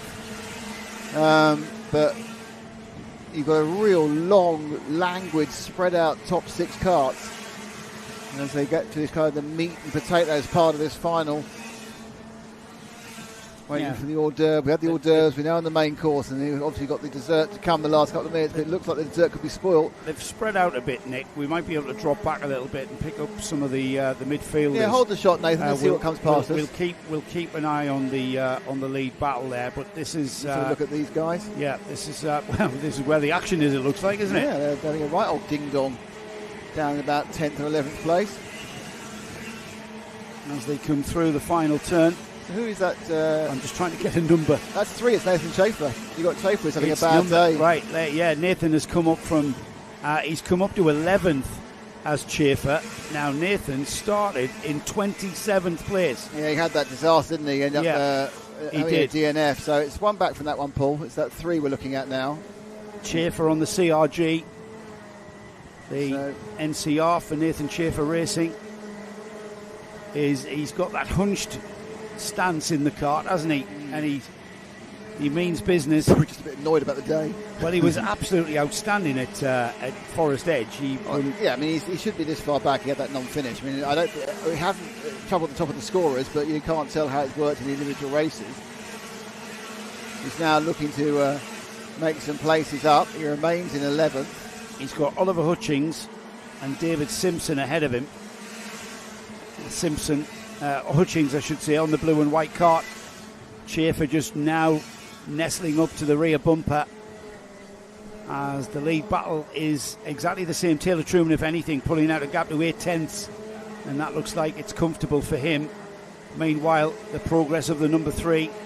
And down the inside got him. Has gone Schaefer. But it's gone wrong. Yes, the LRG driver has gone with him as well. But let him back in again rather than he could possibly have had the that was Luke Oliver. Yeah. I'm not sure why Luke needed to let him back in there. No. He didn't need to let him back in at all. There was no contact or anything. And the driver that's lost out the most there is Oliver Hutchings.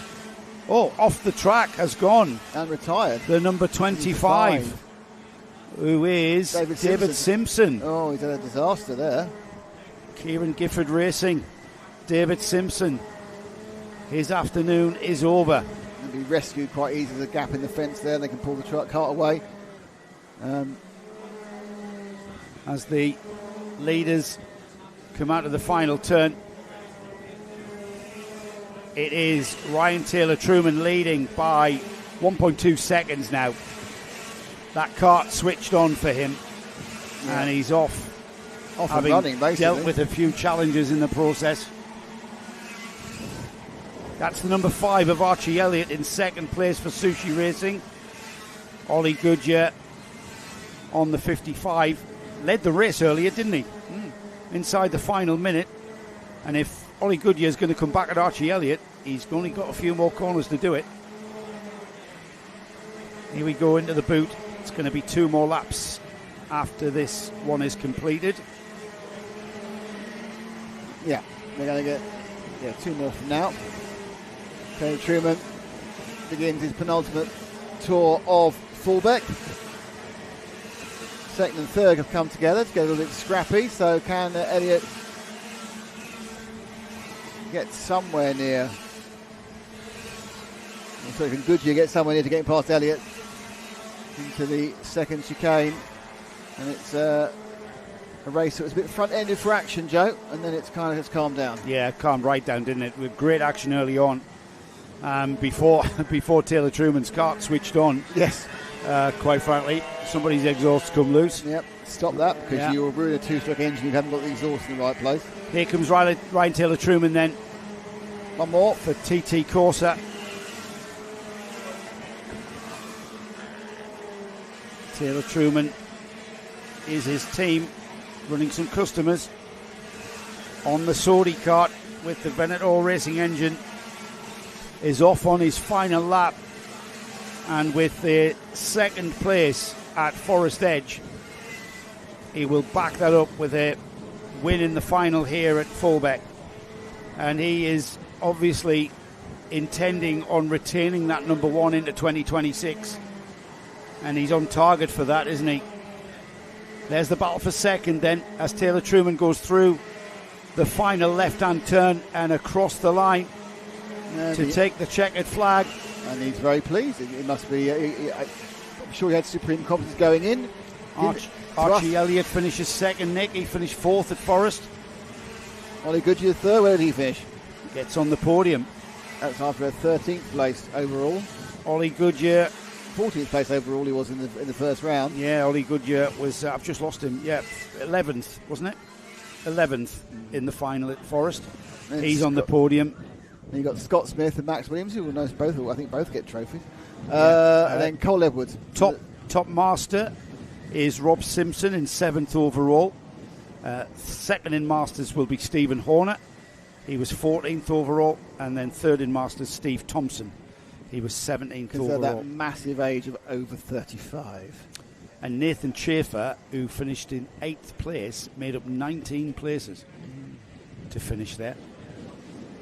So mitigated some of the damage done by the bad luck earlier, but not enough.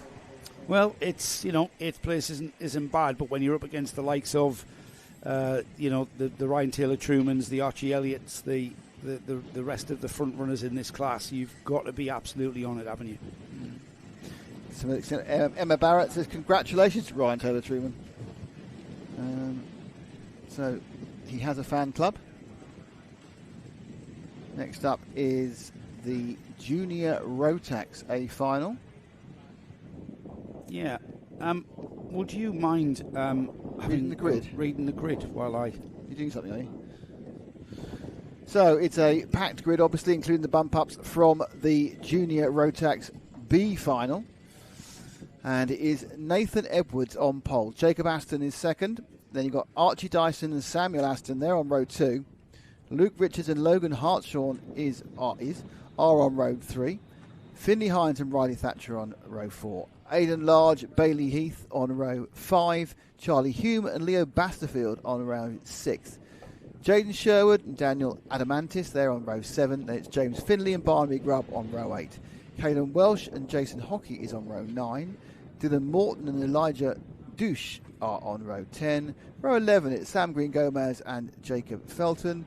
And then you've got row 12 first. Row 12 is Daniel Haynes and Nathan Ron. Then you've got Kai Pepperell and Leo Stead. You've got Joshua Jestin and Leighton Kelly, Sebastian Benson and Jake Walker. And then you've got the 4 bump-ups from 31 to 34, which is Warwick Mylan, Alfred Matthews, Liam Crosby and Herbie Wiggins. They are your 34 runners on the grid for the final.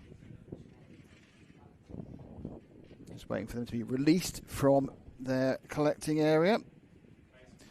Come on, Kai. 25th to 1st oncoming. So 25th, I believe, is Kai at Pepperell. Not quite sure where he's that far down, to be honest, but perhaps he had some penalties and then lost some results. The ambulance is moving for some reason. Is it just reparking itself? So that's the question mark. Don't see anybody injured or anything. The ambulance is shuffling around with the thing I was saying. What have I missed? The ambulance moving there for some reason. Oh. So that's put a bit of a delay on proceedings, has it? Yeah, it's not quite sure what. They do some ambulance shuffling by the looks of it. Yes. They're just trying to move them around. They did have, of course, both ambulances were in use at the same time before the lunch break when we had a couple of unfortunate. Have we deployed the ambulance? This is the ambulance B. I think ambulance B is moving back into position again, which is down the other end. Ah, right, okay. Yes, that goes up towards top bend, doesn't it? I don't think anybody actually is, but certainly no one, unless someone fell over and hurt themselves after the race, it's been fine. Yeah. Mm-hmm. You've read the grid? I did, I got most of the names right. This is, really? That's a first. Yeah, you know, I don't want to oversell it. Have you said hello to... anybody? No. So we've got Sam Green Gomez in 21st. And Rafa and Killy Gomez listing in Spain. I don't know where in Spain they are. Are they his parents, or are they his... They're his family. Siblings? His mum's Spanish. Ah, cool. His mama is Mama. Espanol. Espanol. So a lot of Rafa and Killy, who are, I presume, his uncles or cousins or something. Friends with a similar surname. 2 more races to go, everybody. Yeah, penultimate final for round 2. I think this one's ready to go now. I think we've got green flags waving. Have you read out those well wishes? I've read the 25th to 1 because Kai Pepperell, for some reason, is starting quite a long way down. Come on, Kai, Barnaby, and Leo Steed. Good luck to all. Come on, Kai. So certainly Kai Pepperell is the man who's got the biggest support online. Yeah, Kai Pepperell is quite a... He actually asked me for a job commentating yesterday when we did the... Did he? Yeah. I said, are you very good? He says, I think so. I said, well, you're not getting a job.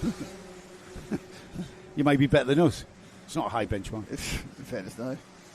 No comments, please. Look, they might comment. It won't be the truth, won't it? If they either say we're the best ever or the worst ever, neither of those things are true. Right, then let's see if these juniors can show the seniors how to go on for a race start. We have got them nicely forming up just underneath Nathan's camera, just underneath that as they head down to the boot. Nicely formed. Still a little bit of weaving going on, still getting the last fractions of heat and performance into those tyres. That'll make them come on a little bit quicker. 12 minutes and 1 lap then for the Junior Rotax here final. They want the accolade of winning the second round of the Junction 6 NKC for 2025. Here they come. And here they come. And that was very fast. No, of course not. No. That was far too fast. Yes, we know how we've kind of got to know what Matt Hildred and Ash Barker like. And they do not like accelerating before the acceleration line. And they weren't going slowly as they came around there before. No, they were flat out of the apex of the final turn, which is what you've got to gauge against. Because the thing is, Nick, if you are flat out at the apex, you're all barreling into top bend, absolutely maximum speed on cold-ish tyres. Well, they've got another lap of warmth into them now, or half warmth. Yeah. So, I mean, sometimes drivers. It's all very well slowing down here, really sensibly, a bit weavy, but slowing down. But it's not about slowing down here. No, it's about where you accelerate. But the thing is, you can kind of manipulate a false start by you want to, especially if you're on pole, you don't want cold tyres. You want your tyres to be where you want them to be. I'm worried about you. You don't seem to be about the purity of the sport, this manipulating pole. I'm all about purity. Okay, this one looks better. They've on the tram lines. I think this one might be okay. It is. Yes, it is. We get racing. Wasn't perfect. It was better. Nathan Edwards on the pole position, just on the left of the screen. Dyson going to keep second because it hasn't happened very much. It's a bit of a cursed position to be outside. It's a cursed position to be on that second row of Jacob Aston. They all get round the first turn, incredibly so. A round of applause from the officials in the background here in the tower. And it all goes horribly wrong. Carts. Yeah, all goes horribly wrong at the second chicane as we expected it would. It's Cole Racing's Nathan Edwards. That is off and into the lead by the time we get to the boot from that pole position. We've lost cart 5 over on the left-hand side as well on the low numbers. Yes, we have. The number 5 is down the order somewhat. Could be 9, actually. Could be Dylan Morton. Dyson in second, Aston third. Luke Richards, Finley Hines, Aidan Lodge, Jacob Aston, Riley Thatcher, Logan Hartshorn and Bailey Heath, your top 10. But the top 3 are beginning to ease out from that 4th place car, which Luke Richards is soon going to be able to close that gap, though, Nick. Yeah, it was the 9 who pulled to the side. It wasn't that important. Now he's off the run. He's not holding anyone up.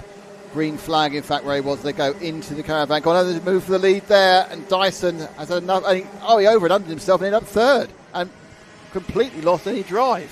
Samuel Aston inherited that second place there. Just let's see what happened again.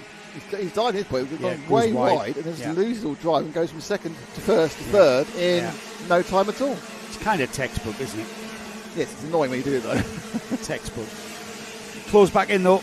Nathan Edwards hasn't got a massive cushion to second place. Archie Dyson. So the top two. Just looking over his shoulder. Yeah, they're very, very close at this point. Bit early for looking over your shoulder. 10 minutes remaining. Just get your head down. Get on. And they're going to come back together, aren't they? This isn't. We're not seeing anybody pull away there quite yet. Still only on the third lap, so the tyres just beginning to get where the drivers are liking it. Just beginning to get a balance into the chassis. So to give you confidence on the brakes and on turning. And there's a challenge. Defensive driving there. A little bit of waving going on from Nathan Edwards. He went to the right and then he went to the left. You're not really. Yeah, I mean, shouldn't really be doing that. If this was Formula One, they'd be on the radio, wouldn't they? Go, he moved twice.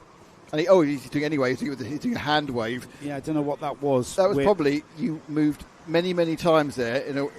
I'm not sure really in a 12-minute race you need to start doing that before the third minute is gone. Yeah, well, look how much that slowed them down in comparison to Archie Dyson. Samuel Aston is the driver that inherited that second. Archie Dyson coming back towards them. He's lucky, really, to have hung on to third place, isn't he? Yeah. They sweep round to complete another lap. You can see in the background the field, but the field's been split.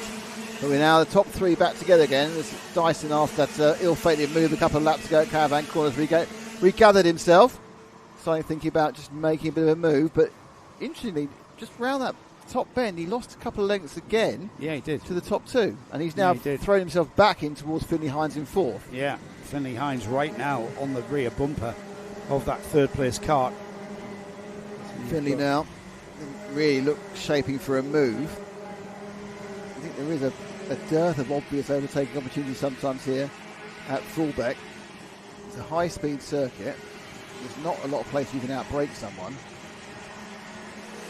Across the line then, 5 laps completed. Nathan Edwards the leader. Samuel Aston staying with him. And then in third place, Archie Dyson has Finley Hines right with him.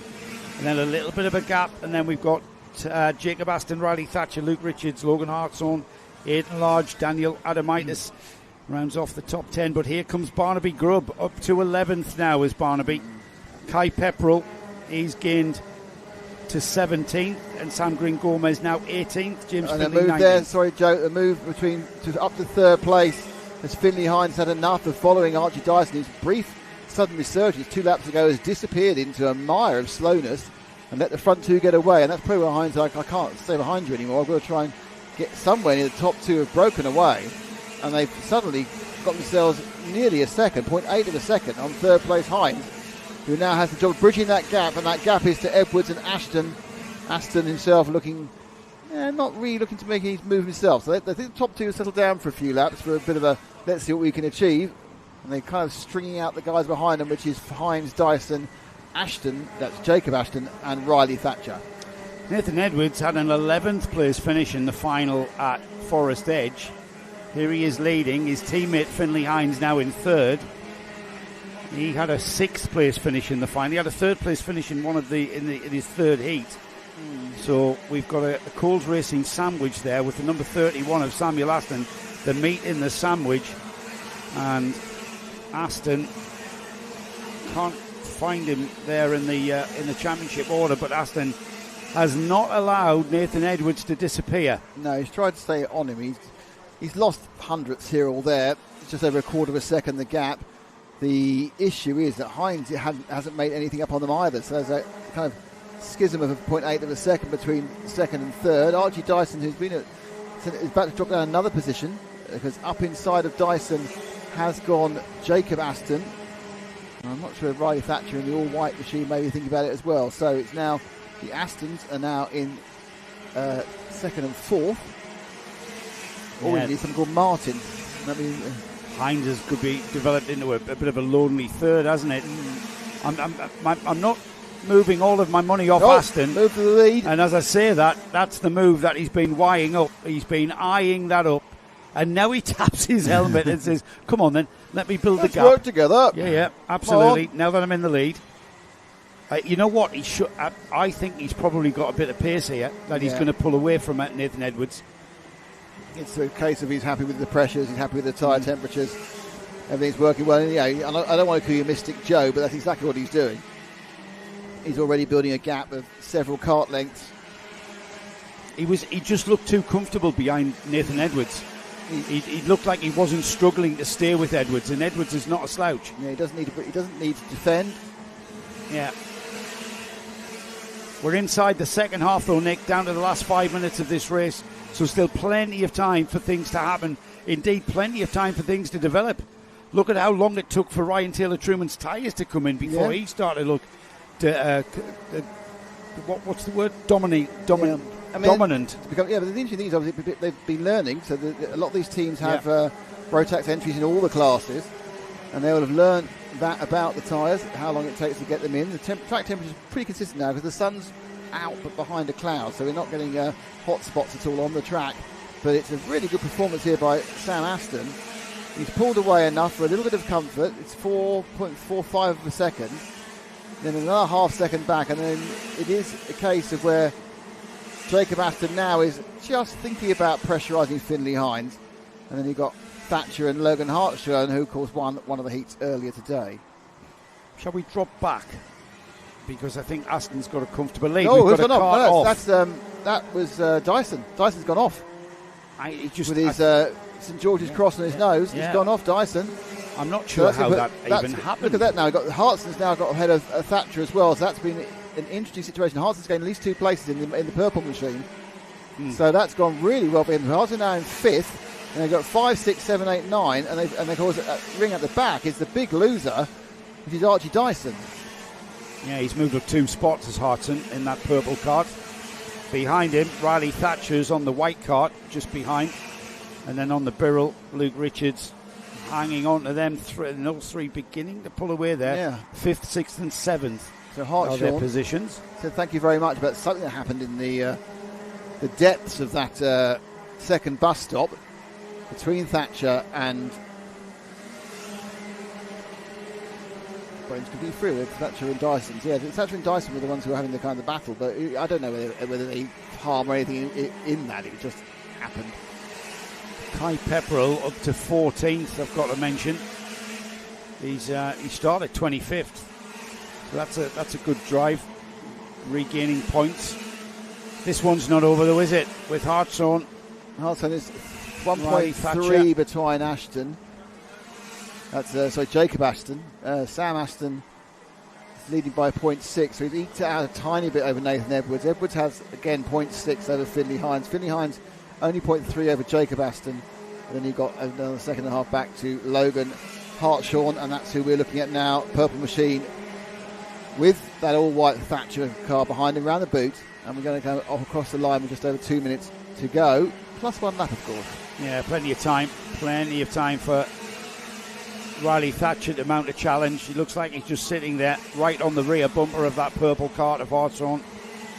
Off towards the top end now through the sweeping right. We've got a few chance moves there going into the top end just behind these two.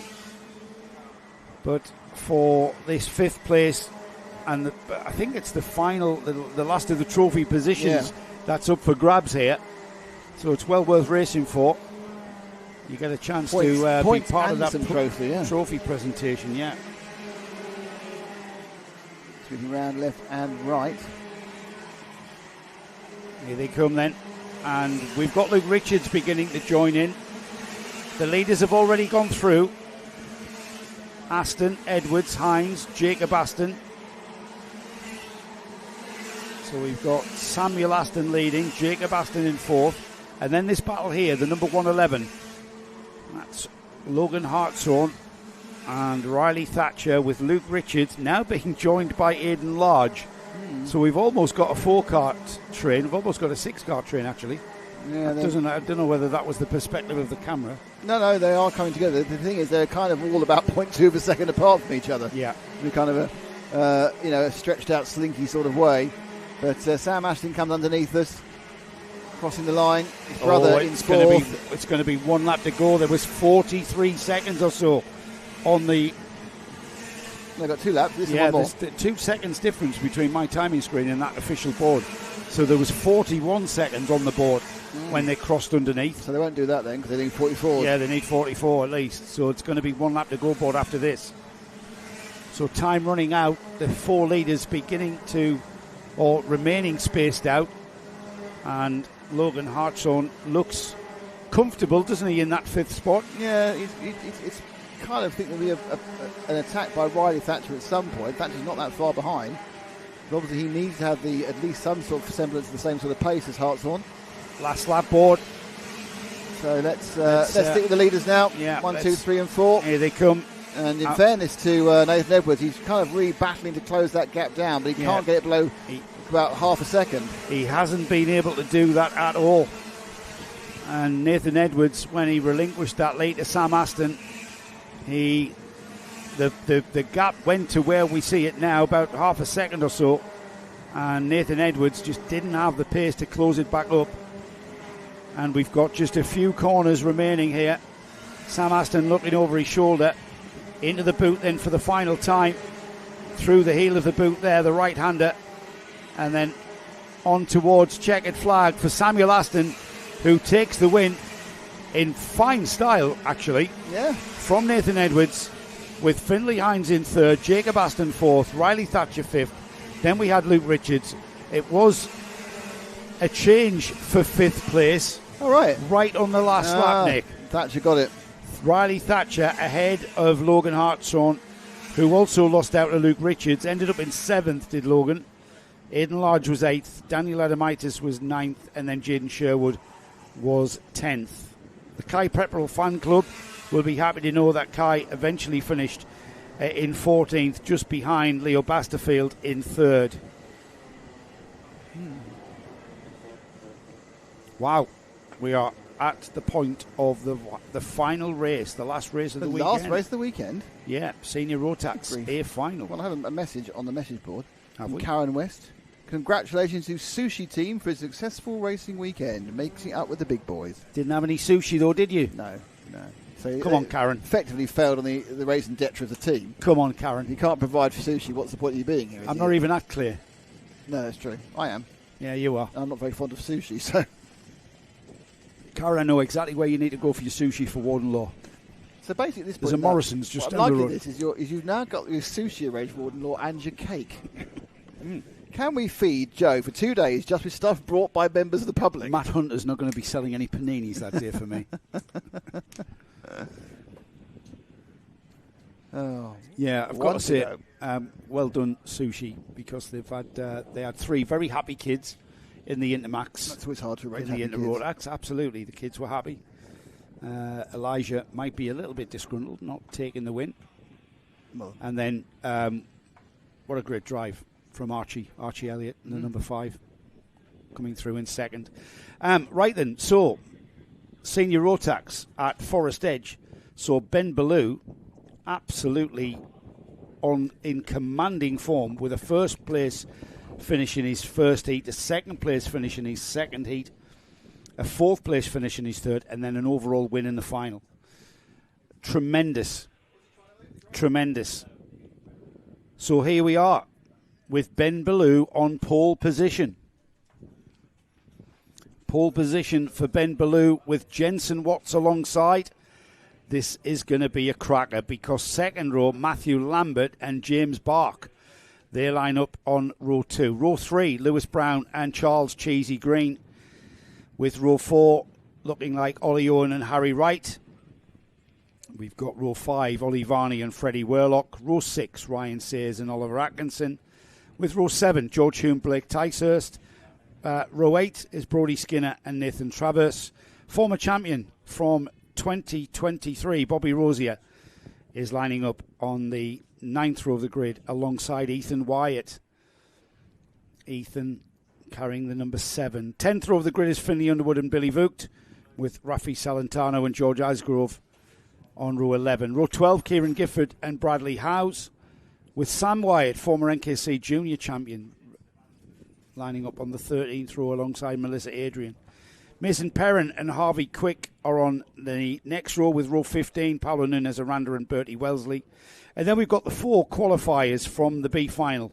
Ollie Rowley, who took the win in the B final, Dylan Braley, Maxim Smith and JJ Hind, of course. That's the grid. Nick, did you have to move your car? I had to move your car, yeah. But it's got a much better space now, so that's fine. Ben Ballou, Jensen Watts, that's your front row. Ben Ballou, remember, finished first and very commanding style, and comes here with the championship lead. I'm surprised that Watts starting on the pole because he made an absolute Horlicks in the first heat, didn't he? Yeah, I don't know how he's. It shows how mixed the senior Rotax grid has been. We did really say that though, didn't we? Yeah, we actually seem to know what we were talking about for once. Jensen Watts as well. Remember, he was off into the dust. Yesterday afternoon, he made a complete mess of it. Yeah. Jaden Shearing says, "Good luck to all the Nibs drivers." Are there many Nibs drivers in this race? There is. Matthew Lambert being the number 10. That's starting on the second row. Green flag for the final race of the day from the gantry. So they should be releasing the cars. Carts. I know. Carts quite soon. You didn't it's your first one of the weekend. No, it's my second. Is it? Yeah. I haven't made any, have I? Don't think so. No, I think I'm on 2. So I'm focused, Nick. That's why, because I'm focused. Yeah, I just had to move the car. I had to fix all the cameras. You know, that's how it works here. You know, you do all the focusing, and I do the filling when I'm not doing my 1,103 other jobs. So Gaz Bury has just retracted his message. That could be anything, couldn't it? Yeah, I don't know. If Gaz Bury is listening, why hasn't he sent me any designs yet?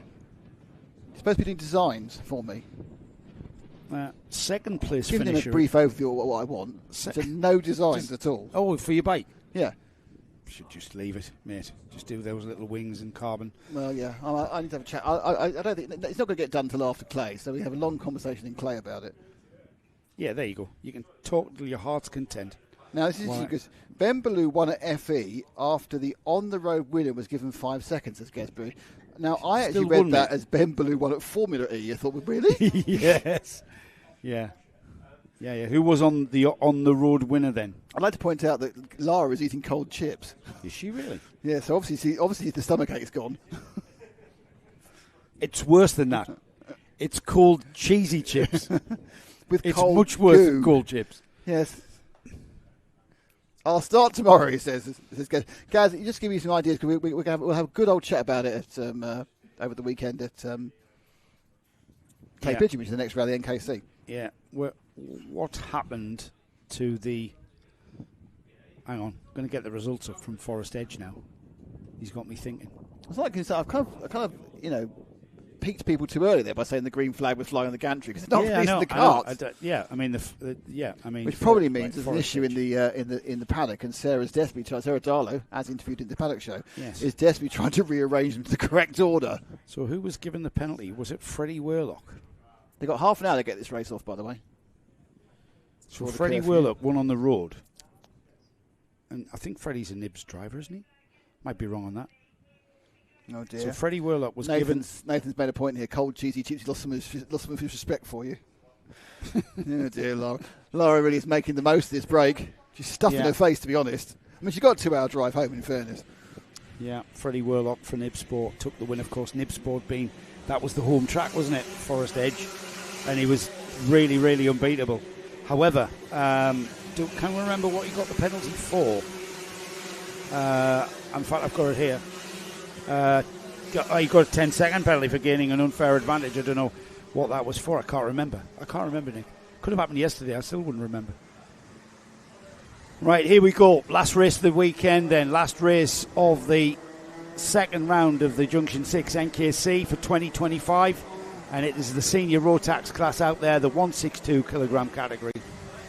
And it is going to be an absolute cracker. We've got the reigning champion, the number 1, Jensen Watts, on Nick, the most disadvantaged side of the grid here. Yeah, that's not going to help him. And whether he comes out of turn 1, which is the top bend, whether he comes out there in 3rd or 4th remains to be seen. But he's going to have to gauge that. That's why I think we've been seeing a sense of urgency from that left-hand side of the grid. They need to get a good pick-up. Moving across. And they are tight as they turn left here. Very, very slow start. And they've been given a free extra. They've been told to go round again. So they've just, for some reason, given them an extra one.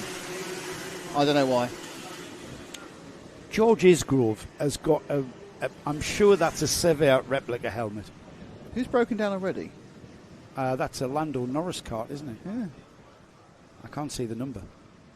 No, I think they did cross the line, so it might be Oliver Atkinson. It might be Bertie Wellesley, because they both haven't officially scored a lap. Skip both of the chicanes for the second warm-up lap. So can Charles Cheesy Green make Sue a very worried woman? Yeah, Cheesy's on the third row, isn't he? In 5, yeah. So yeah, he's going round the boot, and I think they're going to try and get them away. There's a lot of waving and pointing and trying to get them to go slowly. I'm not sure how well that's going to work. Yeah, it's working very well because that's a very slow pace. They just have to stay in the tram Power's gone already. Watts lost loads of space. We get this gone underway. Back 3 places. He's going to be lucky to get out the first corner, 4th. He might just get 3rd, but I think he's going to go for. There's Cheesy Green right out and spun. No, he didn't. He slipped out to the side. Absolutely threw it in on the brakes, but he runs out of road on the outside and goes down about 100 metres worth of grass, kicks up a lot of dust, and Cheesy Green has absolutely just cost himself so much time and places. We'll get a check on him from the second row of the grid, but already out in front has gone Ben Ballou. Yeah, Watts got himself back up to second, which is, I think Watts is at Lambert in second, because Watts is a pretty impressive. No, it's Watts. So he's done well, because he went across the line, way down, because that disadvantage left-hand side. It's Ben Ballou, Jensen Watts, Matthew Lambert, Lewis Brown, Ollie Owen, Freddie Worlock, Ollie Varney, Harry Wright, Ryan Sears, Blake Tysers. That's your top 10. The race is on, isn't it? Jensen Watts will win 18th. 18th from 3rd, 4th, 5th. He went in. 5th, I think he went into top bend in about 4th. Around the outside, completely sideways, I'll have you, but still 4th. First 2 come back together, so already Ben Ballou had that lovely lead just going around the boot, well, just 40 seconds ago. Now finds that he has Jensen Watt right behind him. There's obviously yellow flags flying at Caravan Corner. There's a cart off the side, but no issue to the pilot of that machine. And Ballou in the red and blue and white cart. I mean, of course, Jensen Watt in the full Birrell outing. So it's going to plan at the moment. Top 2 are the top 2 as they come up to the chicane for the 3rd time. And through they go. And then you've got a little break, and then you've got the next 3 together, which is Lambert, Brown and Worlock. Worlock, of course, with the points, and they just changed again, did they? Yeah, no, Lambert got challenged by Lewis Brown and Freddie Worlock. Freddie Worlock's had taken advantage of that as Lewis Brown on the orange and black cart there. That's allowed a Nib Sport 3 and 4 just behind these 2 leaders. We've got Jensen Watts, I think, playing that high-speed game of chess. Hey! First time we've seen it all day. He's got the pace to catch Ben Ballou and sit on his rear bumper, and now he's just going to sit there and wait. Yeah. Kieran Gifford Racing leading. Racing Perfection second. So there's a couple more carts off, not for any other reason, not for any competitive reasons. I'm mentioning it just because there's yellow flags coming around, and we have seen a propensity of Battenbergs as they rescue carts off the circuit. So just so you know, there's a bit of kind of debris of kart style around the track. But first and second nailed together. Ballou from Watts into the boot. Yeah, into the boot then. Plenty of time though. We've just ticked by 10 minutes. We're on to 9 minutes of this race still remaining, so plenty of time. Watts using more of the road there and looking like he's got momentum. That could get him alongside Ben Ballou, but they're playing a waiting game. I'm sure Ballou's got cards and tools in his toolbox as well. Oh, but already we're seeing a bit of a defensive line from Ben Ballou into top bend. We've got Freddie Worlock now moving ahead of his teammate Matthew Lambert. Oh, what's happened there? Ballou skipped the chicane. Ballou has skipped the chicane and joined back in second. So now then, he's been disadvantaged by missing his braking point. He's not going to be penalised for that because he's lost out a bit by a good second and a half. He's massively lost out and dropped back towards the clutches of Freddie Worlock. So that was a gift, wasn't it, for Jensen Watt? Now remember, Freddie Worlock, winner on the road, as we've been reminded nicely by our mate Gaz. Freddie Worlock, winner on the road at Forest Edge, but then he was deemed to have gained an advantage, and I think that was a bit of robust driving, if I remember rightly. he's going to be very wary because the protagonist he was battling with at Forest Edge was that driver there, Ben Ballou. So Ballou needs to see if he can recover from that mistake just here. A lap ago. In fairness, Jensen's had a nice little move away. He beat up 3/4 of a second and certainly hasn't lost any of that over the last tour. But it's like, I think that Ballou possibly still has a little bit extra over Vuelo. But of course, we're going to get the point now, Joe, where different tyre pressures and strategy are going to start coming into play. We've seen a couple of karts really come on towards the back end of races. We're now sort of 5 minutes in, give or take. And they're all settling down, and it doesn't look like Ballou's got much of an answer to Watts. He lost about a tenth that time round. I don't think he has. Now, Jensen Watts had an absolute nightmare at round 1 at Forest Edge. He'll want to file that away as drop round. However, dropping your first round of a 6-round championship, that puts you under pressure to score well in the remaining rounds. Well, he's on target to score maximum points here for the win here in the final at round 2. However, with 7 minutes remaining, that's still a big ask. He's still got to keep it on the island. And we saw yesterday he has got a little bit of cracks that can appear. He threw the kart off, I believe. That was absolute impetuosity in an attempt to make up places early on, perhaps when the tyres weren't warm enough to accept that sort of level of lateral throw. And up the inside there, look for State. He's going to get it on the backside as Worlock threw it up, backed out, and then suddenly saw Ballou drift, but it just wasn't enough gap for him to get up and into the second place. This is going to cost them time, though, Nick. And it is costing them time because they're dropping back towards Matthew Lambert and Lewis Brown. And this is great news for Jensen Watts. The red and white kart, the Racing Perfection Birrell, off and away. The gap was 9/10 of a second. It's going to be bigger than that this time, Byte. And in fairness, we've seen Watts do this a lot. Get into the lead and then just go and not be troubled. He's not one of these racers who's bothered by being in the lead. I know you think it sounds, why would you bother by being in the lead? A lot of racers, great going through the field, get to the front and get jumpy. Yeah, he's not at all. I think I was trying to create tension there by saying he threw it off yesterday. Well, he did. That's a fact. I know he did, yes, but I'm not expecting him to throw it off now. He's just feeling he'll be there, and he looks composed. And the gap was 1.1. Let's see if these two can gather it up and maybe take it back. Yeah, we've got a move behind. That's Lewis Brown and Matthew Lambert. That's worked. Brown has got through in the orange and white machine. Ahead of the kart of Lambert, sorry. Right, the line. Gap was 1.1. Watts across the line. The gap is 1.2.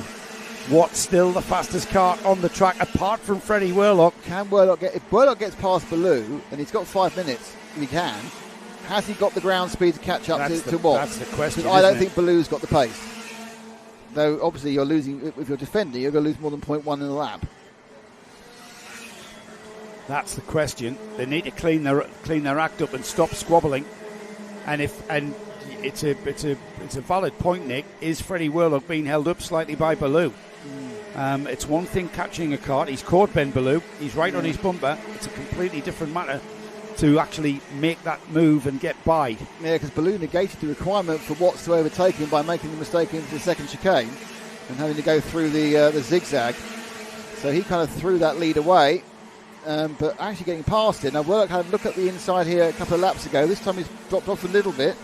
Yeah, he's going to try and get a run to the chicane or the exit of the chicane. He's lost that contact, hasn't he? Just needs to use the chicane to close up on the entry and the exit. Get across the curb, get the power down nice and early through the left-hander. This is where you get back on the bumper. Now they're getting closer. They're getting closer to Jensen. Yeah, they are. 8/10 last time by. Just visually, it's closer. And it's because they've stopped squabbling. They've stopped focusing on one another. They're focusing on just driving the optimum line through every corner, optimising their lap time.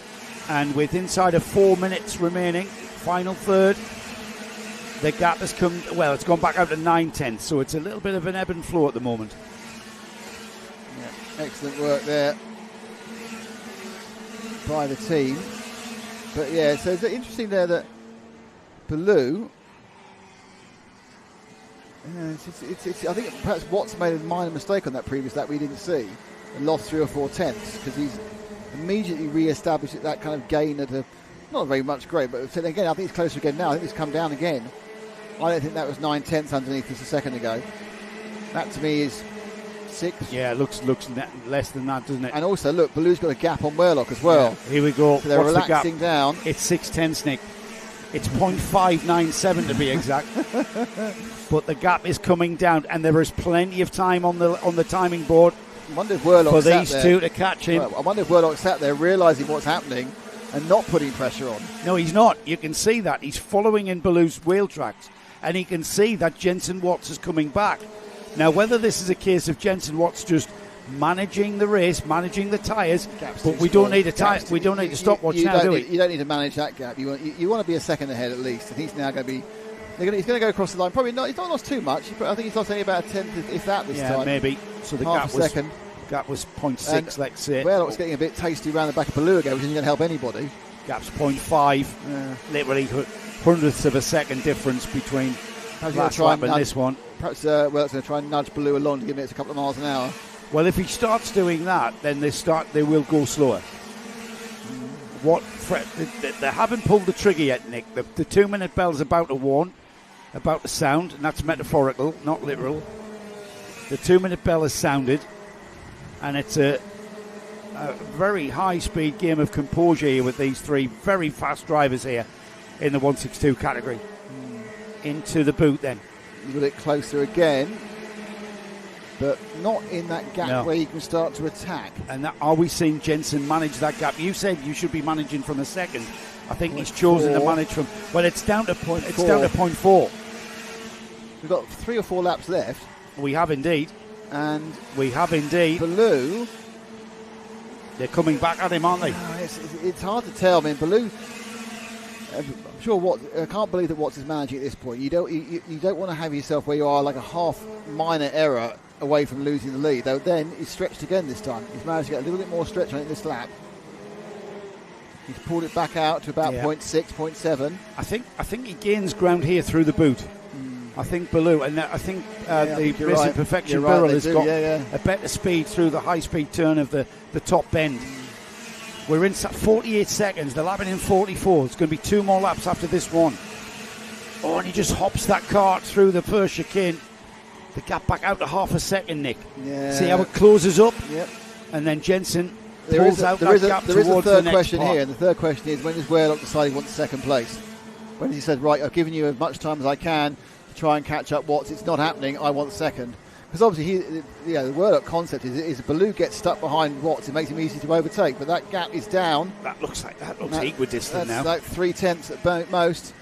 And if you're right, that there's extra pace round the boot here, and look at that, right behind 2. That's a quarter of a second, and that's just suddenly come the last few yards over his shoulder from Watts. 2 more laps, 4 seconds on the clock there. Ballou. Now you could say, Nick, that Ballou is on that rear bumper of Jensen Watts, and Freddie Werlock has been dropped. He's been dropped ever so slightly. No need for any timing and scoring now, because we can see where Ballou is in relation to Watts. Watts is incredibly calm in the lead of races. We've seen him lead so many races over the last 3 seasons, but Ballou absolutely chasing him down. And Jensen Watts beginning to look over his shoulder. That composure, is it beginning to crack? Come on, Jensen, you're looking over your shoulder, mate. Ben Ballou is there. He's inherited the win at Forest Edge. They're going to be going towards the 1 lap to go board now, Nick. Yeah, and that was pretty much a neutral lap for both of them. Werlock back closer to Ballou again, but coming through the first of the bus stops. Sort of looked to the left, but not over his shoulders for Watts. Now he's looked over, because now a movement there, I think, for Ballou, more to discourage Werlock than actually to worry Watts, and that's cost him a cart's length. We are into the final stages of the weekend as Freddie Werlock has his eyes set on that second place of Ben Ballou, who has been watching that lead of Jensen Watts coming back to him. Last opportunities running out as they head out of the caravan hairpin now towards the boot. I think this is all over, Nick, as they come back together out of the heel of the boot through the left-hander.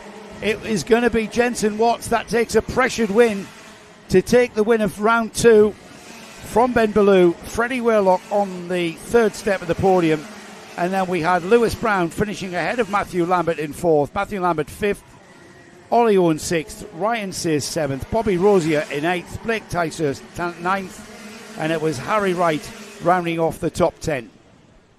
Oh, it's a great way to finish, wasn't it? That was a great race, yeah. That was a great race. That was real tactics and real... There was only two overtakes, but it's still a great race. It could have gone any way. That was the thing. Yeah. It just looked like it had...